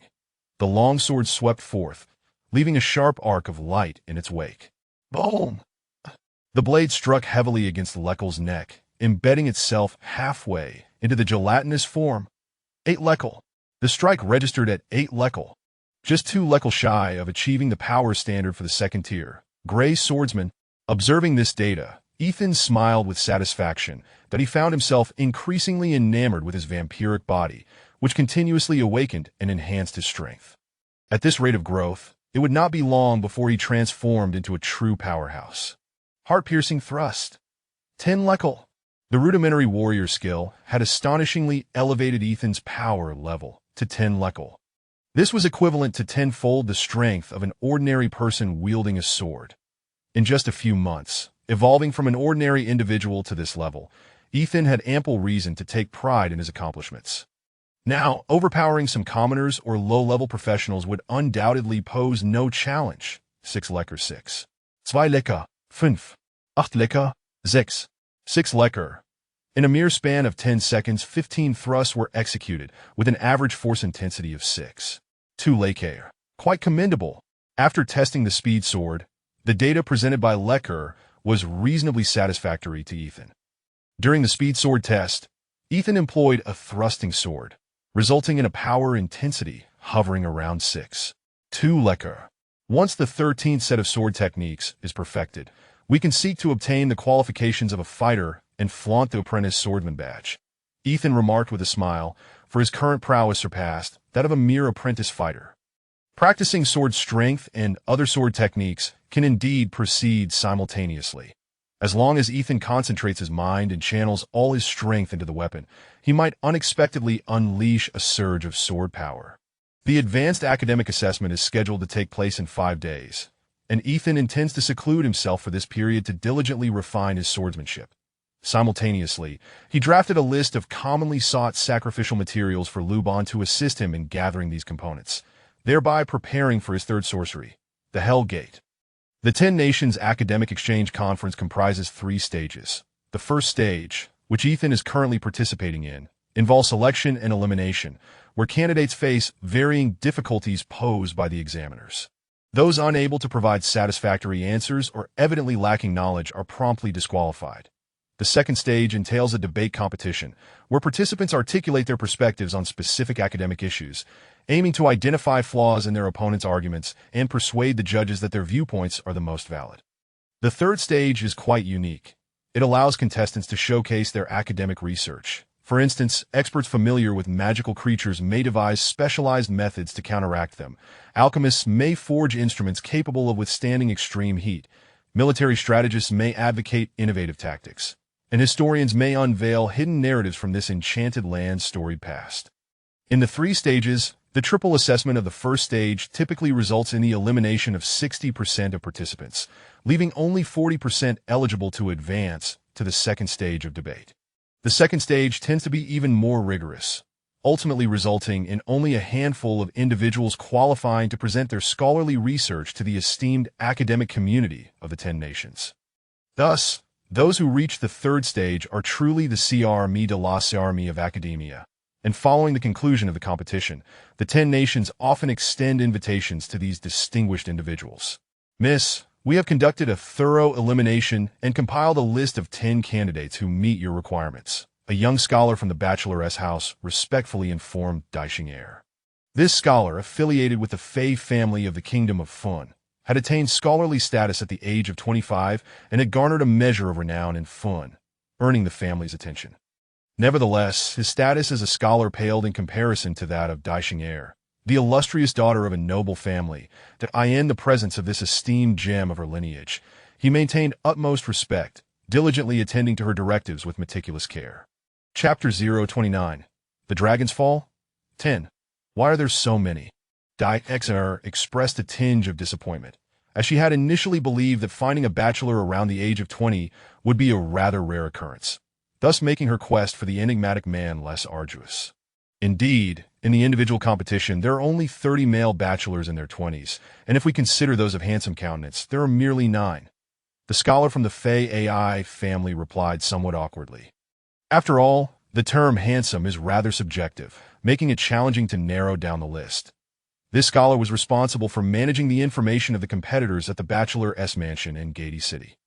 He was aware of the timelines each bachelor had set for their assessments in order to fulfill the task entrusted to him by the young lady. He had even discreetly observed the 30 bachelors during their evaluations to assess their appearances and determine if they could be deemed handsome. Did you not say 10? Daishinger inquired, perplexed.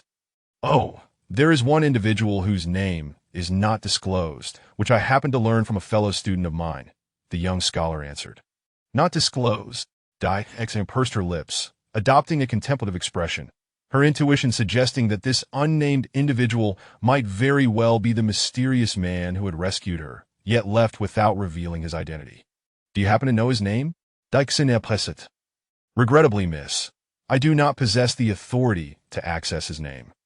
However, he has successfully passed the first stage of the triple assessment, and in approximately half a month, he will participate in his rebuttal match that I can provide you with the schedule of his participation, the scholar responded. Half a month. Very well.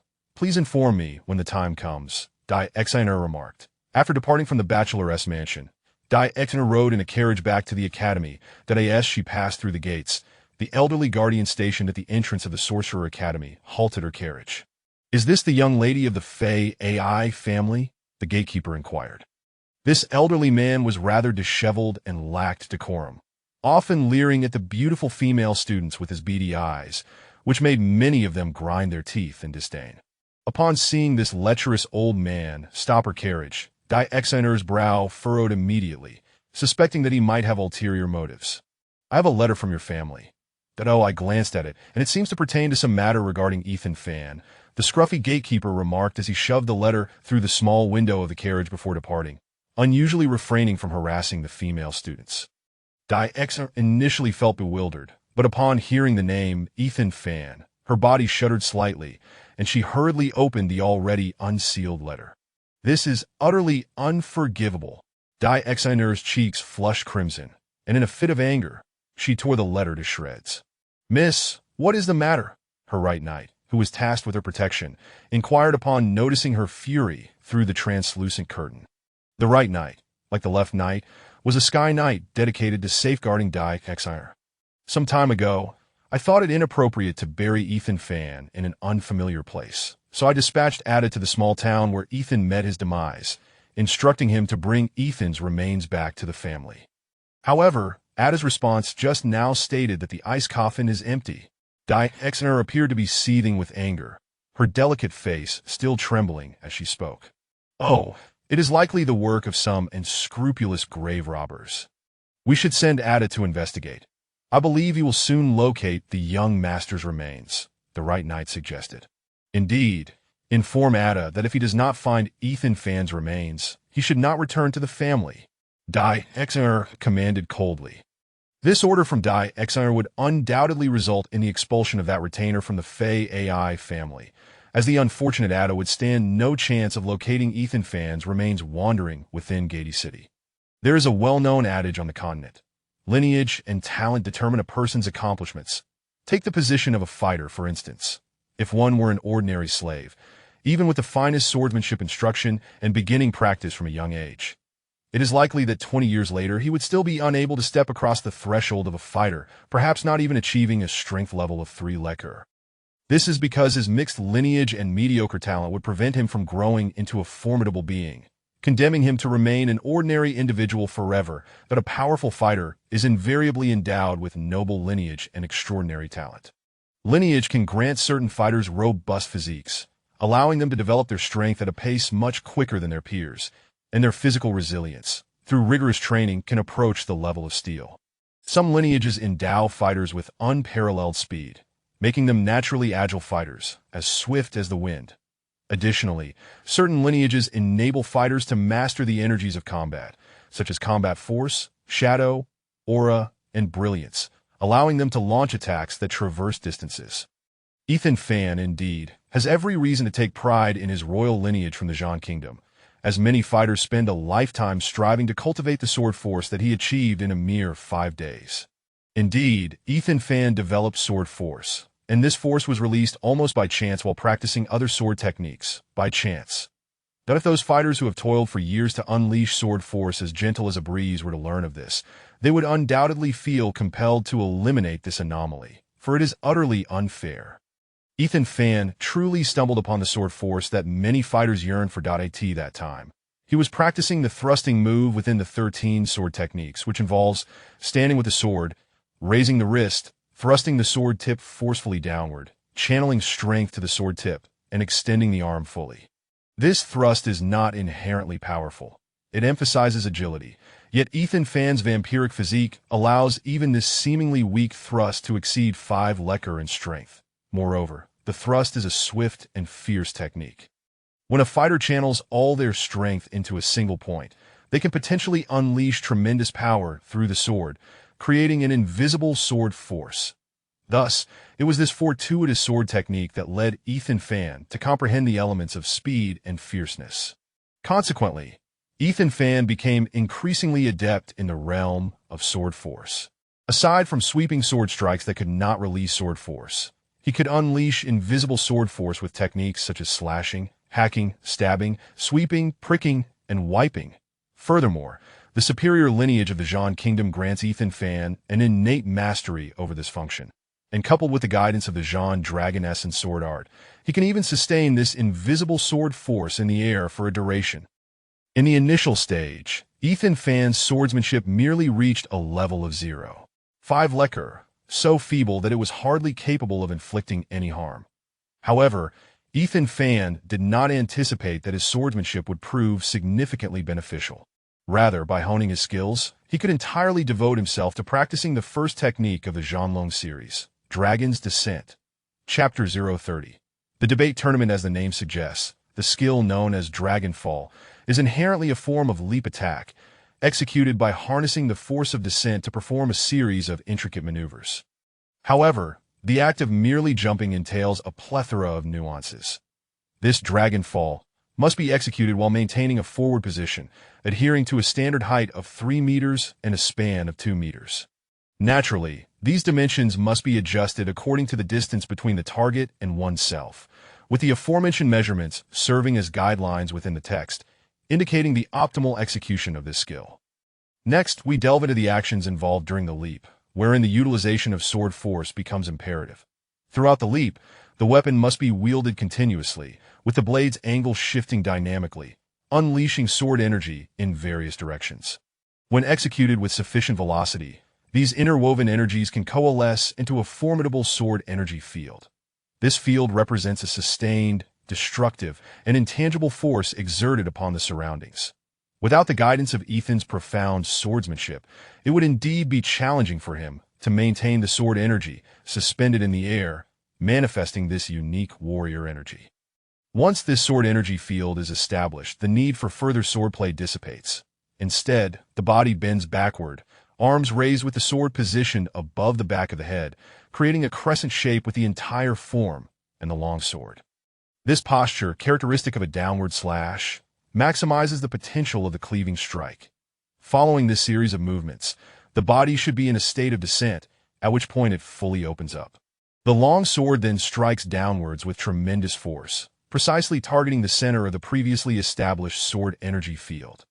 The downward cleave, already astonishing in its power, when it makes contact with the center of the shattered sword energy field, generates an even greater force that amplifies the cleaving blow, creating a spiraling force of tearing energy around the weapon, resulting in a devastating explosion of power. It can be asserted that, if executed flawlessly, this strike could shatter even the most resilient of rocks, let alone the human form.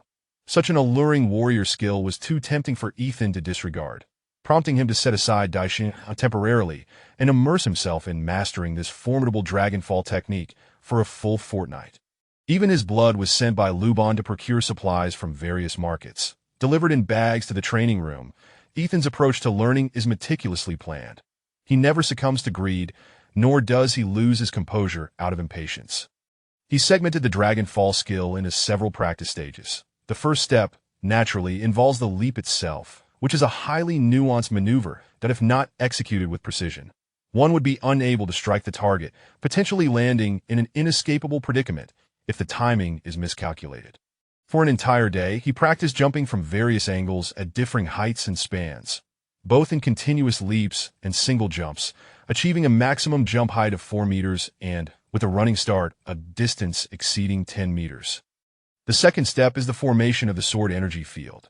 The requirement for Dragonfall is to continuously wield the sword during the ascent, adjusting the blade's angle to generate a force field capable of shattering. Currently, Ethan practices this sword energy field from the ground. However, despite his commendable innate warrior attributes, mastering the complexities of sword energy within a short span proves to be quite challenging. Consequently, he devoted 10 days to developing a rudimentary, turbulent sword energy field. Following this, 3 additional days were spent on perfecting the downward cleave, a move of considerable difficulty. Ethan found himself utterly exhausted after multiple attempts, relying on blood to sustain his stamina. His practice resembles the process of fabricating the components of an object before assembling them into a complete whole. After half a month, Ethan had managed to piece together the various elements of the Dragonfall technique, although with the second phase of the academic tournament, the debate tournament, approaching, he was compelled to momentarily set aside sword training. The debate tournament is a rigorous academic competition that evaluates participants on a range of competencies, including knowledge, insight, logical reasoning, expressive ability, theoretical organization, and, crucially, eloquence. Divided into 2 arenas reflecting the 2 principal domains of academia, the tournament features the fields of strategy and magic. Ethan excels in both areas, yet he opted for the more intriguing magic domain. Interestingly, seemingly to evade formidable competition, Prince William chose to compete in the strategy domain, which means Ethan would not face the prince, who had previously bested him in the debate tournament in the Kingdom of Fun. While William is indeed a worthy adversary, the 10 nations harbor many hidden talents, and even in the absence of the prince's threat, Ethan remains vigilant, for the dragon's sword is of utmost significance to him. Ethan qualified to request that both the first and second rounds of the debate tournament occur in the evening, allowing him the peace of mind to dedicate the past fortnight solely to sword training. Tonight marks the occasion of Ethan's first debate match, and he has deliberately brought along his loyal diviner servant, Luban, to assist him. "Have you gathered all the materials I requested?"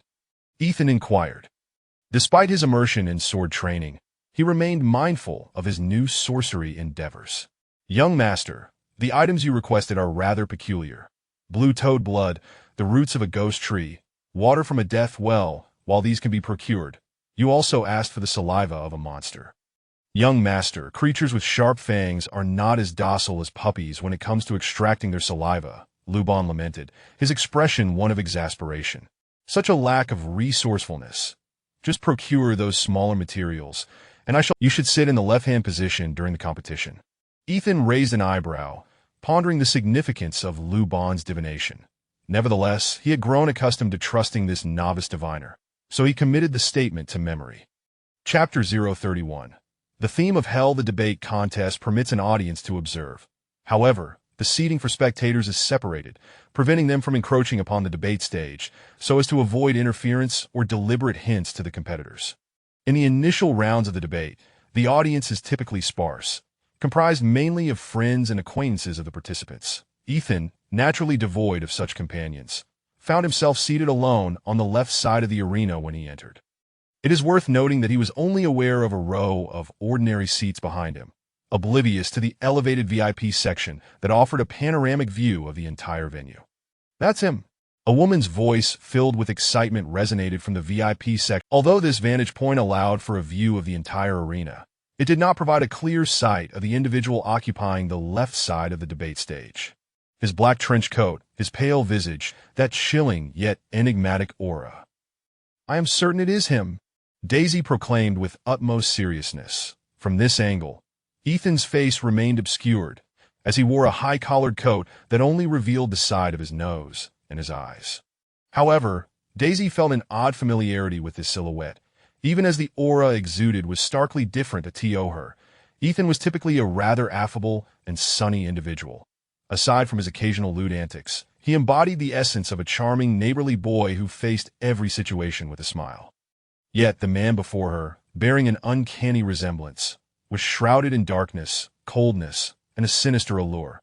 His high collar concealed much of his face, revealing only a sharp chin and a crimson mouth, as if he were perpetually guarding his true emotions. The lengthy trench coat clung tightly to his form, emanating a captivating mystery that both intrigued and instilled fear of proximity. "He truly resembles him. And both are young, talented scholars," Daisy murmured to herself. The little princess stood beside her, refraining from revealing the truth, allowing Daisy to ponder it herself. "Should we go down and greet him after the contest?" the little princess proposed, a hint of mischief in her gaze, seemingly eager to witness some amusing antics unfold between the two. "Let's wait and see." Daisy hesitated, still uncertain, concerned that such an action might appear too abrupt. Unbeknownst to Ethan, the enchanting Daisy was observing him from above, but he maintained a demeanor of composure, calmly seated at the debate stage, his hands casually resting on the armrests, his black pupils radiating confidence. To quote Prince William, it was as if everything was under control. In stark contrast, Ethan's opponent, a man of approximately 25 years, displayed clear signs of unease. While his expression might have suggested a semblance of calm, his small brown eyes blinked incessantly, darting between his opponent and the judges, betraying his palpable anxiety and lack of confidence. The panel comprised 4 judges, 1 head judge and 3 associate judges. This debate contest was less about refuting the opponent than it was about persuading the judges, for the ultimate outcome rested entirely in their hands. In the earlier rounds, there had only been 4 judges, but in the finals, the number would increase to 10, determining the winner based on their collective decision. "Yunlan, do you think that fellow resembles Ethan?" Daisy mused, increasingly convinced of the similarity, feeling a peculiar sensation in her heart. "Perhaps he does," the little princess replied ambiguously. She too was perplexed by why Daisy was pretending not to recognize him. "Do not jest about such matters," Daisy retorted, adopting a serious expression. The little princess merely chuckled, choosing not to elaborate further. At that moment, the head judge rose, casting a sweeping glance over the 2 competitors before announcing succinctly, "Let us commence." After bowing respectfully, Ethan resumed his seat, awaiting the head judge to declare the theme of the debate. The theme is Hell. That's splendid, splendid indeed. The Fire is an expert on the ferocious monsters studied at the Scholars' Pavilion. He is well versed in the monsters that pervade the continent. How could someone so knowledgeable about monsters not understand Hell? Winning this round is assured. What fortune! It seems Fire has a promising chance of advancing to the next round. The onlookers remarked, their faces beaming with smiles, as if already celebrating their supporter's impending victory. Meanwhile, the individual in question, Fire, wore a smile as well, his earlier unease dissipating somewhat. Now, competitors, please present your viewpoints on what you deem hell to be. Starting from the right, the head judge instructed. The right side referred to Fire, who cast a proud glance at his opponent, only to find Ethan maintaining his composure, which left him somewhat disappointed. Hell is the abode of orthodox monsters. As is well known, these foul creatures emerge from hell to invade our mortal realm. They infest the filthy and corrupt territories, breeding in defiance of divine will, attempting to sully our sacred land. Monsters are bloodthirsty and brutal, mere beings of slaughter. If humanity is the progeny of the divine, then monsters are the wicked spawn of Satan. Thus, the hell that births these evils is an even more corrupted place, forsaken by the divine. This rhetoric resembled a polemic, nearly lulling the judges to slumber. All right, let the left side present their perspective. The head judge finally interjected, having awaited the conclusion of Fire's discourse, rubbing his drowsy eyes as Ethan prepared to speak. Mr. Onlu posits that hell is an independent space akin to the human realm, where certain locations intersect with our mortal continent, allowing some monsters to breach our existence. Ethan's description unfolded as an exploration of the feared hell, uncovering the relationship between it and the human world. Could you specify which areas of the continent are interconnected with hell? The head judge inquired. Chapter 032. Being seen, Mr. Onlu is a towering figure in the realm of sorcery, and his concept can only be grasped by those of considerable erudition. The chief adjudicator, upon hearing Yisenvan reference Mr. Onlu's ideas at the outset, naturally discerned that this individual possessed substantial merit. During the exposition, the chief adjudicator was permitted to interject with inquiries, and he seized the opportunity to interrupt Yisenvan's elaboration, seeking to ascertain the depth of Yisenvan's understanding of the infernal realms. On this continent, there are 7 known forbidden places connected to hell. One of them, Gady Mountain, lies a mere 10 kilometers from us. Yisenvan stated that as he enumerated the 7, the expressions of the 4 adjudicators and Ferre shifted noticeably, that it was evident that even when scouring their minds for knowledge, they struggled to identify the 7 layers of most knowledgeable about sorcery were aware of the 6 places Yisenvan had just mentioned, yet there might exist some arcane locations unknown to the public that also linked to hell. The Eastern Darkness, the Western Hell.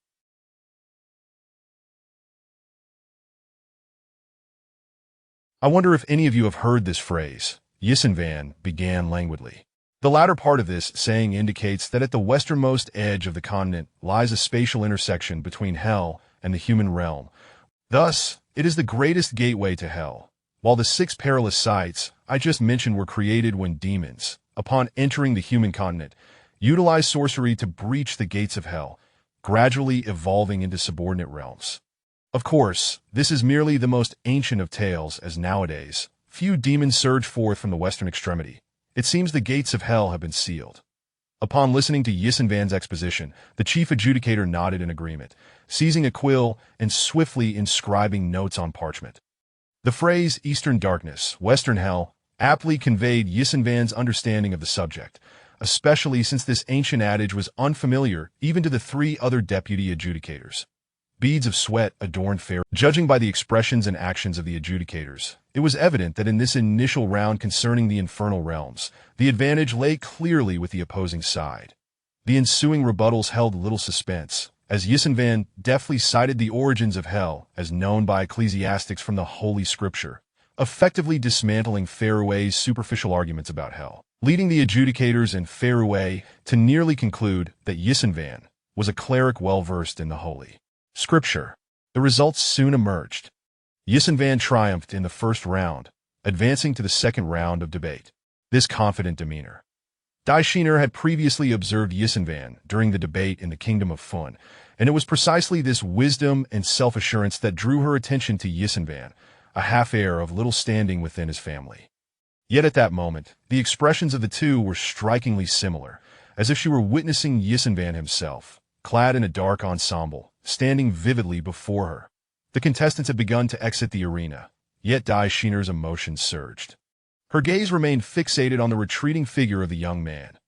However, just as Daishiner presumed this young man would maintain his aloof demeanor while departing, he suddenly lifted his head.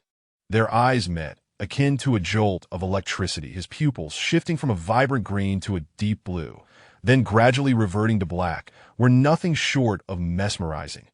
Daishiner found herself so entranced that she momentarily forgot to focus on his features, utterly captivated by the peculiarity of his gaze. The glimmer emanating from his eyes seemed otherworldly, imbued with an enchanting allure that ensnared her very soul. Shiner, Shiner. The young princess, noticing Daishiner's trance-like state, hurriedly nudged her, striving to rouse her from her stupor. Daishiner snapped back to reality. Yet as she turned to observe the young man, he had already melded into the shadows, gradually vanishing from her sight. Outside the scholar's manor, this girl possesses quite a knack, managing to find me. Nevertheless, it is good to see her. It grants her a psychological preparation, Yisenvan mused to himself. Initially, he had not anticipated that Daishiner would be watching him from above, but as he left the arena, the innate vigilance of a vampire had alerted him to her presence. Yisenvan felt no concern about Daishiner spotting him. After all, a face-to-face encounter was imminent, either tonight or the following evening. In any case, she could not escape his grasp. Yisenvan was destined to confront Daishiner alone, so he had previously instructed Luban to discreetly ascertain her whereabouts within the Sorcerers' Academy. The complication lay in the fact that 3 retainers and a knight stood vigil over her. Yisenvan needed to devise a strategy to infiltrate her chamber. Elia, tonight the onus lies with you. Should you succeed, your master shall reward you with fresh maiden's blood to sustain your youthful vitality. But do not indulge excessively. We wouldn't want you to become a plump matron. I have warned you, should your figure falter, I shall sell you off. Yisenvan chuckled, playfully patting Elia's head, a wicked smile gracing his visage. However, in an instant his smile faded, for he suddenly detected a familiar scent. Vampires possess heightened sensitivity to certain aromas, and as he stepped out of the scholar's manor, he sensed a lingering, distinctive fragrance that had been present here half an hour prior, igniting a fervor within him and heightening his thirst for blood. Yisenvan inhaled deeply, then turned his gaze toward a particular direction, his expression revealing a mix of astonishment and intrigue. After a moment's hesitation, he ultimately decided to follow the faint trail of that enticing scent. Chapter 033. Daishiner's Nightmare. With a heart burdened by heavy thoughts, Daishiner returned to the Sorcerer's Academy in a horse-drawn carriage. This moment, she felt as though her heart was shrouded in an inescapable shadow, for the events of the day were simply beyond belief. Miss, Ada still has not found the body of young Master Ethan Fan. The right knight spoke in a somber tone from within the carriage. Oh. Daishiner nodded somewhat sluggishly, but suddenly her body trembled lightly, as an inexplicable sense of dread enveloped her heart.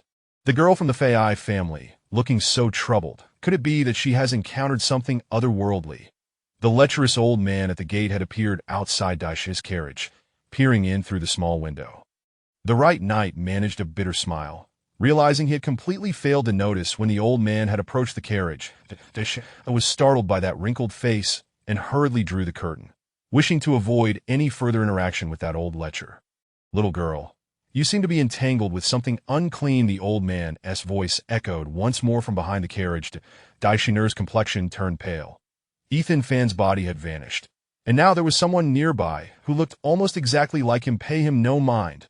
Daishiner suddenly felt a wave of irritation, urging the coachman to hasten, desperate to return to her room and regain her composure. Upon returning to her cozy chamber, Daishiner took a hot shower, her mind too troubled to practice her mental fortitude, and she lay down on her bed, surrendering to sleep early.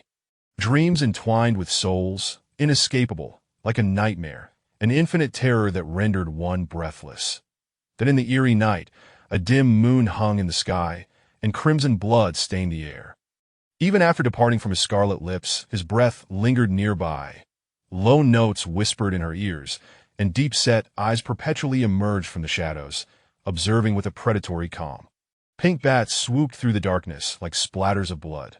Miss, are you all right? The maid urged anxiously, shaking the slumbering Daishiner.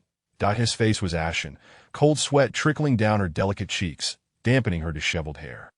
Her brows knitted tightly, trembling as if she were enduring the depths of fear. At last, the maid's voice roused Daishiner from her nightmarish state. She gasped heavily, feeling her heart racing violently. "Miss, are you unwell?" The maid hurriedly fetched a handkerchief, carefully wiping the cold sweat from Daishi's forehead. When Daishiner awoke from her nightmare, morning had arrived, yet the haunting images she had witnessed lingered in her mind, igniting a sense of dread anew. "Have the coachman take me to the clergy chapel," did Daishiner, with the maid's assistance, donned an exquisite outfit, seemingly seeking to dispel the inexplicable fear within her by attending the priest's chapel to listen to the sacred hymns and prayers.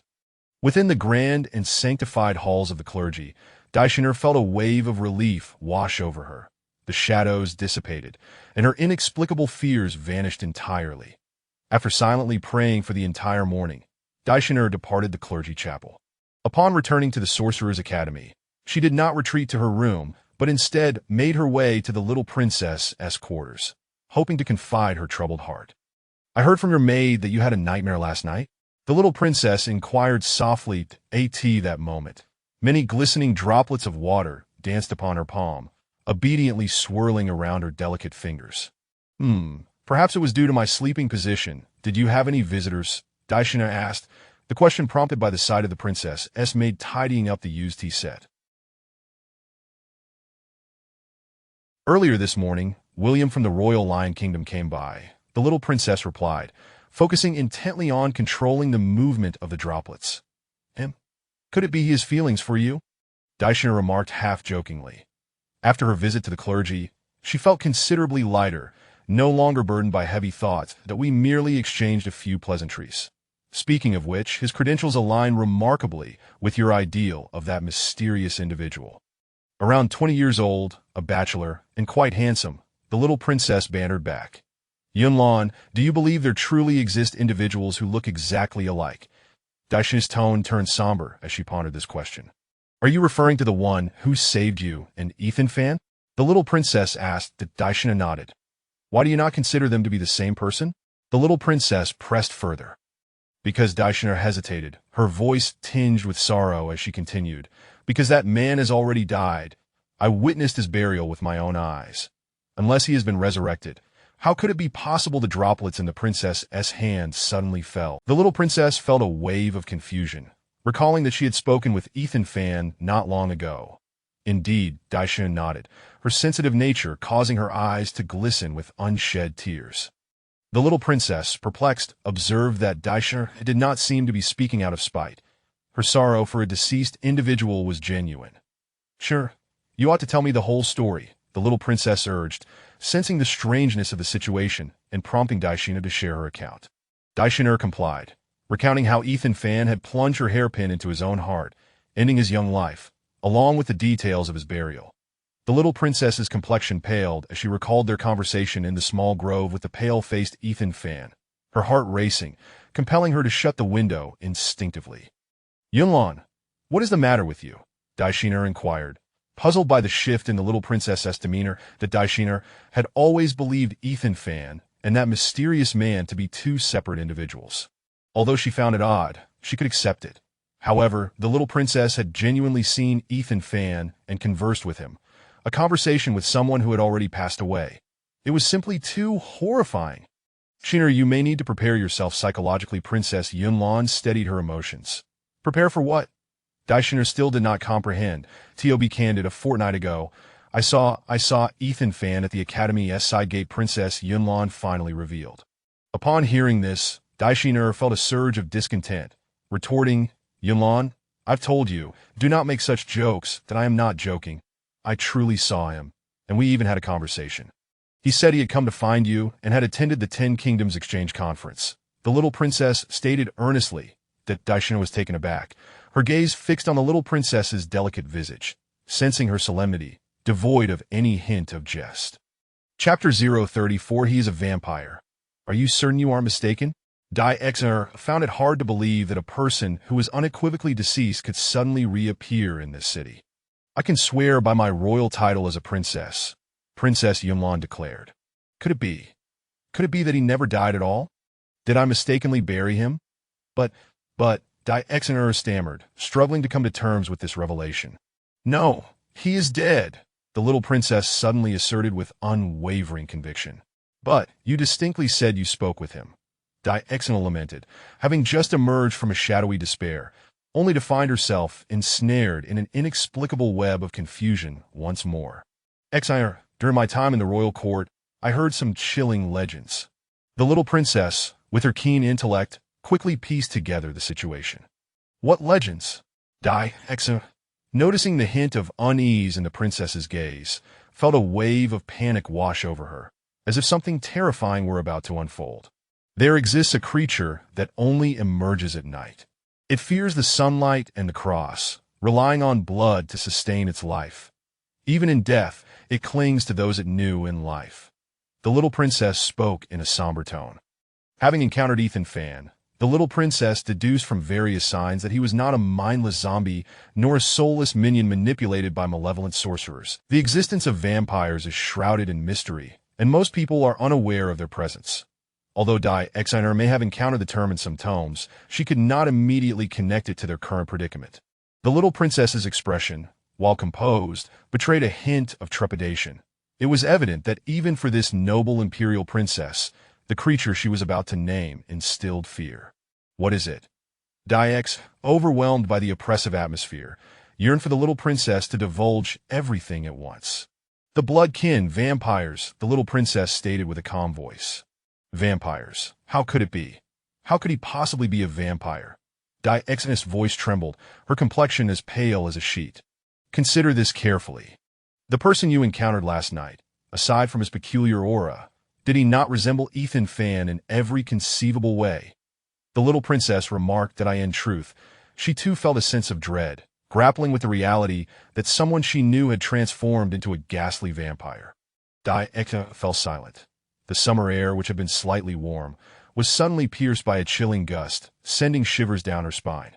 Once the thought took root, Dieka realized that the figure clad in black indeed bore an uncanny resemblance to Ethan Fan. His voice, demeanor, habitual gestures, gait, and most importantly, those obsidian eyes. Diexer had seen Ethan Fan's eyes shift in color, yet she was certain that black was their true hue. Having encountered many individuals, she had only seen two with such black pupils. One was her stepmother, Phelan, and the other was Ethan Fan, who happened to be Phelan's nephew, their bloodlines strikingly similar. The more she pondered, the more her heart quaked. She was reluctant to delve deeper, feeling as if those distinctive black eyes were watching her from the shadows. "Exeter, you must remain calm," Princess Yunlan urged, maintaining her composure. As an imperial princess, her mental fortitude surpassed that of Exeter, and although she felt fear in the face of such paranormal events, she did not succumb to panic. "If he has indeed transformed into a vampire, why has he come here? You mentioned he was seeking me. What could he possibly want from me?" Though Exeter was a remarkable fire mage, stripped of that identity, she was merely a sheltered young lady, unaccustomed to such horrifying occurrences. I conversed with him, and based on his demeanor, he appeared entirely normal, just as he was in life. However, I cannot ascertain whether this is merely a fade. What remains perplexing is his presence at the burial valley to rescue you. The little princess analyzed. Echo paused, recalling the events of that fateful night, where it was indeed Ethan Fan who had saved her from the clutches of monsters. It dawned on her why the silhouette and voice of that figure felt so familiar. So what is he? Is he Ethan Fan or a vampire? Exeter felt herself on the brink of despair, grappling with the unsettling reality that the man she had known had become a vampire, haunting her even after death. I do not know," the little princess replied, shaking her head in confusion. The nights at the Sorcerer Academy always exuded a certain tranquility. Ancient structures loomed amidst the swaying groves, and the shimmering lake reflected the gentle. This evening, the waning moon was not forlorn. Its soft beams illuminated the vast expanse of the Sorcerer's City, while a handful of bright, pristine stars adorned the inky sky. Exeter's private apartment was situated by the lakeside. Upon opening the window and stepping onto the balcony, she could feel the cool breeze wafting off the lake, mingled with the refreshing scent of aquatic vegetation. Unable to sleep alone, Exeter found herself in a state of mental disarray, having instructed the right knight to stand guard outside her door throughout the night. Simultaneously, During the day, she had taken the initiative to pray at the ecclesiastical court for a crucifix necklace, which she now wore around her neck. For reasons unknown, she sensed that something significant would transpire that night, prompting her to undertake certain precautions. Regardless of whether the resurrected Ethan fan bore good or ill intentions, she felt compelled to implement protective measures. Diana refrained from disclosing her encounter with the vampire to others. Given her background, she believed that if one were to guard against a vampire, summoning a few skilled protectors would suffice to dispel any fear. However, this vampire was none other than Ethan Fan, someone she had known intimately since childhood. While she sought to guard herself against this creature of the night, she was equally curious about Ethan Fan's intentions in seeking her out and why he had chosen to save her. As the night grew deeper, Diana still found herself unable to rest, the image of Ethan Fan at the time of his death haunting her thoughts, refusing to fade away. From confusion to unease, and from unease to dread, her mind was tormented by the weight of the unknown. Strangely enough, in moments of peak terror, she would envision that tall figure standing before her, carving a path to survival, igniting within her a sense of courage that diminished her fear of him. With the assistance of her maid, Diana eventually shed her outer garments, donned her nightgown, and lay on the soft, inviting bed, lost in a whirlwind of thoughts amidst the silence. Clatter, clatter, creak, creak, creak. Suddenly, a cacophony shattered the stillness, causing Diana's heart to race. In fear, she shut her eyes, her long eyelashes trembling ever so slightly. Chapter 035 Pretentiousness. Miss, there is an adorable little creature outside the window, incessantly tapping on the glass, as if it wishes to. The room remained illuminated, and when Diana opened her eyes, she beheld a charming little being, exquisitely sculpted, flitting about the window, seemingly eager to gain entry.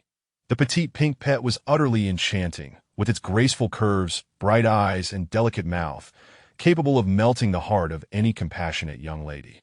Unbeknownst to the maid, who approached the window and opened it to invite the delightful creature inside, Diana was consumed by worry.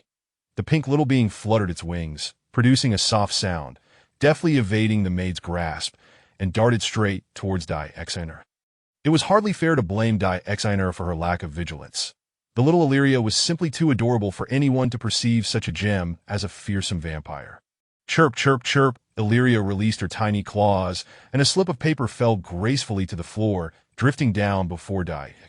Confused, Diana picked up the note to discover its contents. However, in the next moment, a jolt of shock coursed through her, causing her body to tremble violently. Miss, it appears you are already aware of my true nature, yet you have placed garlic around the apartment and a cross to ward off evil. Indeed, I have come to seek you tonight, yet your precautions deeply sadden me. I wish to speak with you privately. Kindly dismiss the right night. Rest assured, I would never harm you if I am here to rescue you.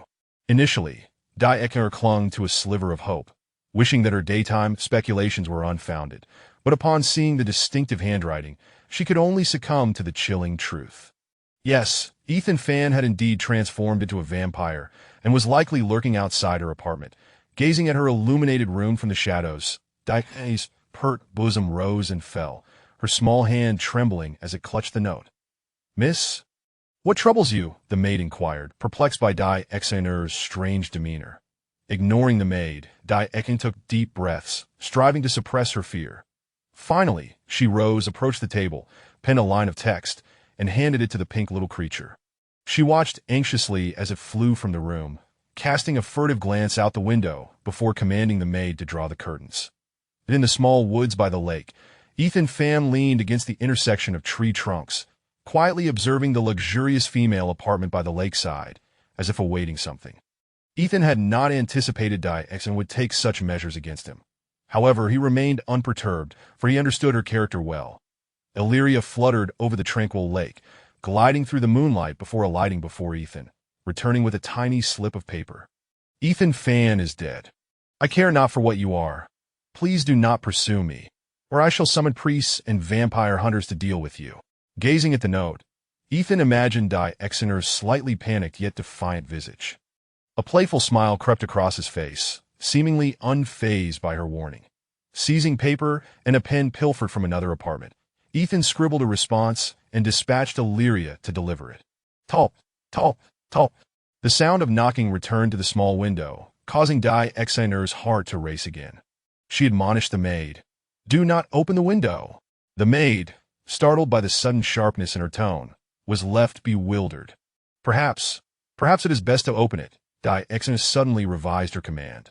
The maid, still grappling with the unexpected shift, glanced between Exiner and the window before reluctantly drawing back the curtains, allowing the pink creature to flutter inside.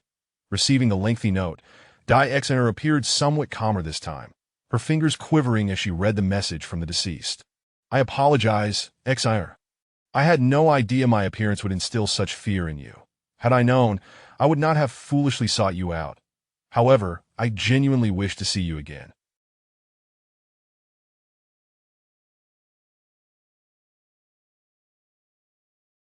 I shall return tomorrow night, and if you remain unwilling to meet, I shall depart." As she read the note, Exiner momentarily envisioned the bittersweet expression on Ethan's handsome face. Folding the note away, she was surprised by her own courage as she hurried to the window, gazing out towards the desolate lake and forest. The moonlight continued to cast a gentle glow through the trees, the shimmering reflections upon the water rendering the view outside somewhat ethereal. Amidst this dreamlike scene, Exiner faintly perceived a solitary figure shrouded in shadows, moving slowly, like a homeless wanderer, head bowed as it drifted into the mournful night.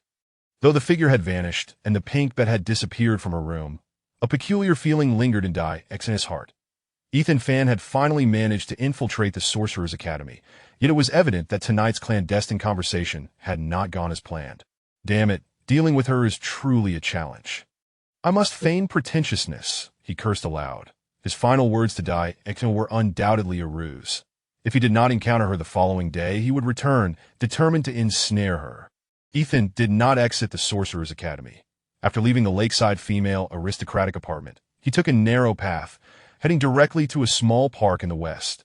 The dim lights elongated a shadow as he ambled toward a swing adorned with purple flower buds, settling onto one of the swings and gently swaying. Moments later, a petite and exquisite figure appeared in the park, dressed in a delicate blue gown that made her resemble a dark orchid blooming in the tranquil night. "Does she not wish to see her brother?" the little girl inquired, taking a seat on the swing beside Ethan, a beautiful smile gracing her face. Ethan shook his head, a wry smile forming as he replied, "She threatened to summon priests or vampire hunters to confront me." Giggle, giggle, giggle. The young girl emitted a melodious laugh, taking her time before speaking again. "I am a vampire hunter. Why not allow me to assist that sister in dealing with you, brother? By the way, Ding Lin, you have yet to tell me how you came to be here. Weren't you and your grandfather in the kingdom of Finlaw?" Ethan inquired. Chapter 036. The Vampire with the Cross. The enchanting young girl by Ethan's side was none other than the little vampire hunter.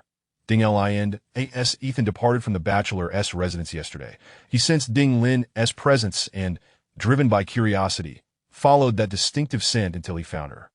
Vampire hunters are naturally wanderers. The little girl displayed a proud demeanor, as if she feared others might not recognize her as a great vampire hunter. Ironically, this illustrious vampire hunter was currently engaged in casual conversation with a vampire. The Vampire Hunter Association has issued a secret bulletin, stating that in the city of sorcerers, there have been frequent occurrences of individuals drained of blood in recent months. Experienced individuals speculate that it may be a rogue vampire.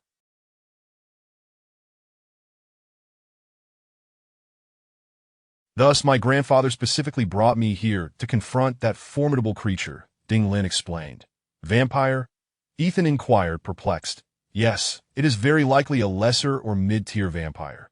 Just half a month ago, the old apothecary from the Sorcerer Academy and his apprentice witnessed that vampire in the Burial Valley, Ding Lin elaborated.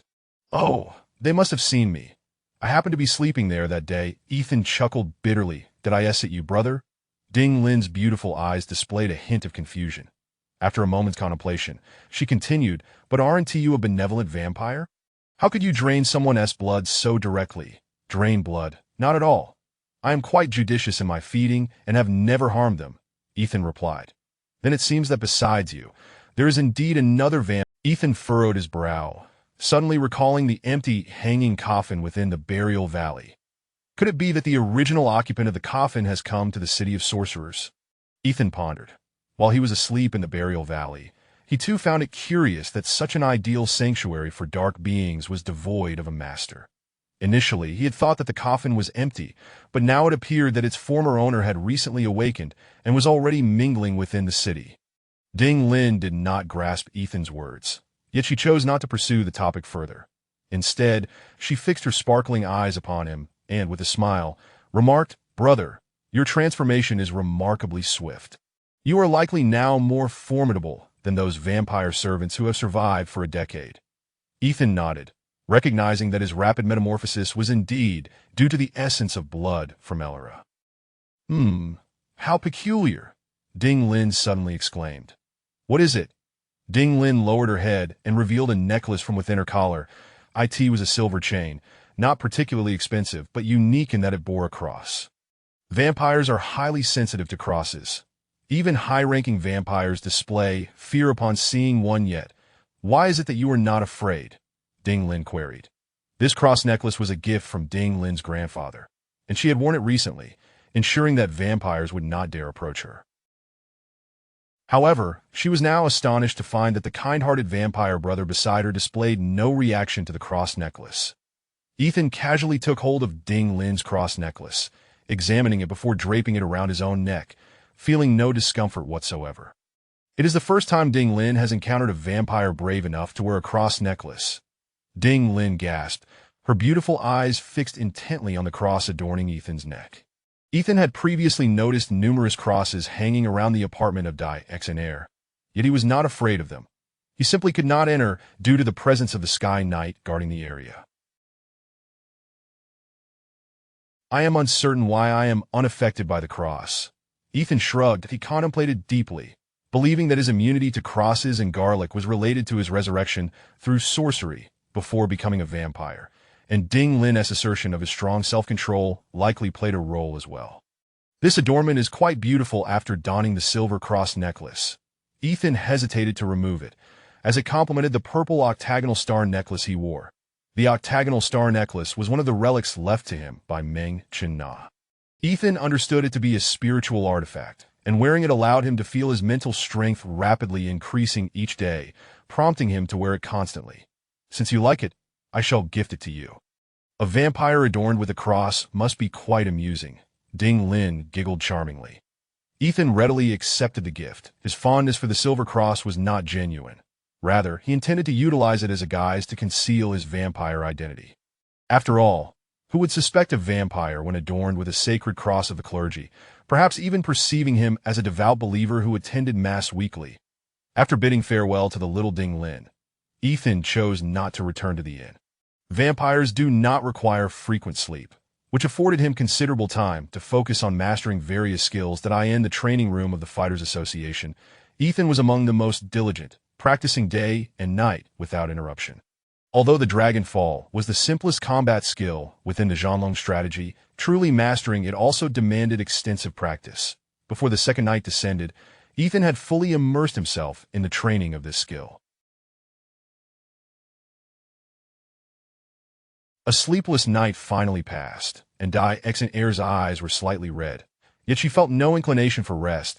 It was only when dawn broke that she managed to steal a brief moment of sleep, accompanied by her maid. Upon waking, the troubled young lady had little desire to groom herself. She simply tied her hair back and instructed her servant to prepare a carriage to the residence of the little princess. "He was outside your apartment last night," the little princess exclaimed in shock after hearing Dai Xaner's account. "Yes, Yunlan, what should I do? Is he truly Ethan?" Dai Xaner still felt a tinge of fear, for he was a person who had already died, leaving her uncertain whether he was indeed Ethan or a demon who had surrendered his soul. The little princess furrowed her brow, contemplating for a moment before speaking. Vampires retain their memories from their previous lives that he is Ethan, but has now descended into a malevolent being. Chapter 037. The encounter, but Dai Xaner recalled the note Ethan Fan had written to her and felt that this vampire was not as fearsome as she had imagined. Recently, numerous inexplicable corpses have appeared in Godi City, all drained of their blood. The little princess whispered. Ah! Exeter was taken aback, her usually clear and bright eyes now reflecting a sense of unease. I shall enlist the help of a vampire hunter for you. A renowned vampire hunter has recently arrived in Sorcerer's City. I will summon him to your apartment tonight, that if he dares to show himself, the little princess declared. No. Exeter suddenly shook her head. Why not? Vampires are relentless in their pursuit of those they knew in life, haunting them eternally, that if you do not eliminate him, he will torment you forever. The little princess insisted. Exeter's gaze wandered, her delicate teeth biting down on her lower lip. After a long pause, as if having made a resolute decision, she spoke to the little princess. I wish to speak with him alone. This is out of the question. He will drain your blood, the little princess exclaimed, astonished, feeling that Exeter had truly lost her senses. She tightly grasped Exeter's cold hand. In the zombie village, if it weren't for me, he would not have perished. That he must be unwilling to have died so easily, which is why he transformed into a vampire. Exeter's voice grew softer until the little princess could no longer comprehend her words. Yesterday, the little princess had inquired with some elders and learned of the terrors posed by vampires. These creatures possess full consciousness, their willpower exceedingly weak, yet they are obsessively fixated on their prey, embodying a relentless pursuit. They even take pleasure in tormenting their victims, and once their patience reaches its limit, they metamorphose into the most horrifying of demons. The little princess conveyed all that she had learned about the dreadfulness of vampires to Exeter, but upon seeing Exeter's determination to speak with him, she realized her attempts to dissuade her would likely prove futile. Sheener, let us do this. When he comes to find you tonight, you may speak with him alone, but I will ensure that the old vampire hunter remains hidden nearby. Should he attempt to harm you, the hunter will slay him. The little princess proposed. Exeter nodded stiffly, but soon recalled something and hurriedly said. Upon returning to her apartment, Exeter instructed her servants to remove the crucifixes and garlic. Driven by an inexplicable mindset, she asked her maid to help her prepare and adorn herself, feeling as though she were about to rendezvous with a lover. In the training room, Ethan Fan continued to toil towards his path of strength. Oblivious to the setting sun, it was not until close to midnight that Ethan Fan emerged from his intense practice, returning to the inn for a shower, donning a refined long shirt and a thin overcoat before making his way to the Sorcerers' Academy. Ethan Fan never approached the academy through the main entrance, as there was an unsettling individual who lingered there. Thus, he opted for the side entrance instead. He walked directly towards Exeter's apartment, spotting the tall trees by the lakeside, and gazed at the illuminated room. After a moment's hesitation, Ethan Fan approached the lakeside lawn and instructed Erlia, the little bat, to continue acting as a carrier pigeon. He's here. The little princess was on high alert, her eyes fixed on the adorable pink bat, her small palm gradually frosting over, as if she were poised to strike at any moment. Exeter felt a flutter of anxiety, yet she extended her hand, allowing the little bat to perch in her palm, and accepted the small note. I am by the lakeside. If you wish to see me, come here.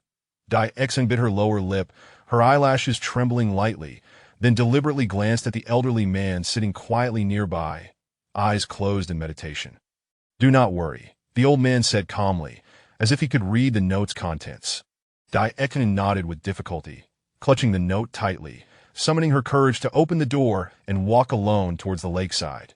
Inside the room, the little princess cast a glance at the composed elder and whispered, Thank you, sir. The elder stroked his beard thoughtfully, nodded, and then slowly followed the little princess out of the apartment, leisurely trailing behind Exeter. Exeter walked slowly. Although the moonlight was bright, a sense of unease lingered in her heart.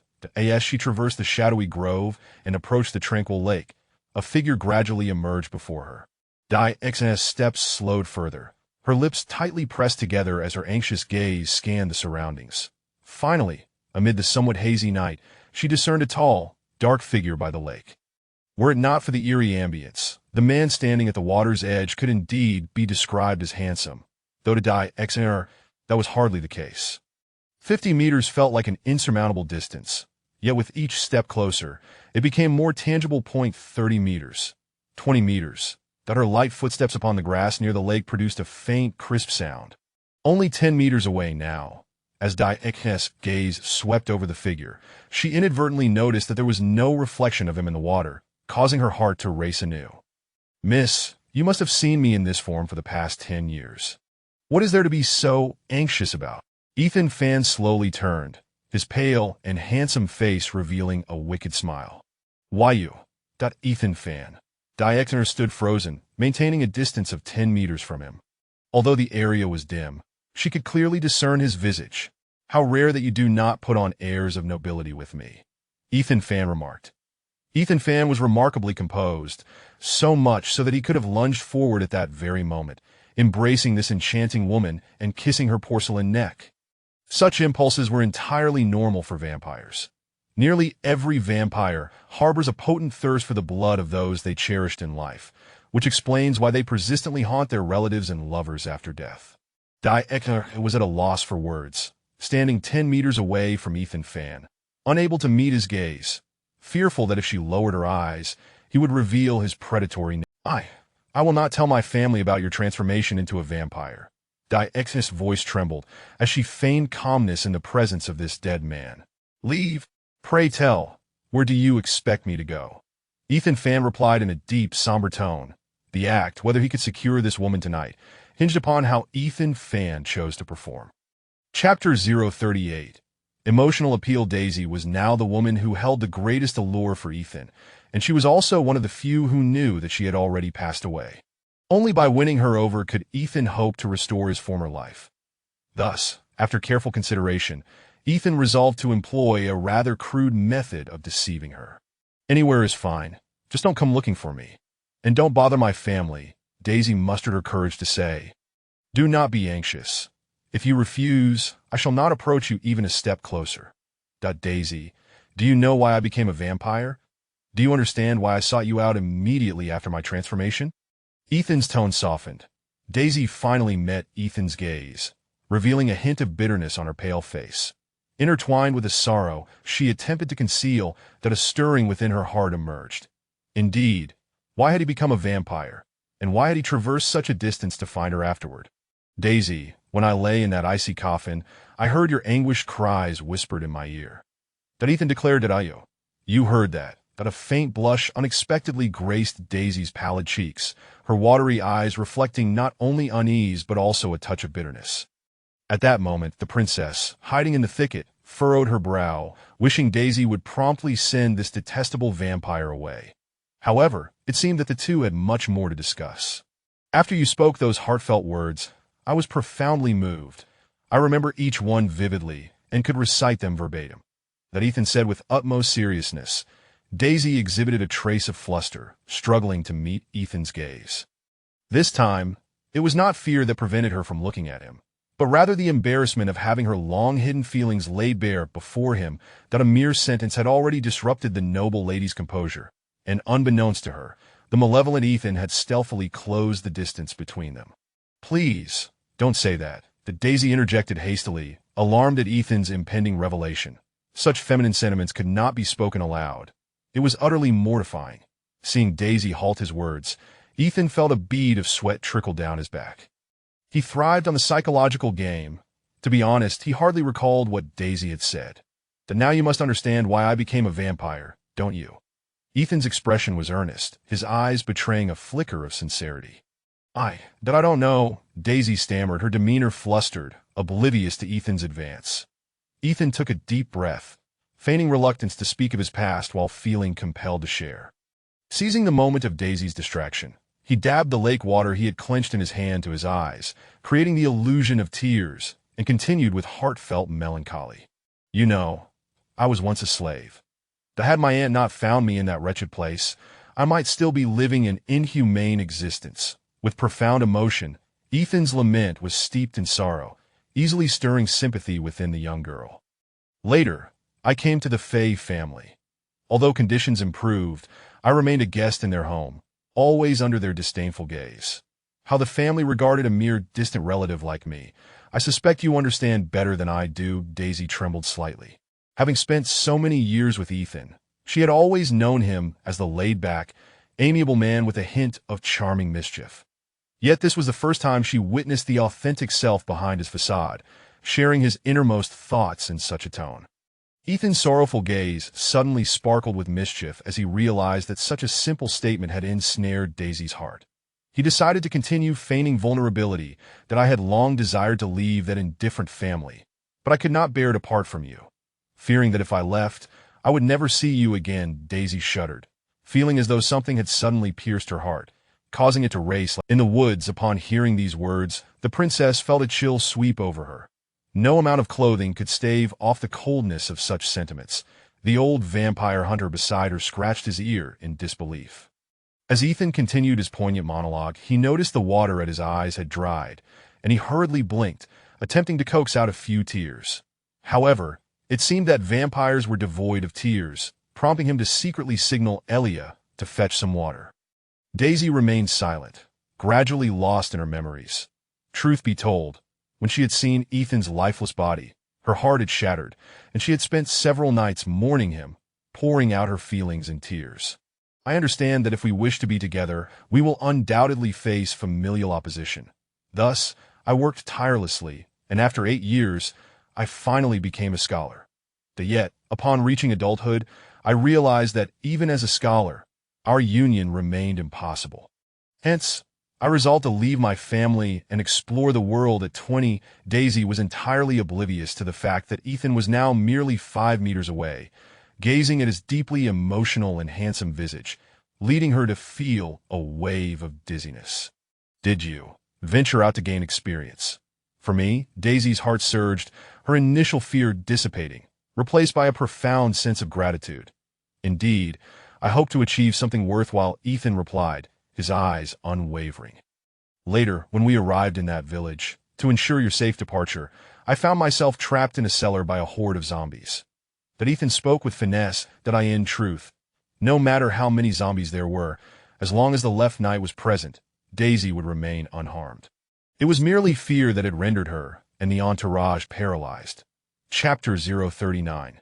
The exceedingly deceptive vampire. Before I plunged that hairpin into my heart, I felt an overwhelming sense of reluctance, an unwillingness to succumb to death so easily.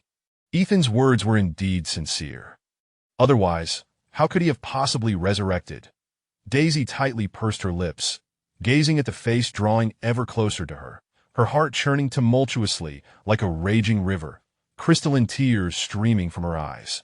Upon witnessing Daisy's tears, Ethan hurriedly took another step forward, seizing the moment. While lying in the ice coffin, the words you spoke to me finally revealed your true feelings. Yet in death, I was unable to voice my thoughts or convey the depths of my heart. As soon as Ethan uttered those words, Daisy's tears cascaded down her cheeks, overwhelming her with emotion. In that instant, the figure before her was no longer the terrifying vampire she had feared, but rather Ethan, a being rich in conflicting emotions. Now you should understand why I transformed into a vampire. It was to convey all of this to you. Ethan's deceit remained unchallenged. The expressions of the two individuals in the forest were decidedly peculiar.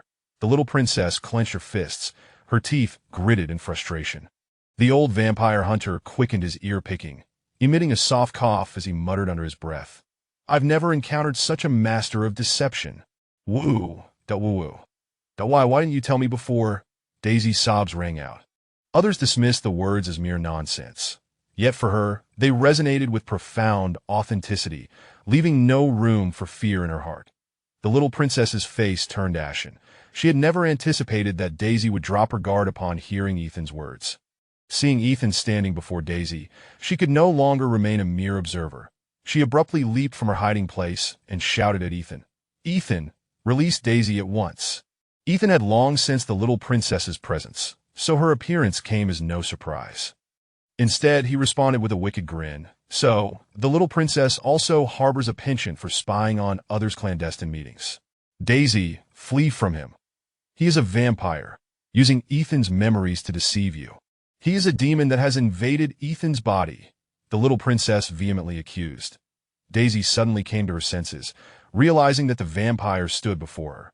She hastily retreated a few steps, yet after creating a distance of merely 1 or 2 meters, she hesitated to move further back, as if fearing the loss of something precious. Ethan made no move to pursue her, but remained focused, speaking in a tone laden with resignation.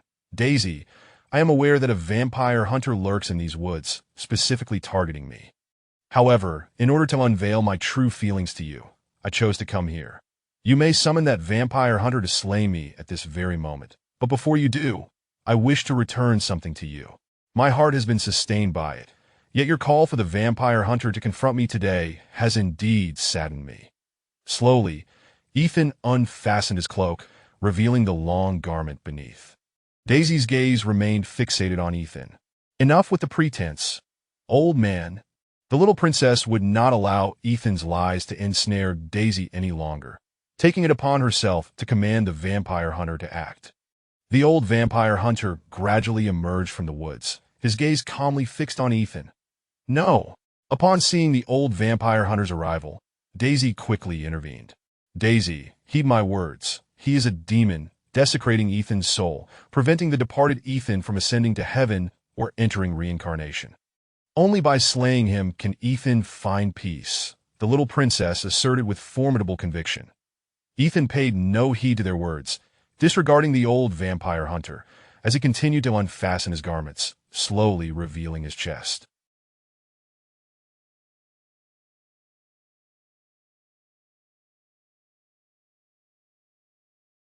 Daisy, now unperturbed by the little princess, stared in rapt attention at Ethan's exposed torso.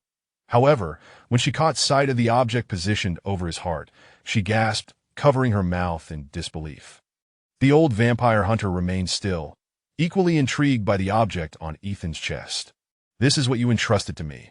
Although I endure excruciating pain daily, I have chosen not to remove it. Now, allow me to return it to you." Ethan spoke softly. The little princess was utterly stunned as well, for on Ethan's left chest lay a meticulously crafted hairpin, its sharp tip embedded deep within the flesh. However, when her gaze inadvertently fell upon the peculiar mark on Ethan's right chest, her intention to retort evaporated, leaving her lost in contemplation.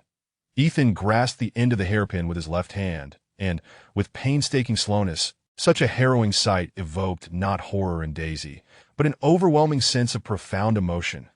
Yes, the blood-stained hairpin was finally removed. Daisy felt as though her own heart had been pierced. "This is for you.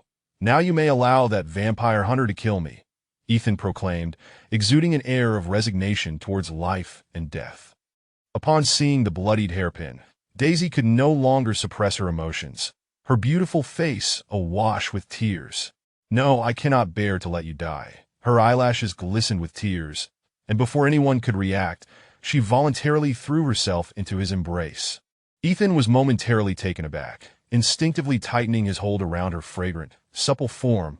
Daisy's unexpected gesture left him momentarily flustered, as it was the first time in many years he had held her so intimately.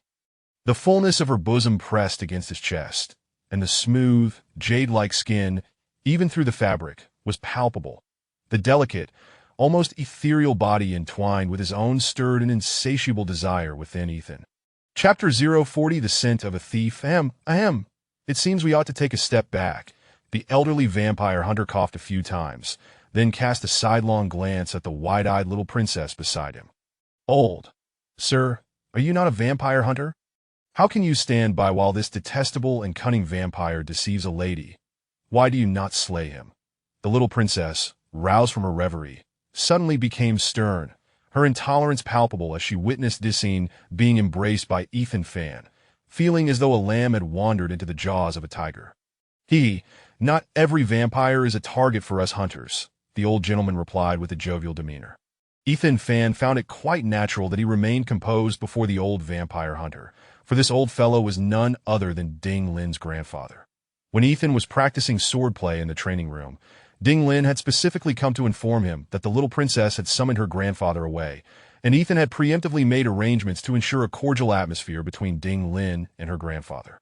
Thus, had the princess summoned another vampire hunter, Ethan would have certainly refrained from appearing.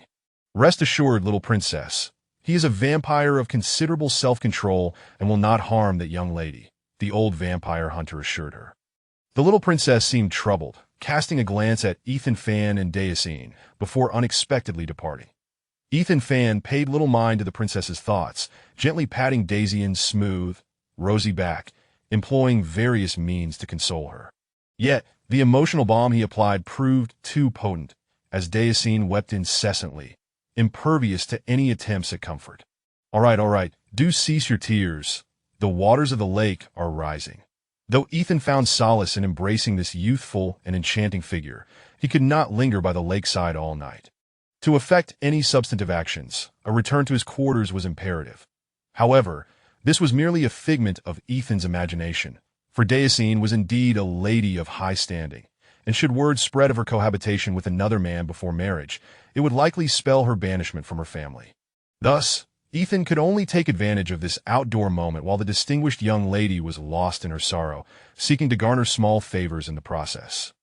Time slipped by, and after what felt like an eternity, Daisien finally seemed to tire from her tears, burying her head in Ethan's embrace, hesitant to meet his gaze, whether from fear or shyness remained uncertain. Ethan gently guided her to a nearby, flat stone, wearing what he believed to be his most captivating smile. His wicked hand found its way to the soft curve of her waist, fingers intentionally gliding downward, lightly brushing against her delicate form, before promptly establishing boundaries. "Are you not afraid?" Ethan initially intended to continue his subtle advances, but upon noticing Daisien's tear-stained gaze fixed on him, he smiled and inquired. Daisien shook her head gently, her small hands gripping Ethan's back tightly, her voice barely above a whisper. "Your body is so cold. That is the nature of a vampire. Only when feeding do we possess warmth," Ethan replied. "Does that cause you great suffering?" Daisien indeed perceived that Ethan posed no threat, for aside from his ethereal demeanor and pale complexion, he appeared much the same as he had in life. Not particularly. Ethan engaged Daisien in light conversation, fostering their bond, gradually revealing the arduous journey he undertook to reach Goti City after his transformation into a vampire. Ultimately, he subtly hinted that if he could master the ability to control fire, he would be indistinguishable from a normal person. The feeling that she had opened her heart to him, Daisien naturally felt no further trepidation and readily agreed to assist Ethan in mastering the art of fire control. "It is quite late. You should return. Your eyes are red like a rabbit's. You must have stayed up late last night." Ethan expressed concern for the charming noblewoman, deciding to let her go and postponing his fire control practice until the following day. "Yes, then. I shall wait for you here tomorrow night." Daisien nodded, needing some time to absorb the reality of this evening, to assure herself that it was not a mere dream. "Very well. Oh, and please ensure that the little princess keeps my vampiric nature a secret. It would be best if she vowed to do so." Ethan harbored some reservations about the little princess. "Rest assured, Yunlan will certainly help me keep the secret." Daisien seemed enchanted, as if under a spell cast by Ethan, willing to comply with his every word. Ethan reveled in the rare obedience of this proud young lady, but his delight was interrupted as he suddenly noticed Daisien's tear-filled eyes gazing intently at him, her lovely face drawing perilously close, the sweet scent of her lips wafting toward him. Ethan's gaze drifted to Daisien's soft, rosy lips. Despite the overwhelming urge to quench his thirst for blood at that moment, he forced himself to remain calm as he leaned in. Daisien had not anticipated that Ethan would kiss her, but as his handsome face approached, she felt a flutter of panic, instinctively closing her eyes. The kiss was moist and carried a hint of sweetness. Ethan's crimson lips brushed against the young lady's, yet he did not pursue further, merely allowing a fleeting touch before withdrawing, savoring the lingering essence of her lips. It was not that Ethan lacked the desire for more. Rather, Daisien's allure was simply too potent. He felt his bloodlust surging to an uncontrollable height, compelling him to maintain distance from her, fearful that an unguarded moment might lead him to kiss her neck, exposing the darker side of his nature and shattering the tender image he had just cultivated.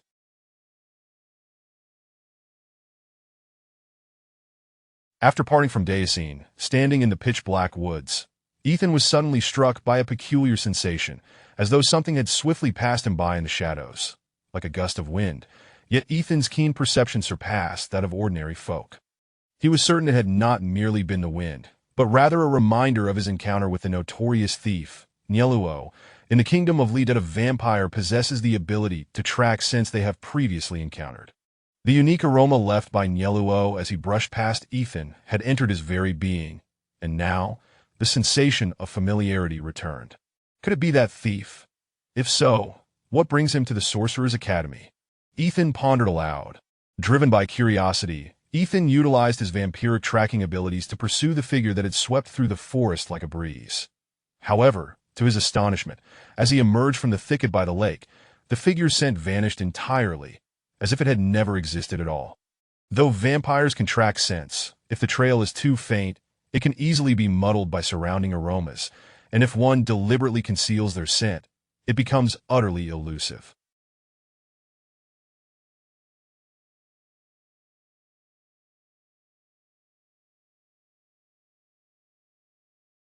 Chapter 041.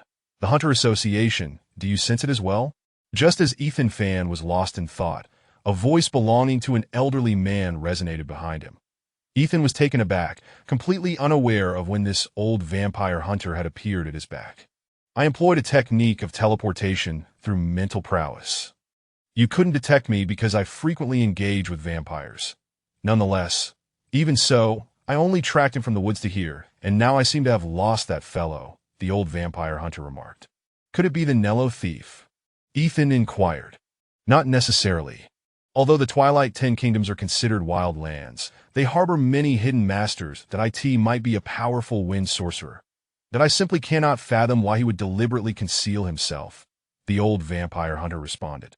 Ethan nodded, choosing not to disclose his previous encounter with the Nello thief, as he was somewhat convinced that the individual he had just seen was indeed the Nello thief.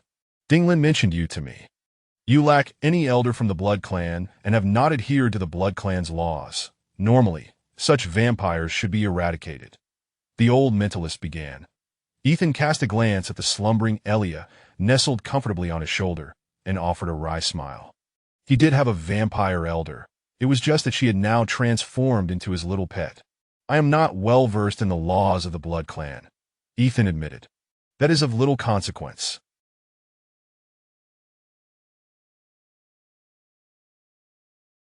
Given your remarkable self-discipline, you could, like me, become a vampire hunter. There are others in the Hunter Association who share your nature, the old mentalist stated. Ethan was surprised to learn that vampires could also serve as vampire hunters, which seemed rather peculiar. He thus inquired further about this matter. Vampires are high-level dark beings, and they are among the most formidable of monsters. One could argue that the intellect of most vampires surpasses that of humans. Perhaps, even if all humanity were to perish, vampires would continue to exist in this world. Hence, the mission of our Hunter Association is not to eradicate all vampires, but to eliminate those who flout the laws, wantonly take lives, and engage in reckless behavior. Vampires with strong self-discipline, while they do consume blood, do not harm lives or have alternative sources of blood. If they possess considerable strength, our Hunter Association may recruit them, for they possess a deeper understanding of their own kind. The old mentalist's explanation enlightened Ethan. No wonder Ding Lin had referred to him as a benevolent vampire, and the old mentalist harbored no significant animosity towards him. It appeared that there were distinctions among vampires. Of course, this is our principle in the Hunter Association. Should it be the Holy Church, such principles do not apply. They seek to eradicate any and all vampires. Therefore, even if you are a vampire hunter, you must never reveal your identity as a vampire lightly. The old mentalist felt it necessary to caution Ethan. What are the benefits and constraints of joining the Hunter Association? Ethan was keen to clarify before committing. The Hunter Association is a free association, devoid of obligations. For an obscure vampire like yourself, the advantage lies in avoiding trouble from some moral vampire hunters, but this is limited to those of moral standing. The old mentalist elaborated. Ethan comprehended why the old fellow had specified limited to those of moral standing. It seemed that even upon joining the Hunter Association, if some individuals found him distasteful, they could still seek to extinguish him. Generally, every major city has a branch of our Hunter Association. We do not exclusively hunt vampires. We also target depraved individuals and dark creatures that disrupt the natural order. Upon reaching a city, you can visit the Hunter Association to see what information is available. If you find yourself short on funds or feel the itch for action, you can accept some tasks. All of this is voluntary. Whether you choose to go or not is entirely up to you. Ethan nodded, beginning to grasp the true nature of the Hunter Association, which appeared to be an entity with relatively few restrictions. Joining it would not pose any harm. If he ever felt irritable, he could indeed unleash his frustrations on weaker beings. Then I shall join. Ethan declared he felt that becoming part of this association was akin to stepping into a realm of true agency, one that could facilitate his swift growth. I possess the authority to directly recruit. However, your current strength is still lacking, and there is a risk that some hunters might take an interest in you. Thus, it would be prudent to refrain from visiting the Hunter Association for the time being. Provide me with your basic information, and I shall arrange for your registration, the old mentalist instructed. The old mentalist held a favorable view of Ethan. Firstly, this fledgling vampire had managed to resist Ding Lin's allure, indicating exceptional self-control. Coupled with his rapid, transformative capabilities, he was destined to become an immensely powerful vampire.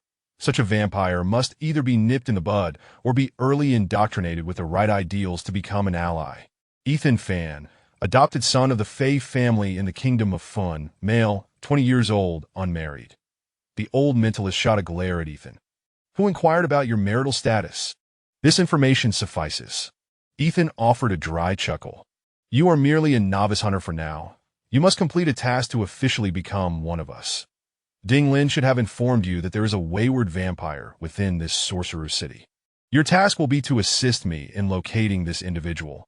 Upon successful completion, you will be a true hunter, and the rewards will be shared with you, the old mentalist explained.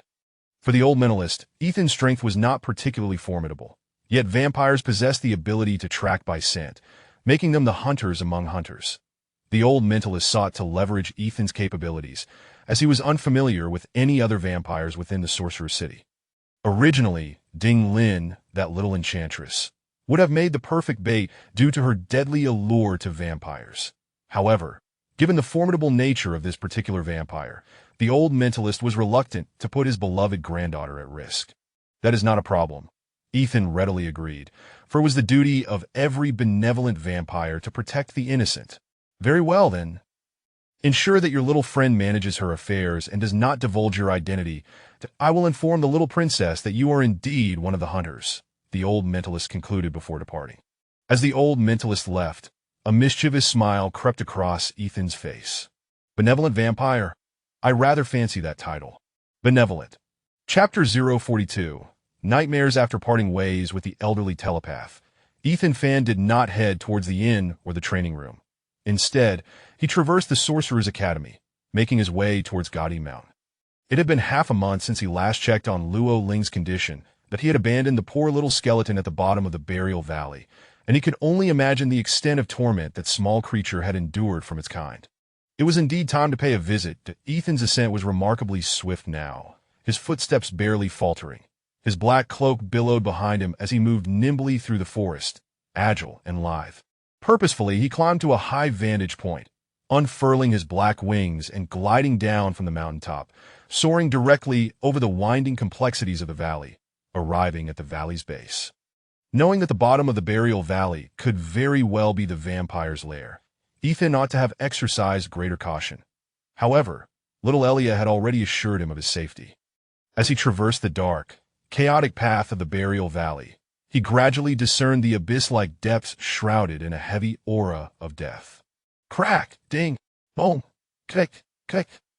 Eerie sounds echoed from the vast expanse at the bottom of the burial valley, yet a smile crept across Ethan's face, for he could sense Luo Ling's presence through his mental imprint. At that moment, Luo Ling was wielding the long iron sword that Ethan had gifted him, wildly pursuing several grayish-white skeletal monsters. To Ethan's surprise, it seemed that Luo Ling was aware of his master's arrival, executing a splendid heart-piercing strike that impaled a 3-meter-tall skeletal monster. Well done, Luo Ling. Keep honing your skills. When I have the time, I shall return to see you, that if I can procure the materials, I will strengthen your skeleton.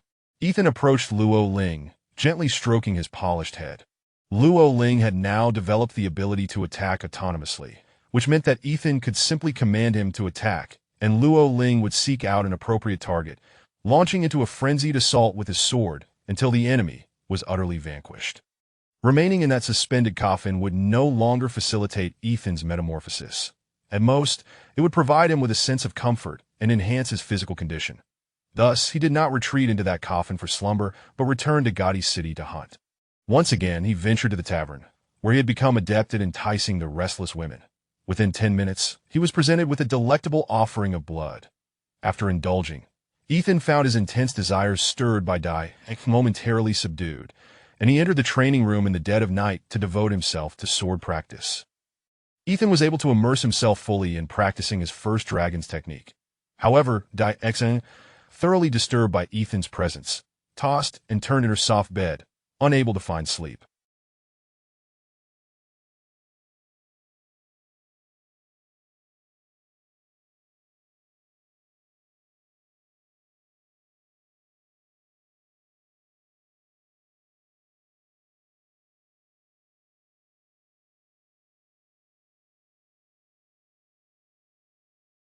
Having suffered from insomnia for 2 consecutive days, had hoped for a peaceful night. Yet each time she closed her eyes, the darkness summoned a terror that prevented her from settling her mind. Herself could not comprehend why. Despite no longer fearing Ethan's vampiric nature, she felt overshadowed by an unsettling anxiety deep within her. In the early morning, Exener's maid was jolted awake by her mistress's piercing scream.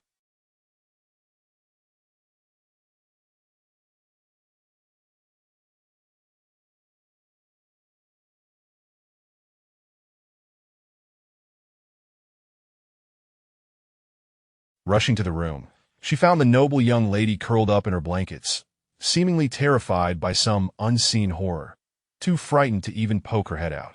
Miss, what is the matter?" The maid, at a loss, employed every soothing method she could think of to comfort the young lady, but remained ensconced within her covers, her delicate frame trembling incessantly.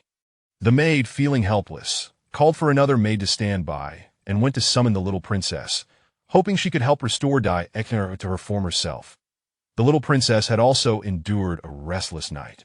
Though she had received affirmation from the old vampire hunter, the image of the beautiful, noble entwined with a malevolent, cold-blooded vampire remained difficult for her to accept. Upon learning that had once again experienced a nightmare, the little princess hastened to her apartment. After a heartfelt attempt at reassurance, finally calmed her tumultuous heart. You cannot continue like this. You must let him go. Just look at yourself. In just a few days, you have become so haggard.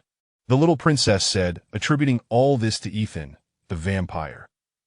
Shook her head, forcing a smile as she replied, I think I just need more time to adjust. I'll be all right in a few days. You are clearly frightened, yet you insist on forcing yourself. The little princess remarked. I'm not afraid of him. I cannot quite articulate this feeling. When I am scared, I long to see him, confessed softly. Think about it. Even when he was alive, there was no possibility for the two of you to be together. Now that he has become a vampire, how will you face your family, your lineage? Will you make them accept a vampire? The little princess spoke earnestly. Fell silent, searching for an excuse to dismiss the little princess. Once alone, she had her maid assist her in rising and preparing for the day, then boarded a carriage, leaving the Sorcerers' Academy under the protection of the Sky Knights. Hey, girl from the Fey AI family, you don't look well. As she passed through the academy gates, the disheveled gatekeeper approached her once more. Paused momentarily, casting a glance at the lecherous old man. From his gaze, she sensed that he seemed to know everything. Do not keep everything bottled up. Tell this old man if you have encountered something unclean. His murky eyes sparkled with a glimmer of wisdom. felt a surge of panic, unable to meet the old man's gaze. She hurriedly turned her head away and urged the coachman to move on. The scruffy gatekeeper watched the carriage disappear into the distance, a smile curling at the corners of his mouth, murmuring to himself, another lost little lamb. Daylight was not the time to venture outside. Ethan planned to seek out in the evening to learn the art of fire control. Once he mastered fire magic, he would no longer be so easily recognizable as a vampire. After practicing diligently for a full 17 days, Ethan still had not fully grasped this dragon's technique, his power yet to fully manifest. Currently, his heart-piercing strike could achieve a potency of around 10 lekel, and Ethan believed that if he could unleash the dragon's technique, its strength would undoubtedly exceed 15 lekel. A measurement of 15 lekel was astonishing, particularly concentrated in a weapon as sharp as a longsword. It could likely cleave even the densest rock. "Are you in there?" "It's me." Suddenly, a soft voice called from outside the training room. Ethan recognized it immediately. It was none other than Exainer's voice. Yet he was puzzled as to how she knew he was there. Ethan could not be exposed to sunlight, and this training room was completely sealed, illuminated only by a few lamps. To prevent sunlight from seeping in, he had enveloped the thick stone door in a shroud of deathly energy. Visibly struggled with the oppressive aura of death as she entered, her brow furrowed. Following closely behind her, the Right Knight also exhibited discomfort at the air's foulness. "You can remain outside," Exainer instructed the Right Knight. "Miss, my duty is—" The Right Knight began to protest. The Left and Right Knights were responsible for ensuring Exainer's safety. With the Left Knight deceased, the Right Knight was tasked with overseeing her well-being during this period, leaving no room for error. Moreover, these knights and maids were the family's eyes and ears, monitoring Exainer to ensure that this unmarried gem of the family did not have any private interactions with men, lest she bring shame upon her lineage. Upon discovering a man within the training room, the Right Knight felt compelled to intervene. As I dismissed him, in a situation where a solitary man and woman were alone, anything could transpire.